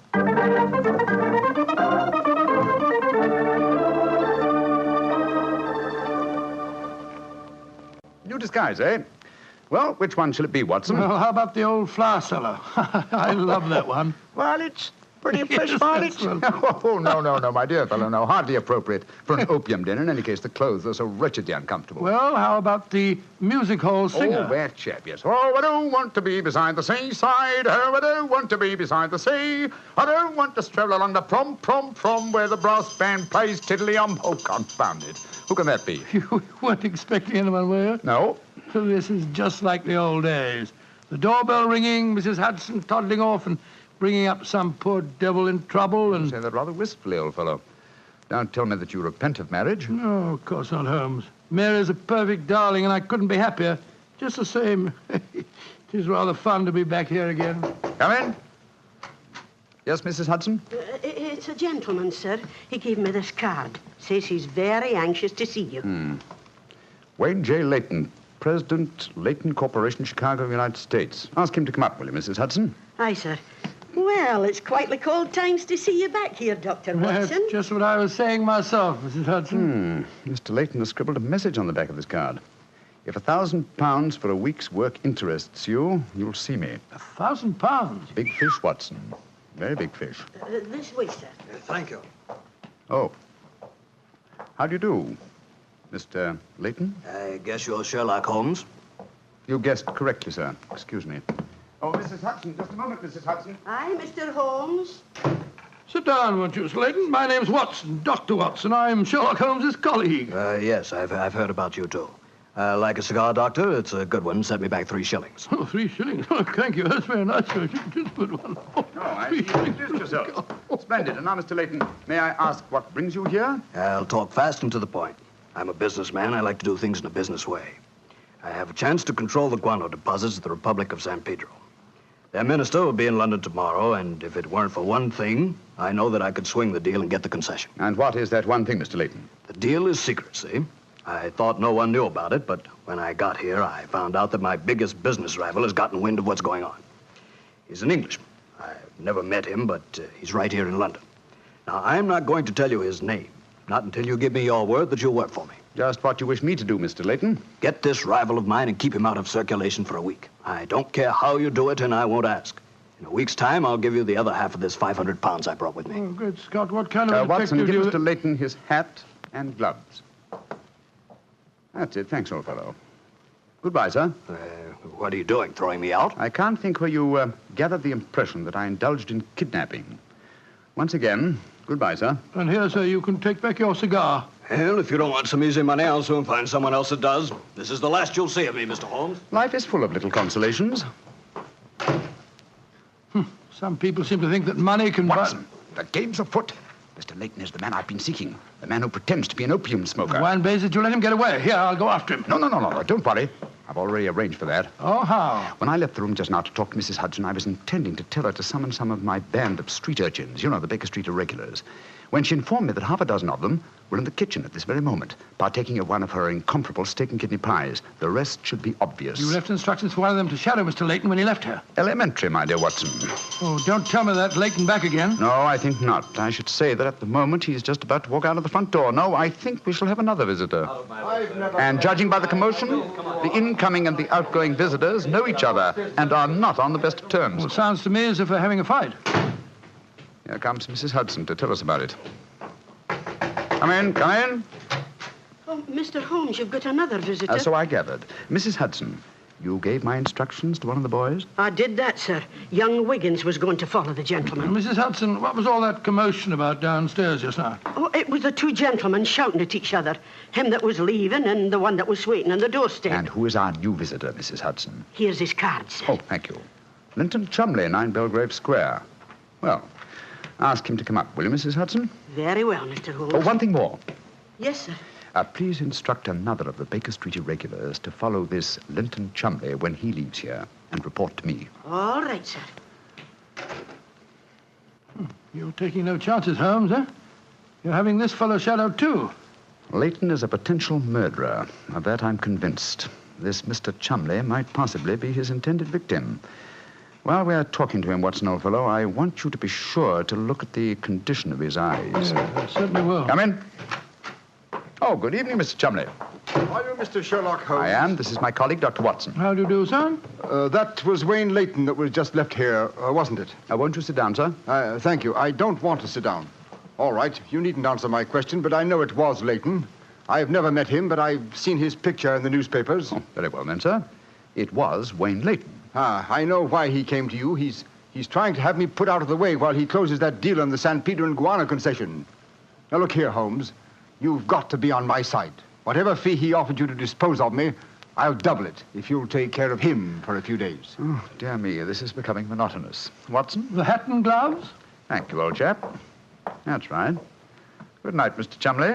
Look here, Holmes. I'll treble his fee. I'll quadruple it. My dear Mr. Chumley, I have accepted no fee from Mr. Leighton. I don't propose to accept one from you. Your hat and gloves, sir? That man is out to kill me, Holmes. Well, if you won't help me, I'll go to the police. That's an excellent idea, Mr. Chumley. Again, good night. Did you notice his eyes, Watson? Yes, the pupils were contracted. He's obviously an opium addict. And also a potential corpse. What do we do now? Wait for the irregulars to report? No, you return home for your medical bag. I have a feeling that you'll need it before the night is out. Then come back here.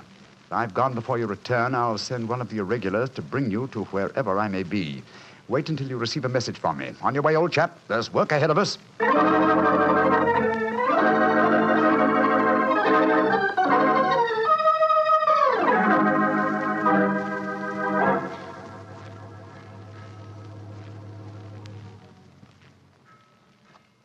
Wiggins, you're certain that this is the place that Mr. Holmes told you to bring me to? Oh, yes, Dr. Watson. The corner of Swanham Line and Brixton Street, Mr. Holmes said. Yeah, well, this is the spot, all right. I don't see any sign of him. Hello? This old woman coming towards us. So that's the disguise he chose. Oh, spare me a few coppers, will you, mister? My feet hurt something awful, and I ain't had a bite of food all day. No, you don't, Holmes. You can't fool me this time. As a matter of fact, your makeup isn't very convincing.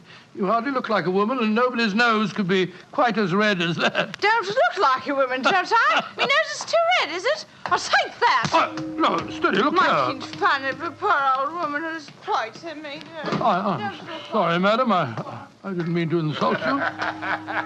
Well, matey, she gave you a bit of what for, all right, didn't she? Boxed your ears. No mistake about it. You mind your own business. And anyhow, why aren't you aboard your ship at this time of night? Because I'm not a sailor, Watson. It's Mr. Holmes. Great heavens, Holmes. I wish you wouldn't confuse me like this. I'd never recognized you. My dear Watson, when you're able to recognize me, it will indeed be the beginning of the end. When your eagle eye penetrates my disguise, I shall realize that my retirement is imminent. But enough of this. See that house opposite? You mean the ramshackle place with the broken tiled roof? Yes, I gave the irregulars instructions to let me know at once If our two quarries ever enter the same house at the one time, they're inside there now. And I'm going in after them. Be careful, Holmes. I better come along with you. Can't I come too, Mr. Holmes? No, certainly not. Both keep watch outside. If I need any help, I'll smash one of the windows, and then you can come in after me. Wait here for me. I don't expect I'll be very long. I'll be here, Holmes. Don't worry about me. Just take good care of yourself.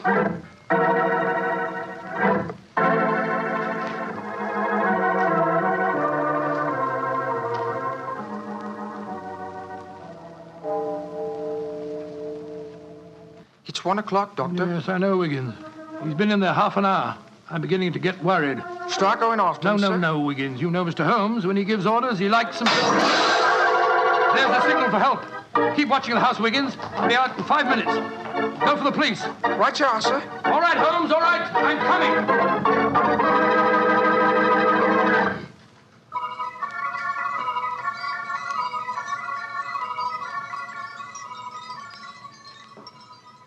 You have searched my house from basement to attic. Why do you not give up? I tell you again, there has been no one here tonight. But my friend came in here half an hour ago. I saw him, and before that, 2 other men are known to have come in here. If that is so, then where are they? 3 men cannot vanish. That's just the point, you scoundrel. Out of the way. I'm going to search this hovel again. I'm not leaving here until I find Mr. Sherlock Holmes.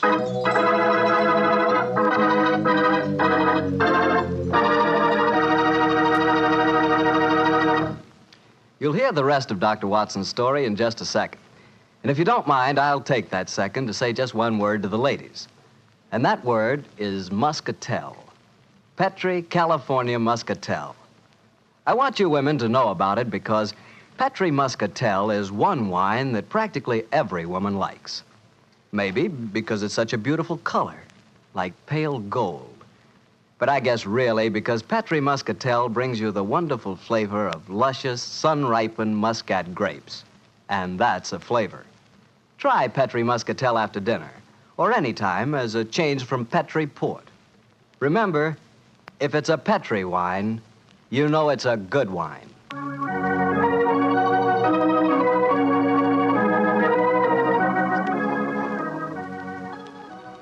And now back to Dr. Watson and tonight's story, The Eyes of Mr. Layton.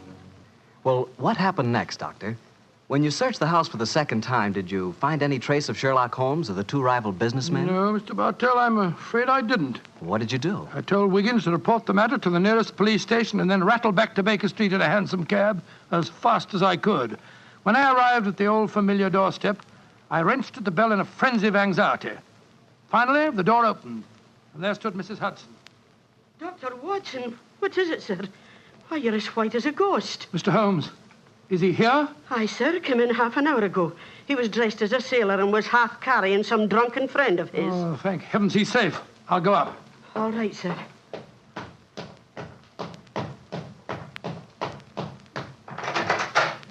Now, what's no chap? There you are. Holmes, I can't tell you how glad I am to see you. Who's that lying on the sofa? Well, up with your bag, Watson. Though I'm afraid the poor devil's done for. Great Scott, it's Wayne Layton, the American fella. With a knife wound between his ribs. See what you can do for him, will you? Right. This is extraordinary, Holmes. You said that Layton was a potential murderer, and now he's a victim himself. The biter bit, eh, old chap? Yes, he's still breathing, but he hasn't a chance. I'll try him with an injection of strychnine. Holmes, how did you get his body out of the house? I searched the place from top to bottom. I found no trace of any of you. When I went in, I found the stabbing had already taken place. The proprietor then bribed me, or rather the broken-down sailor he took me for, to smuggle the body out through the secret stairway leading to the wharves at the back of the house. Well, there's no trace of Chumley there? No, he must have left before me by the same exit. Oh, then you smashed the window and bolted? Yes, I knew that I could count on you to hold the fort while I was getting the body away. Mm-hmm. Let's try to say something, Watson. Yes, the injection's beginning to take effect. Yes, Mr. Layton? What are you trying to say? Tell us, who stabbed you, sir? Shh. Lips are moving.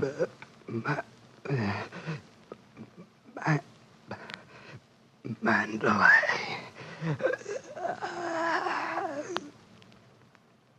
He's dead, Holmes. Yes, but he gave us the clue to the murderer's identity. How? The word he mumbled just before he died. Sounded to me as if he said Mandalay. Precisely, old fellow. Never did a corpse give us a clearer instruction as to our next and final move. And that is? Back to Limehouse, Watson. Back to Limehouse.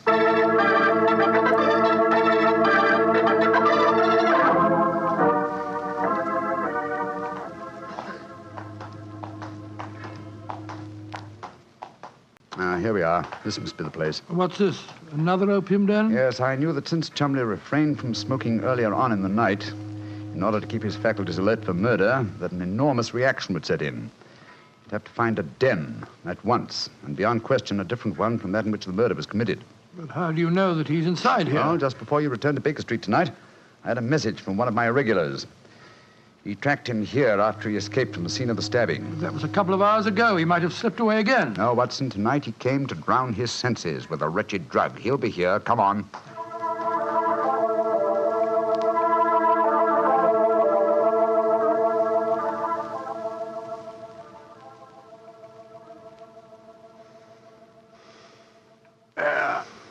That second injection of caffeine should bring him round. He's heavily drugged, but I think it'll work. Surprising what a £5 note will do, isn't it? Yes, the proprietor let us bring Chumley into his private room and Look, he's coming to. Who are you? What do you want? You remember me, sir? I'm Sherlock Holmes. Oh, yes, I remember you. You're in serious trouble, Mr. Chumley. Very serious trouble. Trouble? What trouble? Wayne Layton didn't die. Oh. He's badly wounded, but he's going to live. He's at Baker Street now. He wants to go to the police and give evidence. You've got to get me out of this, Holmes. I'll pay you anything. 10,000, 20,000. Why did you stab Layton? He was in my way. I wanted the San Pedro concession. I meant to kill him. But we can fix it up now, can't we, Holmes? We can fix it up now. Yes, we can fix it beautifully, sir. As neat a murder confession as ever I listened to, Holmes. Exactly. Come along, Mr. Chumley. I think some night air will be good for you. We'll take you for a nice drive to Scotland Yard.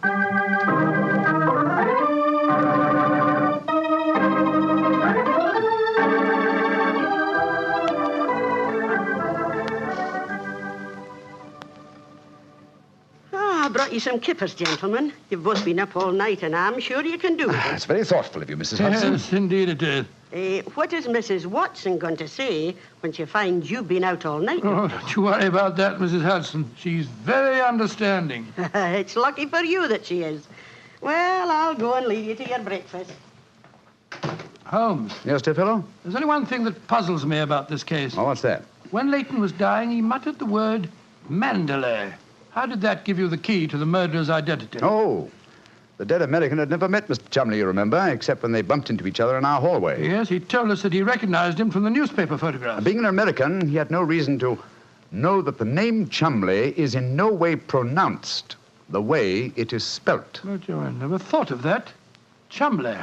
That name's spelt C-H-O-L, Chol, M-O-N, Mon, D-E-D, L-E-Y. Chol Mondele. Mondele. Precisely, old fellow. What you thought to be Mandalay was really Chol Mondele, the name of the murderer. Amazing case. You did a remarkable job, Holmes. I'm beginning to be confoundedly sleepy. Why not sleep, old chap? Your old room's all ready for you. Are you going to take a nap? Oh, dear me, no. I have much too busy a day ahead of me. Let me look at my engagement book. Baxter Square murder. I put the police on the track. The Duchess of Ferrers. I've got her material. The princess who was about to run away from home. Good gracious me, let her run. The Pope's cameos. Ah, yes. His Holiness must not be kept waiting.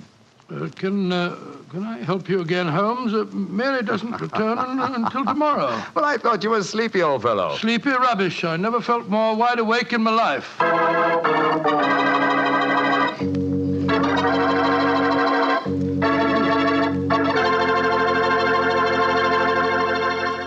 That was a swell story, Doctor. I'm glad you enjoyed it. And it was really funny when you mistook that old lady for Holmes and she slapped your face. It wasn't very funny at all.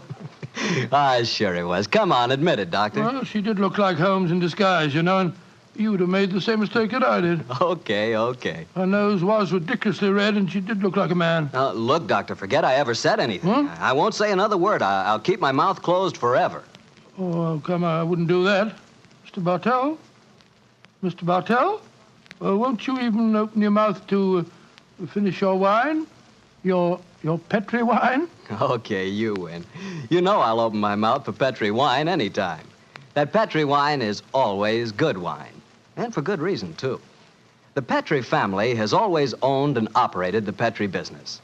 They've been making fine wines for 3 generations, since way back in the 1800s. That adds up to a lot of experience. Experience handed on down from father to son, from father to son. The Petri family really knows how to turn luscious California grapes into fragrant, delicious wine. And that's why, no matter what kind of wine you want, I'm sure you'll like it better if it's a Petri wine. Because Petri took time to bring you good wine. And now, Dr. Watson, what story are you going to tell us next week? Well, now, next week, Mr. Bartell, I'm going to tell you a most unusual adventure that Holmes and I had in the heart of the English countryside. It concerns a corpse, a missing revolver, and a beautiful girl who was frightened of her own shadow.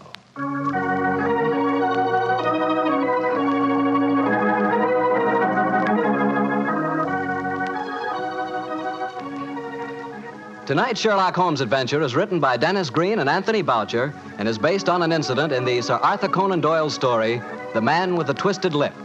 Mr. Rathbone appears through the courtesy of Metro-Goldwyn-Mayer, and Mr. Bruce through the courtesy of Universal Pictures, where they are now starring in the Sherlock Holmes series. The Petri Wine Company of San Francisco, California, invites you to tune in again next week, same time, same station.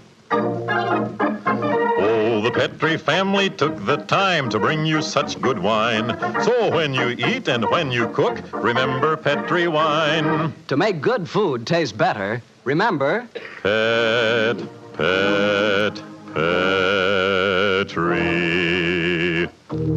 wine. This is Harry Bartell saying good night for the Petri family. Sherlock Holmes comes to you from our Hollywood studios. This is the Mutual Broadcasting System.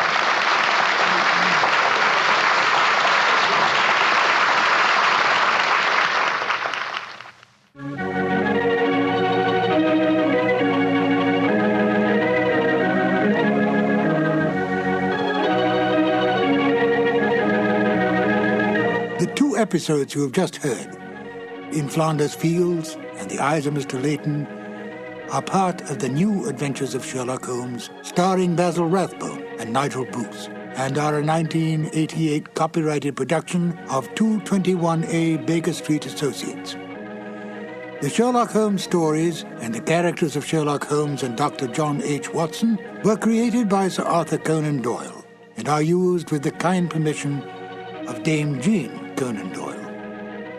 I'm Ben Wright. I hope you will join me again for more New Adventures of Sherlock Holmes.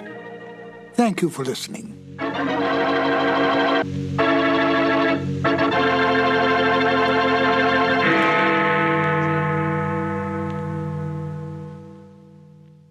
As evening approaches, a thick London fog moves quietly across the still waters of the Thames River, spreading along the cobblestone streets, covering the familiar landscape of the city. In Baker Street, the lodgings of 221B are empty, for Sherlock Holmes and Dr. Watson have left long ago on another case of murder.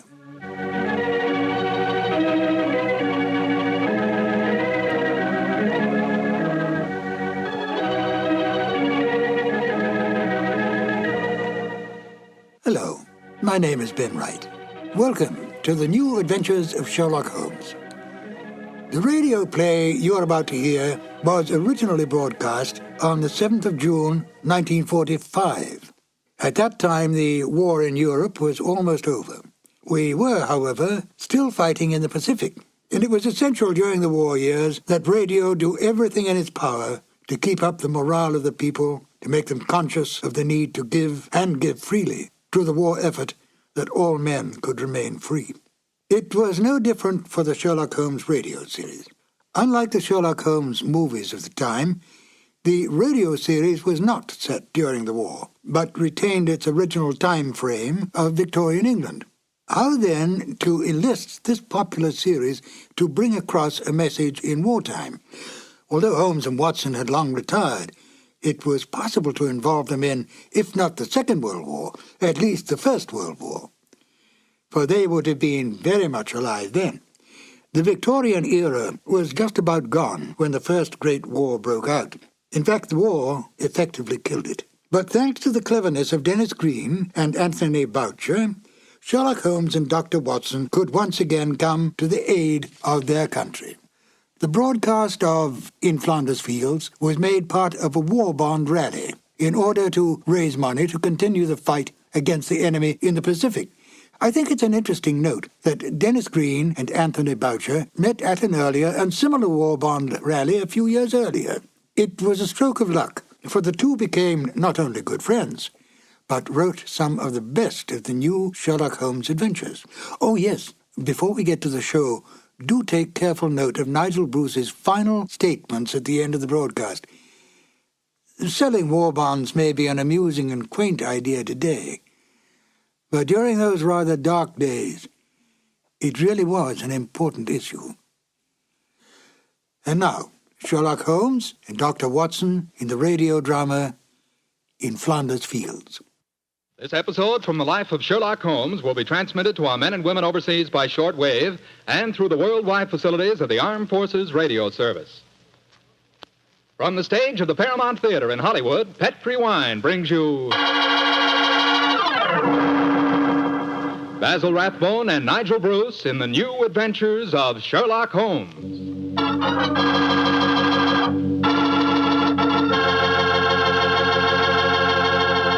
The Petri family, the family that took time to bring you good wine, invite you to listen to Dr. Watson tell us about another exciting adventure he shared with his old friend, that master detective, Sherlock Holmes. You know something? If right now it were possible for me to ask every one of you what you had for dinner this evening, I'll bet a good many of you would say chicken. Chicken is an all-American favorite. But boy, you just haven't tasted chicken till you've tried it together with a glass of well-chilled Petri California Sauterne. Petri Sauterne is a perfect mealtime wine, just made to go with chicken. That Petri Sauterne is a white wine, delicate in color, and what a flavor. A flavor that comes right from the heart of luscious, sun-ripened grapes. You can just taste those wonderful grapes. And I'll tell you something, that Petri Sauterne is pretty much on the terrific side when served with fish or any kind of seafood, too, and that's a fact.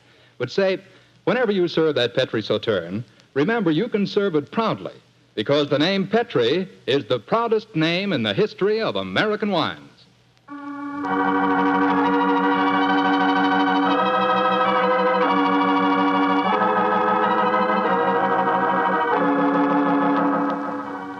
And now for our weekly doctor's appointment. Let's knock on his library door and see if... There's no point in doing that, Mr. Slattery. I'm right behind you. Oh, hello, Dr. Watson. Don't tell me you've been stalking me. No, my boy, I was on the patio and I heard your footsteps, so I thought that I'd come in and fetch you. Let's go back and sit out there, shall we? It's a beautiful evening. That's fine with me, Doctor. Here we are. Now, settle yourself down in a chair and light a cigarette, if you have one. And I'll get on with my story. Well, last week you told us it concerned an adventure that you and Sherlock Holmes had in Flanders during the First World War. That's right, Mr. Slattery, did. I thought that you and the great man had retired at that period. We had, my boy, but it was only natural that as soon as the war broke out, we both offered our services in any capacity that might help our country. Of course. And how did tonight's story begin, Doctor? It was in the winter of that first year. Things weren't going very well for the Allies. The Germans were advancing on Paris, and the picture was looking very black. It was just 24 hours before the famous Battle of the Marne began, the battle that changed the early course of the war, when Holmes told me that we had to go up to the front lines on a secret mission. We'd been in Paris for several weeks, where Holmes had just solved the case of the missing aide-de-camp. I was anxious to get back to England and my work in the war hospitals, but of course this new summons was in the nature of a command. And so, late on a rainy September afternoon, Holmes and I, with the boom of gunfire in our ears, found ourselves in the front seat of a staff car, sloshing and jolting its way towards the battlefield. Am I driving too fast for you, gentlemen? No, Sergeant, not at all. No, you're doing a splendid job. Oh, my man, look out, considering the state of the road. Thank you, sir. Hello? The gunfire's getting nearer, Holmes. Yes, old fellow. I imagine we haven't much further to go, have we, Sergeant? No, sir, we're nearly there. You'd you noticed the two civilians in the back seat, Holmes? Yes. Handsome woman and a distinguished-looking man, several years her senior. I wonder who they are. I'll tell you. He's a Shakespearean actor of some note, though he never achieved the fame to which he thinks he's entitled. I shouldn't be at all surprised if he feels that he's been slighted in not receiving a knighthood. But, Holmes, that's amazing. How can you possibly deduce all that from just looking at the man as we got into the car? Elementary, my dear fellow, I didn't deduce it. We saw him twice last year in the London Theatre, if you remember. What? His name is Maitland Morris. As for his biography, he's a friend of my brother, Mycroft's. He told me about him. Well, what do you suppose he's doing up here near the front line? His brother is General Sir Stanley Morris, who's in command of his particular front, and it would seem reasonable to presume that his brother has come up here to give a performance for the front-line troops. I suppose this hut is as far as we can drive, Sergeant. I'm afraid so, sir. We're 4 miles from the front line now. You'll have to clear your papers here. See that ruined farmhouse there, sir? Yes, Sergeant. Is that the General's headquarters? Yes, sir. Come on, Watson. Good Lord, it's pelting with rain. Yeah, let's make a dash for it.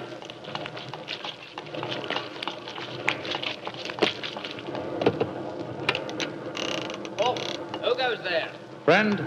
Give the password. St. Crispin. Pass, friends, and show your papers. How did you know the password, Holmes? I was given it before we left Paris, old chap. Oh, Sherlock Holmes and Dr. Watson, isn't it? Yes, Captain. I'm Captain Maxwell, General Morris's aide-de-camp. He asked me to escort you up to his headquarters. By the way, weren't Maitland Morris and his wife in the car with you? Yes, they're just behind us. Oh, splendid. I'm afraid I'll have to ask to see your papers. Yes, of course. Here's my permit, Captain Maxwell. Thank you. I know you both, of course, but we can't afford to take any chances when they're this close to the enemy lines. Let's see. Oh, yes, that's fine, Doctor. Everything's in order. All right, yours, please, Mr. Holmes. Here you are. Thanks. Oh, who goes there? Friend. There's the rest of your party now. Oh, good. This is quite in order, Mr. Holmes. Show your papers. Oh, there you are, Captain Maxwell. Oh, hello, sir. Hello, Mrs. Morris. How are you, Captain Maxwell? Well, you've both met Mr. Sherlock Holmes and Dr. Watson, I suppose? Well, no, we haven't, even though we drove up in the same car. Natural reserve of us Britishers, I suppose. How are you, Mr. Holmes? How do you do, sir? I know your brother Mycroft very well. How are you, Doctor? I'm glad to meet you, Mr. Morris. I saw you a couple of times in the theatre last year and enjoyed your performances very much. Well, thank you, sir. Oh, then you must know my wife, my leading lady. How do you do, gentlemen? How do you do, Mr. Morris? Can I see your papers, Mr. Morris? Just a matter of form. You understand. Yes, of course. Mrs. Morris, I presume you and your husband are going to give a performance tonight for the men going up the front line. Yes, Doctor. We're very flattered. They've asked us to do some Shakespearean things. Oh, yes. Although I should have thought something a little lighter would have been more appropriate. The General, he's Maitland's brother, you know, seemed to think differently. Well, my dear, show Captain Maxwell your papers. Then we can all go along and see my brother Stanley. Very well, Maitland. Mr. Morris, I shall look forward to hearing your reading of Shakespeare's St. Crispin's speech from Henry V tonight. Well, bless my soul, Holmes. How did you know I was planning to do it? Well, the setting is so perfect and the time so appropriate, I can't conceive an English actor who could resist the temptation. Oh. I noticed that your brother appreciated the fact in naming today's password. Yes, it's amazingly appropriate. You know, it's almost 500 years ago to the day that the Battle of Agincourt took place. Well, let's hope that the results of the forthcoming battle will be equally successful for England. Yes, indeed. Oh, by the way, Holmes, this will probably seem rather silly to you, but I'm an inveterate autograph collector, and I have my book here with me. I wonder if you'd mind signing. I should be very glad to, Mr. Morris. Give me a pen, will you, Watson? Holmes. You'll find yourself among quite distinguished company in that book, sir. So I see. Adelina Patti, Crown Prince of Norway. Hello. Field Marshal von Tauchnitz. Oh, yes. He was one of my admirers when I played in Munich before the war. I suppose now that our countries are fighting, I should tear that page out. You know, I cannot help but feel that art and the appreciation of art are independent of national hatred. Quite so, sir. I myself still have a medal presented to me by the University of Leipzig for some trifling services. There you are, Mr. Morris. Oh, thank you very much, Mr. Holmes. A notable addition to my collection. I shall be very glad to sign your book for you, Mr. Morris, if you'd like me to. That's very kind of you, Doctor. Oh, Captain Maxwell, if our permits are all in order, don't you think we should be moving along? Just what I was going to suggest myself. I'll take you all straight over to General Morris's headquarters.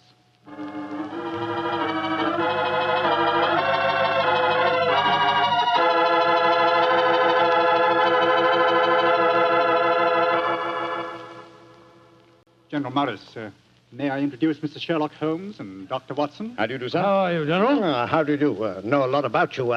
Long way from Baker Street, isn't it? Yes, indeed, sir. Where's that brother of mine? Ah, there you are, Maitland. Cynthia, how nice to see you both. Oh, it's good to see you again, Stanley. Hello there, Stanley. The men will be glad you arrived. They're looking forward to your show tonight. We're very flattered that they want to hear us do some Shakespeare. Oh, rubbish, old boy. With you and Cynthia up there on the platform, you could read the telephone book and they'd love you. Oh, very kind. By the way, you'll find the stage very primitive, just a few trestles and a large tent and a curtain made of army blankets. And your dressing room will be even worse. Oh, don't worry about our comfort, Stanley. As long as we cheer the boys up, that's the important thing. Yes, of course. By the way, what program do you have mapped out for us? Well, I thought we'd have 2 shows. The tent's not large enough to hold everybody at once. Anyway, we have to keep up an alert all the time. Think you can manage 2 separate shows? Oh, of course I can, Stanley. I may look old, but I don't feel it. You don't even look it, you scoundrel. Thank you. Perhaps we could take a look at the stage and equipment, eh? Oh, certainly. Captain Maxwell, take them over to the tent and show them what the facilities are, will you? Right, sir. Will you follow me? Oh, yes, of course. See you later, Stanley. Come along, my dear. All right. I'm glad you're here, Holmes. I'm sure I can speak quite freely in front of Dr. Watson. Oh, yes, with perfect freedom, sir. He's my colleague, and he's an old army man himself. Really? What regiment, Doctor? 5th Northumberland Fusiliers, sir. Later attached to the Berkshires in Afghanistan and wounded in the Battle of Mainwan. Really? Then I'm sure I can speak freely in front of you. Holmes, you know why you're up here so near the front line, don't you? I have a very shrewd suspicion, sir. Yeah, I thought you had. That's why I asked for you to be sent here. You asked for me to be sent here, General. Yes, I think I understand. Well, I wish I did. You will, Doctor, in due time. In the meanwhile, gentlemen, I'll have an orderly show you to your quarters. Thank you, sir. And, Holmes, take a look around, will you, and keep your ears open. We're comparatively a little distance from the German front lines, and yet there's a very puzzling silence just now. Yes, I noticed that, sir. And half an hour ago, on our way up, there was quite a lot of shelling. Exactly. It's unnatural and rather frightening at a time like this. You see, we're attacking at dawn. The enemy might be trying to infiltrate spies, and the whole success of this battle depends on a surprise attack. I quite understand, sir. Come on, Watson.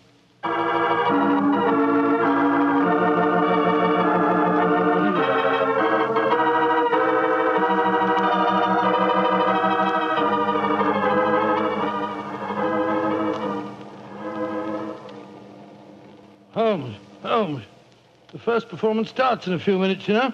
They're all there waiting. Why are we tramping about out here in the mud and the rain? I thought a pipe or 2 in the open air would clear our brains. Yes, a pipe in the open air is one thing, but a pipe in a downpour of rain is another. Was it raining? Oh, didn't even notice it. I was listening to the silence. What do you mean? Thousands upon thousands of Germans. Armed Germans. Full of a blind fanatical hatred and desire to kill. Are crouched in trenches only a mile or 2 from here. Surrounding us are an equal number of English boys, also armed. And with the will, if not the desire, to fight. Because they know their cause is the cause of freedom and justice. All these thousands poised, ready to pounce on each other and fight to the death. And yet, beyond that patter of rain, there isn't a sound to break the stillness of a September evening. Strange world we live in, old chap. You're being unusually rhetorical, Holmes. Yes, I am, aren't I? Let's be a little more practical, shall we? I wonder what is wrong with the actors tonight. Oh, why do you ask that? Well, a little while ago, I noticed Mrs. Morris in a great state of excitement, going towards the farmhouse where the General is. Then she went back to her own quarters, and now she seems to be headed in our direction. Is anything wrong, Mrs. Morris? It's Maitland. What's wrong with him, madam? He's disappeared. Disappeared? What's happened? We were in the tent together, making up for our performance, when an orderly came in with a message. Maitland said it was from his brother. Slipped on a raincoat and went out, saying he'd be back in a few moments. I waited and waited, and after a while I got worried, and I went over to see the General myself. He said that he'd sent no message, and that he hadn't seen any sign of Maitland. Good Lord, what could have happened to him? I don't know, Doctor, but I'm frightened. What shall I do, Mr. Holmes? You're a brave woman, Mrs. Morris. Brave? I don't know, Mr. Holmes. Why? Because the show must go on. I shall take your husband's place. But Holmes, something's happened to Maitland Morris. He's in danger. True, Watson, true. Huh? But 1,000 men inside that tent are in mortal danger, too. Tomorrow morning, many of them may be corpses on the fields of Flanders. But tonight, They've been promised a show. Do you think that you can do it, Holmes? Oh, I think I can with the help of Mrs. Morris. I can't do it, Mr. Holmes. You can, Mrs. Morris, and you will. If only to uphold that great tradition of the theater that the show must go on.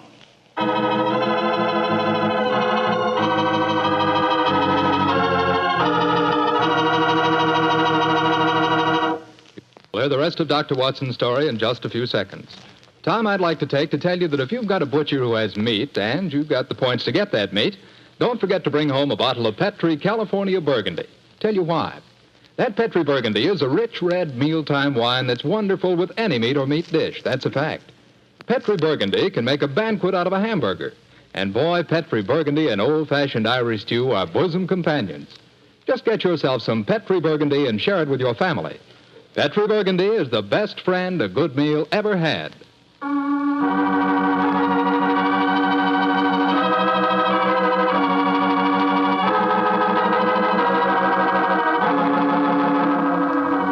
And now, back to tonight's new Sherlock Holmes adventure. It is just before the Battle of the Marne in the First World War, and Sherlock Holmes and Dr. Watson are at headquarters a few miles behind the front-line trenches. A famous Shakespearean actor who was to give a performance for the troops has mysteriously disappeared, and the great detective has taken his place at the last minute. As we rejoin our story, Sherlock Holmes, alone on the improvised stage, is delivering a Shakespearean speech before a spellbound audience. This happy breed of men, this little world, this precious stone set in a silver sea, which serves it in the office of a wall or as a moat defensive to a house against the envy of less happier lands. This blessed plot, this earth, this realm, this England.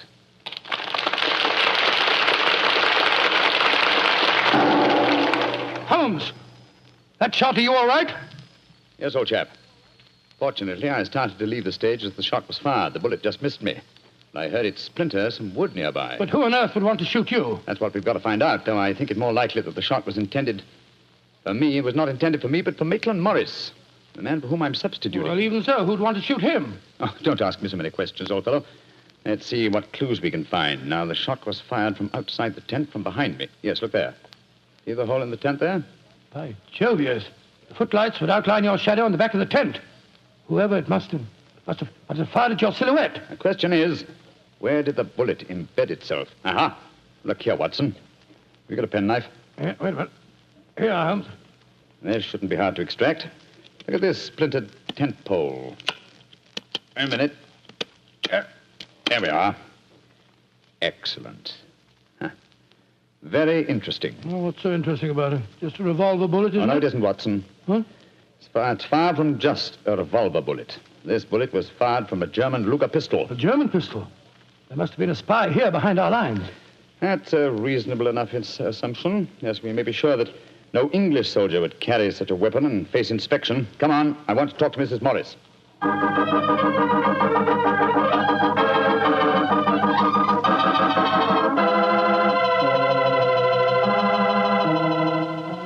Mrs. Morris, I want you to be very frank with me. But of course, Mr. Holmes. You know why your husband's missing, don't you? No, I don't.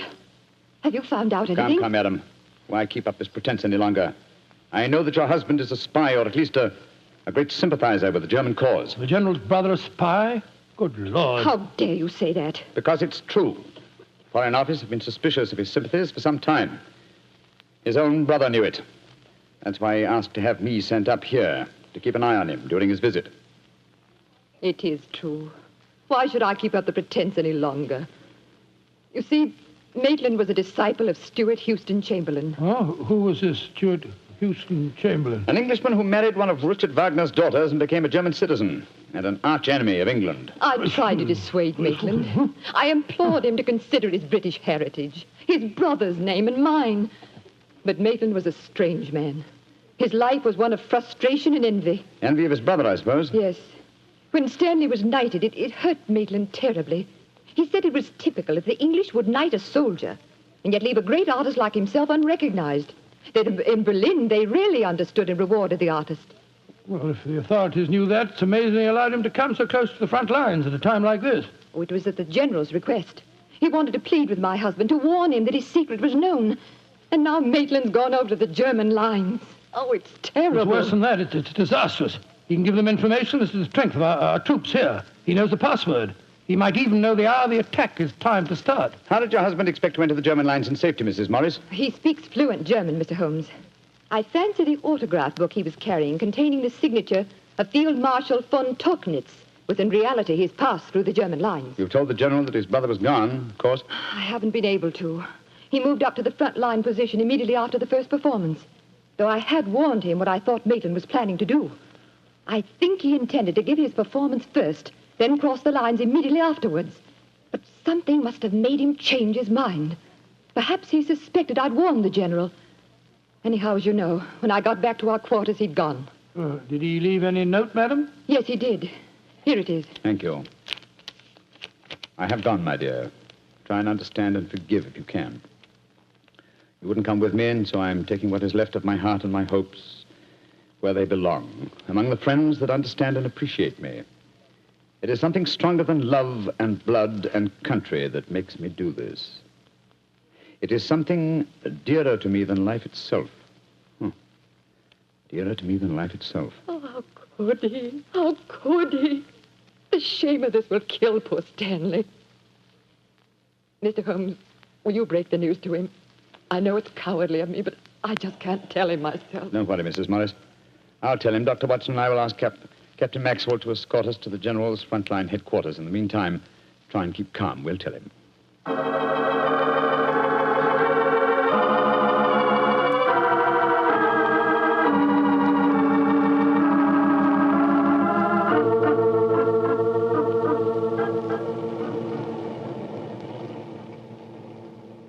If you will wait in the dugout, Mr. Holmes, I'll tell the General that you're here. Thank you, and be sure to let him know the urgency of the matter. Yes, sir. Holmes, this is a dreadful business. Yes, it is, Watson. Though if my plans work out correctly, I think the success of tomorrow's battle may not be imperiled. What plan? Listen. You know, Holmes, a strange silence from the German line since we came here might be accounted for by the fact that they knew Maitland was making his getaway. They wouldn't want to risk wounding such a valuable spy. Quite possibly. What I still don't understand is who shot at you with a German pistol and why. You're being very dense, old fellow. Surely it's obvious that... Here comes General Morris now. Poor devil. This is going to be a dreadful shock to him. Hello, Holmes. Dr. Watson? General Morris, I'm afraid that I've bad news for you. Your brother has gone over to the German lines. Maitland did go there. I should have put him under an armed guard as soon as he came here, but I thought I could reason with him, appeal to his sense of honor. Instead of which you tried to shoot him, sir, but fortunately for me, you missed. You see, I took his place at the first performance. But that shot was fired from a German pistol. True. That was when I first knew the general had fired the shot. But I still don't see how you could now. Only a high-ranking officer, not subject to inspection, could carry a non-regulation firearm. You're an old army man, you should know that. In any case, you'll observe that the general carries a Luger at his waist. Great heavens, Holmes, I thought I was firing at Maitland. I had no idea that it was you. You intended to kill your own brother, sir? Yes, and I'm sorry I failed. I'd rather see my brother dead than alive and a traitor to his country. But now he's safely in the German lines. Heaven knows what secrets he may be imparting. One thing we can be certain, our chance of a surprise attack in the morning is gone. Possibly not, sir. Oh, what do you mean, Holmes? You see, I took the liberty of altering your brother's credentials quite extensively. How, Holmes? I knew of his German sympathies. Mycroft had given me a great deal of information about him, and so I took it on myself to decide that it was unsafe to allow him so near the enemy lines with his own identification on him. Well, what did you do, Holmes? I took the liberty, sir, of stealing his autograph book, the one containing the magical signature of Field Marshal von Tochnitz. I have it in my pocket now. I think we shall find within its pages a code concealed in the various autographs, giving valuable information to the enemy. Good Lord. I also switched military permits on him. I felt that in the event that he did go over to the German lines, his welcome might be less cordial if they were under the impression that they'd captured Sherlock Holmes. To make that identification doubly sure, I also slipped in his pocket a slight souvenir of my own. By Joe, Holmes, you mean that medal that was presented to you by the University of Leipzig? Exactly, old fellow. I no longer wish to own a decoration given me by a country of barbarians, and it seemed a rather neat and effective way of returning it to them. So the Germans will think they've captured Sherlock Holmes? Yes, sir, and unless I'm much mistaken, he'll receive very short shrift at their hands. Yes, they hate you. There's your answer, sir. I'm sorry. Well, don't be sorry, Holmes. It's better that way. Now his secret can die with him. Excuse me, sir. Yes, Maxwell, what is it? Would it be in order for me to return to headquarters now, sir? It's very nearly time for the second performance, and I've still been unable to trace the whereabouts of your brother. Well, my brother will not be acting tonight, I'm afraid. Holmes, I wonder if I might ask you to take his place once again. If you want me to, General. I do. Maitland had planned to do the St. Crispin speech from Henry V. He knew how much I loved him. I realize that, sir. When I was told the password up here. Well, can you remember the speech, Holmes? Oh, I think so. At any rate, I can try. Then do it for me, my dear fellow, will you? For me. I'll be very proud to do it, General. Goodbye and good luck. Thank you, Holmes. Captain Maxwell, take them back to headquarters, will you? The men will be waiting for the performance.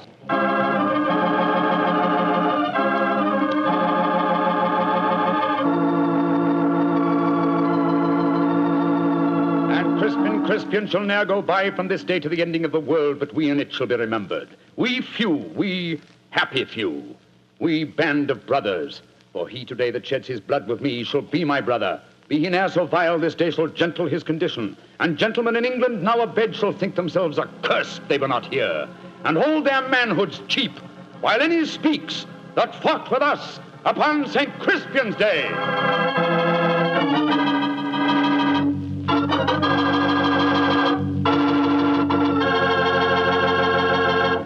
Well, Doctor, that was a bit of an exciting adventure you You know, I can still remember that awful feeling I had when I heard the shot in the tent and realized someone had tried to kill Holmes. He did have a narrow escape, didn't he? Well, Holmes always said there was no such thing as a narrow escape. He said you either escaped or you didn't. If you did, well, why worry? And if you didn't, you couldn't worry, so what? Quite a philosophy. I'd like to discuss it with you further. Over a bottle of wine? How else? What kind of wine? Naturally. Naturally. You couldn't ask for a more delicious wine than Petri. That's because the Petri family knows how to make good wine. They ought to. They've been making fine wine ever since they started the Petri business way back in the 1800s. And because the business has always been family-owned and operated, well, they've been able to hand on from father to son, all they've ever learned about the art of turning luscious grapes into fragrant, delicious wine. That's why no matter what type Petri wine you buy for any occasion, you can be sure it's good wine because Petri took time to bring you good wine. And now, Dr. Watson, how's about giving us a clue to next week's Sherlock Holmes adventure? Next week, Mr. Clatter, I'm going to tell you a most unusual adventure in which Holmes and I are trapped in an airtight metal chamber, our only companion being a murdered scientist. It sounds like a story we don't want to miss, Doctor. See you next week. Yes. Oh, just a second, Mr. Clatter. Before we go, I just want to tell our listeners that tonight we're broadcasting from the stage of the Paramount Theater here in Hollywood on behalf of the 7th War Loan Drive. The ticket of admission to the theater was a war bond. I'm mentioning this to remind you, our friends, that you have an important part to play in making the 7th War Loan a success. Buy more and buy bigger bonds than ever before. They're needed to pay for new super forts, new jet-propelled fighters, newer and bigger weapons to lick Japan. Remember, in spite of the magnificent achievements of our forces in the Pacific, the Japanese war has just begun. So let's go all out for the mighty 7th War Loan.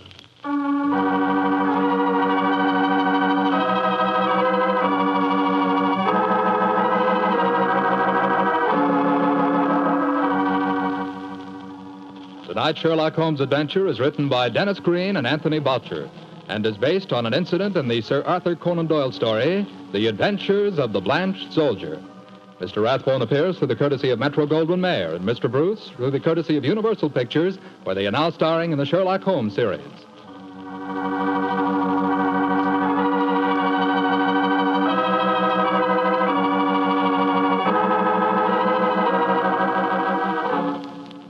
The Petri Wine Company of San Francisco, California, invites you to tune in again next week, same time, same station.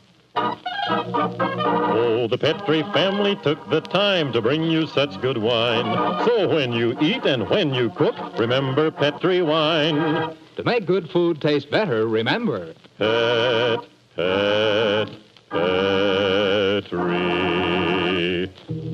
wine. This is Jack Slattery saying good night for the Petri family. This is the Mutual Broadcasting System.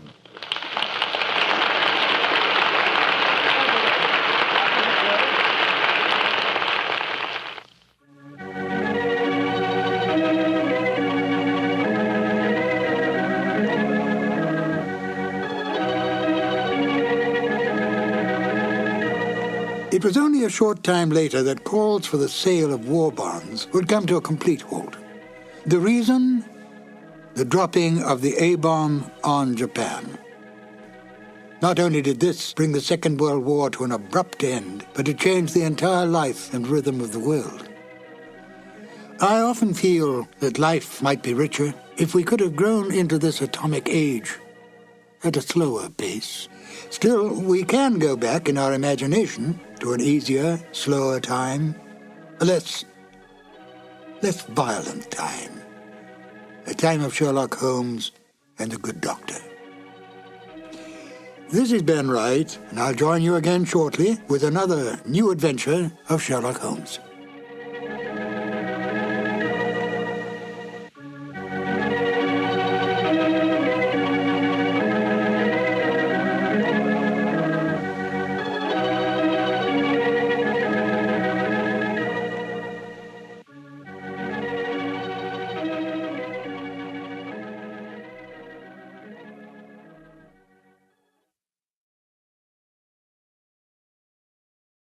Petri Wine brings you Basil Rathbone and Nigel Bruce in the new adventures of Sherlock Holmes.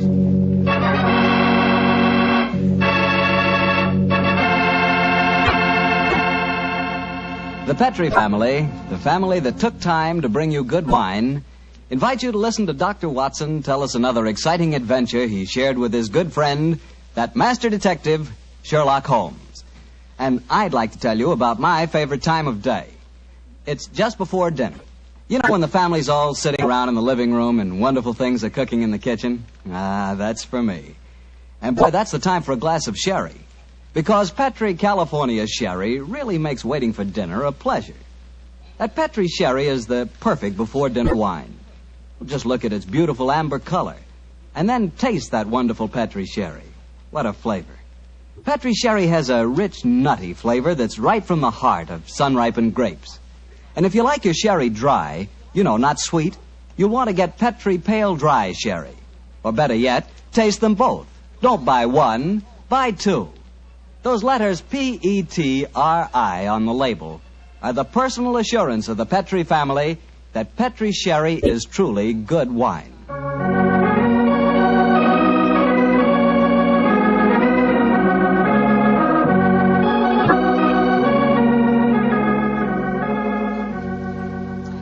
And now it's time to keep the weekly appointment with our good friend, Dr. Watson.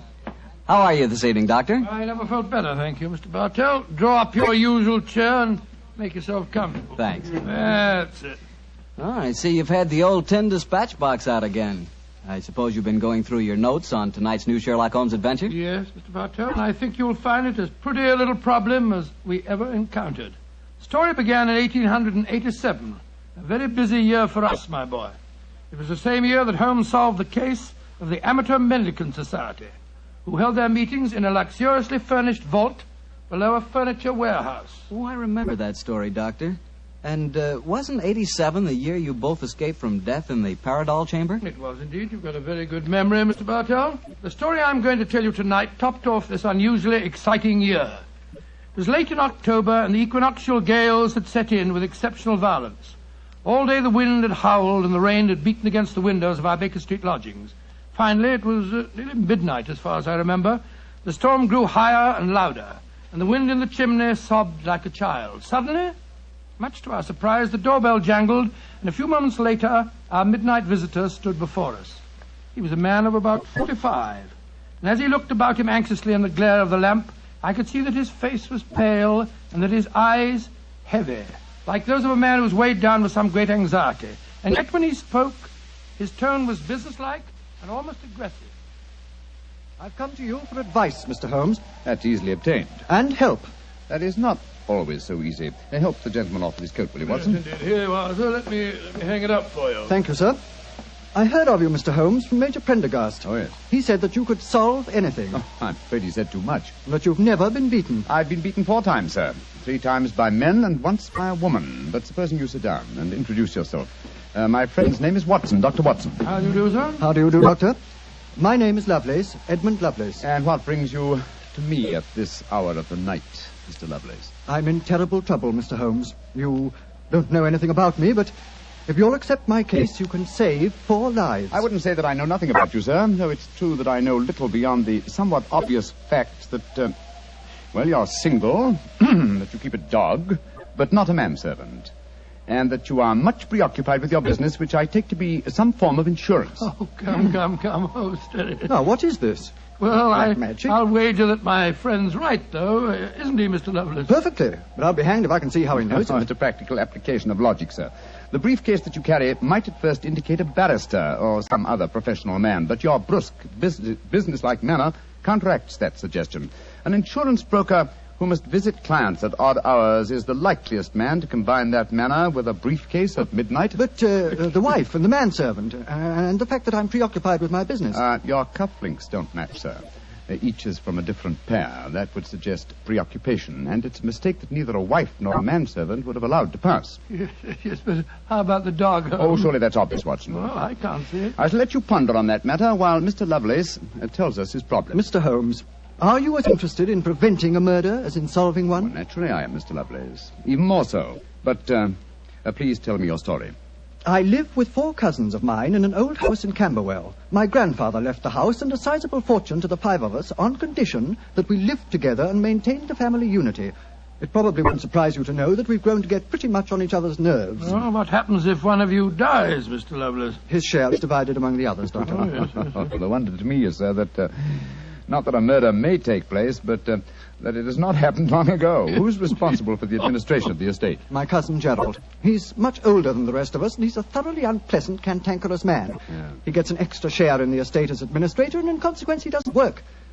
We feel, of course, that he lives off us, and we're continually quarrelling with him about it. Sounds like a jolly household, I must say. There's going to be trouble, Mr. Holmes, I know it. Gerald hates us, and he's jealous of our share in the estate. You spoke of preventing murder just now. Yet I can see that you've selected your cousin Gerald as the potential murderer. Am I right? Yes, you are. Mm-hmm. But don't think it's personal prejudice that makes me suspect him. I have good reason for doing so. Oh, what reason? This evening, just before dinner, I helped Gerald off with his topcoat and went to hang it up for him. As I did so, I heard a strange, metallic clink in one of his pockets.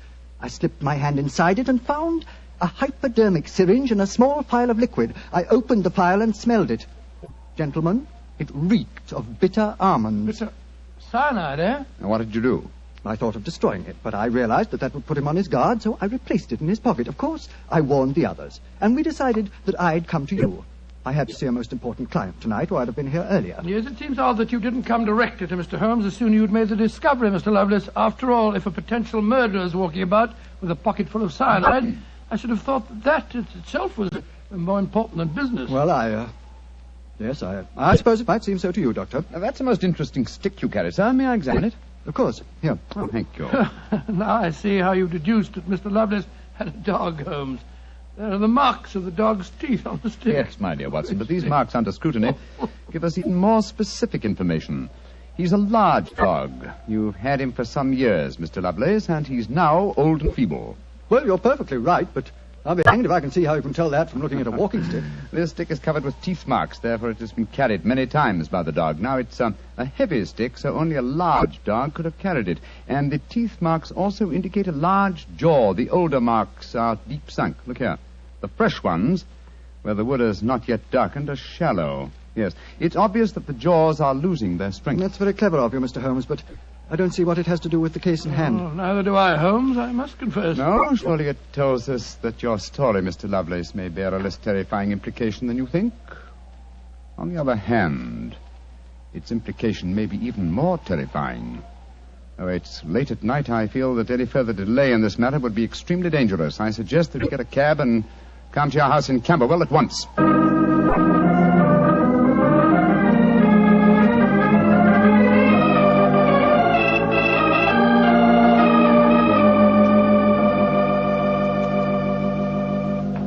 Alice, Randolph, I'm glad you're still up. I was able to persuade Mr. Sherlock Holmes and Dr. Watson to come back with me. Gentlemen, this is my cousin, Alice Harley. How do you do? How do you do, Miss Harley? How do you do? And my cousin, Randolph Lovelace. How do you do? How do you do, sir? How do you do, Mr. Lovelace? I've told him about the whole business, Randolph, so we can all speak perfectly freely. Let's begin by sitting down, shall we? Randolph and I had just finished a little cold supper. We've been to the theatre tonight. Well, Mr. Holmes, I suppose Edmund told you about finding the hypodermic syringe. And the cyanide in Gerald's coat pocket. Yes, indeed. May I ask where your cousin Gerald Lovelace is now? We left the house at 7, but I imagine Gerald went upstairs at 8, as usual. Didn't he, Edmund? On the stroke of 8, Alice. He's very fixed in his habits, Mr. Holmes. He goes up to his room every night at 8. There he reads or works on his accounts and eventually goes to bed any time between 10 and 1. Well, he might still be up. I should like to speak to him a little later. In the meanwhile, may I ask you two young people to tell me quite honestly your feelings about your cousin Gerald? And you might as well be frank. I've kept nothing back. All right. Randolph and I hate him. First of all, we're sure he's jealous of our shares in the estate, and then we... Alice and I want to get married, Mr. Holmes, and Gerald won't hear of it. But you're cousins, aren't you? Only second cousins, Dr. Watson. Gerald is dreadfully conventional. He's threatened us that if we do get married, he'll go to court and try to have our shares in the estate annulled. And from the way the will is worded, I wouldn't be surprised if he could do it. So you can see why we have no great love for him, and why we're afraid of him. Well, he sounds an extremely unpleasant person to me. You mentioned there were 5 cousins in the house. 3 of you are here. Mr. Gerald Lovelace is upstairs. Who and where is the 5th cousin? The 5th cousin is my brother, Gilly. He's something of a tragedy, I'm afraid. You see, Gilly's 20, but he never developed mentally beyond the age of 8. He had a bad fall in the hunting field when he was a kid. He's been like this ever since. Oh, I'm sorry to hear that, sir. But he's the dearest, most gentle boy you've ever met. And, incidentally, the one person in this house who doesn't hate Gerald. The poor fellow doesn't understand the conditions of the will, I suppose. No. But if he did, I don't think it'd make any difference. I swear that Gilly loves every living thing, especially Gladstone. Gladstone is the name of his dog. His dog? Yes. The dog may be the key to this whole matter. The dog? What makes you say that, Holmes? When a man brings a quick and painless poison home to a household containing an old and feeble dog, it's more than possible that he has obtained that poison, quite legitimately, to give the dog a merciful death. To kill Gladstone? Oh, no! After all, Alice, dear, he is old and almost blind But, now. Mr. Holmes, if you think Gerald brought home the poison to put Gladstone out of the way, well, and I admit it sounds perfectly logical, what made you decide to come here tonight? Because I dare not even guess what you may have done by intruding the thought of murder in this situation. Where is your brother Gilly? In his room upstairs, asleep. I wonder if we might go up to him. I should like to talk to him, if you don't mind. And after that, I want a few words with your cousin, Gerald Lovelace.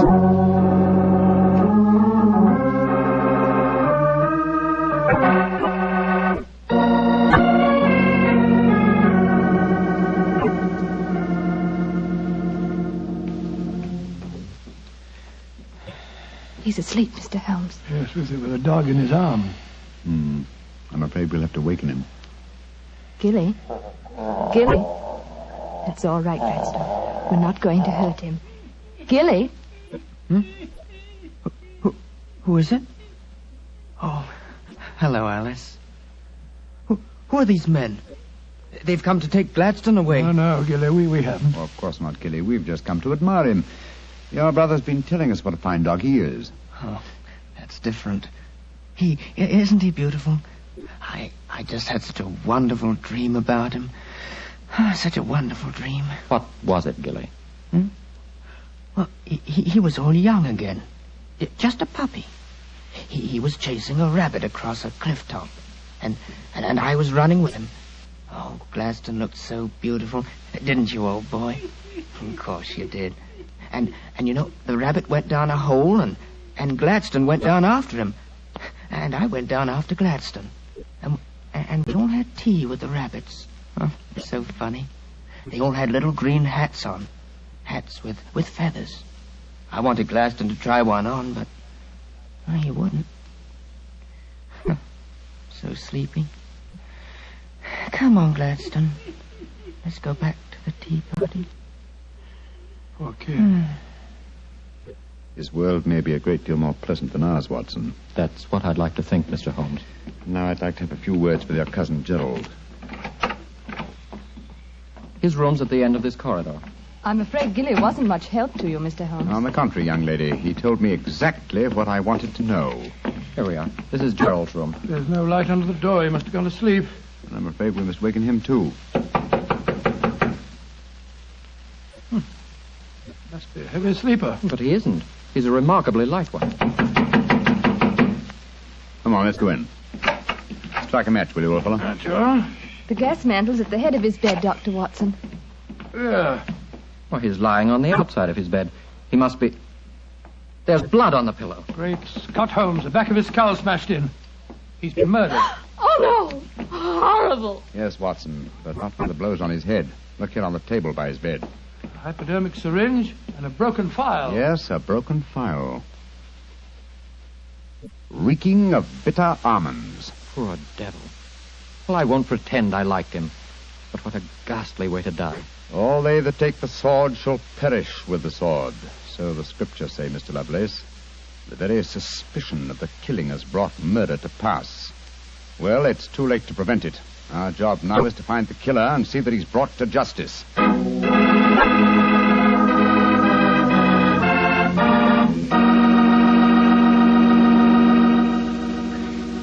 Dr. Watson will tell you the rest of his story in just a few seconds. Just time enough for me to tell you that if there's one wine that's perfect for any occasion, it's Petri California Sherry. With a bottle of that rich, amber-colored Petri Sherry on hand, you can make that time before dinner a main event. And Petri Sherry is the perfect answer to the question of what to serve when company comes.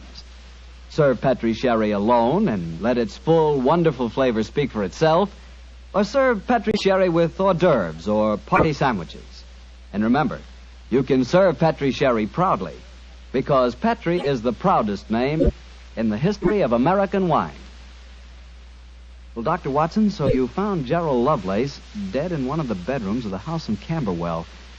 What did you do? Send for the police? Not at once, Mr. Bartell. Sherlock Holmes persuaded the remainder of the household to give him the opportunity of examining the scene of the crime carefully before the police were sent for. And so, a few minutes before 1 o'clock that October night, Holmes and I stood alone in the room of death.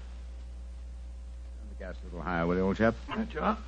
You know, Holmes, I think you should have sent for the police right away. In a case like this, Watson, I prefer to be my own police. When I have spun the web, they may take the flies, but not before. What are the results of your medical examination, old chap? Well, it's exactly as you reconstructed it, Holmes. He was first beaten on the head with that poker lying on the floor. Then he had the full phial of cyanide injected into his left wrist. Can you estimate the time of death at all accurately? No, this room's confoundedly hot. He might have died any time from 1 to 5 hours ago. Yes. It's now 1 o'clock, and we know that he was alive at 8. Mr. Edmund Lovelace saw him leave for his room at that hour. Yes, if he was telling the truth. One thing we do know for a fact is that this man was murdered at the exact moment he was going to bed. He's wearing his nightgown and nightcap, but his bed has not been slept in. Well, isn't it possible the murderer might have killed him shortly after 8 and then dressed him in his night clothes to confuse us? No, my dear chap. You will notice that the hypodermic needle passed through the sleeve of his nightshirt. Here. Also, the nightcap is crushed and bloodstained from the blows of the poker. No, Gerald Lovelace had prepared for bed. Yes. Look at the glass of water on the night table and the prayer book and the watch. Yes. Signs of a prosperous and meticulous man. Mm-hmm. Very fine gold watch and in excellent condition. Aha. There's the answer, Watson. What do you mean, there's the answer, Watson? I just wound this watch 1 turn, and then it was fully wound. That provides us with the time schedule for our murder. Come on. We'll send a servant for the police, and while they're on the way, if you'll call everyone together, I should like to put a few more questions to this family.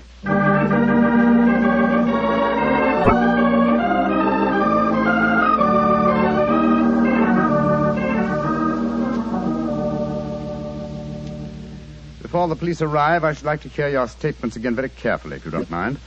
Mr. Edmund Lovelace, what were your exact movements tonight? I left here shortly before 10.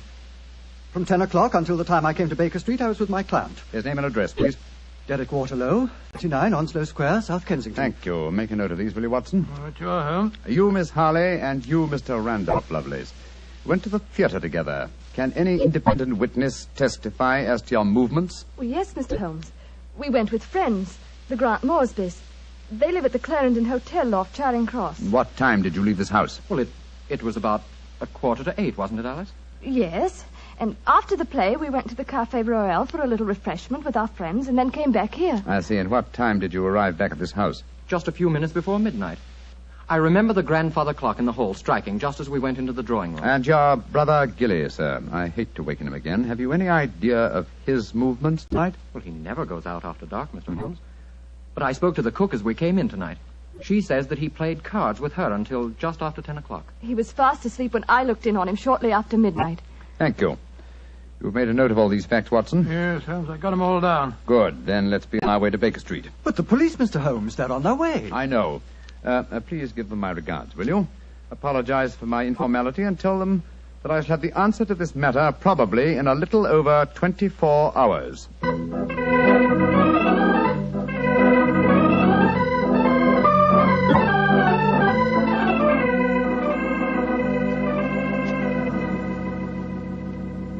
Holmes, here it is well after midnight. You haven't done a thing on the Camberwell case. No, but you have, old chap. You've checked on all the time alibis and found them valid. I'm much obliged to you. Yes, Inspector Lestrade was here tonight, you know, and he made some pretty caustic remarks, I can tell you. Oh, didn't you inform him that I'll have the answer to the problem before many hours have passed? Yes, I did, but you know, Lestrade, he wanted action. You shall have it. Is the watch still running? Yes, there's another thing. What'll Lestrade say when he finds that you took the dead man's watch? I've no idea. Oh, why did you take it anyway? You sound sleepy, old chap. Yes, I am confoundedly sleepy. Well, why don't you go to bed? What are you going to do? Continue my vigil with my pipe and the watch of a dead man.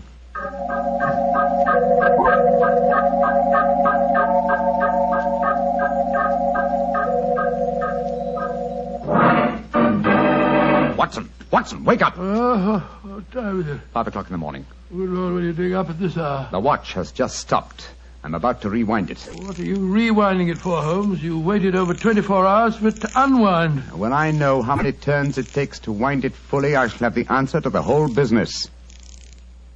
10, 11... You're being confoundedly mysterious, as usual. 14 turns, and the watch is fully wound. Get your clothes on, old chap. Well, where are we going on this hour? To the house in Camberwell. Now I know who murdered Gerald Lovelace.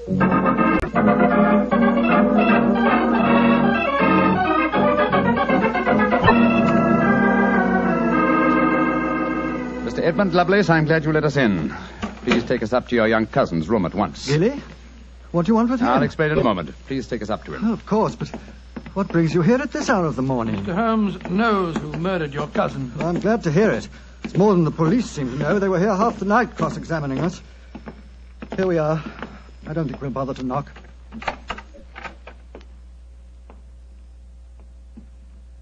Gilly? Gilly? I'm awake. We heard you coming up the stairs, didn't we, Gladstone? It's the same man again. You're not going to take Gladstone away, are you? Please don't take him away. Don't worry, Gilly. We're not going to touch him. Oh, that's all right, then.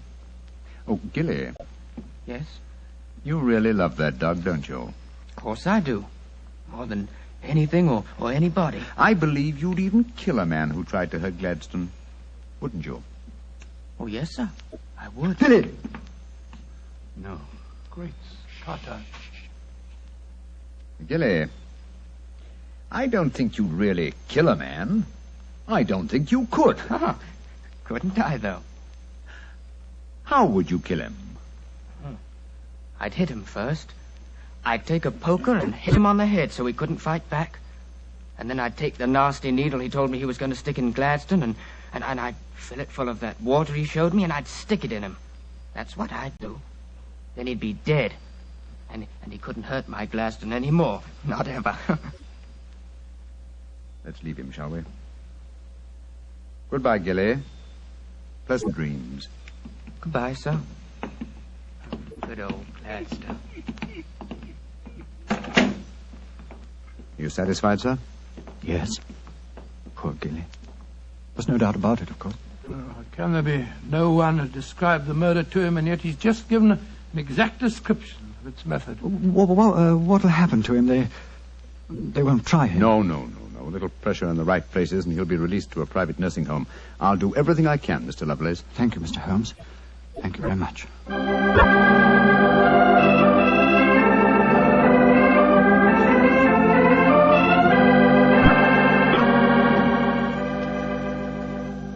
Well, Holmes, now that we're back in Baker Street and the whole depressing case is finished with, Perhaps you'll tell me how you knew that Gilly had committed the murder. Well, consider the time schedules, old fellow. You checked the alibis of the other cousins and found them satisfactory. That meant that Alice Harley and Randolph Lovelace could have committed the crime only at midnight. Edmund only before 10. Gilly only around 11. You said that the time of death could have been at any of those hours. Yes, I did. So how did you pin it down to 11? The watch gave me the specific answer. When I picked it up, I unthinkingly wound it. Made one turn and was then fully wound. Now, when does a methodical, precise man like Gerald Lovelace wind his watch? Just as he's going to bed. Exactly, old fellow. So that it was obvious that he was killed precisely one watch stem turn before I wound his watch. Now I'm beginning to see daylight, Holmes. So you let the watch run down? That's what I did. It took 28 hours, from 1 o'clock the night before last until 5 this morning. Now, how many turns did it take to rewind it? 14, wasn't it? That's right. Therefore, one turn of the watch stem equaled 2 hours, proving that Gerald Lovelace had been murdered 2 hours before 1 o'clock at 11 p.m. When Gilly was the only one who could have done it. You know, Holmes, I still find it hard to believe that boy was capable of such a ghastly crime. He seemed so gentle. Oh, he is. Except when his beloved dog's life was at stake, probably out of some mistaken notion of kindness. Gerald Lovelace warned the boy of his intentions regarding the dog. Oh, it's a sad business, Watson, a sad business. I hate to think of that boy spending the rest of his life in a mental home. I have one prayer for his future. What's that, Holmes? The dog Gladstone can't live very long. I pray that Gilly does not long outlive him.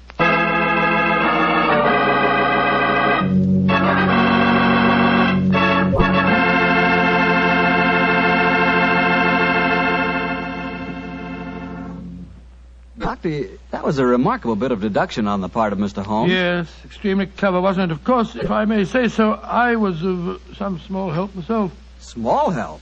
Why, Doctor, you practically solved the case by yourself. Oh, I wouldn't go as far as saying that. But, Doctor, you did check all the alibis, didn't you? Yes, I checked where each suspect was at various times. Yes, you checked time.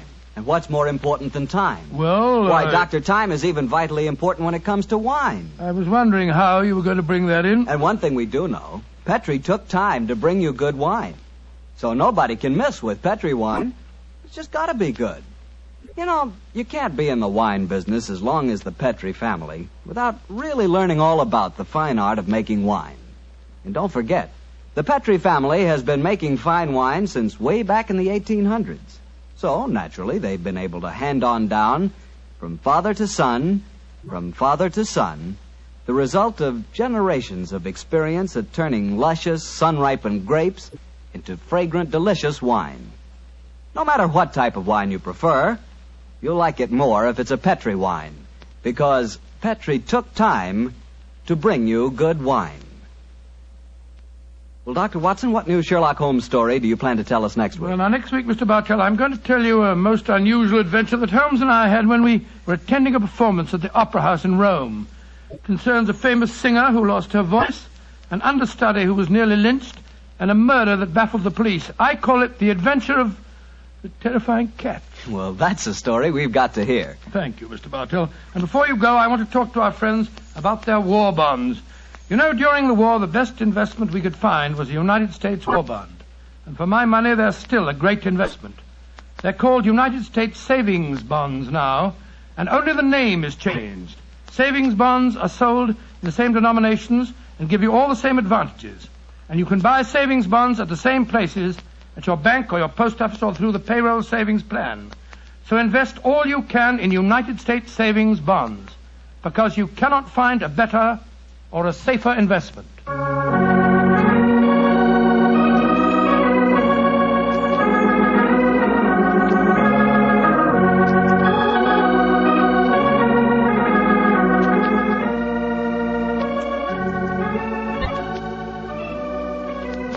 Tonight's Sherlock Holmes adventure was written by Dennis Green and Anthony Boucher and was suggested by an incident in the Sir Arthur Conan Doyle story, The 5 Orange Pips. Music is by Dean Fostler. Mr. Rathbone appears through the courtesy of Metro-Goldwyn-Mayer, and Mr. Bruce through the courtesy of Universal Pictures, where they are now starring in the Sherlock Holmes series. The Petri Wine Company of San Francisco, California, invites you to tune in again next week, same time, same station. Sherlock Holmes comes to you from our Hollywood studios.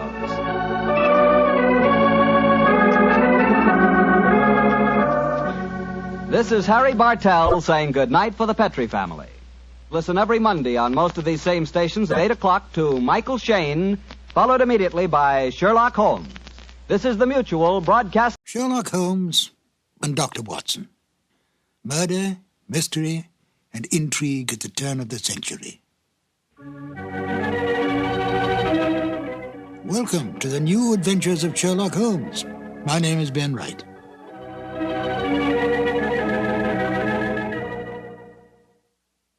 Sherlock Holmes, the most brilliant mind in crime detection, is without peer. He has more than stood the test of time. He has become an institution, a myth, the best of the best. But he was deeply human. He seemed a man possessed, focusing all his energies on crime detection.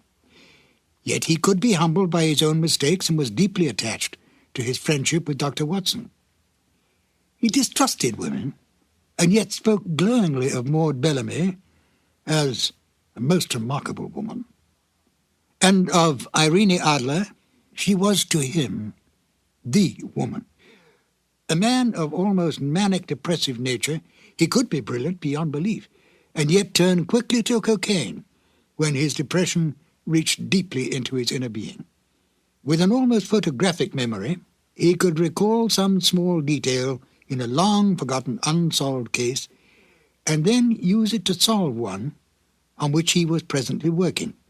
Although he lived and worked in the bustling city of London, Holmes loved nature.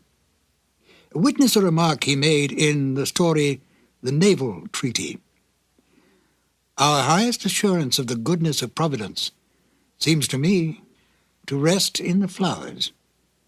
Could this be the foreshadowing upon retiring of his desire to become a beekeeper on a small farm in the Sussex Downs?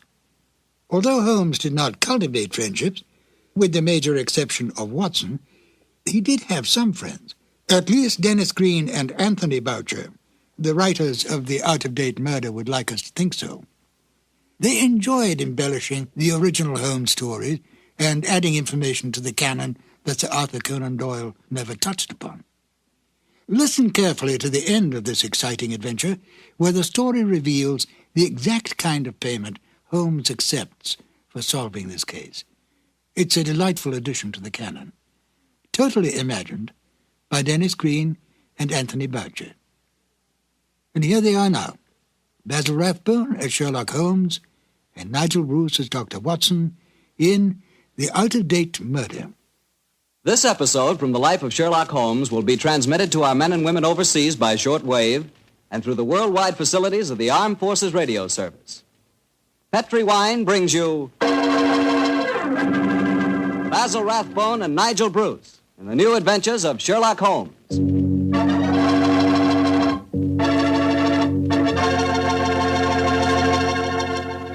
The Petri family, the family that took time to bring you good wine, invite you to listen to Dr. Watson tell us another exciting story about his old friend, that master detective, Sherlock Holmes. And we'd also like to tell you something you really ought to know. The fact that the one sure way to make good food taste better is to try that good food together with a glass of good Petri wine. Did you ever try Petri wine with dinner? No kidding, that's one bandwagon you sure want to hop on. Take, for instance, a deep red, hearty Petri California Burgundy. Wait till you taste that Petri Burgundy with, let's say, a delicious old-fashioned beef stew. Or maybe try a glass with spaghetti. I'm telling you, when you add the luscious flavor of that Petri Burgundy to the flavor of your favorite foods, you're really living. You're finding out for the first time what good eating really means, on the level. So better keep a bottle of that Petri Burgundy right on the dining room table. And never forget, the best friend a good meal ever had is a glass of Petri wine.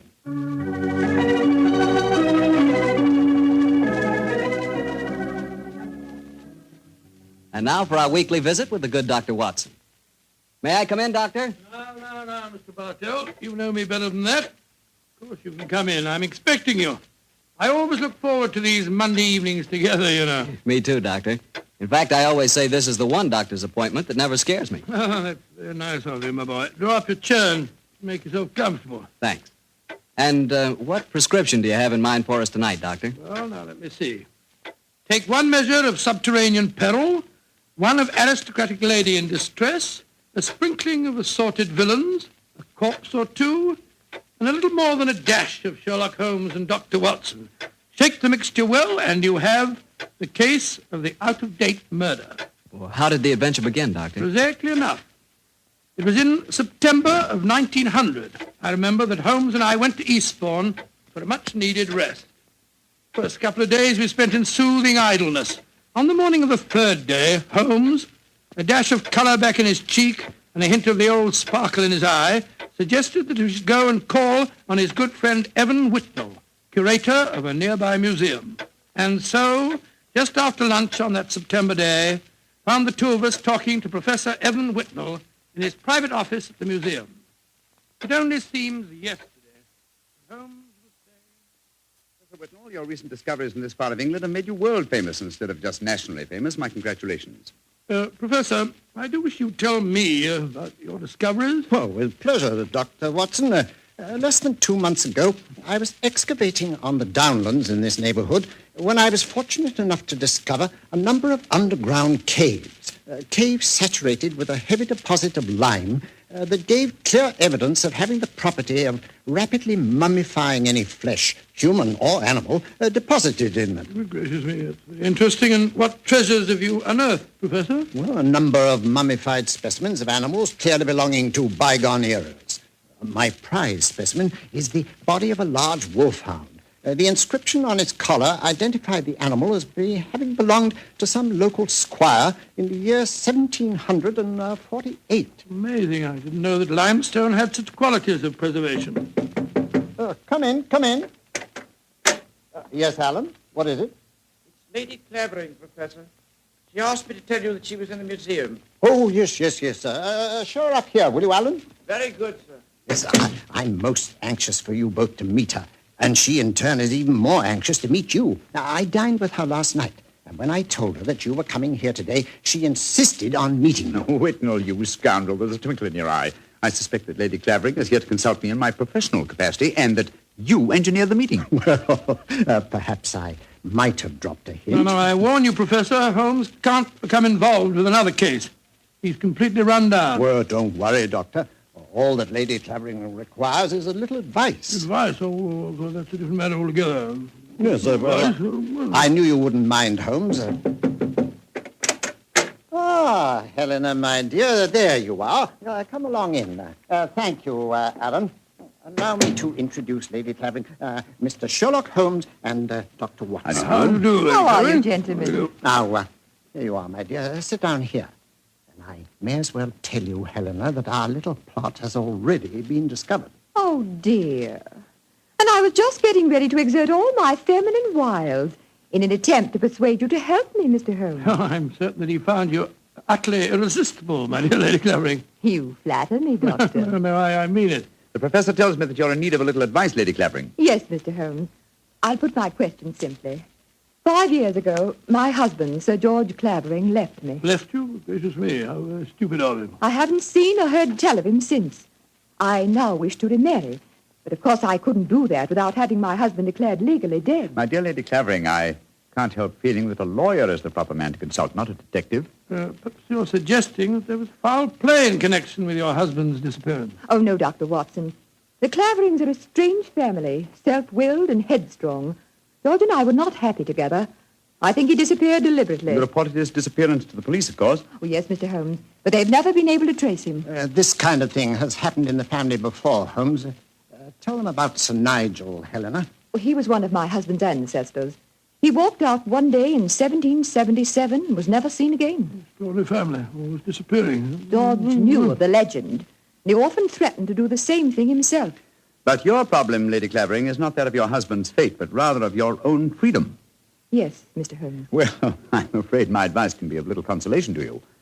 The law has specified a number of years that must elapse before anyone disappearing can be declared legally dead. I would suggest that you possess your soul in patience until that period has elapsed. Oh, dear.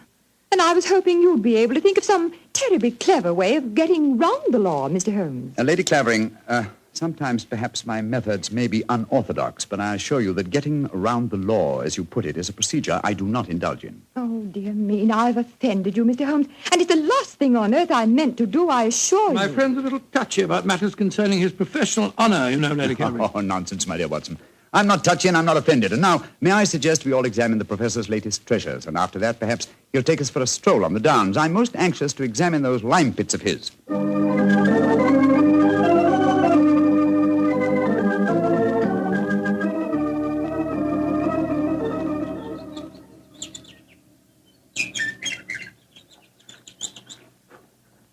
The lime pits are about a mile from here. It's a nice walk across the cliff tops. Well, I'm sorry Lady Clavering didn't want to come with us. She's a charming woman, even though she did rub you up the wrong way. A beautiful woman, Watson, but I must confess her charm eludes me.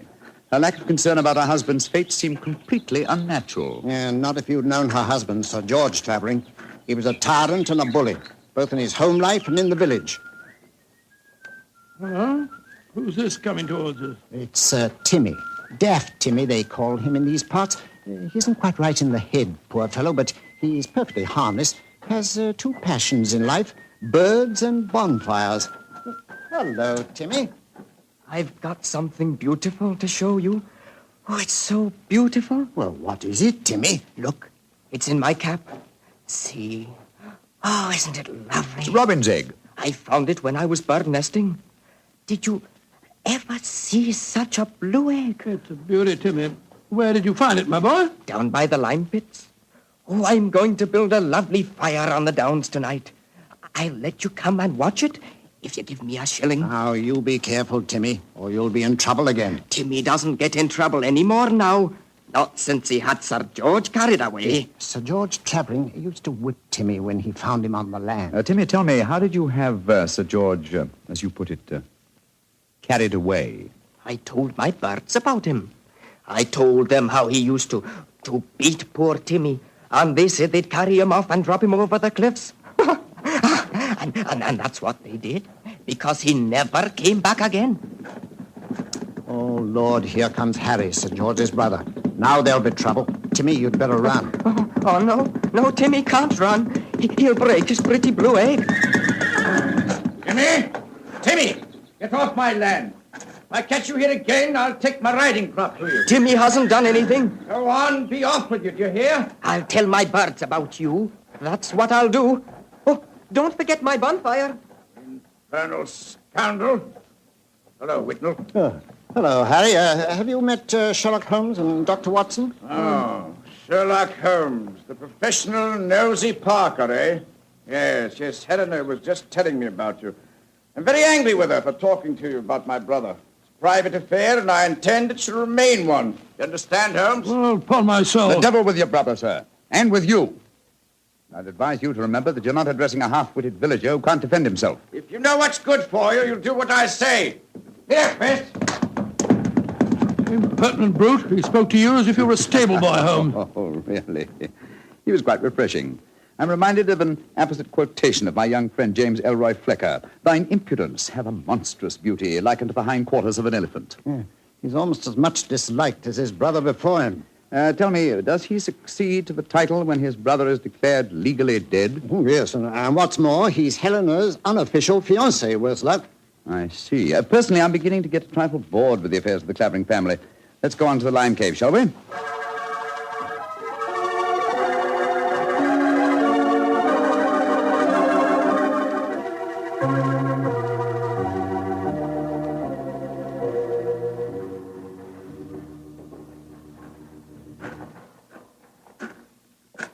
These caves are amazing. We must be 50 feet below the level of the ground, aren't we, Whitnell? Well, more than that, I should say. Rock formation is most unusual, a series of caves connected by a veritable honeycomb of tunneling. Yes. I think I'll light the lantern now. It's getting darker in here, and I haven't explored this particular cave before. Yes, I've had a wall cave in on me a couple of times, so you'd better watch where you're walking. There. Now we can see better. Let's go deeper, shall we? But do watch your step. It's eerie down here, isn't it? Hello. Hello, what's this in the crevice here? Looks like a mummified bird of some kind. It is a beautiful specimen. Judging by its markings, a black streak here and bars of white in the tail, I'd say it was a peregrine. That's exactly what it is, a falcon. Dating back a couple of 100 years, I should say. And in a perfect state of preservation. Oh, this is a treasure. Come on, let's explore deeper. Seems to be another cave over here. If you'll hold the lantern up a little, I'll... Oh, I say.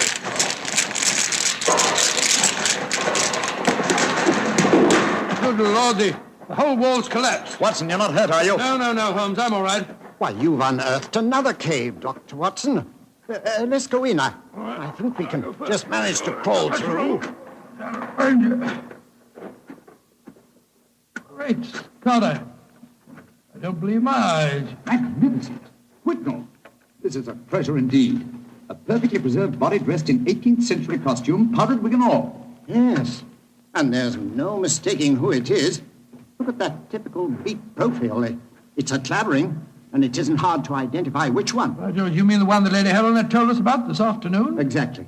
Without doubt, this is the body of Sir Nigel Clavering, who disappeared in 1777. Let's search his pockets. We might find some identification.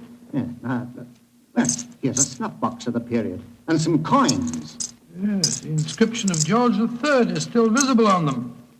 Hello, here's his diary. This is unbelievable. What are you up to, Holmes? I was examining the body, Watson. This man was murdered. Murdered? With this wound just above the heart. Obviously inflicted with a sharp instrument, probably a dagger. This is interesting.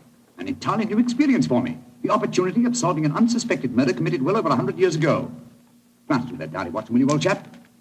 Let's see if the poor devil suspected his fate. Rather hard to read. All the S's look like F's. Peculiarity of the 18th century writing. They are saying, I suppose it means saying, they are saying in the coffee houses that my brother Harry hath been coveting my wife. But this is amazing, Holmes. See how history repeats itself. It's an exact parallel of the situation existing today. Harry is coveting his brother's wife, Helena, and Sir George has not been seen for 5 years. What an extraordinary coincidence. If it were one. As it is, it's one of the most ingenious frauds I've ever seen. The clothing appears authentic, so do the coins and the faded ink, the paper of the diary, and due to the peculiar mummification of the body, it would be almost impossible to say how long it's been here. Nevertheless, I am convinced that this is a recent corpse, and undoubtedly that of Sir George Clavering. Well, what makes you so sure, Holmes? Writing in the diary. 18th century used an S that looked like an F, it is true, but never at the end of a word. You will recall, Watson, that you were reading H-A-F, half, for H-A-S, has. That's perfectly true, I was. Well, that would be incorrect in genuine 18th century writing. No, obviously, this is an extremely clever attempt to disguise the comparatively recent murder of Sir George Clavering. It's incredible, Holmes. And yet I believe you're right. I'm sure of it. Well, what are you going to do about it? You and I, old chap, will mount guard over the body. You, my dear Whitnall, if you don't mind, will be good enough to go and fetch the police.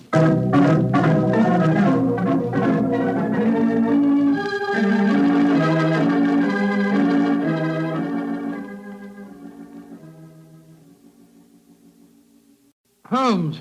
Yes, old chap? What do you suppose is keeping the police? Whitnall must have gone over an hour, and the lantern with him. Here we are, crouching in the dark in a smelly cave, 50 feet under the cliffs, with a mummified corpse. Very true, Watson, but I don't. Uh-huh. Here comes the lantern. It must be Whitnall and the police. Whitnall! That you, Whitnall?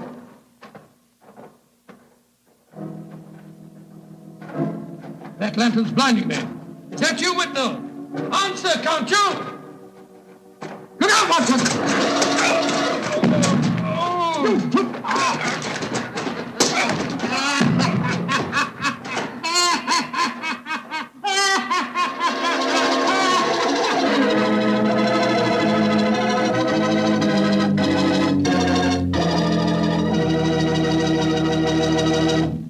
Dr. Watson's story will continue in just a second. And I'm going to take that second to ask you what you think of when I say good food. When you say good food to me, I can see myself really going down on a piece of fried chicken, but really fried. You know, crisp and sort of a light brown. And when I see that chicken, I sure want to see some Petri California Sauterne. Because, believe me, Petri Sauterne is a white wine that's the wine for chicken. That Petri Sauterne has a delicate kind of flavor. Delicate like its pale gold color. But what a flavor, and what a wine. If you want a swell white wine, you certainly want Petri Sauterne. Try it and see.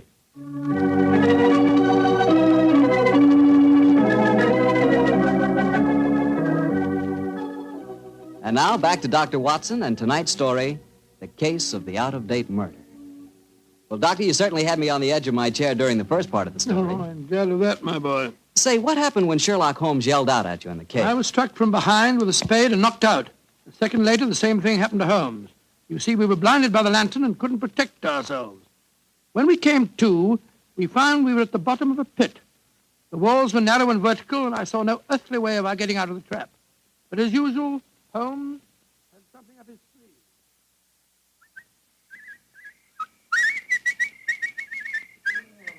Oh, my head's throbbing. Never mind that for the moment, old chap. Get the coat off in your shirt. Oh, come on, off with it, old boy. Come on, off with it. I've already removed mine and tied them together. Oh, what for? Oh, dear me, that blow on your head must have been unusually severe. I'm trying to make a kind of rope, Watson, a rope to get us out of here. Oh, what's the good of a rope unless there's someone on the ledge above us to haul us out? If you think you're performing the Indian rope trick. My dear Watson, this is no time for your rather heavy-handed humor. Why do you keep whistling like that? You've been doing it for the past 20 minutes. I'm whistling for help. Well, why not shout? Whistle carries further. No, dear. Who's going to hear that? That Timmy, I hope. Remember, he was having a bonfire on the cliff tops tonight. My whistle is that of a nightingale, a song unheard in Sussex at this time of the year. If he does answer it, I'm sure it'll bring him down here. Oh, dear. Well, I hope you're right. Seems to me that Whitnell and the police will never find us here. We shall mummify, just as the filthy murderer intended us to. Courage, Watson. I'm sure... It's worked! It's Timmy! Carrying a burning log. We're down here, Timmy! Nightingale, pretty birdie, what are you doing down there? Timmy! I've tied these clothes together to make a rope. I'm going to throw them up. You ready? Catch. Good. He's caught it. Now, Timmy, lower it to us. Oh, I shouldn't do this. They'll whip me. No. Nobody will whip you, Timmy. And we both want to give you a shilling to come up and see your bonfire. Oh, that's different. 2 shiny shillings. I'll lower the rope. Here it comes. That's it. All right, look, now then. You first. All right, Timmy, pull away. Here I go.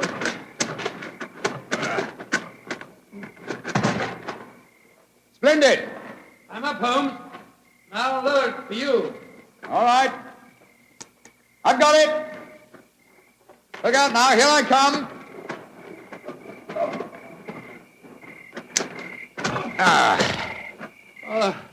Thank goodness we got out of that place all right. I don't see the nightingale. Oh, you must have him inside your coat. Well, never mind. We'll all go up to my bonfire and get warm. It's such a pretty bonfire.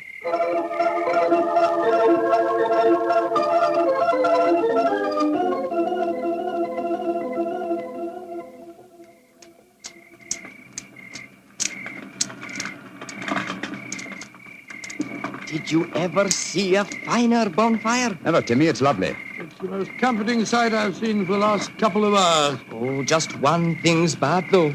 Somebody tried to burn a book in my lovely fire. It must have been when I was off getting more wood.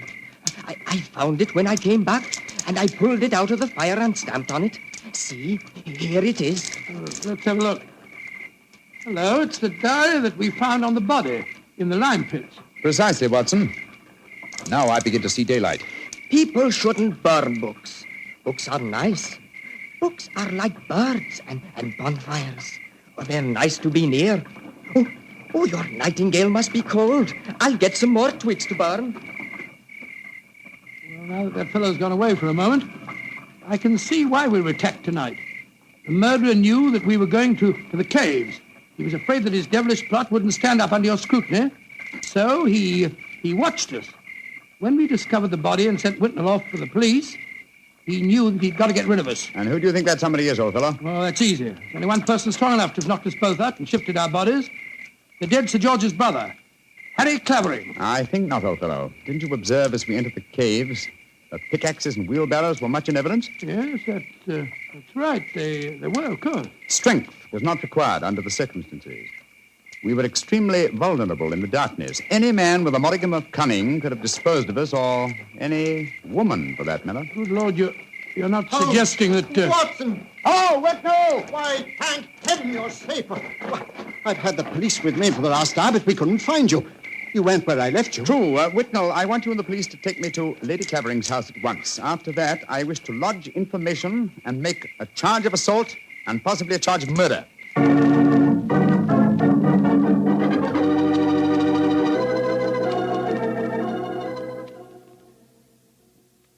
And that, Lady Clavering, is the story of how we found your husband's body. Horrible, Mr. Holmes. Horrible. But who in thunder could have planned such a devilish plot? Yeah, why did the murderer attack you and Watson? There, my dear Whitnell, you have the key to the murderer's identity. The man who so cunningly conceived and executed the murder of Sir George could never have bungled the job of disposing of Watson and myself unless he had meant to bungle it. You mean he didn't mean to kill us? Exactly. He merely wished us out of the way while the incriminating evidence was removed. You mean the diary? Of course I do. You will recall we found it partially burnt in Timmy's bonfire. Then it was Timmy who... No, my dear fellow. Surely it's obvious one person and only one knew that the diary was the key to the murderer's identity. The man who was present when we discovered it and detected the fraud. Great Scott, Professor Whitnell. Whitnell, you murdered my brother. Evan. Evan, you? Oh, no.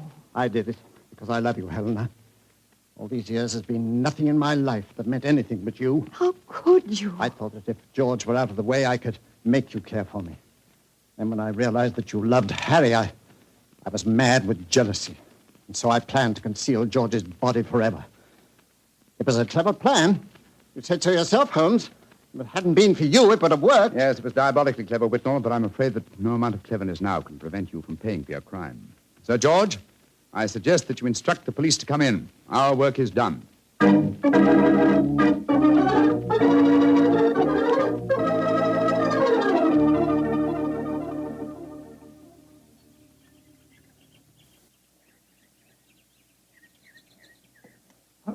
Holmes, look there on the point. Timmy's bonfire is still burning away. Yes. Tim is a simple fellow with simple tastes. Why are you so gloomy? You solved the case brilliantly. My dear fellow, my faith in human nature has been sadly shaken, old chap. Evan Whitnell was a good friend and an old one. Hard to be instrumental in sending him to the gallows. Well, he richly deserved it. Yes, I know he did. That's quite true, but it's depressing just the same. Come on. Let's continue our walk home across the downs. I heard Sir Harry offering you a fee. Did you take it? No, I didn't, but I did accept his offer of an acre of land on the downs over there near the Abbey ruins. You can see them silhouetted against the sky. An acre of land? What on earth would you do with that? Well, when I retire, and I shall retire soon, I've often thought of bee farming. This would be a heavenly spot for such a venture. Well, I can't imagine you as a beekeeper. Oh, why not? After a life spent unraveling the tangled affairs of human beings, it would be soothing in the twilight of one's days to study the exact and predictable behavior of bees. Singing masons, building roofs of gold. Oh, well. One day, perhaps, one day.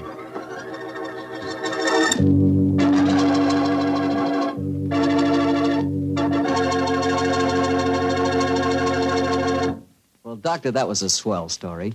You know, I'm sure glad we get together like this once a week. Oh, thank you very much. Next week, why not come over a little earlier for dinner? Oh, no, I wouldn't think of having you go through all that trouble. Oh, well, of course, if you feel that way. Well, say, aren't you going to coax me? Well, to tell you the truth, I knew I wouldn't have to coax you. Mr. Bartell, I was just going to show you the 2 thick steaks that I've got frozen in my refrigerator. Oh, no. Oh, yes. I'll also put aside a bottle of Petri Burgundy. Well, in which case, I'll bring along a very hearty appetite. If you pick the steak, I know it's good, and when it's Petri wine, you know that's got to be good, too. Because the Petri family has been making fine wine for generations. They've owned and operated the Petri business ever since its inception, way back in the 1800s. During all that time, they've sure learned plenty about the fine art of turning luscious grapes into clear, fragrant, delicious wine. And they've been able to take this experience and hand it on down from father to son, from father to son. That's why, when you want a wine for any occasion, you can't go wrong with a Petri wine. Because Petri took time to bring you good wine. Now, Dr. Watson, what story do you have lined up for us next week? Well, now, let me see. Next week, Mr. Bartell, I'm going to tell you an adventure that occurred to Holmes and me in the shadowy depths of the Limehouse district in London. It's a strange tale of death and terror. I call the story The Eyes of Mr. Layton. Well, Doctor, we'll be sure not to miss it. And meanwhile, don't you forget you promised to contribute to the National War Fund. National War Fund, of course, Mr. Bartell. It's a must. The money you give to your war fund not only helps the men and women in our armed forces, and it not only helps our allies, but that money goes to work right in your own community, helping make possible many relief and welfare agencies in your own hometown. So let's all be generous in victory. Give to your community war fund. Tonight's Sherlock Holmes adventure is written by Dennis Green and Anthony Boucher and is based on an incident in the Sir Arthur Conan Doyle story, The Adventure of Wisteria Lodge. Mr. Rathbone appears through the courtesy of Metro-Goldwyn-Mayer, and Mr. Bruce through the courtesy of Universal Pictures, where they are now starring in the Sherlock Holmes series. The Petri Wine Company of San Francisco, California, invites you to tune in again next week, same time, same station. Oh, the Petri family took the time to bring you such good wine. So when you eat and when you cook, remember Petri wine. To make good food taste better, remember... Petri wine. This is Harry Bartell saying goodnight for the Petri family. Sherlock Holmes comes to you from our Hollywood studios. This is the Mutual Broadcasting System.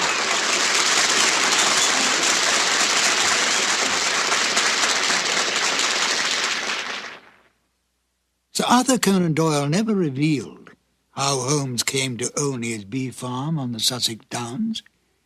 This wonderful touch at the end of the case adds a little extra to the original stories and seemed to please the Sherlock Holmes aficionados when it was broadcast. Well, I'm Ben Wright. In a moment, I will present you with another new adventure of Sherlock Holmes.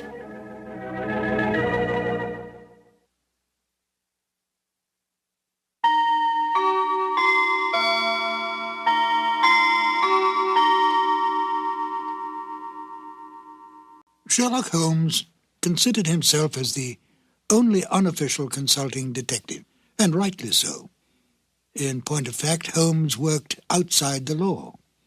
If he'd been a policeman working for Scotland Yard, he would certainly not have had the freedom that allowed him to use his unorthodox methods. This both pleased the police and frustrated them. Pleased them because he almost invariably let such men as Inspector Lestrade and Inspector Gregson take the public recognition for a case that he had solved. Frustrated them because he could literally work on a case using his own specialized abilities while they had to stay within prescribed limits. Yet Holmes did respect the law, for he was in fact an amateur and felt it best to have a healthy relationship with the professional police. This encouraged such men as Lestrade and Gregson to bring various unsolved crimes to him for his solution.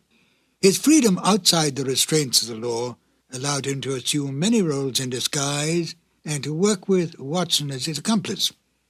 Excellent examples of this kind of work can be found in such original stories as A Scandal in Bohemia, The Man with the Twisted Lip, and The Illustrious Client, to name but a few.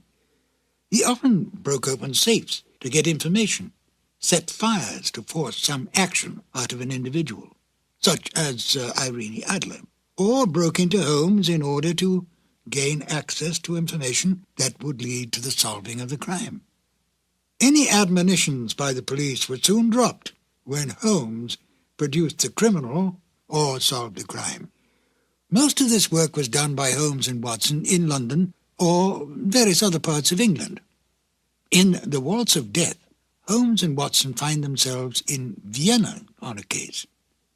Now here, on foreign territory, and completely outside the orthodox methods of the English police, Holmes had even more free rein. He still used his brilliant sense of deductive logic, but now he did not have to worry about reprimands from Scotland Yard. And besides, there was new excitement for Holmes when he could deal with murder from other than the English criminal. Join me now as we present Sherlock Holmes and Dr. Watson in The Waltz of Death. Petri Wine brings you Basil Rathbone and Nigel Bruce in the new Adventures of Sherlock Holmes.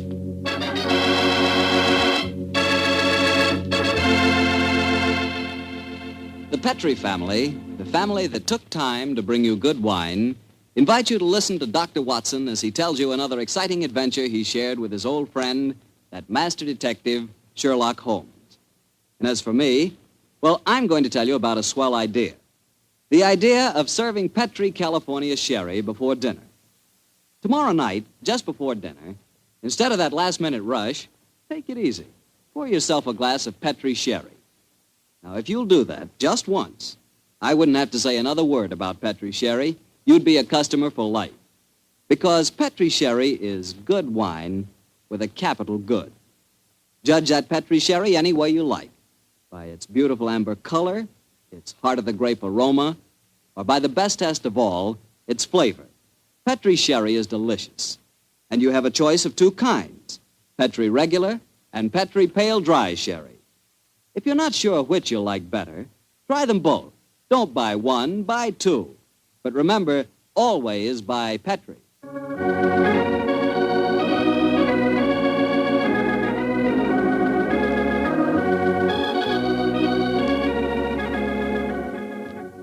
And now I'm sure our good friend Dr. Watson's expecting us. Let's go in and join.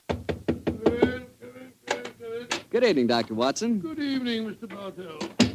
All set for tonight's story? Yes, my boy, I'm all set. Put it. It began in Vienna in 1889. The old Vienna of bright lights, lovely ladies, and lilting music. What were you and the great Sherlock Holmes doing there, Doctor? Mr. Bartell, what were we doing there? Yes, sir.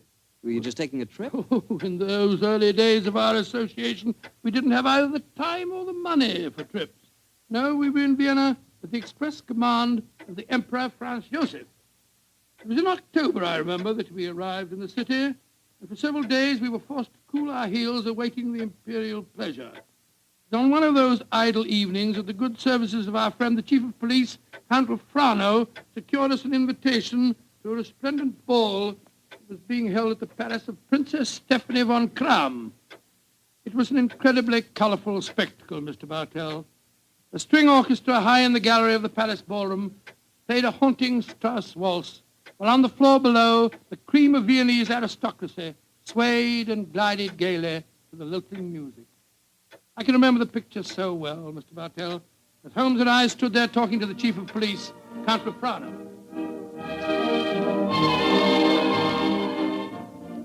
A colorful scene, is it not, gentlemen?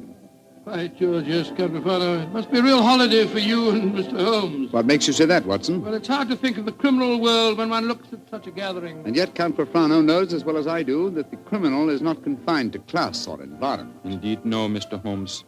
I can assure you that every guest here tonight has been scrutinized as he entered. Yes, I imagine that many plainclothes men are present in this room now, aren't they, Count Frano? Oh, yes. We take no chances. I suppose you can't afford to. There's enough jewelry being worn here tonight for a king's ransom, I should say.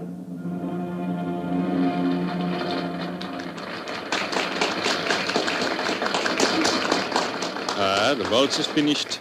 Now I can present you to our hostess, Princess von Kram. Stephanie, my pigeon. My pigeon must know the princess pretty well. Yes, I'm glad to see that in Vienna, the profession of criminal detection carries no social stigma. Allow me to present you Mr. Sherlock Holmes, Dr. Watson, the Princess Stephanie von Kram. I'm very honored to meet you, Your Highness. I'm most happy to meet you, gentlemen. Permit me to introduce my protege, Janos Horvat, the Hungarian composer. This ball tonight, Mr. Holmes, will mark a rare occasion. A signal honor is to be conferred on Herr Horvath and myself before tonight is through. The next waltz is a new composition of his. Tonight will be its debut. Indeed, how very interesting. It is a great honor the princess has conferred on me. A new composition could not possibly be presented under more auspicious circumstances. Count Frana, you spoke of an honor in connection with yourself. May I tell them our secret, Stephanie? No, I will tell them myself, Anatole. After your waltz has been played, Janusz, and Anatole and I shall be the first to have the privilege of dancing to it, my father is to make a public announcement. He is to announce my engagement to Count Anatole Rathbone. Oh, indeed, my congratulations to you both. Very lucky fellow. Very lucky Am I fellow. not the luckiest of men? Is she not exquisite? I, the gay man of Vienna, the cavalier who swore that no one woman would ever capture him. I confess it, gentlemen, I'm in love. Oh, but I pity you. Even the great waltzes of old Vienna could hardly be worthy of this moment. Oh, Anatole, you are a born flatterer. Oh, come, the waltz is about to begin. I shall see you gentlemen later. Auf Wiedersehen. Auf Wiedersehen. The orchestra is tuning up, Herr Horvath. I imagine this is a great moment for you. A very frightening one, I assure you, my friend. In a few minutes, I shall know whether my new work is to be crowned with success or failure. Count Frana is leading the princess to the center of the floor. The conductor is raising his bottle. This is your moment, Herr Horvath. Good luck. Pray for me, gentlemen. Pray for me. There they go, the princess and Count Frana. They're starting the waltz. Ah, they make a striking pair, don't they? Here come the other couples out on the floor. Charming. Quite charming. It reminds me of... Great Scott, that was a revolver shot. It's the princess. She's been shot. Come on, Watson. Out of the way, please. Out of the way. Count Frano, what happened? Stephanie, Dr. Watson, see what you can do for her. Count Frano, there's nothing I can do, I'm afraid. She was shot through the brain. She died instantly. Stephanie is dead. Stop that devilish music! Lock all the doors! There's a murderer to be found!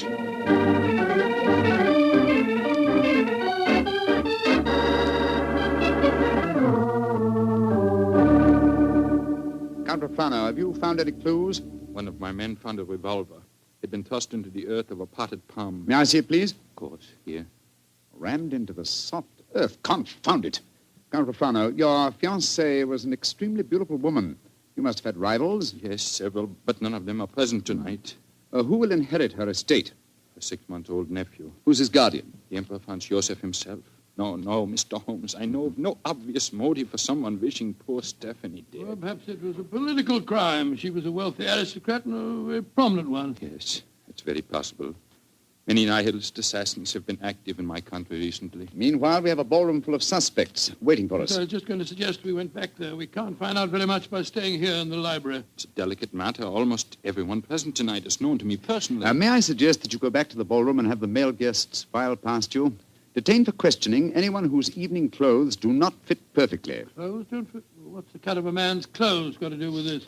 Anyone invited to such a ball as this would naturally have his own tailor. I think, Count Frano, if you found a man who had to hire his costume, he might be an impostor and may well prove to be your assassin. Well,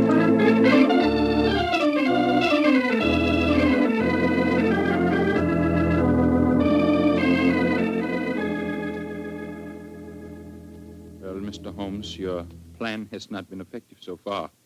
We find one Englishman who is unusually badly dressed, and what do we discover?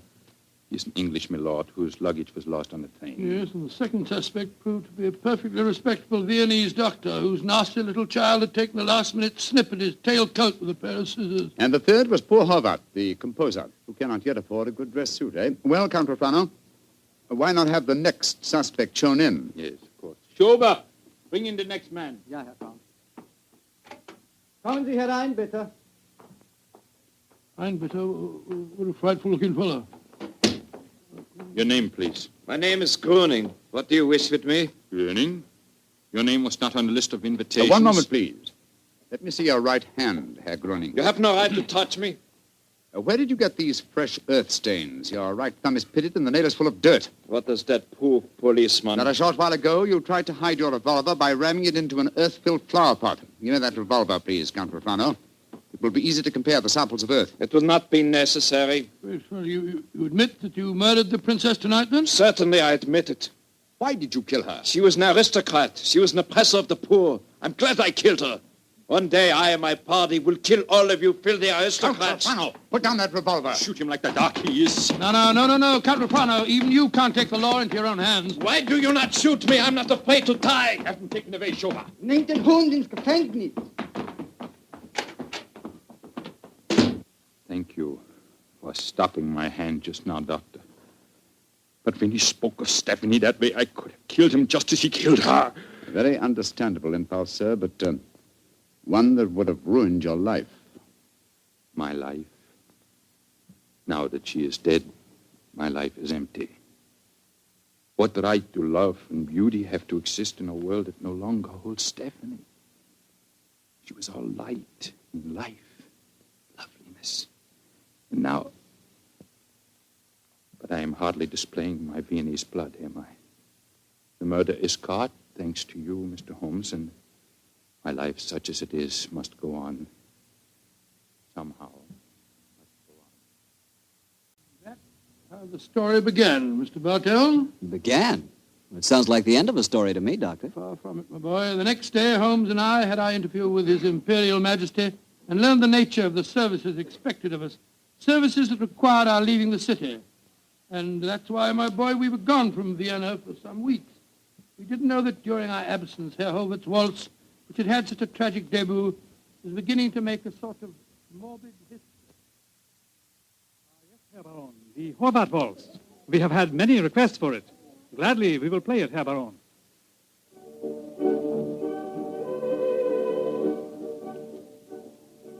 Isn't that the Horvath waltz they are playing? Yes, my dear, and see who is walking onto the floor to dance to it. Leah Mollenstein, the actress. A beautiful creature. Are you trying to make me jealous, Hans? Gott in Himmel, it's Leah Mollenstein! She's been shot!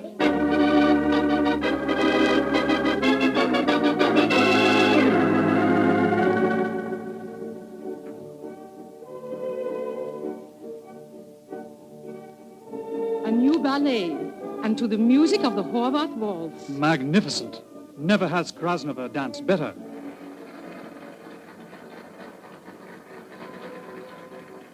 Have you ever seen such exquisite pirouettes?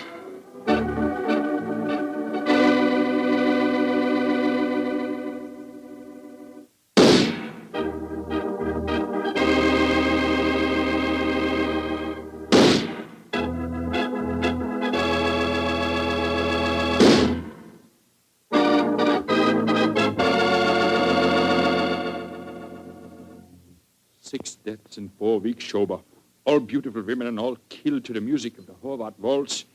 There's a homicidal madman at large in Vienna. There's only one thing to be done. We must forbid absolutely the playing of that waltz by imperial decree.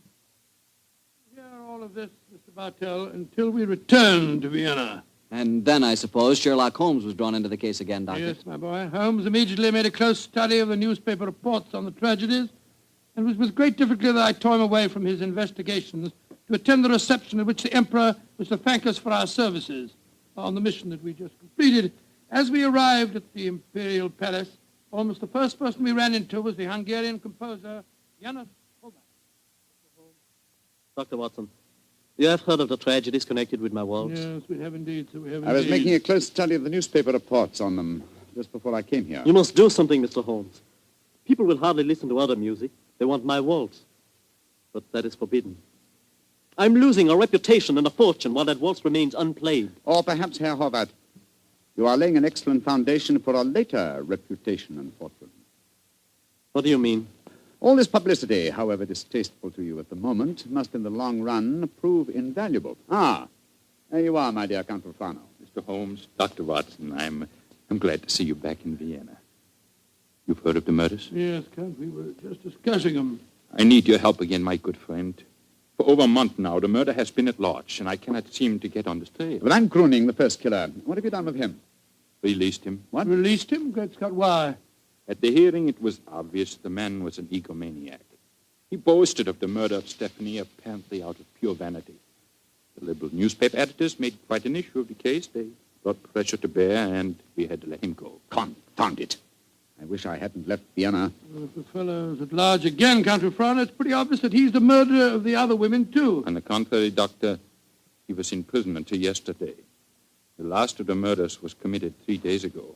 Oh, here comes His Imperial Highness Franz Joseph. Good evening, gentlemen. Your Highness. Good evening. Your Highness. Well, I see we have very distinguished company tonight. Not only the masterful Sherlock Holmes and his colleague, Dr. Watson, our English friends that we are honoring, but I see that we have a distinguished representative from our Hungarian Empire, Janos Horváth. A worthy successor, I'm told, is a breed of composers for whom Vienna is famous. Your Imperial Highness is most kind. There's a pipe organ in here. It's in excellent condition, I am told. Will you not play us one of your compositions, Herr Horváth?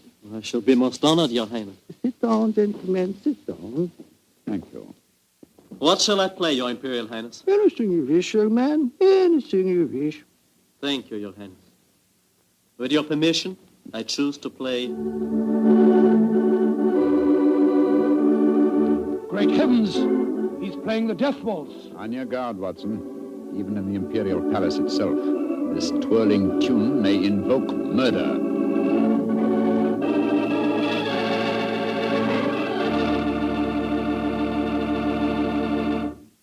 You'll hear the rest of Dr. Watson's story in just a second, which just gives me time to remind you that if any one wine could be called the perfect wine for almost any occasion, that one wine would be Petri California Sherry. Petri Sherry is not only a fine before-dinner wine, but it's wonderful after dinner, too. And, of course, when you're entertaining or when guests drop in, whether in the afternoon or evening, there's nothing better than a glass of Petri Sherry. And it's comforting to know that you can serve Petri Sherry proudly, because the name Petri is the proudest name in the history of American wines. Dr. Watson, you certainly left me hanging on a cliff that time. You broke off your story just as the Hungarian composer started to play his ill-fated waltz to the Emperor Franz Joseph. What happened? At the time, my boy, fortunately, nothing happened. Herr Horváth completed his composition without apparent incident, and shortly afterwards we attended a banquet that was given in our honor, a banquet that concluded with a rather curious ceremony at which the Emperor presented Sherlock Holmes with a medal to commemorate his services. I never got anything was. Never mind about that. Finally, it was shortly after 10 o'clock, I remember. Holmes and I, together with Count Rafrano, left the royal chambers and started to descend the spiral staircase leading to the main hall. You were greatly honored tonight, Mr. Holmes. I've only known His Imperial Highness to make 3 such presentations before, and they were all to my own countrymen. He might have made another while he was about Please, it. Watson, please. Sorry. The Emperor was most kind. I can't help feeling that he over-evaluated my services. You're being unusually modest, Holmes. Perhaps because I feel that my visit here is incomplete until I've solved the death waltz murders. I hope you'll be able to stay in Vienna long enough to do that. I confess I am at my wit's end. I've been giving the matter a great deal of thought, Count Rafrano. I have a plan for trapping the killer. It's in rather an embryonic stage at the moment, but over a few pipes at the hotel tonight, I expect to develop it thoroughly. I shall call at your office in the morning and explain it to you. I shall be awaiting your visit eagerly. One more of these murders and the newspaper outcry might become so loud that I should have to resign my post as chief of police. Well, when Horváth made that daring gesture and played the death waltz tonight, it proved one thing. It's not infallible. The death of a beautiful woman doesn't always follow the playing of the melody. Very true, Doctor, but... Watson. Yes, sir? Strike a match, will you? Huh? There's a figure here slumped on the landing. Great Scott, it's the body of a girl. And a very beautiful girl, too. Shot through the forehead. You were wrong, Watson. The death waltz is infallible, but I swear to you that the killer has struck for the last time.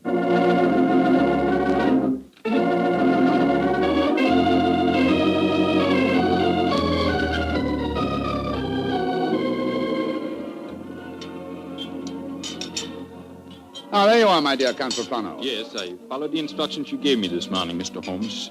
Schönbaum's is at the moment the smartest restaurant in Vienna. I've reserved the best table for you, and I've invited the guests that you named. A strangely assorted couple, I must say. Janos Horváth, the composer, and that grinning fellow, the one that admitted shooting your fiancée, Count Rafrano. It's as much as I could do to keep my hands off him when he arrived here, Doctor. But Mr. Holmes insisted that I ask him. Just the same, I wish you would tell me his plan. I'm completely in the dark. Completely in the dark. I can sympathize with you, Count Rafrano. Holmes never tells me a thing either. Let's join our guest, shall we? In a very few minutes, I'm sure that my plan will be perfectly apparent. Good evening, Herr Hobart. Oh, good evening, Mr. Holmes. Dr. Watson. How do you do, Herr Holmes? And how are you tonight, Herr Gröning? Angry at having to come here against my will. My party does not approve of these aristocratic, padded pigsties. But Count Refrano informed me that if I did not come here tonight, I could expect to find myself back in prison. How could I resist such a persuasive invitation? Ah, here comes the third guest for our table. I met her at the hotel a few hours ago. Miss Banks, I'm so glad that you were able to come. Hello, Mr. Holmes. I didn't know this was going to be a party, but I couldn't be happier. Allow me to present you, Count Refrano, Dr. Watson, Herr Horvath, Herr Gröning, Miss Barbara Banks from the United States of America. How do you do, Holmes? I wish I knew what you're up to. And how can a young American girl afford to come to Vienna, may I ask? Of course you can ask. My father made a lot of money, and he wanted me to have the advantages he never had. Your father made money because he ground the faces of the poor. Oh, my father never ground a poor face in his life. He was a capitalist. I spit on him. Oh, that's rather unfriendly. And also, geographically speaking, something of a problem. You see, he's living in Wyoming. You make fun of me. Only because you made fun of me. Mr. Holmes, I did as you asked me. I'm very grateful, Miss Banks. The orchestra leader didn't want to play it. He seemed scared. But I waved a lot of money in front of him, and I promised to pay the fine as well. Splendid. Great Scott, I see it all now. So do I. You persuaded Miss Banks to bribe the orchestra leader to play. My waltz. My forbidden waltz? Yes, Herr Horvath. I felt that if the request came from a young American, it might seem quite reasonable. Particularly if the requests were accompanied by American dollars ground out of the faces of the poor. You are being unpleasant to me, aren't you? They're playing it, your waltz, Herr Horvath. The death waltz. Mr. Holmes, this is against the law. The Horvath waltz is forbidden by imperial decree. True, nonetheless, my dear Count, I implore you not to arrest the orchestra leader until after the waltz is completed. In which case, since I requested it and it's still playing, I'd like a partner. Will you dance with me, Count Refrano? I'm sorry, Miss Banks, but to this melody I shall never dance again. Oh. Well, how about you, Dr. Watson? Oh, I like you very much, my dear, but I'm afraid I'm not as light on my feet as I used to be. In any case, I was never much of a hand at the waltz. The polka's more in my line. Dear me, I'm getting an inferiority complex. Oh, please do not, Miss Banks. You'll observe that the general public seems singularly unwilling to dance, too. Not one couple has ventured onto the floor. How can you blame them? The waltz with Horvath may mean death. How can you blame them? I'm not afraid. After all, Herr Horvath, it's your own music. I'll dance with you. You're most kind, Miss Banks, and courageous. But to be a partner of the only woman on the floor would mean ruin, an admission of failure. My third refusal. I'm a wallflower. No, my dear Miss Banks, the aristocrats, they're afraid. But I, plain, simple Gröning, I will dance with you, Miss Millions. Oh, bless you, Herr Gröning. And I assure you my father does not grind the faces of the poor. He does grind the faces of the poor, this I know. Stop her, it's suicide. I think not, Herr Horvath. I think so. And I'll not stay here to watch it. Where the devil's he off to? Do not worry, Doctor. I shall keep an eye on him. Yes, and we'll keep an eye on both of them. Come on, Watson. Horvath is leaving the room. Whereas Count Refrano has deserted his trail and has slipped behind one of those pillars. Good Lord, he's drawing a revolver. Exactly, Watson. He's our man. Put down that revolver, Count Refrano. Put it down, I say. He's turning it on himself. Count Refrano!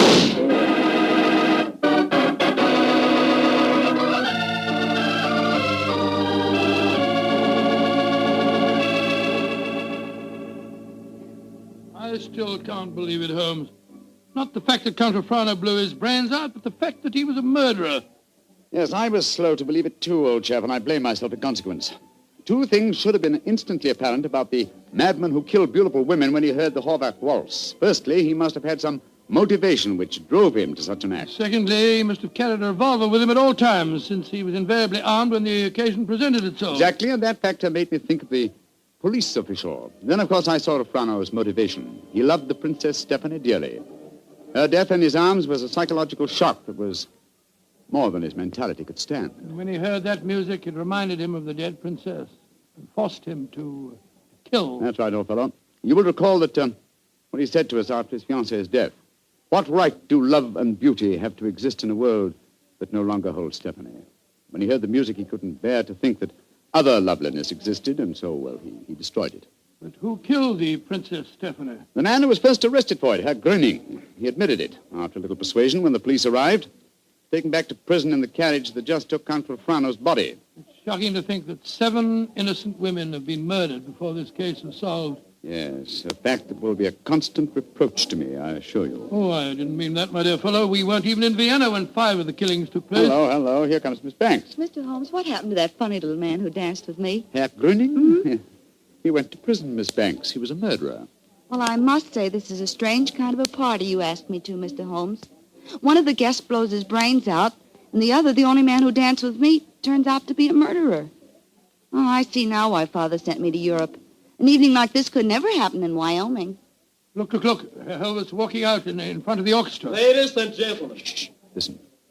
Ladies and gentlemen, I, Amos Horvath, wish to assure you, upon the word of the great English detective Sherlock Holmes, that never again shall my new waltz be an accompaniment for murder.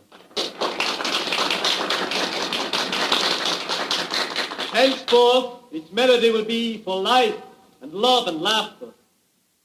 I have ordered a bottle of the finest Tokay sent to each of your tables. Raise your glasses and pledge me as I now conduct my waltz. Free at last from the kiss of death.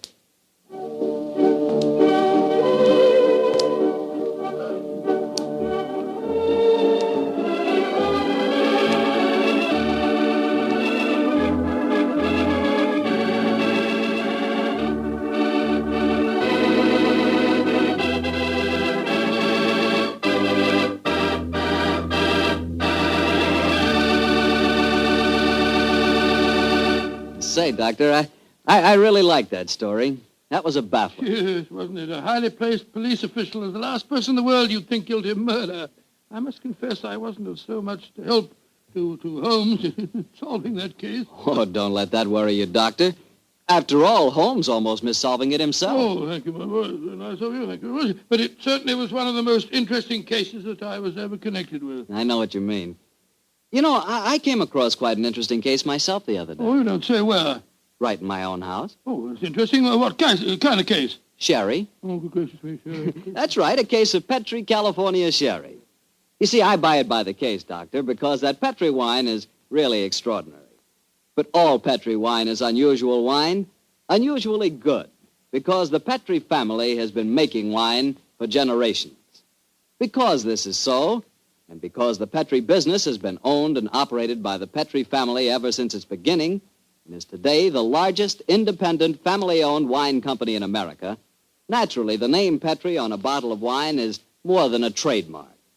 It's the personal assurance of the Petri family that every drop of wine in that bottle is good wine. Naturally good wine because Petri took time to bring you good wine.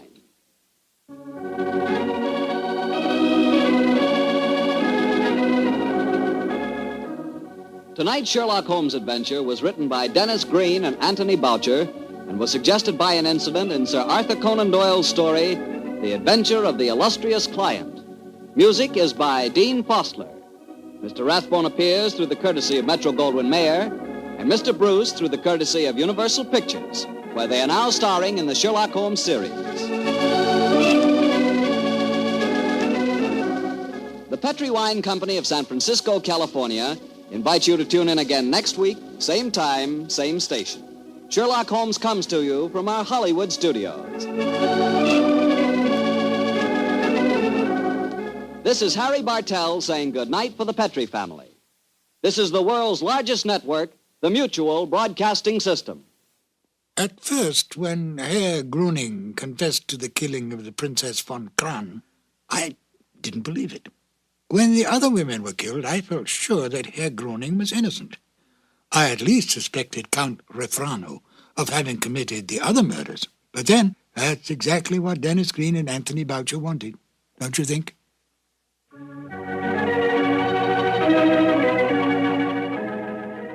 The two episodes you have just heard, The Out-of-Date Murder and The Waltz of Death, are part of the new adventures of Sherlock Holmes, starring Basil Rathbone and Nigel Bruce, and are a 1988 copyrighted production of 221A Baker Street Associates.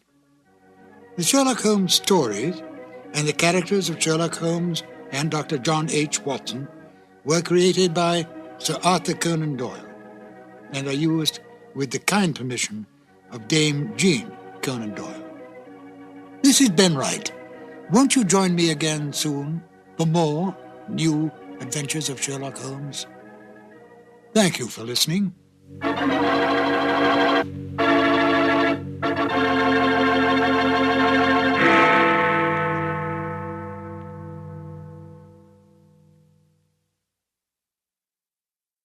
This episode from the life of Sherlock Holmes will be transmitted to our men and women overseas by shortwave and through the worldwide facilities of the Armed Forces Radio Service. Petri Wine brings you Basil Rathbone and Nigel Bruce in the new adventures of Sherlock Holmes.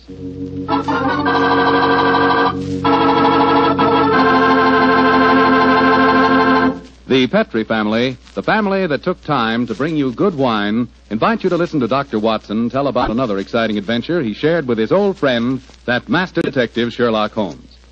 I suppose your dinner is well over by now, so now's the perfect time to get out a bottle of that swell Petri California port. You know, Petri port was just made for a time like this, after dinner when you're just taking things easy.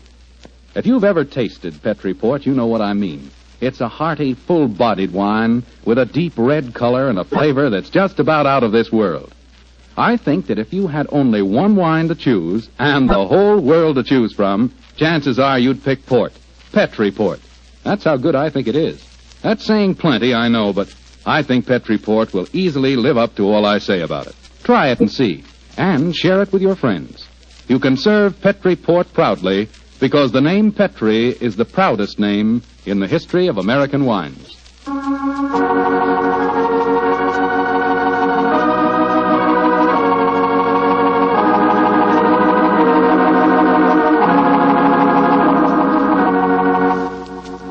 And now let's visit our old friend, Dr. Watson. I'm out here on the patio, Mr. Foreman. Come on out and join me. Admiring the sunset, eh, Doctor? Yes, my boy. It's a particularly beautiful one. Where are the puppies this evening? Asleep on a favorite tweed coat of mine that's just come back from the cleaners. And you hadn't the heart to move them, I suppose. No, I hadn't. The little fellows looked so comfortable. In fact, I sometimes wonder if these... but you haven't come here to listen to a dissertation on the behavior of dogs? Well, it is getting near story time, Doctor. Yes, of course it is. Well, just let me get my pipe properly lighted. That's it. The story I'm going to tell you tonight began in 1909. I received a telegram from my old friend telling me that he was leaving his Sussex bee farm and coming to London for a few days. I hadn't seen the great man for several months, so naturally I went to Victoria Station to meet him. As the train drew to a stop, the door of a first-class carriage swung open and Sherlock Holmes, hand outstretched, jumped down onto the platform to greet me. Watson, my dear fellow, how are you? Oh, Holmes, my dear fellow, it's good to see you again. I've missed you. And are you, old chap? Carry a bag, sir? Yes, Porter, and get us a hansom cab, will you? Right, you are, Governor. I wish I'd got a spare room for you. Don't worry, Watson. I shall be very comfortable at the Diogenes Club. By the way, I trust you're free this evening. Yes, naturally. What are your plans? I thought we'd go to the theatre. The theatre? Oh, what play do you want to see? Well, I thought we'd go to the Savoy Theatre and see the Sherlock Holmes play. I hear it's enormously successful. Yes, I know it is, but I've avoided it. I'm told that Sir Claude Horton takes great liberties with your character, and as for the actor portraying me, my friends tell me it's a travesty. He makes me nothing but a bumbling old fool. Therefore, a visit to the play might be a salutary experience for both of us. In any case, my trip to London is a response to an urgent telegram from Sir Claude himself. Seems to need my help rather badly. Oh, what's his trouble? Well, he wasn't specific in his telegram. He suggested, however, that we attend tonight's performance and discuss the matter with him afterwards. I see. Well, I suppose if you can sit through it, I can. Of course you can, old fellow. In any case, you yourself are partly responsible for the play's existence. How do you mean, Holmes? Oh, those sensational stories you wrote of my modest problems, I should have seen where they would eventually lead to. In time, no doubt, we shall be portrayed on the cinematograph as well. Nonsense, Holmes. That newfangled thing's only a toy. I think not, Watson. We're on the edge of a strange new mechanical world. In fact, I begin to feel a certain concern about the rumored developments in wireless telegraphy. But enough of these predictions. Here comes our porter with a cab. We'll tell the driver to take us straight to the Savoy Theatre.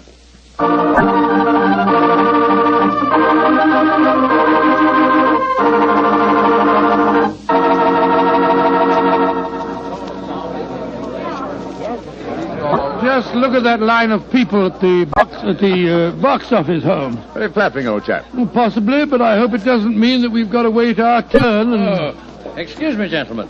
You're Mr. Sherlock Holmes and Dr. Watson, aren't you? Yes. I thought I couldn't be mistaken. My name is Frank Ferris. How do you do, Mr. Ferris? I'm glad to meet you, sir. Sir Claude has a box reserved for you. He asked me to see that you are quite comfortable. Very considerate of him. Will you follow me, please? Thank you.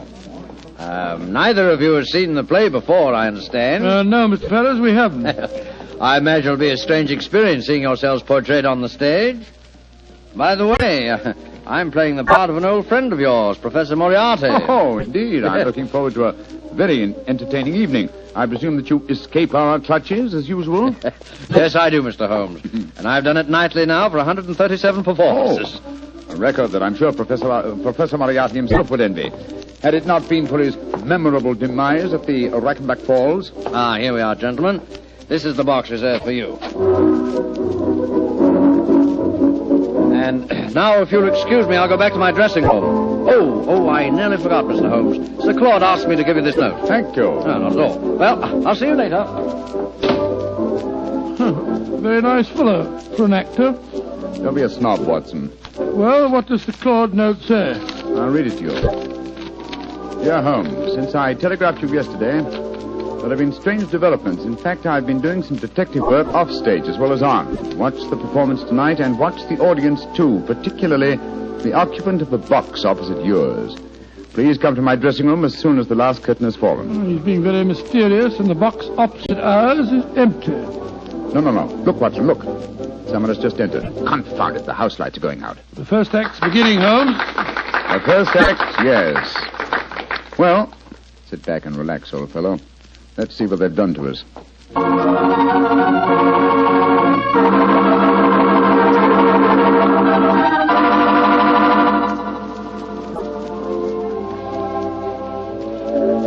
Well, and what did you think of the first act, Holmes? Huh? Oh, the first act, yes. I was examining the occupant of the box opposite ours. An attractive young lady, alone and unusually preoccupied in her program. In fact, one might assume that she was trying to hide her face. Yes, but the play, don't you think it's ridiculous? Just imagine a crown jewel being stolen from the Tower of London. Why not? It's been attempted many times. Anyhow, you must admit that the actor who's portraying me behaves like a blithering idiot. And Sir Claude's interpretation of you is pretty far-fetched. Far-fetched, but flattering, Watson. What poise, what suavity, and what a voice. I find myself thoroughly entertained. You're a strange chap, Holmes. No accounting for your tastes. Look, Watson, look. The back of the box over there. Good Lord, I could have sworn a man dodged behind the curtains. I don't think the girl saw him, though. Looked like a foreigner. I think as the young lady's alone, we'll take the liberty of joining her. Oh, dash it, there go the lights again. The second act starting now. And sit down, old fellow. We don't want to attract attention. We'll join her during the next intermission.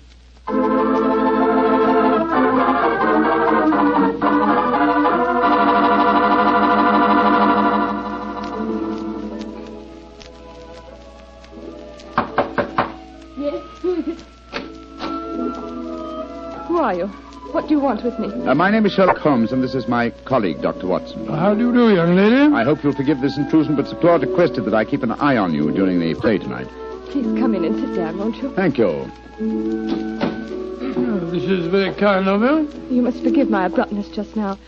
When I've just been watching Sherlock Holmes and Dr. Watson being impersonated on the stage, it's rather startling to have the real couple walk into my box. Yes, I quite understand. By the way, just before the curtain went up on the second act, I thought I noticed a man come into the back of this box and then disappear again. Were you aware of his presence? No, I didn't see him. But I know who it is.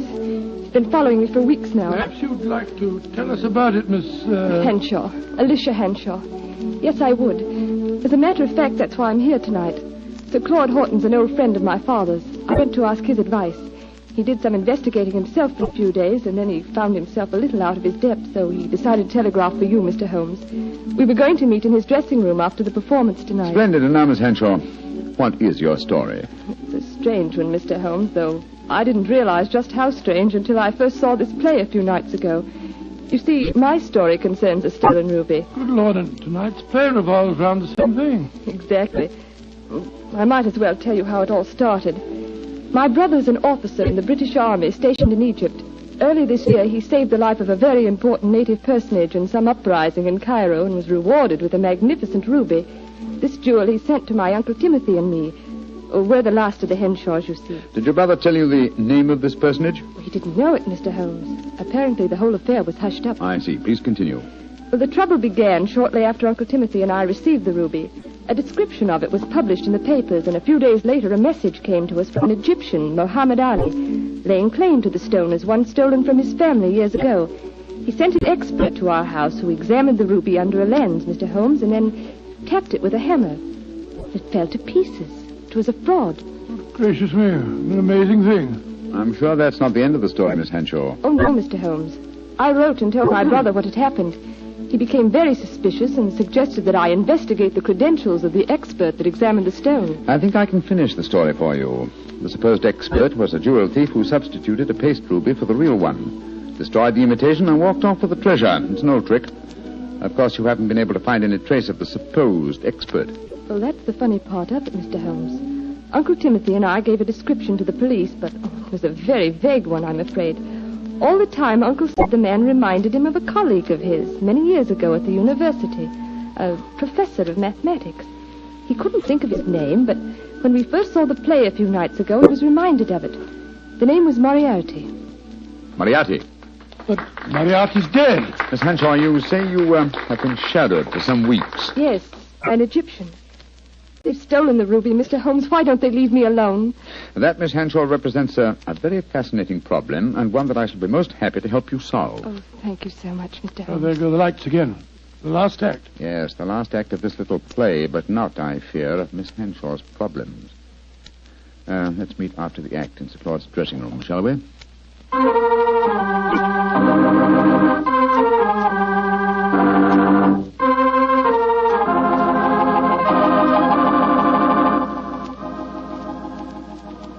Well, Holmes, how did you enjoy the play? Very much, Sir Claude.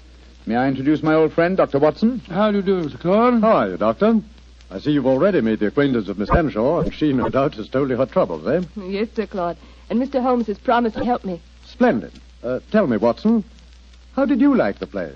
It was very interesting, Sir Claude. Not quite accurate, of course. Well, you have to allow us a little dramatic license, you know.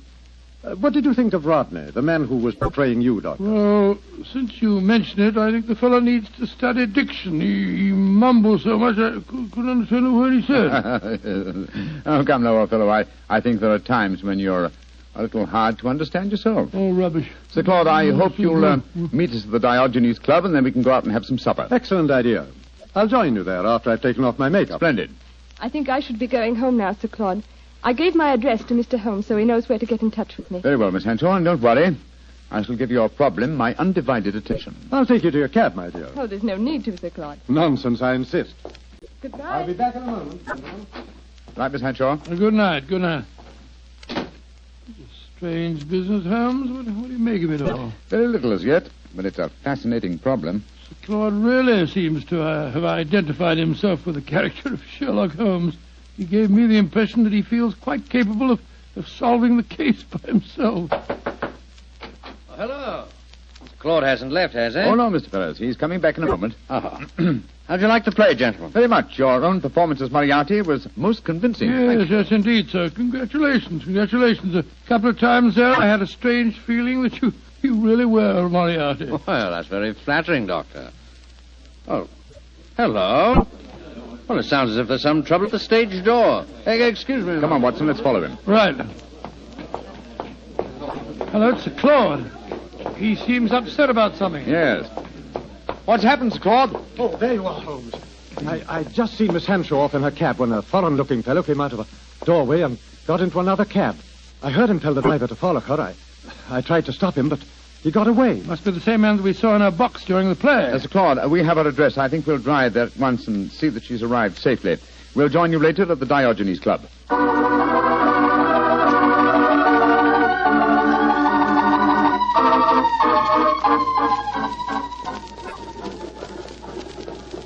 Well, Holmes, here we go. Off on another adventure? Yes, and one that may give us an opportunity of crossing swords with Moriarty once more. Oh, Moriarty's dead. He was killed when you and he fell over the precipice in 91. He was supposed to have been killed, just as I was, but his body was never found. It's impossible, or rather possible, that he returned to pour into the ears of Colonel Moran a story as unlikely and as true as the one I related to you on that April evening in 1894. One can never be sure of death, old chap, until one has touched the cold skin of a corpse.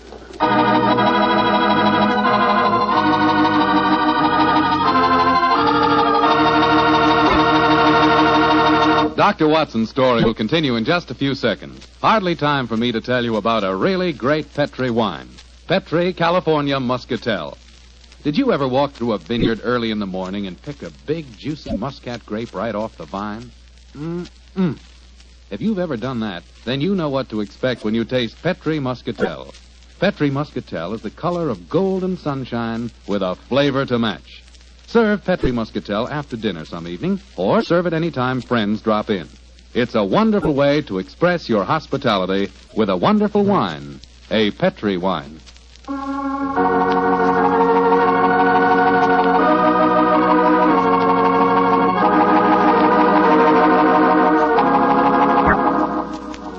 And now back to tonight's new Sherlock Holmes adventure. The famous pair have become involved in a strange mystery concerning a stolen ruby, a frightened girl, and an Egyptian who appears to be shadowing her. As we rejoin our story, Sherlock Holmes and Dr. Watson are standing in a darkened alleyway adjoining the girl's house. Holmes, look. That Egyptian fellow. He's pacing up and down in front of the house. Yes, therefore we may assume she's safely inside. Uh-huh. Seems to be giving up. He's coming this way. Flatten yourself against the wall. Good evening, sir. Good evening. Who are you, please? We are friends of Miss Hanshaw, and we're very curious to know why you've been following her. I'm sorry that I cannot answer your question, sir. Now, look here, my man. You're talking to Mr. Sherlock Holmes. You are Mr. Sherlock Holmes? I'm greatly honored to meet you, sir. All my life I have known of you. All my life I have admired you. Then in that case, perhaps you'll answer my questions. Why have you been following Miss Hanshaw? Because it is my duty. What do you mean, your duty? Perhaps I should have said my destiny, Mr. Holmes. For 2 generations now, the family of Arabi, of which I am a humble member, have dedicated their lives to finding the stolen treasure of Asyut. What on earth's all that got to do with Miss Hanshaw? The treasure of Asyut is a giant ruby. It was stolen many years ago from the family of Muhammad Ali. A few months ago, Miss Hanshaw received a mysterious ruby. I have found out many things, Mr. Holmes. I have many sources of information. Then I must regard you in the light of a rival detective in this case. I hardly call myself a detective, Mr. Holmes. My life is dedicated to only one problem. Miss Hanshaw now says the jewel was stolen from her. I do not believe it. That is why I watch her. If I am wrong this time, and I do not think I am wrong, then my quest must go on. Always it will go on. Permit me to wish you the best of luck, sir. Thank you, Mr. Holmes. Good night, gentlemen. Good night. Sure we shall meet again. Oh, why did you let him go, Holmes? Why not? He's frightening Miss Hanshaw. But not molesting her, old chap. In fact, it might be a good thing if someone is keeping an eye on her. And meanwhile, Watson, let's see if we can find a cab and get back to the Diogenes Club. I don't want to keep Sir Claude waiting.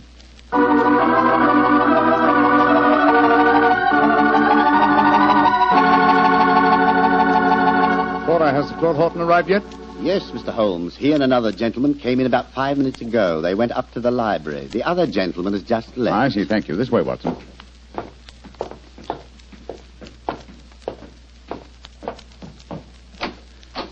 I'm sorry, Sir Claude, to have kept you waiting. We took a little longer, but... Sir Claude! Great heavens, what's the matter with him? Holmes, I found the answer. Too late. It's... No, sir. Don't try and stand up. You're ill. What are you trying to tell me? The ruby.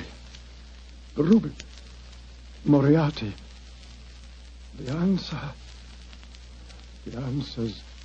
in the book. In the book. Sir Claude! Holmes! He's been stabbed.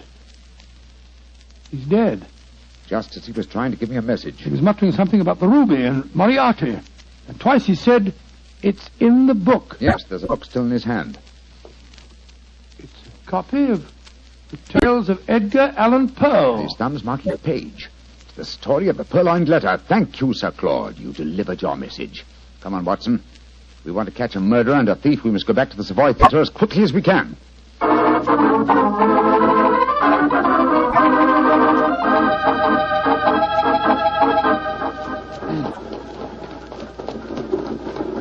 Why do you suppose Sir Claude was murdered? Because I was too curious.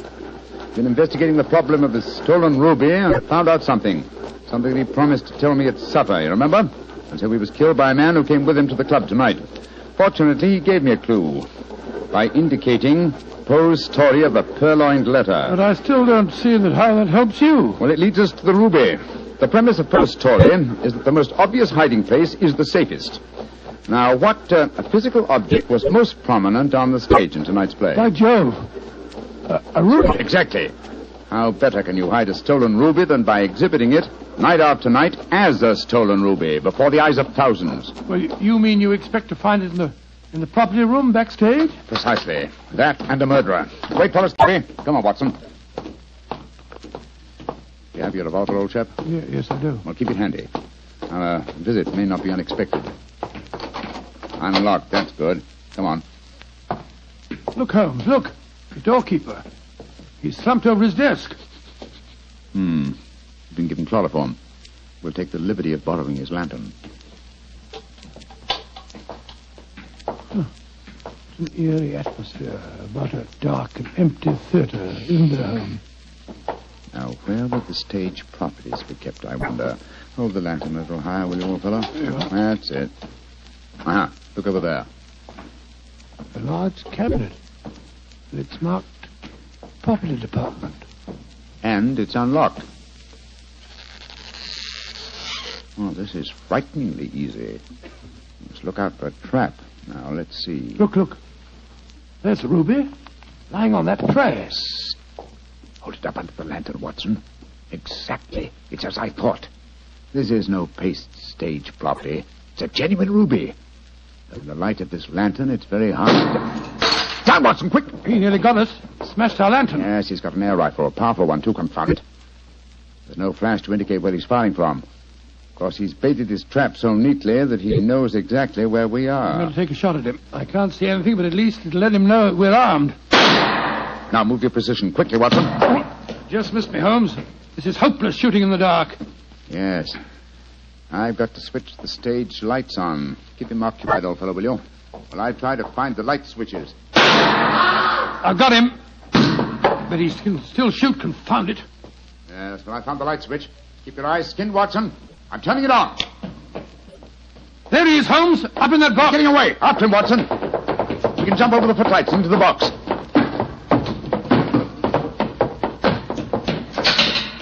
I'm afraid the bird has flown, Watson.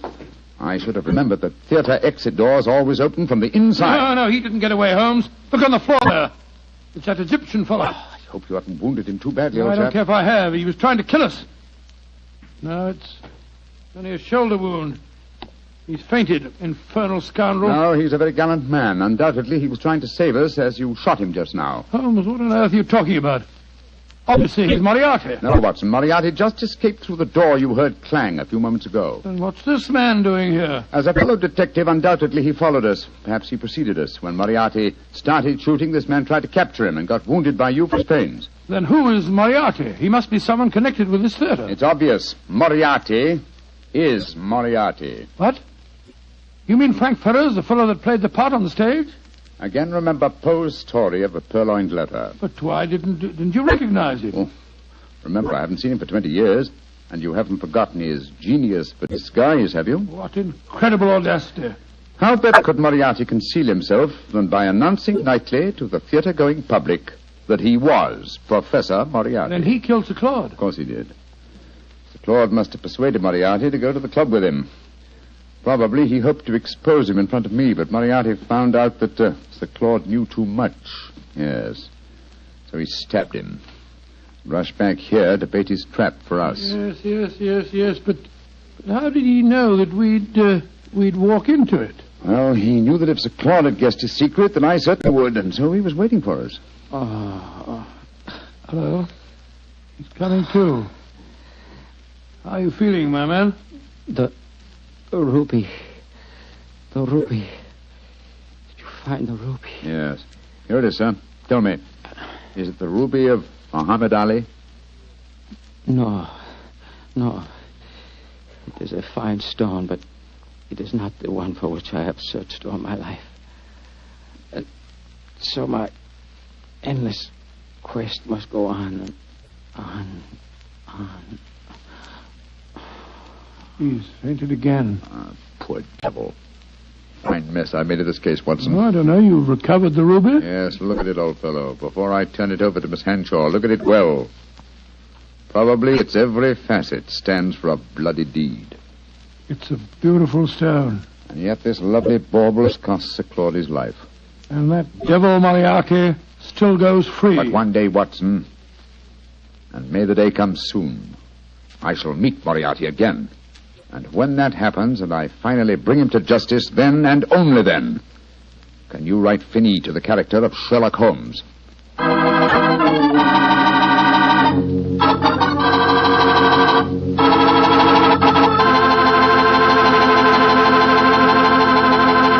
Well, Doctor, that was kind of an exciting story. Tell me, did the Egyptian recover from his bullet wound? Yes, indeed he did, and rather quickly, too, Mr. Foreman. I felt very badly about shooting him, but of course I couldn't help it. Of course not. But you know, if I had to shoot someone accidentally, I wish it could have been the actor who portrayed me on the stage.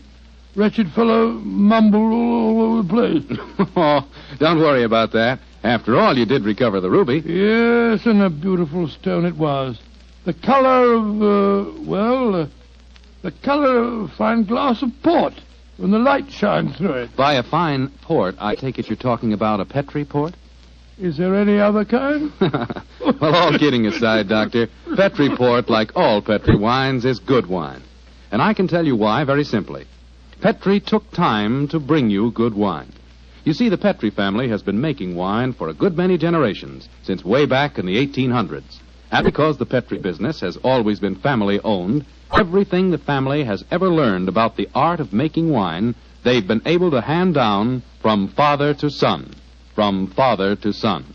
That adds up to a lot of skill and a lot of experience when it comes to turning plump, juice-filled California grapes into clear, fragrant, delicious wine. So when you want a wine for any occasion, obviously you can't go wrong with a Petri wine, because Petri took time to bring you good wine. And now, Dr. Watson, what story do you have lined up for us next week? Now let me see. Next week, Mr. Foreman, I'm going to tell you a most unusual adventure that occurred to Sherlock Holmes and me early in the last World War. It took place in Flanders and concerned a famous British general, an actress, and a German firing squad. Boy, that sounds like a real thriller. Well, see you here next week. No. Not here, Mr. Foreman, remember? Oh, of course. Next week, we're going to be at the Paramount Theater in Hollywood for the 7th War Loan Drive. That's quite right. Ladies and gentlemen, I can't invite you all to my home for one of our broadcasts, but we can get together next week at the Paramount Theater in Hollywood. You can get a free ticket for our broadcast by buying a war bond. And I sincerely hope that you will do this, so that we can see you next week at this time.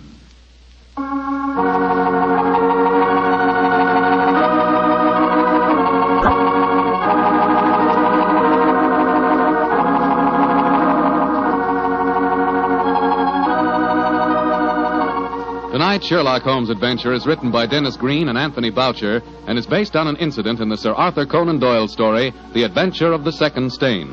Mr. Rathbone appears through the courtesy of Metro-Goldwyn-Mayer and Mr. Bruce through the courtesy of Universal Pictures, where they are now starring in the Sherlock Holmes series.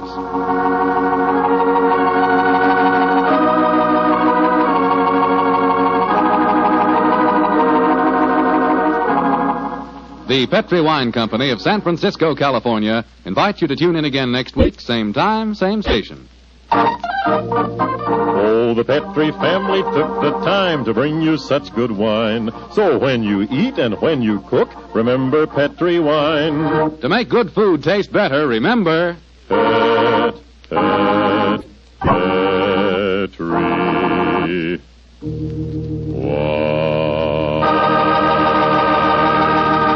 This is Bill Bill Foreman saying goodnight for the Petri family. Sherlock Holmes comes to you from our Hollywood studios. This is the Mutual Broadcasting System.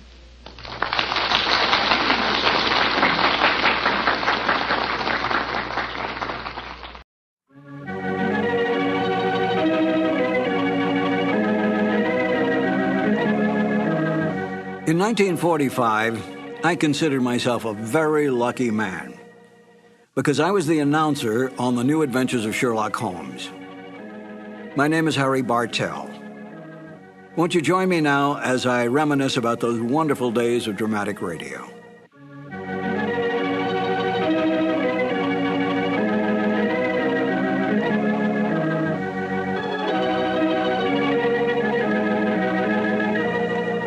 Glenn Hall Taylor was the producer of the show. He was the Young and Rubicam representative, Young and Rubicam being the advertising agency for Petri wines. And Edna Best, in the season that I was on the show as the announcer, was the director.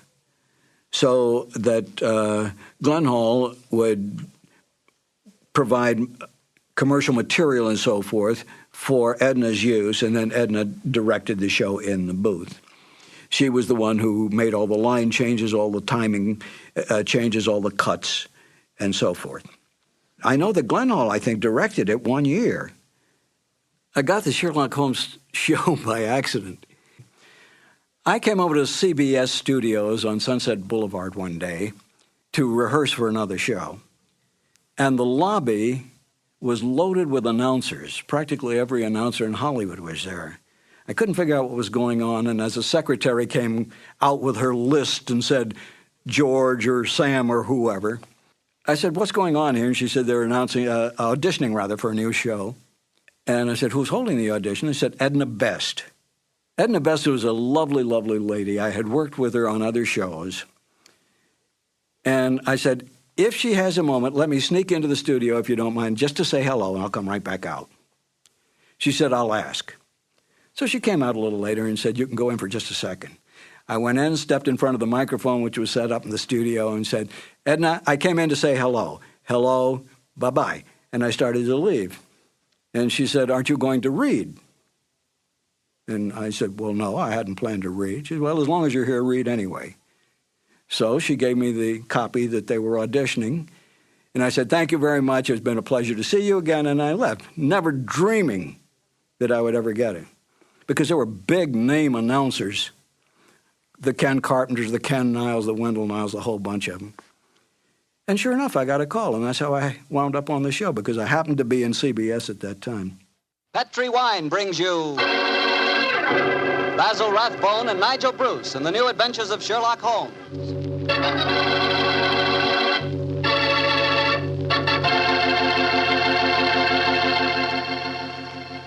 The Petri family, the family that took time to bring you good wine, invite you to listen to Dr. Watson tell us another exciting story about his good friend, that master detective, Sherlock Holmes. And I'd like to tell you something that maybe you already know. The fact that America's favorite wine is port wine. Did you know that? Well, if you didn't, you'll know why port is the way out front favorite if you'll just sample some Petri California port. You just look at that Petri port and you know it's good.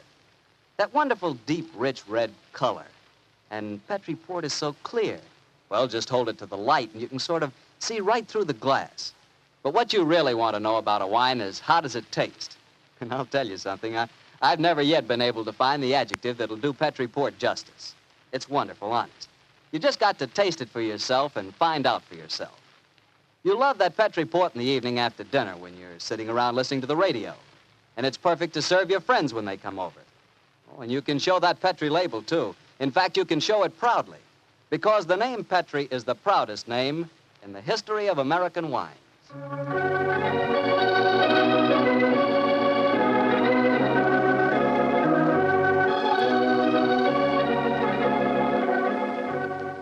And now I'm sure our old friend Dr. Watson's ready for us, so let's go in and join him. Come in. Good evening, Mr. Bartell. Good evening, Doctor. Well, the puppies seem very happy tonight. Yeah, tonight, yes, but you should have seen him this afternoon. I doubt if there were two more frightened little dogs in the whole of California. Come on, Winnie, now. Come on, you control yourself. What happened, Doctor? Well, I took him for a walk on the beach. As we were scrambling round a rocky point, a seal popped his head up in the water quite close to us. What'd the puppies do? Oh, both of them barked at it furiously. And the seal? Blew a few bubbles and then barked right back. I don't know what the world's speed record is for short-legged dogs, but I'm sure they broke it. You know, Doctor, I'll have to join you on one of those afternoon strolls of yours. You always seem to be having such exciting adventures. Oh, and talking of that, how's about tonight's new Sherlock Holmes adventure? Well, I'm all ready for you, my boy. In fact, I was looking over my notes on the case just before you arrived. This is another story in which Sherlock Holmes' elder brother, Mycroft, played an important part. Mycroft Holmes was 7 years older than Sherlock, and some said it is superior in powers of observation and deduction. That sounds like heresy, Doctor. No, young fellow, my lad. Holmes himself was the first to admit it. In fact, if it hadn't been for his incurable laziness, Mycroft could have been a formidable rival to his younger brother. However, Mycroft did hold a position of considerable importance at the Foreign Office, and it was there that tonight's story begins. It was in the winter of 1899, and Mycroft Holmes, after a gourmet's lunch, was reclining full length on a leather settee. His eyes were closed, his hands were folded across his stomach, and his breath came rhythmically. A cynic would have declared that Mycroft Holmes was taking an after-luncheon snooze. But Mr. Holmes' secretary, a gentleman by the name of Gardner, was a realist. He tapped on the door discreetly. Then he rapped on it. And still there was no response, so he opened the door and entered. After a moment, he gave what he thought was a discreet cough. Mycroft Holmes opened his eyes and folded his hands and said, "Found it, Gardner. Must you come in here and bark at me so soon after lunch?" I'm sorry, Mr. Holmes, but I thought that... You thought that as I was lying down with my eyes closed that I must be bored, and so you came galloping in. Oh. Well, what do you want? There's an old lady outside, sir. She insists on seeing you personally. I've tried to get rid of her, but... What's her name? Mrs. Hudson, sir. Mrs. Hudson? Huh. Show her in, Gardner. Show her in. Very good, sir. Undoubtedly a message from young Sherlock. How are you, Mrs. Hudson? Oh, good day, Mr. Holmes. I'm sorry to interrupt you, but I won't take up much of your time. Sit down, won't you? Don't leave us, Gardner. I may need you in a few minutes. Very good, sir. Now, Mrs. Hudson, what's the message?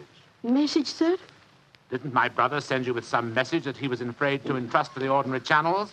He's always so confounded and dramatic. Oh, bless your heart. No, sir. I've come to you with a little problem of my own. I didn't like to bother Mr. Sherlock Holmes with it. He's been so busy lately, and he's looking very tired. And so you came to me. Delightful. I thought you wouldn't mind, sir. You've always been so nice and friendly to me. Pure laziness. It is less effort to keep an old friend than to make a new enemy. But tell me your problem. Well, it's really my sister's problem, sir. She keeps a boarding house at 14 Kensington Gardens Square in Bayswater. And she's convinced that one of her boarders, a man who has a room on the first floor back, she's convinced that he's a birdman. And what in heaven's name is a birdman? Do you know, Gardner? No, sir. I can't imagine. Oh, it's like a werewolf, gentlemen, except that the man turns into a bird. Oh, come now, Mrs. Hudson. Oh, I know it sounds daft, but my sister's in a dreadful state. Of course, I've been with your brother long enough, sir, to know that such things are nonsense. But how can I prove it to her? What reason does your sister give for holding a strange belief? She keeps finding pigeon feathers in the room. Now, the man doesn't keep pigeons, sir. My sister knows that for a fact. Has she found any traces of scattered food on the window ledge? None, sir. No signs of any pigeons, except the feathers. My sister's a wee bit fey, Mr. Holmes. She's the 7th daughter of a 7th daughter, and you know what that means. Just the same, she's not imagining things, sir. She's shown me the feathers herself. Where were they, Mrs. Hudson? Somewhere on the floor by the end of the bedstead, sir. I brought some along with me. Here, sir. And we found some more in the gentleman's cupboard where he keeps his clothes. By George, I wonder What is it, sir? I'll tell you in a moment, Gardner. Mrs. Hudson, this matter will require a little private investigation. You may return to your sister and tell her not to worry. I shall get in touch with you as soon as my inquiries are completed. Good day to you. Good day, sir, and I'm very much obliged to you. Well, Gardner, what do you make of it? An old wives' tale, sir. You're not treating it seriously, are you? Yes, I am. One of these feathers shows evidence of having had string tightened round it. That suggests a captive bird. Now, a captive bird smuggled into an obscure boarding house would point to something of the greatest importance to us, Gardner. By George, sir. You mean carrier pigeons? Exactly. And remember that we're at war and that the Boers have obtained several important and highly confidential secrets of ours lately. We know there's a leak somewhere. This requires an active investigator who can work with discretion. Now, I could work with discretion, but I don't feel too active at the moment. I have it. I want you to write this letter to my brother. Disguise your hand, use plain, cheap notepaper, and don't sign the letter. He won't be able to resist that combination. Are you ready, Gardner? Yes, sir. Very well, then. My dear Mr. Sherlock Holmes, we know of your proposed investigation of the tenant in the first floor back at 14 Kensington Gardens Square. We warn you, as you value your life, keep away from the...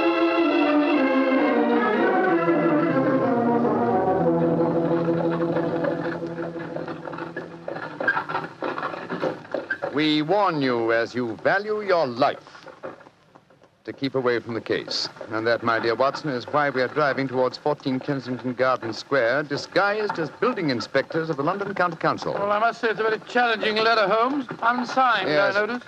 Written on cheap notepaper and in a disguised hand. No clue there, I'm afraid. Well, we're entering the square, Holmes. Let's stop the cab here. You can drop us here, cabby. Right you are, Governor. It would seem a little incongruous in these costumes for us to arrive in a cab. Yes, I suppose so. Here you are, cabby. Oh, thank you, Governor. Supposing this mysterious tenant of the first floor back should be in his room when we get there. Then we must hope that our disguises are convincing and keep our wits about us. Now, this may be a trap. Yes, just what I was going to say. After all, you've never heard of 14 Kensington Gardens Square until you received an unsigned letter 2 hours ago warning you to keep away from it. I don't like the look of it. There we are, number 14. I suggest that you let me do most of the talking. Good Lord, yes. My Cockney accent doesn't compare with yours. Who do you want to see? We're from the London County Council, we are. We've had complaints about a leaky gas jet in the first floor back. Oh, that's Mr. Green's room. He ain't home. Oh, that don't matter, my dear. We'll go up and take a look. Come on, Bertie. Right, you are, Alfie. Want me to show you the way? The missus is out shopping. No, thanks, dearie. Me and Bertie can't get lost, can we, Bertie? No, of course we can't. Of course we can't. Oh, look at him laughing. Come on, Bertie. Oh, I do like to be beside the seaside. Oh, I do like to be beside the sea. Dilly-um-pa-pum-pa-pum, dilly-um-pa-pum-pa-pum. Nice house, Bertie, ain't it? Yes, Alf. Nice as can be, this house. Oh, I do like to be beside the seaside. I do like to be beside us. There we are. First floor back. Better make sure the bloke ain't home. Oh, I do like to be beside us. He ain't home, Alfie. Huh? No, well, all right. Let's go in.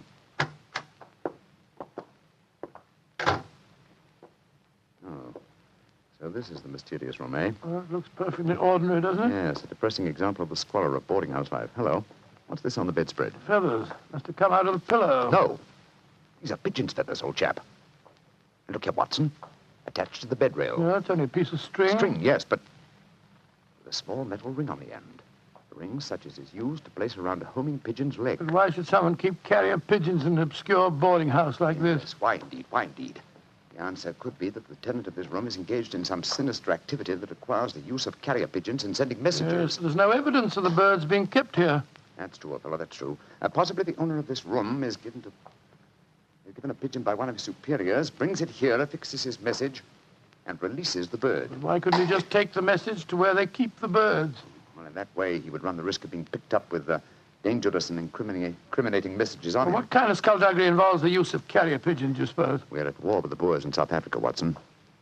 What could be more logical than that a spy in their pay should be using this method to smuggle important information out of the country? By Jove, yes, Holmes. I wouldn't mind betting... Shh! Somebody coming. Look out. Who are you? What the devil do you think you're doing in my room? Well, my name's Bertram, and I come here to look at your gas pipes. No, don't lie to me. Who are you? It's like I say, Governor. My name's Bertram, and I come from the London County Council. Very well, then. If you won't tell me the truth, perhaps this revolver will make you change Now, your look mind. here, Governor. Look here, Governor. Grab his revolver, Watson. Yes, right. Holmes, where were you? I slipped behind the door as this gentleman opened it. Yeah, me, sir. Your overcoat coat seems extraordinarily well filled with chest, doesn't it? Why not slip it off? Yeah. It's a bit warm in here. Let me alone. Joe, you were right, Holmes. He had a pigeon under his coat. Yes, see if you can catch the bird, will you, old chap? All right, here. Come on, Pigeon. Pigeon, come on, little fella. Come along, Pigeon. There he comes. That's it. Look at the little fella. Snuggled up on my arm. Friendly little fellow, isn't he? Yes, I... Look out, Watson. The gentleman's revolver. He's Yes, going after and when it. I get it, I'll... A beautiful uppercut, Holmes. I'm afraid he'll be unable to talk to us for some time. How fortunate he told us where the message was hidden before we indulged in this little set, What do you mean? He didn't say anything about a message? No, not verbally, but I was watching his reflection in the mirror as he entered the room. His eyes first glanced at this top drawer on the dresser here to see if we'd touched it. It was obviously the most important spot in the room. Let's see. Here we are. A message already rolled up and in its container. Oh? What does it say, Holmes? It's in code, which is not surprising, but I don't think it'll be very difficult to decipher. Yes, and when you've done that? Then, my dear fellow, I shall compose a code message of my own and persuade this pigeon to lead us to its master.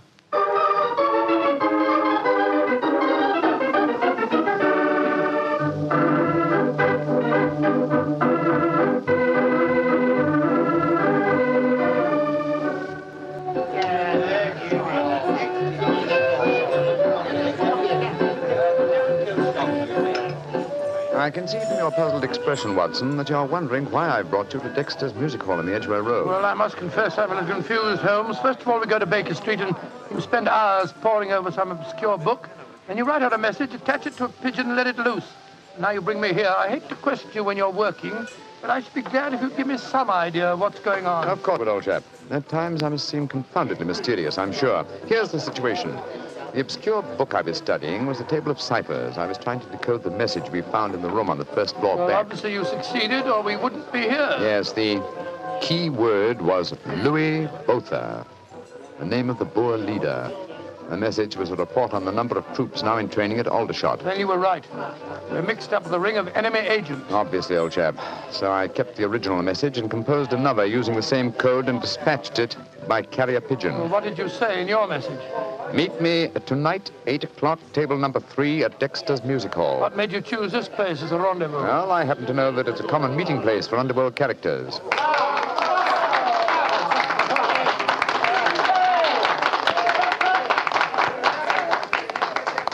And which is table number 3? The one over there in the corner. I reserved it. Then why don't we go and sit down there instead of standing it here at the back of it? I thought we'd give our visitor the opportunity of showing his hand first. He won't be expecting Sherlock Holmes and Dr. Watson, I fancy.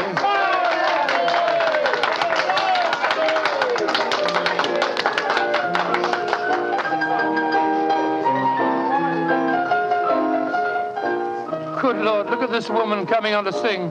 You ever see so many feathers? I'm not allowed to have a bow except upon the sly.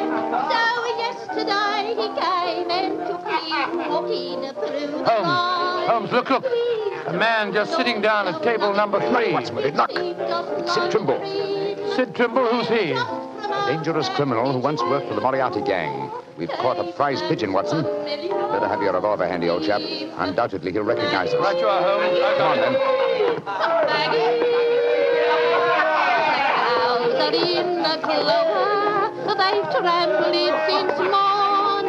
Go and drive them, Maggie, to the old... I'm so glad you're able to keep your appointment, sir. Sherlock Holmes. This is a trap. Now, don't try any tricks. I've got a revolver here, Sid. How'd you like this table in your faces? Watson, you didn't shoot him, did you?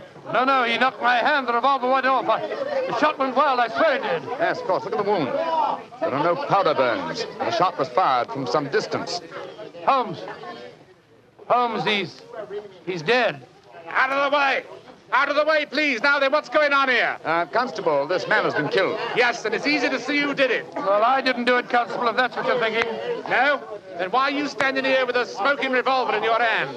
Come on, you're under arrest. But you can't arrest me. I'm Dr. Watson, and this is Mr. Sherlock Holmes. I don't care if you're the King of Siam and the Bishop of London himself. You're under arrest, and I'm taking you both to Scotland Yard.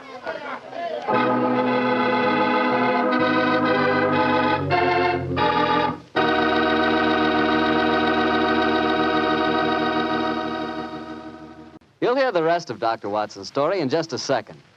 And if you don't mind, I'll take that second to say just one word to the ladies. And that word is muscatel. Petri, California muscatel. I want you women to know about it because Petri muscatel is one wine that practically every woman likes. Maybe because it's such a beautiful color, like pale gold. But I guess really because Petri muscatel brings you the wonderful flavor of luscious, sun-ripened muscat grapes. And that's a flavor. Try Petri muscatel after dinner or any time as a change from Petri port. Have a bottle of each on hand. When you buy Petri wine, don't buy one, buy two. Remember, if it's a Petri wine, you know it's a good wine. Dr. Watson, that was really one for the books. So you got yourself arrested on a murder charge. Yes, Mr. Bartell. It's a very humiliating experience. I was taken off to Scotland Yard in the Black Marat. Just like any common criminal. The wretched constable wouldn't listen to a word that I'd got to say. Well, Sherlock Holmes went with you, of course. Naturally, but as we arrived at Scotland Yard, my mortification was complete, and I found that I was led into the presence of our old friend, Inspector Lestrade. Holmes spoke to him at some length, but I could see from Lestrade's expression that my position was a very serious one. Now can see what it is, Mr. Holmes. You see, I know you both. But I must say there are lots of them here at the Yard as don't like what they call your high-handed methods. But, Lestrade, personal likes or dislikes have nothing to do with this. No, of course they haven't. This is purely a matter of evidence. Well, I know that, Dr. Watson. And the constable's evidence was as clear as the nose on your face. The dead man was shot through the head, and you were standing in front of the body with a drawn revolver in your hand. But, my dear Lestrade, there were no powder burns on the wound. Yeah, that's what you tells me, Mr. Holmes. But I'll have to wait for the official report on that. The police surgeon's examining the body now. You understand, gentlemen, I'm not saying I'm sorry that Sid Trimble's dead. He's been a thorn in our side for a good many years. In fact, here's the police surgeon now. Dr. Hendricks, this is Mr. Sherlock Holmes and Dr. Watson. How do you do? How do you do, gentlemen? I'm a great admirer of you both, and I'm sorry to see you in such a very unfortunate plight. Thank you, Doctor. Thank you. What were your findings, Dr. Hendricks? Well, I just extracted the bullet, Lestrade, and I'm very much afraid it's the same make and caliber as the one missing from Dr. Watson's revolver. Yes, but that doesn't prove that I fired the fatal shot. A .45 Colt's a very common weapon, Doctor. It proves nothing. Dr. Hendricks, as I was just saying to Inspector Lestrade before you came in, the only fact that would show my friend guilty would be powder burns on the wound, thereby proving that the bullet had been fired from close range. I entirely agree with you, Mr. Holmes. Then, as there were no powder burns on the... but there are powder burns, Mr. Holmes. What? Very distinct ones, too. Lord, I don't understand. I'm sorry, gentlemen, to be the bearer of bad tidings, but I have my duties to perform. Yes, and I'm sorry, too, Dr. Watson. Huh? I'm afraid I'm not going to be able to let you leave here. Of course. You must consider yourself under arrest.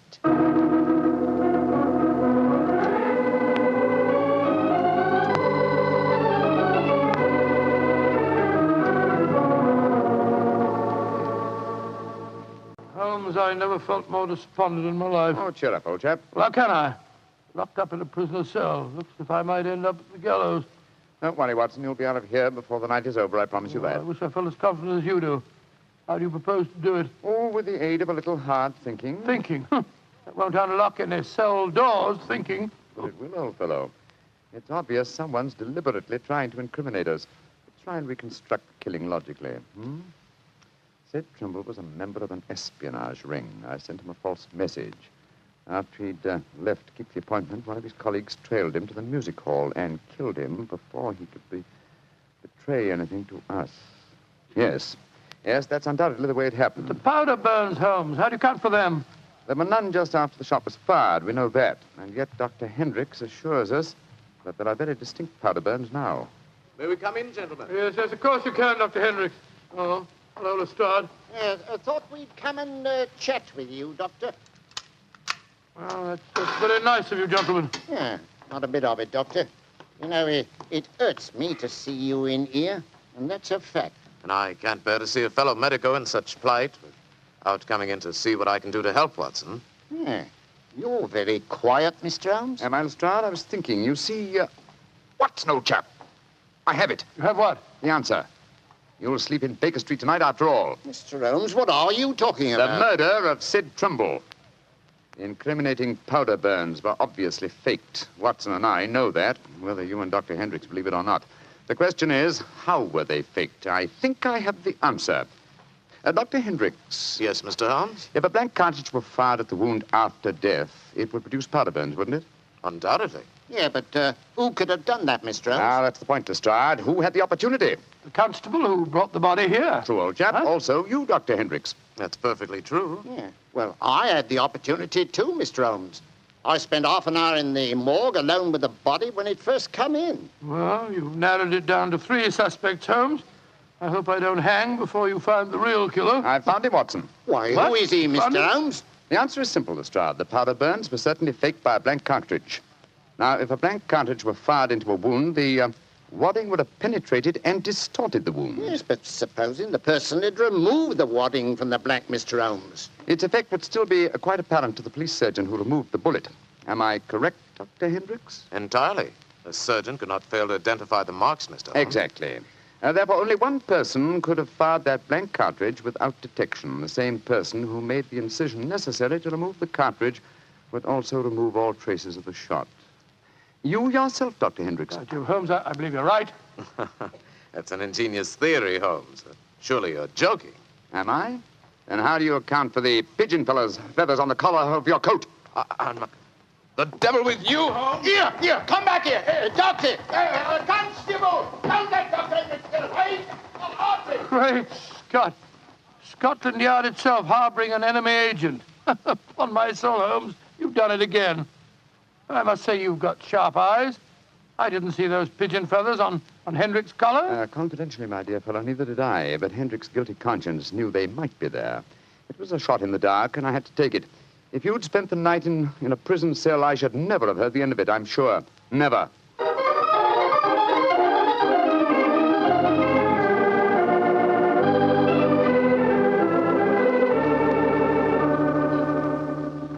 I want to see Mr. Mycroft Holmes, please.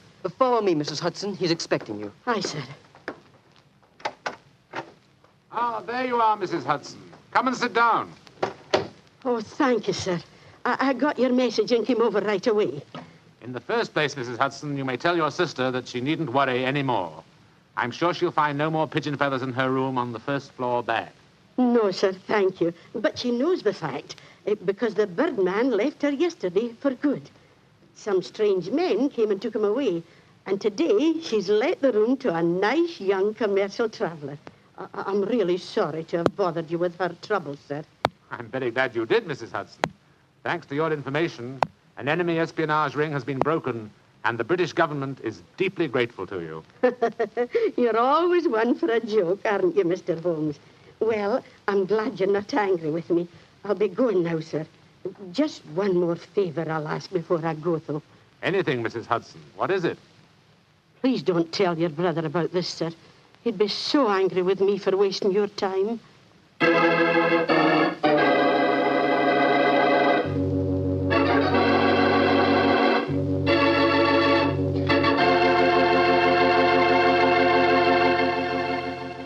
Well, Doctor, that was really a swell story tonight. Although it was a bit unexpected for you to have been arrested. Yes, indeed. Mr. Bartell, when you're a detective like Holmes or a doctor like myself, well, you've got to be prepared to meet the unexpected every once in a while. I suppose so. Of course, you wouldn't know about things like that, being a wine expert yourself. Oh, now, wait a minute, Doctor. From the way you talk, you'd think I spent every waking moment in a nice, cool wine cellar, tasting wine from morning till night. Well, don't you? Oh, now, Doctor, I'm no more a wine expert than you are. All I know about wine is that it either tastes good or it doesn't. And I know that Petri wine does taste good. And that's because the Petri family took time to make good wine. Generations of time. Why, the Petri family's been making wine ever since they started the Petri business way back in the 1800s. And since the business has always been family-owned and operated, they've been able to hand on down from father to son, all they've ever learned about the fine art of turning luscious, sun-ripened grapes into fragrant, delicious wine. And they've learned plenty. So no matter what type wine you want, for any occasion, you can't go wrong with a Petri wine, because Petri took time to bring you good wine. Well, Dr. Watson, what story do you have lined up for us next week? Well, now, next week, Mr. Bartell, I'm going to tell you a weird adventure that Sherlock Holmes and I had in the East End of London. It concerns a most unusual stage play, a badly frightened actor, and a blood-stained razor. I call it The Strange Case of the Demon Barber.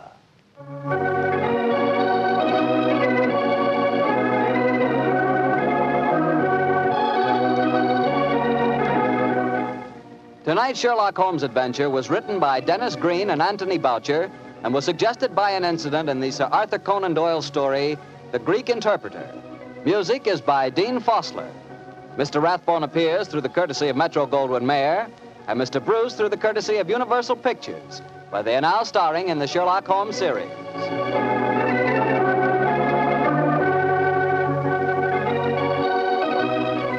The Petri Wine Company of San Francisco, California, invites you to tune in again next week, same time, same station. Sherlock Holmes comes to you from our Hollywood studios. This is Harry Bartell saying goodnight for the Petri family. For a solid hour of exciting mystery dramas, listen every Monday on most of these same stations at 8 o'clock to Michael Shayne, followed immediately by Sherlock Holmes. This is the Mutual Broadcasting System.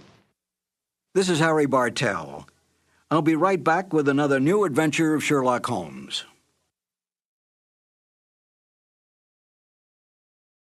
Sir Arthur Conan Doyle claimed he based the character of Sherlock Holmes on a teacher of his, Dr. Joseph Bell, whose real powers of deductive logic awed all who knew him. Yet Dr. Bell, in a letter to Conan Doyle, stated quite bluntly, "You are yourself Sherlock Holmes, and well you know it." Conan Doyle did not dispute this statement, for in fact Sherlock Holmes had the best characteristics of his creator. So did Dr. Watson.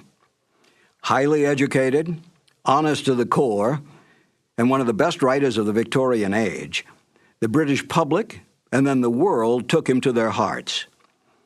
It was not long before the doctor-turned-writer found himself a well-established man of letters and friend to such countrymen as Oscar Wilde, Rudyard Kipling, and H.G. Wells. Not bad company to be with. In real life, Conan Doyle solved more than 2 actual murder mysteries, saving the lives of innocent men by his careful research, gathering of facts, and deductive reasoning. Few men in history can claim such feats. When he died in 1930, a time not so long ago, Sir Arthur Conan Doyle had this epitaph engraved on his tombstone: "Steel true, blade straight, Arthur Conan Doyle, knight, patriot, physician, and man of letters." Fitting words for such a giant of a man. And now, Basil Rathbone and Nigel Bruce in The Adventure of the 00. This episode from the life of Sherlock Holmes will be transmitted to our men and women overseas by shortwave and through the worldwide facilities of the Armed Forces Radio Service. Petri Wine brings you Basil Rathbone and Nigel Bruce in the new adventures of Sherlock Holmes.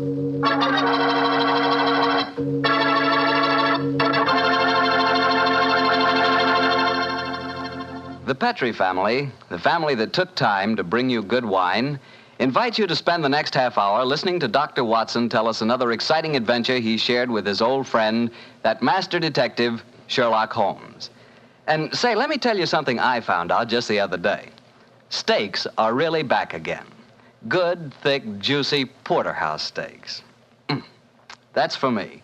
A thick, tender steak on the rare side, together with a glass of Petri California Burgundy. You know, Petri Burgundy is a perfect mealtime wine. And with meat or any meat dish, it's the very last word in good eating. Honestly, when you taste the wonderful flavor of that rich red Petri Burgundy, you're tasting one swell example of the art of winemaking. It's full-flavored and just about the most delicious wine that ever poured from a bottle. Try it the next time you have steak or chops, or the next time you have hamburger or pot roast. Believe me, Petri Burgundy is the best friend a good meal ever had.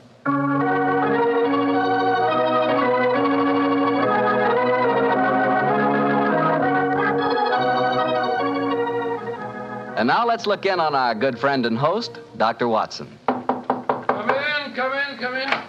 Ah, there you are, Mr. Bartell. Evening, Doctor. Just in time to join me in a cup of coffee. Draw up your chair, young fellow, my lad. Thank you. Ah, that's it.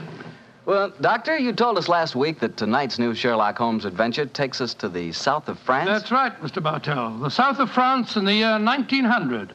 A beautiful playground bordered by the bluest of blue seas and populated with an extraordinary cross-section of cosmopolitan Europe. Rich man, poor man, beggar man, thief. All of them attracted by that Riviera paradise. All of them drawn by the magical spell of a small white ball spinning round the rim of a roulette wheel. Now, don't tell me that you and the great Sherlock Holmes were there on a gambling spree. We were not, Mr. Bartell. At the time my story begins, we had just concluded an extremely delicate mission. A mission, I may say, that concerned the safety and good name of a very prominent member of the royal family. Say, Doctor, you don't mean... One story at a time, Mr. Bartell. In any event, my boy, I'm afraid that's a case about which my lips are sealed for all time. But to return to tonight's adventure, one June evening, I persuaded Holmes to accompany me to the gambling casino at Fréjus, not far from Cannes, where we were staying. It wasn't quite as fashionable as a casino at Monte Carlo, but as I intended to do a little modest gambling myself, it seemed an establishment more suited to my means. As we stood there at the green baize-covered tables, the chatter of voices and the melodic chanting of the croupiers as they called the results of each spin of the wheel formed a background to a quiet conversation that Holmes and I were having.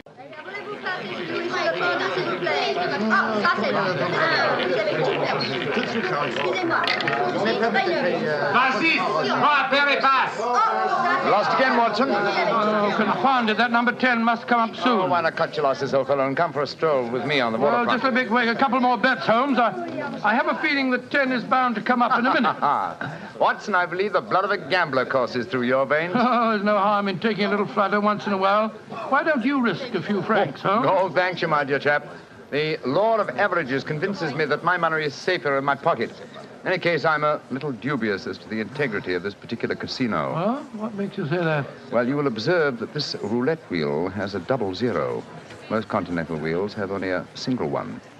It would indicate that this house is extremely concerned with its percentage. Mesdames et messieurs, faites vos jeux. Oh, just 2 more turns of the wheel, Holmes, and I'll take that walk with you. Oh, you Mrs. Here spielen. Why do you not play from the other side of the table? Why must you always stand next to me? Hello. What's the trouble up there? I've placed my bet, so let's go and see. I ask you, sir, why do you play here beside me? I'm afraid I don't see any reason why I can't play wherever I Swish, you've broken my luck. Ever since you come to the table, I've done nothing but lose. Please to move away. Well, move away yourself if you don't like my company. Heinrich, why do you not stop now? You've already lost more than we can afford. One more throw, Elsa. I can win it all back if only this young man will move away. Why should my husband move? He's had a bad run of luck, too. Rien ne va plus. Neuf. Rouge, impériment. Ah, you've lost again, Watson. Heinrich, you must stop now. I must stop, Elsa, because I've lost everything. I hope you're satisfied, Mr. American. You've broken my luck and ruined me.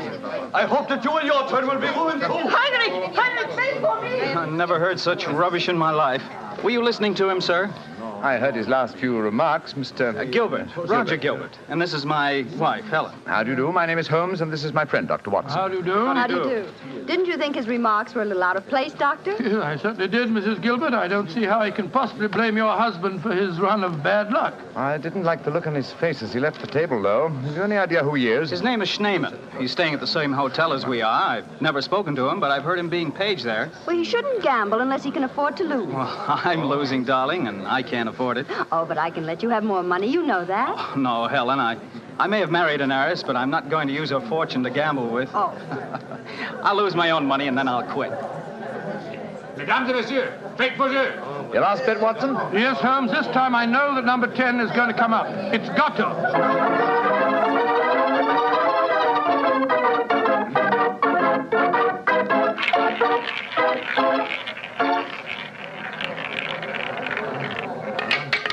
Numéro 10. 10 at last.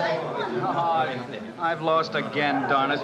Helen, this is my bad night. Well, why don't you stop now, dear? Holmes, I've made 350 francs. On this throw of the wheel, old fellow, but as you've lost some 500 francs doing it, I can't say that your profits stagger me. Oh, Mr. Holmes, I can see that you're no gambler. I'm afraid not, Mrs. I Gilbert. wouldn't say that, Holmes. You may not like roulette. You've taken a good many chances in your life with long odds against you, too. Well, nevertheless, old chap, in the sense Mrs. Gilbert means it, I'm not a gambler. Say, what's the commotion over there? That German woman with a crowd forming around her. Yes, the wife of that man that said I ruined him. Attention! Attention! Est-ce qu'il y a un docteur dans la salle? There must be trouble. He's asking for a doctor. A doctor? Come along, then. Will you excuse me, please? Thank you. Excuse me, madame. Mon ami est docteur. Monsieur, cette dame a besoin d'un docteur. What happened, madame? It is my husband. Is he ill? I just found him lying out in the garden. Please come with me at once, gentlemen. Of course we will, madam. What seems to be the matter with him? Herr Doctor, I think he is dead.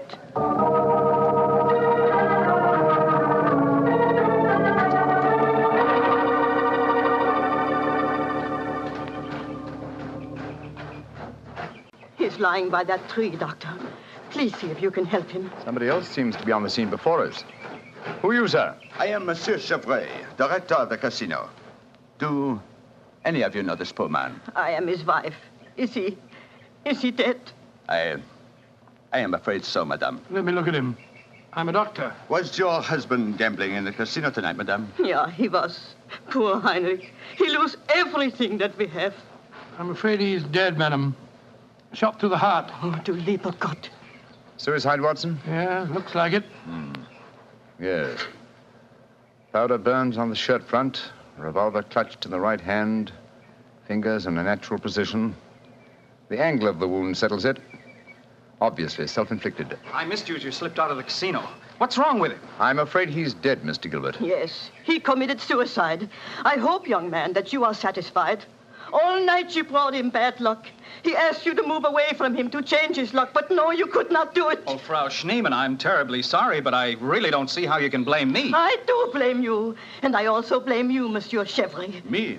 But what have I done, madame? Why do you let a man lose all his money at your tables? Is life so cheap to you, and money so important, that you cannot close the tables to someone before he's ruined? Madame, I am all sympathy for you in your tragic loss. But the casino cannot be held responsible. If your husband could not afford to gamble, then he should not come here. How are we to know the financial limitations of our customers? You say that your husband lost everything you had tonight, madam. Yeah, everything. Then how do you account for this sheaf of banknotes in his breast pocket? Good Lord, must be several thousand francs, sir. Then he wasn't ruined. And his suicide, therefore, cannot be blamed on his losses at my casino, madame. How do you account for this money, Frau Schneemann? Well, I do not understand. Heinrich kept nothing from me. I know that he had not so much money on him when he started tonight. Well, why do you all look at me like that? Is it that you think? You think... Quick, Watson, she's fainted. I've got her. We must get her to her room. You can take her to my suite in the casino. No, let's take her to the hotel. My wife will look after her. Poor woman, she's had a dreadful shock. She can probably do with another woman's company. That's very considerate of you, Mr. Gilbert. Where are you staying? At the Hotel Crillon. It's quite near here. I'll get a cab, and while I'm doing that, Watson, see if you can revive her, will you? Yes, then we'll take her to the Hotel Crillon.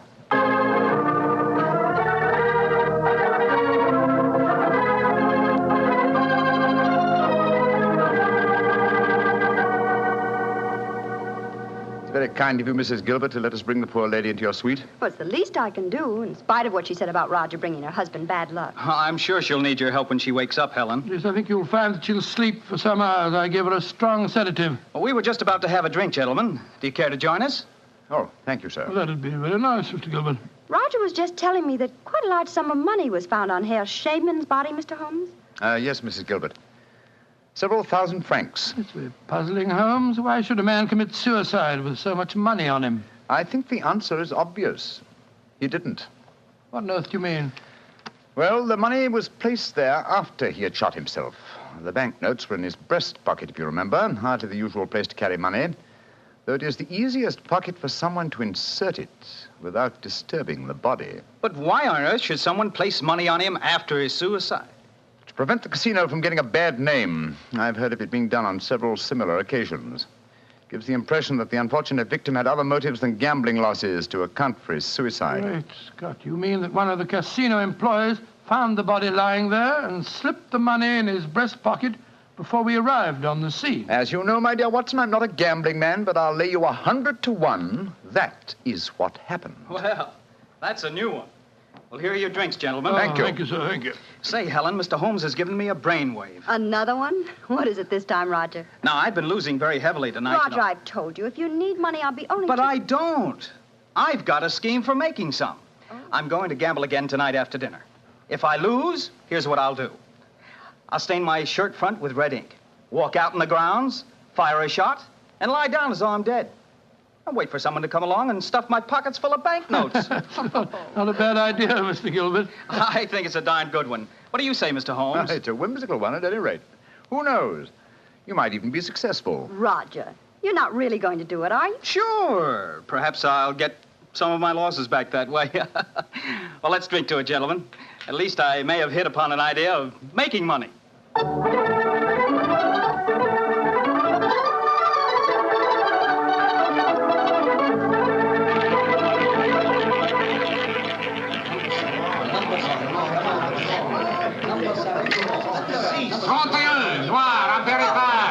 My dear Watson, you'll have to work hard at your practice when you get back to England. Your infallible system appears to be extremely fallible. And yet the fellow who told me about it said it couldn't miss. It's just a matter of doubling the stakes each time you lose, and then... my dear fellow, I've been studying your system, but I can tell you a really infallible way of making money at roulette. You can? What is it? Well, own the gambling house and operate the tables yourself. The odds would be all in your favor. Oh, what a brilliant suggestion. Own the gambling house and operate the Not gambling for tonight, Watson? It's nearly 11 o'clock. Yeah, I think so. Let's take a stroll round the other table, shall we? By the way, old fellow, the young American, Mr. Gilbert, was losing heavily again tonight. He was? I wonder if he'll try that trick that he threatened, the one with the red ink and the shot in the night. I shouldn't be at all surprised. As a matter of interest, I saw him leave the tables about half an hour ago. Here comes his wife, on the arm of Monsieur Chevry, the director of the casino. Good evening, Mrs. Gilbert. Monsieur? Bonsoir, monsieur. Hello, Mr. Holmes, Dr. Watson. Monsieur Chevry is giving me a personally conducted tour of the casino. It's quite fascinating. And it is quite fascinating for me to have so beautiful a woman on my arm, mademoiselle. I know that I am the envy of all the men in the room. Oh, stop flattering me so much. I'm not used to it. Mrs. Gilbert, how is Frau Schneemann? She seems much better. She wakened an hour ago and insisted on going back to her own room. I wanted her to spend the night with us in our suite, but she wouldn't hear of it. I think I should drop in and see her before I go to bed. Oh, you have finished the gambling for tonight, perhaps, Doctor? No, perhaps about it, Monsieur Chevry. I've had a bad run at the tables. Oh, I am so sorry. Has anyone seen Roger? He left the tables about half an hour ago, Mrs. Gilbert. After doing as I did and losing quite heavily. So he lost again, did he? I wonder if he'll try that new system he was talking about. We were just discussing that possibility ourselves, Mrs. Gilbert. Mrs. Gilbert! Mrs. Gilbert! Frau Schneemann, you shouldn't have left your hotel, you know. It is too late to worry for me, Herr Doctor. It is for Mrs. Gilbert now that you should worry. What do you mean, madame? Well, I went back just now to where poor Heinrich died. And there, lying in the grass, I saw another body. I was too shocked to go too close. But I am quite sure that I recognize your husband, Mrs. Gilbert. Oh, Dr. Watson, she's ruined Roger's trick. And he'll have taken fright and bolted by the time we get there. Possibly. Let's go at once and find out, shall we?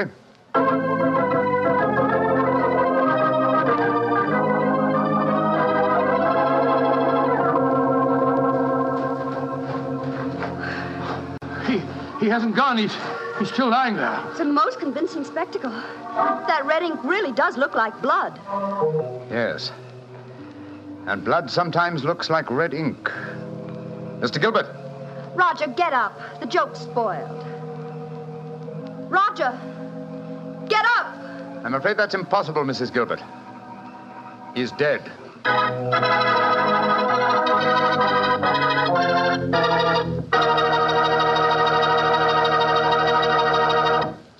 Dr. Watson's story will be continued in just a second, which is all the time I need to tell you that the easiest way I know to transform a simple meal into a feast is to serve that meal together with Petri California Sauterne. Petri Sauterne is a delicate white wine that's the perfect companion for chicken or turkey. Turkey, ah yes, turkey and Petri Sauterne. That's the heart of any Thanksgiving dinner. Look, why not make this Thanksgiving dinner the best one you ever had? Give it the air of a banquet. Serve it with Petri Sauterne. And when you buy that Sauterne or any wine for your Thanksgiving dinner, whatever you do, look for the letters P-E-T-R-I, because a Petri wine is always a good wine. Well, Doctor, so the young American's joke turned out to be another tragedy. Yes, Mr. Bartell. The poor fellow was lying there dead with a bullet wound in the heart and a great splash of blood staining the whiteness of his shirt front. What happened next? Monsieur Chevre, director of the casino, took the distraught widow away from the scene while Holmes and I examined the body closely. Within a few minutes, we were joined by Inspector Ganivet of the French police. As we stood there in the moonlight, the sounds of music could be heard from the casino. It was hard to believe that two men had died in that lovely garden since the moon had risen.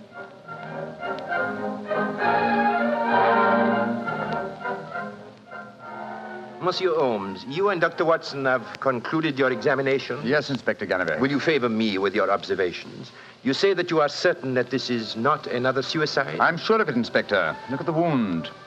The bullet entered the body at a direct right angle, whereas a self-inflicted shot is always fired obliquely. Yes, that is so. Then you suggest that this man was shot from above as he lay on the ground pretending to be dead? I'm convinced of it. Why, Monsieur Holmes? Well, for two reasons. Though it's impossible to be sure without a laboratory test, I'm certain that beneath those blood stains are stains of red ink. Look for yourself, Inspector. Yes, indeed, it does look like it. What is your other reason for being certain that this man was shot as he lay here pretending dead? Show him the banknotes, Watson. Here you are, Inspector. We found them stuffed in his breast pocket. So, banknotes with a bullet hole through the middle of them. Very illuminating. Tell me, gentlemen, how many people knew of this little plot you have told me about, this plan of the dead man's to pretend to be shot? Just 3 people, Inspector. Dr. Watson, myself, and Mrs. Gilbert. Alors, then the answer is obvious. You and your friend are innocent. It must be the wife who killed him. No one else knew of the plot. I'm not so sure of that. Frau Schneemann, the dead German's widow, was in the next room when Gilbert told us about his plan. She might have heard, though I could swear that she was asleep. I gave her a very strong sleeping draught. From what you have told me of her husband's suicide, she might easily have had a motive for murdering this man. Come, gentlemen. Surely it's obvious who murdered Mr. Gilbert? Who, Monsieur Holmes? Well, it's certainly one of the 2 widows. Since there seems to be some doubt in your minds, I suggest we return to the casino. I can promise you the answer to your question within a very few minutes.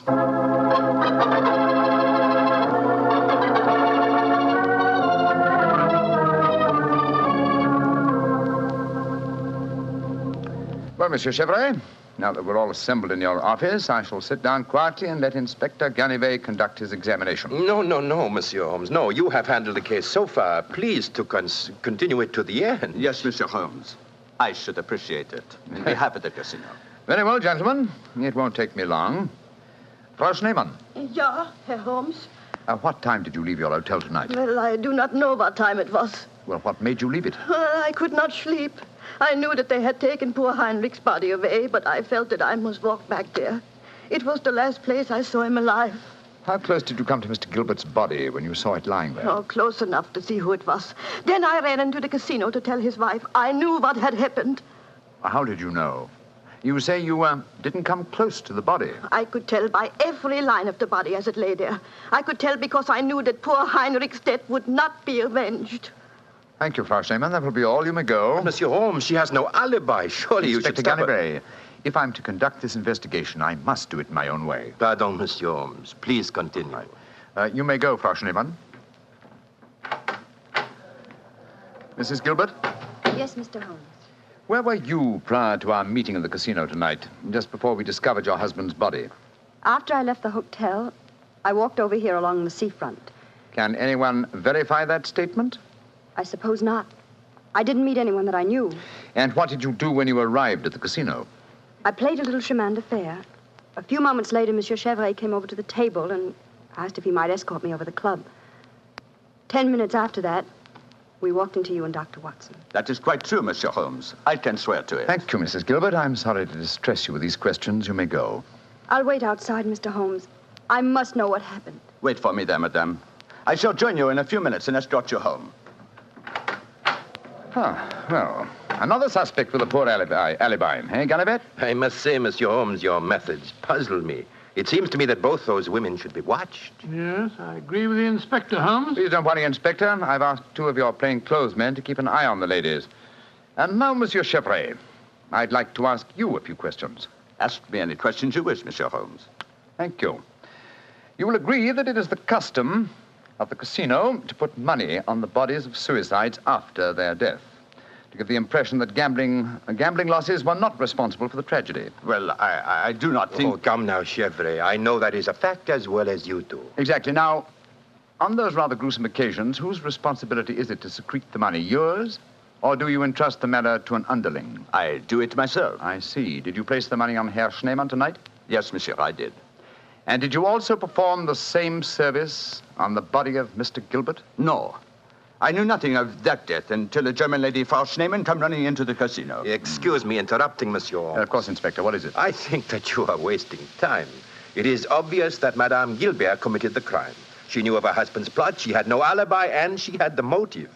For is not marriage itself the greatest of all motives for murder? Oh, my dear Inspector. How very cynical. Madame Gilbert did not kill her husband. I know it. And what is your opinion, Watson? Well, it's that German woman. She had no alibi either. And remember, she was half mad with grief. Monsieur Chevrolet, you say that you know Mrs. Gilbert is not guilty. How do you know? I was with her myself at the time the murder was committed. Oh, indeed. How very interesting. And what time was the murder committed? Well, it was...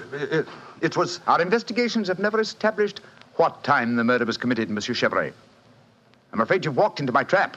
You've given yourself away. Great Scott, Chevrolet, it was you. Chevrolet, I've known you a good many years, and this is going to be a hard thing to do. I am going to arrest you. Oh, no, you're not, Delivery. Put down that revolver, sir. Do not be frightened, Doctor. I am not going to shoot you. Chevrolet, why did you murder Roger Gilbert tonight? Surely you know that too, Monsieur Holmes. Because I am in love with his wife. She's young, beautiful, and rich. It did not occur to me until I saw the young fool lying there tonight pretending to be dead. In my profession, it is natural that I should carry a revolver. What was simpler? Mr. Gilbert gave me the perfect opportunity. I could not resist it. Put down that revolver, Chevrolet. Why are you all so frightened? Surely you know how I am going to use it this time. I think so, monsieur. But it's a coward's way out. What an unperceptive remark for such a perceptive man. No. No, all my life I have been a gambler. I gambled tonight for the highest stakes of all, and I lost. No. No, I am not afraid to pay for my losses. Au revoir, monsieur.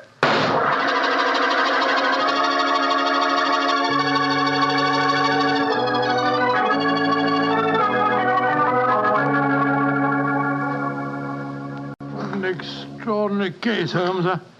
I never suspected Chevrolet. And I, old chap, suspected him from the beginning. Well, I wasn't the only one who was stupid anyway. Inspector Ganivet thought it was the wife. True. Very puzzling conclusion for a detective inspector to arrive at. Well, it seemed logical enough to me at the time. No, my dear Watson. Cold logic should have told you otherwise. Roger Gilbert had been losing heavily and had planned this hoax. He obviously had no money on him. Therefore, the money was planted in his pocket by Chevrolet. After he shot him? No, my dear fellow. Before. Before? The bullet hole through the banknotes provided that. Now, had the money been put there innocently, Gilbert would have, come back to life as soon as the person placing it there had left. He would not have remained lying on the ground for a murderer to find him. Then Chevrolet must have bent over him as he lay there, placed the money in his breast pocket, and then fired. Precisely, Watson. Well, Holmes, I must say you solved it very neatly. You've told Inspector Ganivet that you wanted no credit in the case. Naturally, publicity would be unfavorable. If you remember, no one is supposed to know that we're in the south of France. I'm certain that the inspector learned a few tips about detection tonight. Possibly, old fellow, and I hope that you have learned a few things about gambling. How do you mean, Holmes? Well, you're backing the wrong color. A gambler is usually superstitious, and superstition... Well, I should have told you what color to follow tonight. I still don't understand you, Holmes. I was playing number 10. Exactly. Number 10 is black. You should have followed a red color tonight, old fellow. The color of red ink. Red ink. And blood.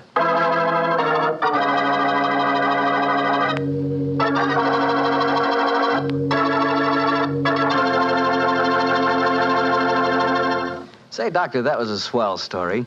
I didn't know you liked to play roulette. Well, you know, I figured out a system for roulette. It's like yours. Every time you lose, you double your money and keep doubling until you win. Oh, it's a great system, Mr. Bartell. There's only one thing wrong with it. What's that? You lose, you go broke before you win. Look, take my advice. Don't gamble. You can't beat the laws of chance. But suppose I bet on a sure thing. Like what, for instance? Oh, like the fact that Petri wine is always good wine. It is, you know. Because the Petri family has been making wine for generations. They've been handing down from father to son, the art of turning luscious, sun-ripened grapes into delicious, fragrant wine. Ever since the Petri family started their business way back in the 1800s, they've been perfecting the art of winemaking. That's why Petri wine is always good wine. The Petri family took time to bring you good wine. So no matter what type wine you prefer, why not take a few seconds of your time to look for the letters P-E-T-R-I. They spell delicious wine, Petri wine. Well, Dr. Watson, what new Sherlock Holmes story are you going to tell us next week? Next week, Mr. Bartell, I'm going to tell you of a strange adventure that Sherlock Holmes and I had when we were in Stratford-on-Avon many years ago. It concerns an actor, a mysterious boating accident, and several dead butterflies. Sounds good, Doctor. I'll see you then. Oh, fine, but now, don't forget, next week we're going to broadcast our program from the Paramount Theatre in Hollywood for the Victory Loan Drive. So if any of our friends are going to be in Hollywood, we'd love to see them there. Just buy a Victory bond at any store or bank on Hollywood Boulevard, and in return, you will be given your ticket of admission. Better hurry up, though, before all the seats are gone. Let's really buy lots of those Victory bonds. Let's finish the job.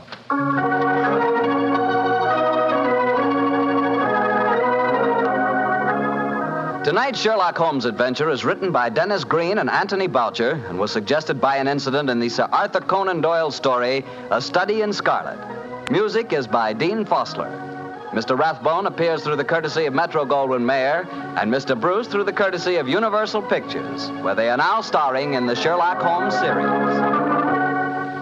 The Petri Wine Company of San Francisco, California, invites you to tune in again next week, same time, same station. This is Harry Bartell saying goodnight for the Petri family. Sherlock Holmes comes to you from our Hollywood studio. This is the Mutual Broadcasting System.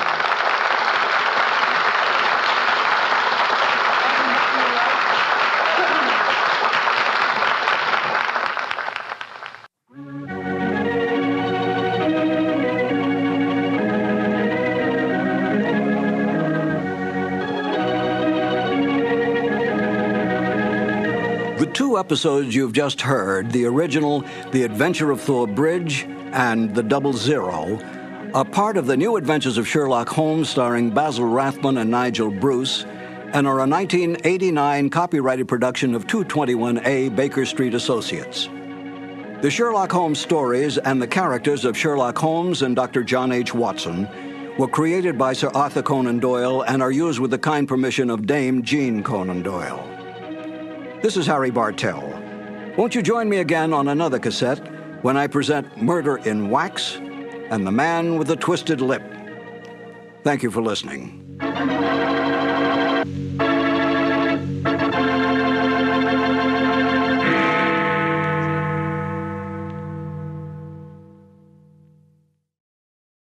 This has been a presentation of Simon & Schuster Audio. I only caught a glimpse of her at the moment, but she was a lovely woman, with a face that a man might die for. So says Sherlock Holmes in one of the most popular of the Conan Doyle adventures, A Scandal in Bohemia.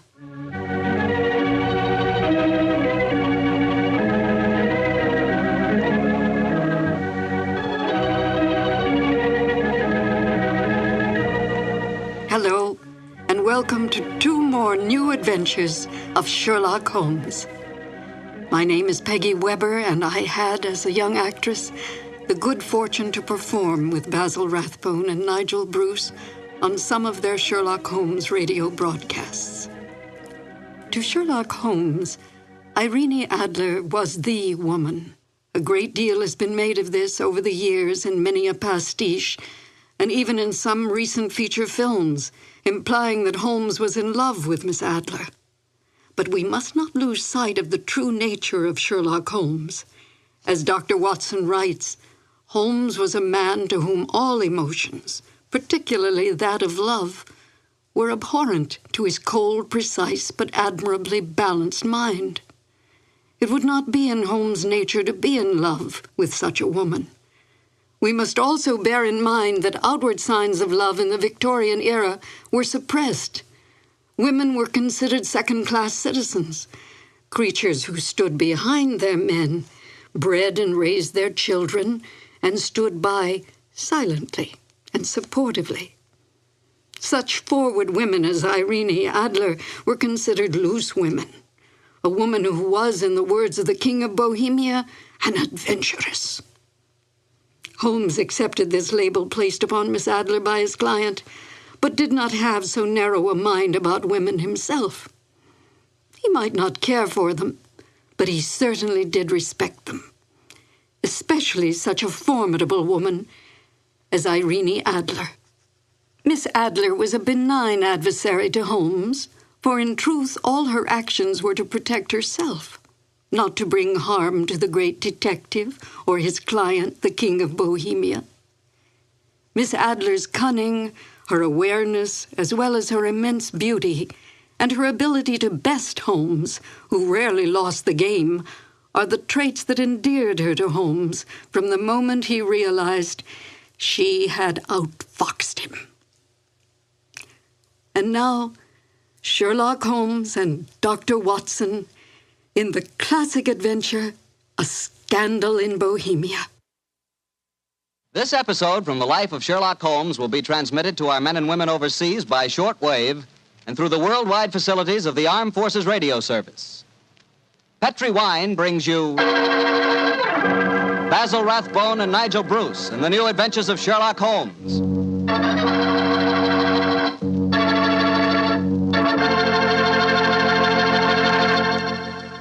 The Petri family, the family that took time to bring you good wine, invite you to listen to Dr. Watson tell us another exciting adventure he shared with his old friend, that master detective, Sherlock Holmes. And you know something? I had an adventure tonight I wish you could have shared with me. I had a steak about, 1.5 inches thick, tender, juicy, and with it I had a glass of Petri California Burgundy. Now there's a combination, steak and Petri Burgundy. That Petri Burgundy's a perfect mealtime wine. It's a rich red wine that's hearty and full of flavor. Flavor that comes right from the heart of the grape. And don't think that Petri Burgundy is only good with steak. It'll make a hamburger sandwich taste like a feast, too. Try Petri Burgundy with any meat or meat dish. It's just wonderful. And serve it proudly, too, because after all, the name Petri is the proudest name in the history of American wines.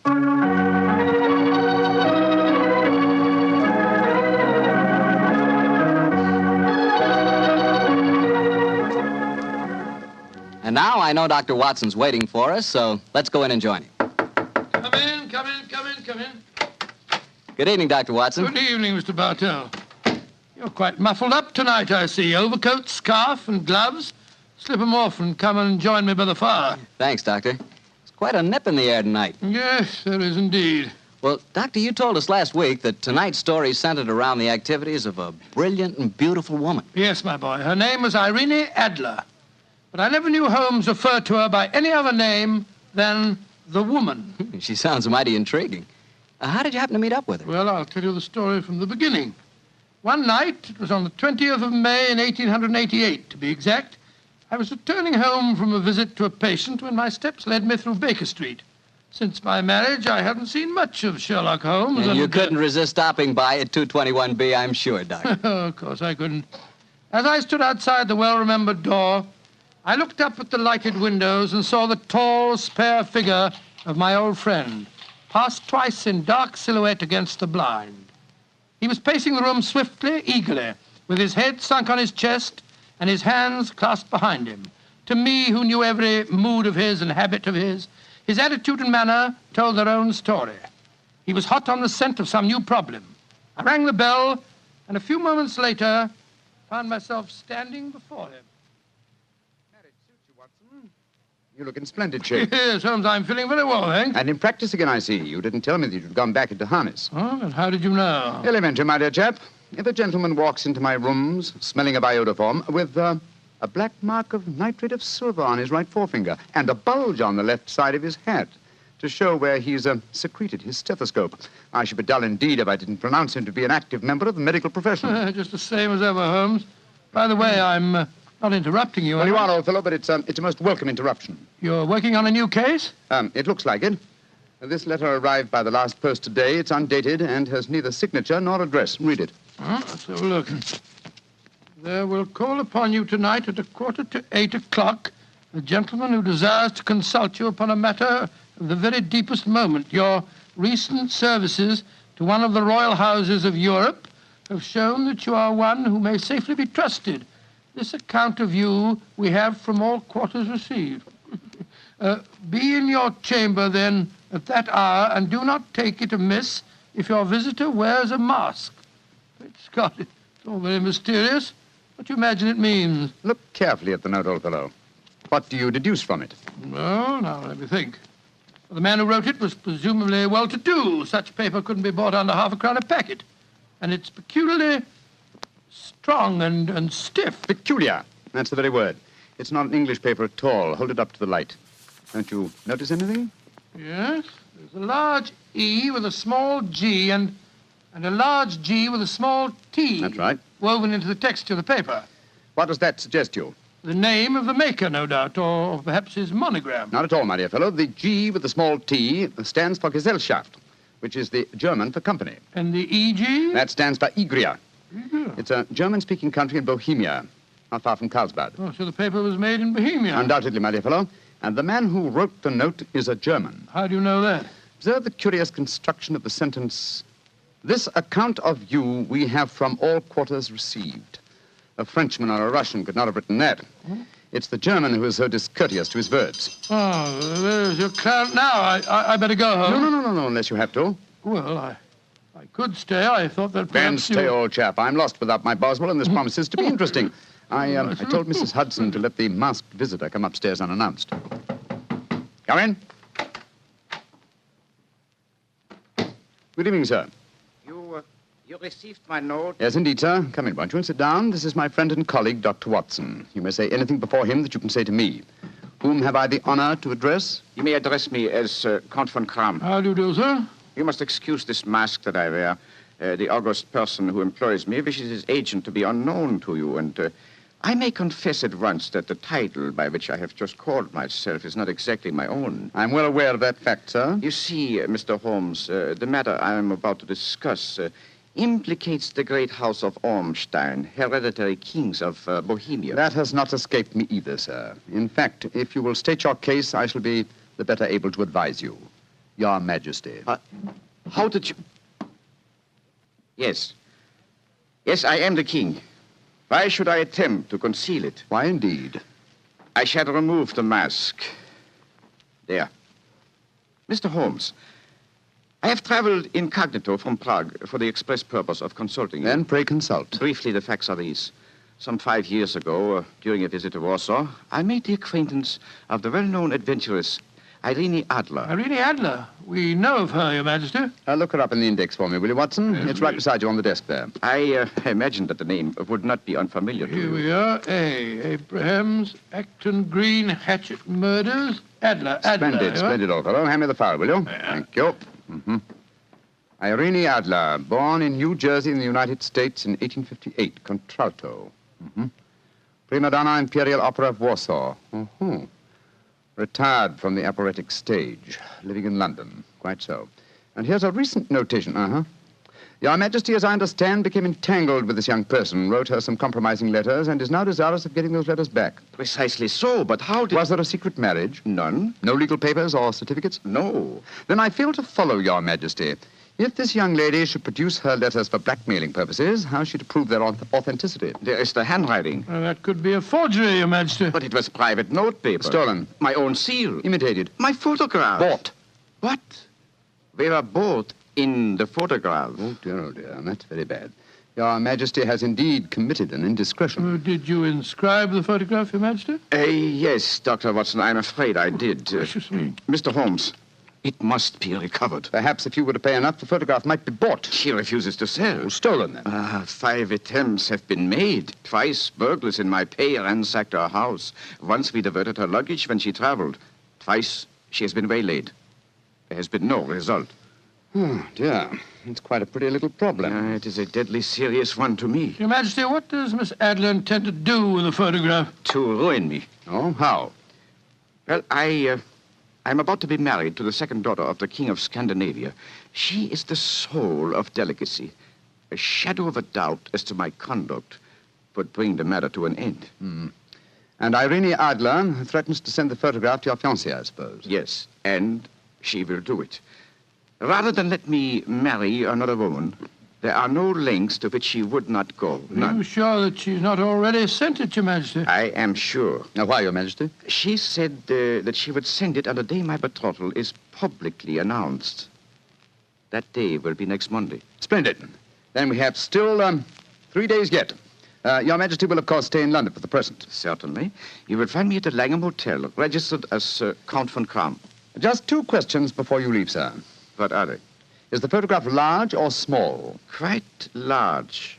And it was in a heavy frame. I see. And what is Miss Irene Adler's London address? Brioni Lodge, Serpentine Avenue, St. John's Wood. Thank you, Your Majesty. Good night, and I trust we shall soon have some good news for you. I am placing all my hopes in you, Mr. Holmes. Good night.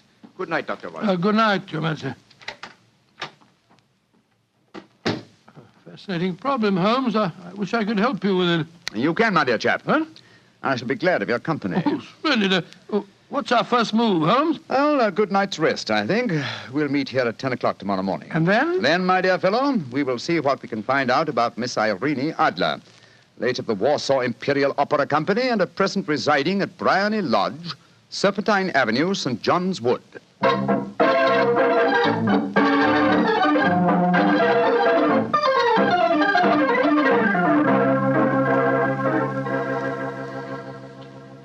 Well, Holmes, a cursory examination of Briony Lodge didn't prove very illuminating. No, a bijou residence that represents the essence of dignified suburbia, but tells us very little about its owner. I think a visit to the local public house might prove more instructive. Come on, old chap. I see the door to the Coach and Horses inviting us from across the road. Well, our disguises shouldn't cause any suspicion, Holmes. That's why I suggested them. In the character of a couple of stable hands, I felt that we might inspire confidence. This is a horsey neighborhood. There's a wonderful sympathy and Freemasonry among the fraternity. There we are. Better let me do most of the talking. Yes, I will indeed. I'm sure that your accent will be more convincing than mine. Let's go in, shall we?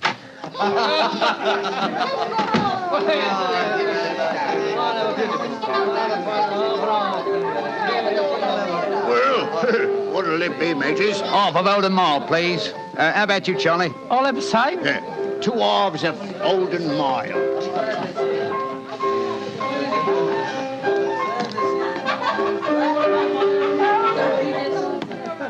Well, here you are, mateys. That'll be a tenner. Have a drink with us, Governor. Oh, don't mind if I do. I'll have a Guinness. You blokes new round here? Yes, that's right. Came over from Clapham. Clapham, eh? Well, here's looking at you. Hunting for jobs? That's right. We was told that Miss Adler across at Briony Lodge needed a new coachman and a groom. Well, it's the first I've heard of it. It might be true. Have you been over there to ask? No, not yet. We thought we'd find out something about the old girl first. She ain't no old girl, matey. She's the prettiest young thing you ever saw under a bonnet, and that's a fact. You know her, Governor? Why, of course I know her. Used to drive her carriage, I did, before I came to work here. Oh, what's she like? Oh, nice little lady, as you'll find, chum. Work hard? No. She lives quiet like. Goes out singing at concerts once in a while. The rest of the time, it's money for jam. She goes out for a drive in the park every day at 5 and comes back to dinner at 6:30. The rest of the time's your own. She ain't married, you say? No. But she's got a bloke what comes to see her all the time. He's a barrister. Nice gentleman. Mr. Geoffrey Norton is his name. Good-looking fella. Wouldn't be surprised to see him get spliced. Sounds like a cushy job to me. Come on, Charlie. Let's get over to the house and see what's what. Much obliged to you, chum. Well, good luck, mateys, and thanks for the dinners.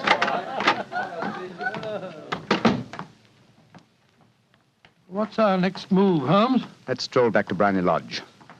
I'm undecided whether to continue my investigation there or to try and find out something about Mr. Geoffrey Norton, the barrister. If he's just her lawyer and nothing else, it's more than likely that she's entrusted the photograph to his safekeeping. Hello.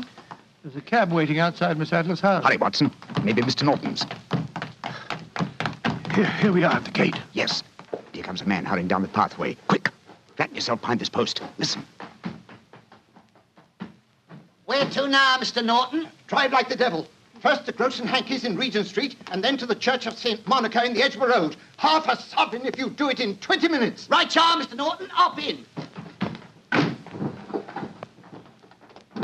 Try and signal the cab, Watson. We must follow him. Well, here comes one. Oh, no, it isn't. It's a private carriage. Miss Adler's, no doubt. Here she comes down the pathway. Back behind the post again, Watson. Where to, Miss Adler? The Church of St. Monica's, John. And half a sovereign if you reach it in 20 minutes. The game's afoot, Watson. Quick. We must get a cab and follow them. Here comes a hansom. Hi, cabby! Here! You blokes got enough money to take a cab? Here's a half sovereign for you, my man. Right, you are. Where to, Governor? The Church of St. Monica in the Edgware Road, and another half sovereign for you if you get us there in 20 minutes.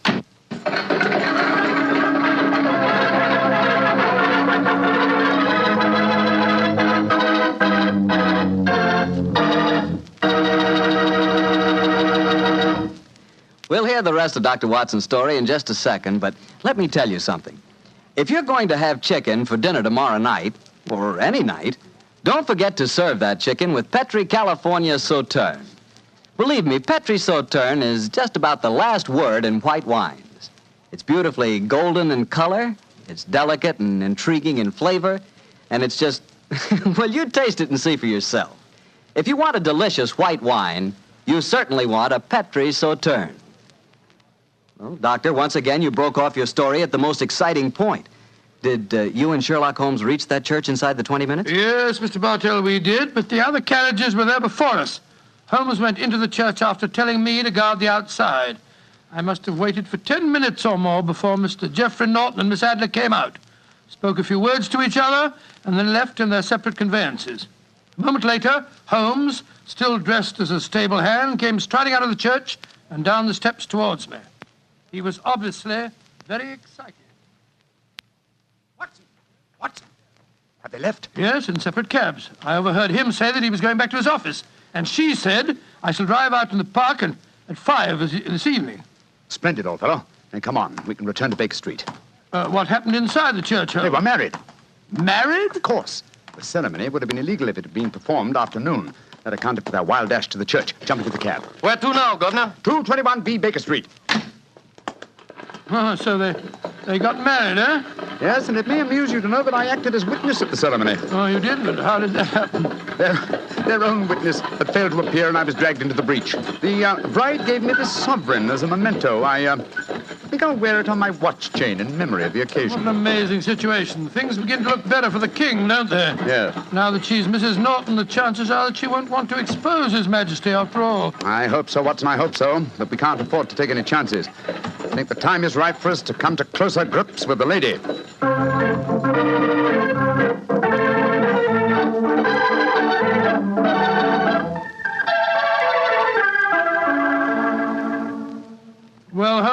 that we've eaten, perhaps you'll tell me your plan. With pleasure, my dear fellow. And while I'm so doing, I'll proceed with applying the makeup for my new disguise. Another disguise? What's it to be this time? I think the character and appearance of an amiable and simple-minded nonconformist clergyman would be most suited to my plan for entering Miss Adler's house. Are you going to try and enter, then? I must, dear fellow. Yes, I'm sure the photograph is there.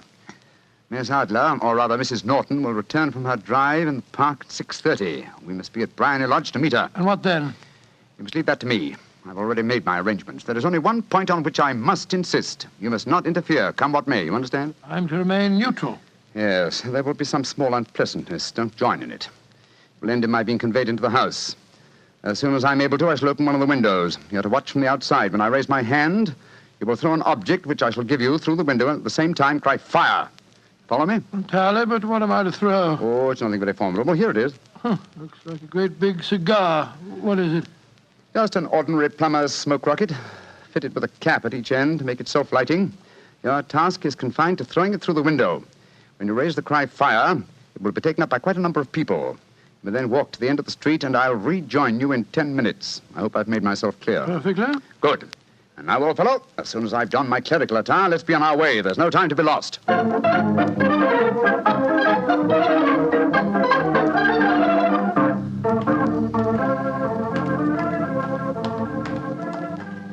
It's nearly 6:30, Holmes. We've been pacing up and down in front of her house for half an hour now. I hope she does come back. I'm sure she will. There seem to be a lot of loafers hanging round her gate. All part of my conspiracy, old chap. You'll see them play their parts in a few minutes. You still think the photograph is inside the house? Yes, I'm sure of it. It's most unlikely that she carries it about with her. Remember, the king told us it was a large frame picture. And also remember that she'd planned to use it within a few days. It must be where she can lay her hands on it. It must be inside her house. But her house has been burgled twice. They don't know how to look. Well, how will you look? I won't. I'll get her to show me. She'll refuse. No, she won't be able to. Shh. Here comes the carriage now. Remember, Watson, carry out my orders to the letter. Yes, you can trust me, Holmes. Blimey, here comes the Duchess of Tiddlewigs. Let's put out the carpet. She might get her tootsies wet. Oh, put a sock in it, Alfie. Leave him alone. She's no better than she ought to be. Please let me through. I live here. Well, ain't that nice? We'll all come in and have a cup of cocoa. Move out of the way, please, and let the lady through. Mind your own business. Just because your collar's turned the wrong way, you can't spoil our fun. That's right, Eddie. Keep your nose out of it, parson. Please don't fight about it. I tell you to stop molesting the lady. Do ya? Then how would you like a biff in the nose? Oh, he hit the poor man. Then he ran away, the coward. Is the clergyman badly hurt? He hit his head, Mum, and he fell. If you asks me, he's hurt bad. He's bleeding something terrible. Can we bring him in, Mum? He can't lie here in the street. Why, of course. Bring him in. Right you are, Mum. Here, Bert. Right out. Give us a hand. Coo, poor fella. Do you see what happened to him, mister? Yes, I saw, my good woman. A very convincing demonstration. What do you mean? Weren't you paid by a certain gentleman for this performance? Oh, you knows about it, too. Yeah, you must be a friend of Mr. Sherlock Holmes. Yes, I am. Nice gentleman. He give us $5 bob apiece for tonight's work. It ain't through yet, though. We got to start yelling fire when somebody tells us. I'm that somebody, my dear lady. There's Mr. Holmes now. He's inside the house. Yes, he's opening a window. Now he's raising his hand. That's my signal. Now to throw the rocket. There we are. Fire!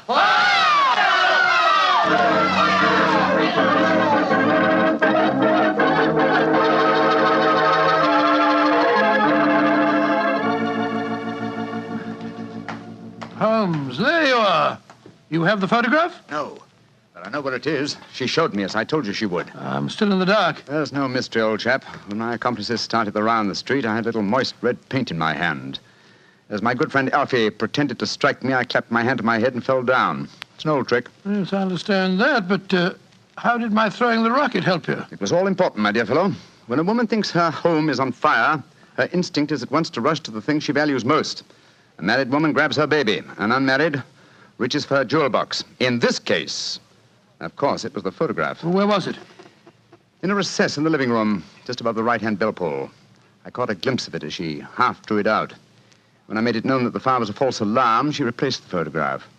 As soon as I was able, I assured her that I was feeling well enough to leave. You didn't take the photograph, then? No, I felt that Over-precipitance at this stage might ruin everything. And what do we do now? Drive to the Langham Hotel and inform His Majesty of what has happened. Then return with him here. After that, my dear chap, the case will be ended.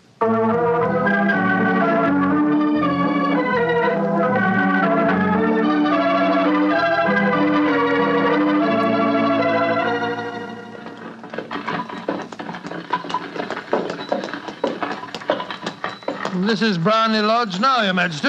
I'm all impatience. You're certain this photograph will still be there, Mr. Holmes? I have every reason to believe so, Your Majesty. I must confess, this is going to be something of an ordeal. Then I suggest that you let me do the talking, Your Majesty. I think I know how to handle the lady.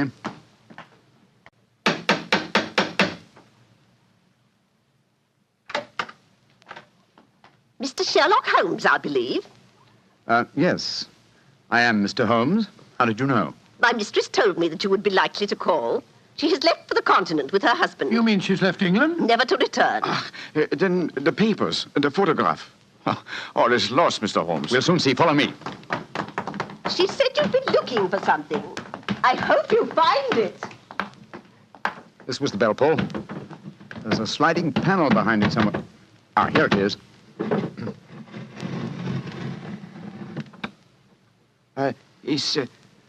Is the photograph there, Mr. Holmes? There is a photograph, but it's a photograph of the lady alone.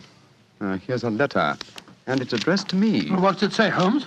My dear Mr. Sherlock Holmes, you really did it very well. Until after the fire alarm, I had no suspicion. But then, when I realized how I had betrayed myself, I began to think. I'd been warned that if the king employed an agent, it would certainly be you. May I congratulate you on your disguise as the dear old clergyman? Great Scott, you was far more clever than you thought, Holmes. Yeah, go on. What else does it say? Let me see. My husband and I both thought that the best recourse was flight. So you will find the nest empty. As to the photograph of the king and yourself, His Majesty may rest in peace. Thank goodness for that. I love and am loved by a better man than he. I leave another photograph, however, that he might care to possess. And I remain, dear Mr. Sherlock Holmes, very truly yours, Irene Norton, née Adler. What a woman, Watson. What a woman. What a magnificent woman. She fooled me completely. But, I'm sorry, Your Majesty, I've been unable to bring your business to a more successful conclusion. On the contrary, my dear sir, nothing could be more successful. I know that Irene's word is inviolate. The incriminating photograph is now as safe as if it were in the fire. I'm glad to hear Your Majesty say so. I am immensely indebted to you. Now, pray tell me in what way I can reward you. This beryl ring that I wear, I should be proud Your Majesty has something that I should value even more highly. You have but to name it. This photograph. Irene's photograph? But certainly. However, you must let me give you something more substantial. Oh, no, Your Majesty. This is something I shall treasure all my life. This and a golden sovereign I received from the lady's hand. They will remind me that I was once tricked by a woman. A woman that I shall never forget.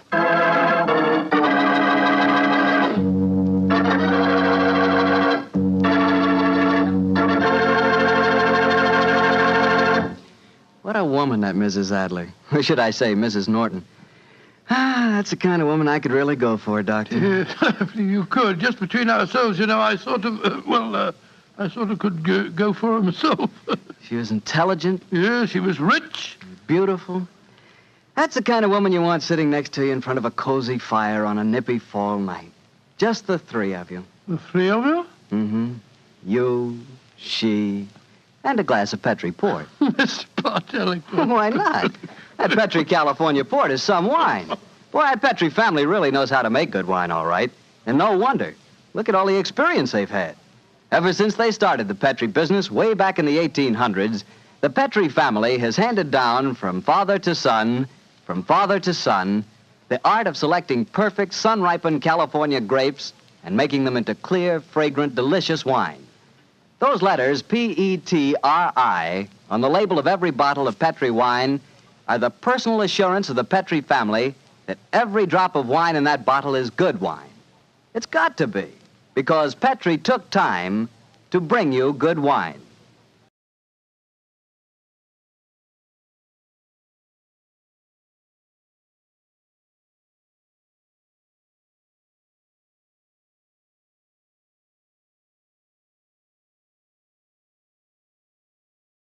It was tragic to me, the death of radio. Radio was sold down the river. It needn't have disappeared. It didn't disappear in England. It didn't disappear in France. And it needn't have disappeared in the United States. They took the networks primarily, took the proceeds of radio advertising, built up their television networks, and then dumped radio as though it had simply ceased to exist. Radio could have and should have survived. And the fact that there's as much interest in it as there is now, I think is proof of that. I did a show once on Armed Forces Radio Service with John Anderson. We did a 13-week series on Lewis and Clark. It was an excellently produced and directed show, very well written, historically accurate. And I've played those records for my children and other children at times, and they're fascinated. The idea that they create the scenery, they create the action. They think this is great, and we don't even have to sit down and watch television. Petri Wine brings you Basil Rathbone and Nigel Bruce in the new Adventures of Sherlock Holmes.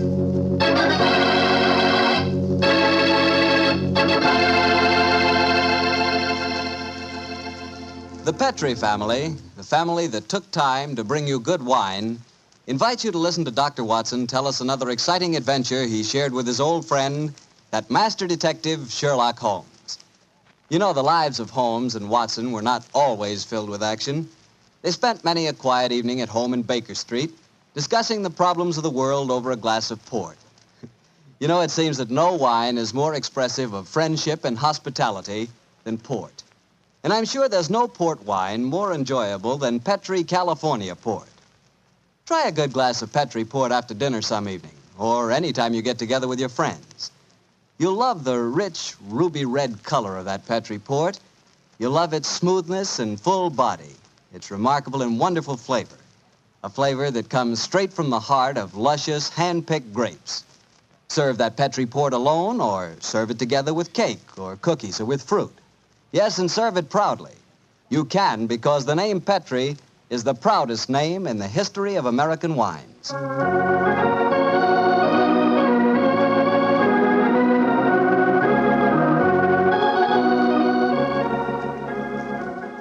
And now I'm sure our old friend Dr. Watson's expecting us. Let's tap on his study door. Come in, come in. Good evening, Doctor. Good evening, Mr. Bartell. Come over here by the fire. I was just having a cup of coffee. Would you care to join me? Thanks, that'd be nice. It'll prevent you falling asleep during my story tonight. There's no chance of that, Doctor. From the hints you gave us last week, it sounded like quite a story. It began in a circus in Paris, you told us? Yes, my boy, the circus. A colorful world of sawdust and spangles. A world, Mr. Bartell, that I may tell you confidentially, always held an irresistible fascination for me when I was a youngster. Me too, Doctor. In fact, when I was 8 years old, I fell desperately in love with a lady bareback rider, a stunning creature who wore pink silk tights with gold sequins.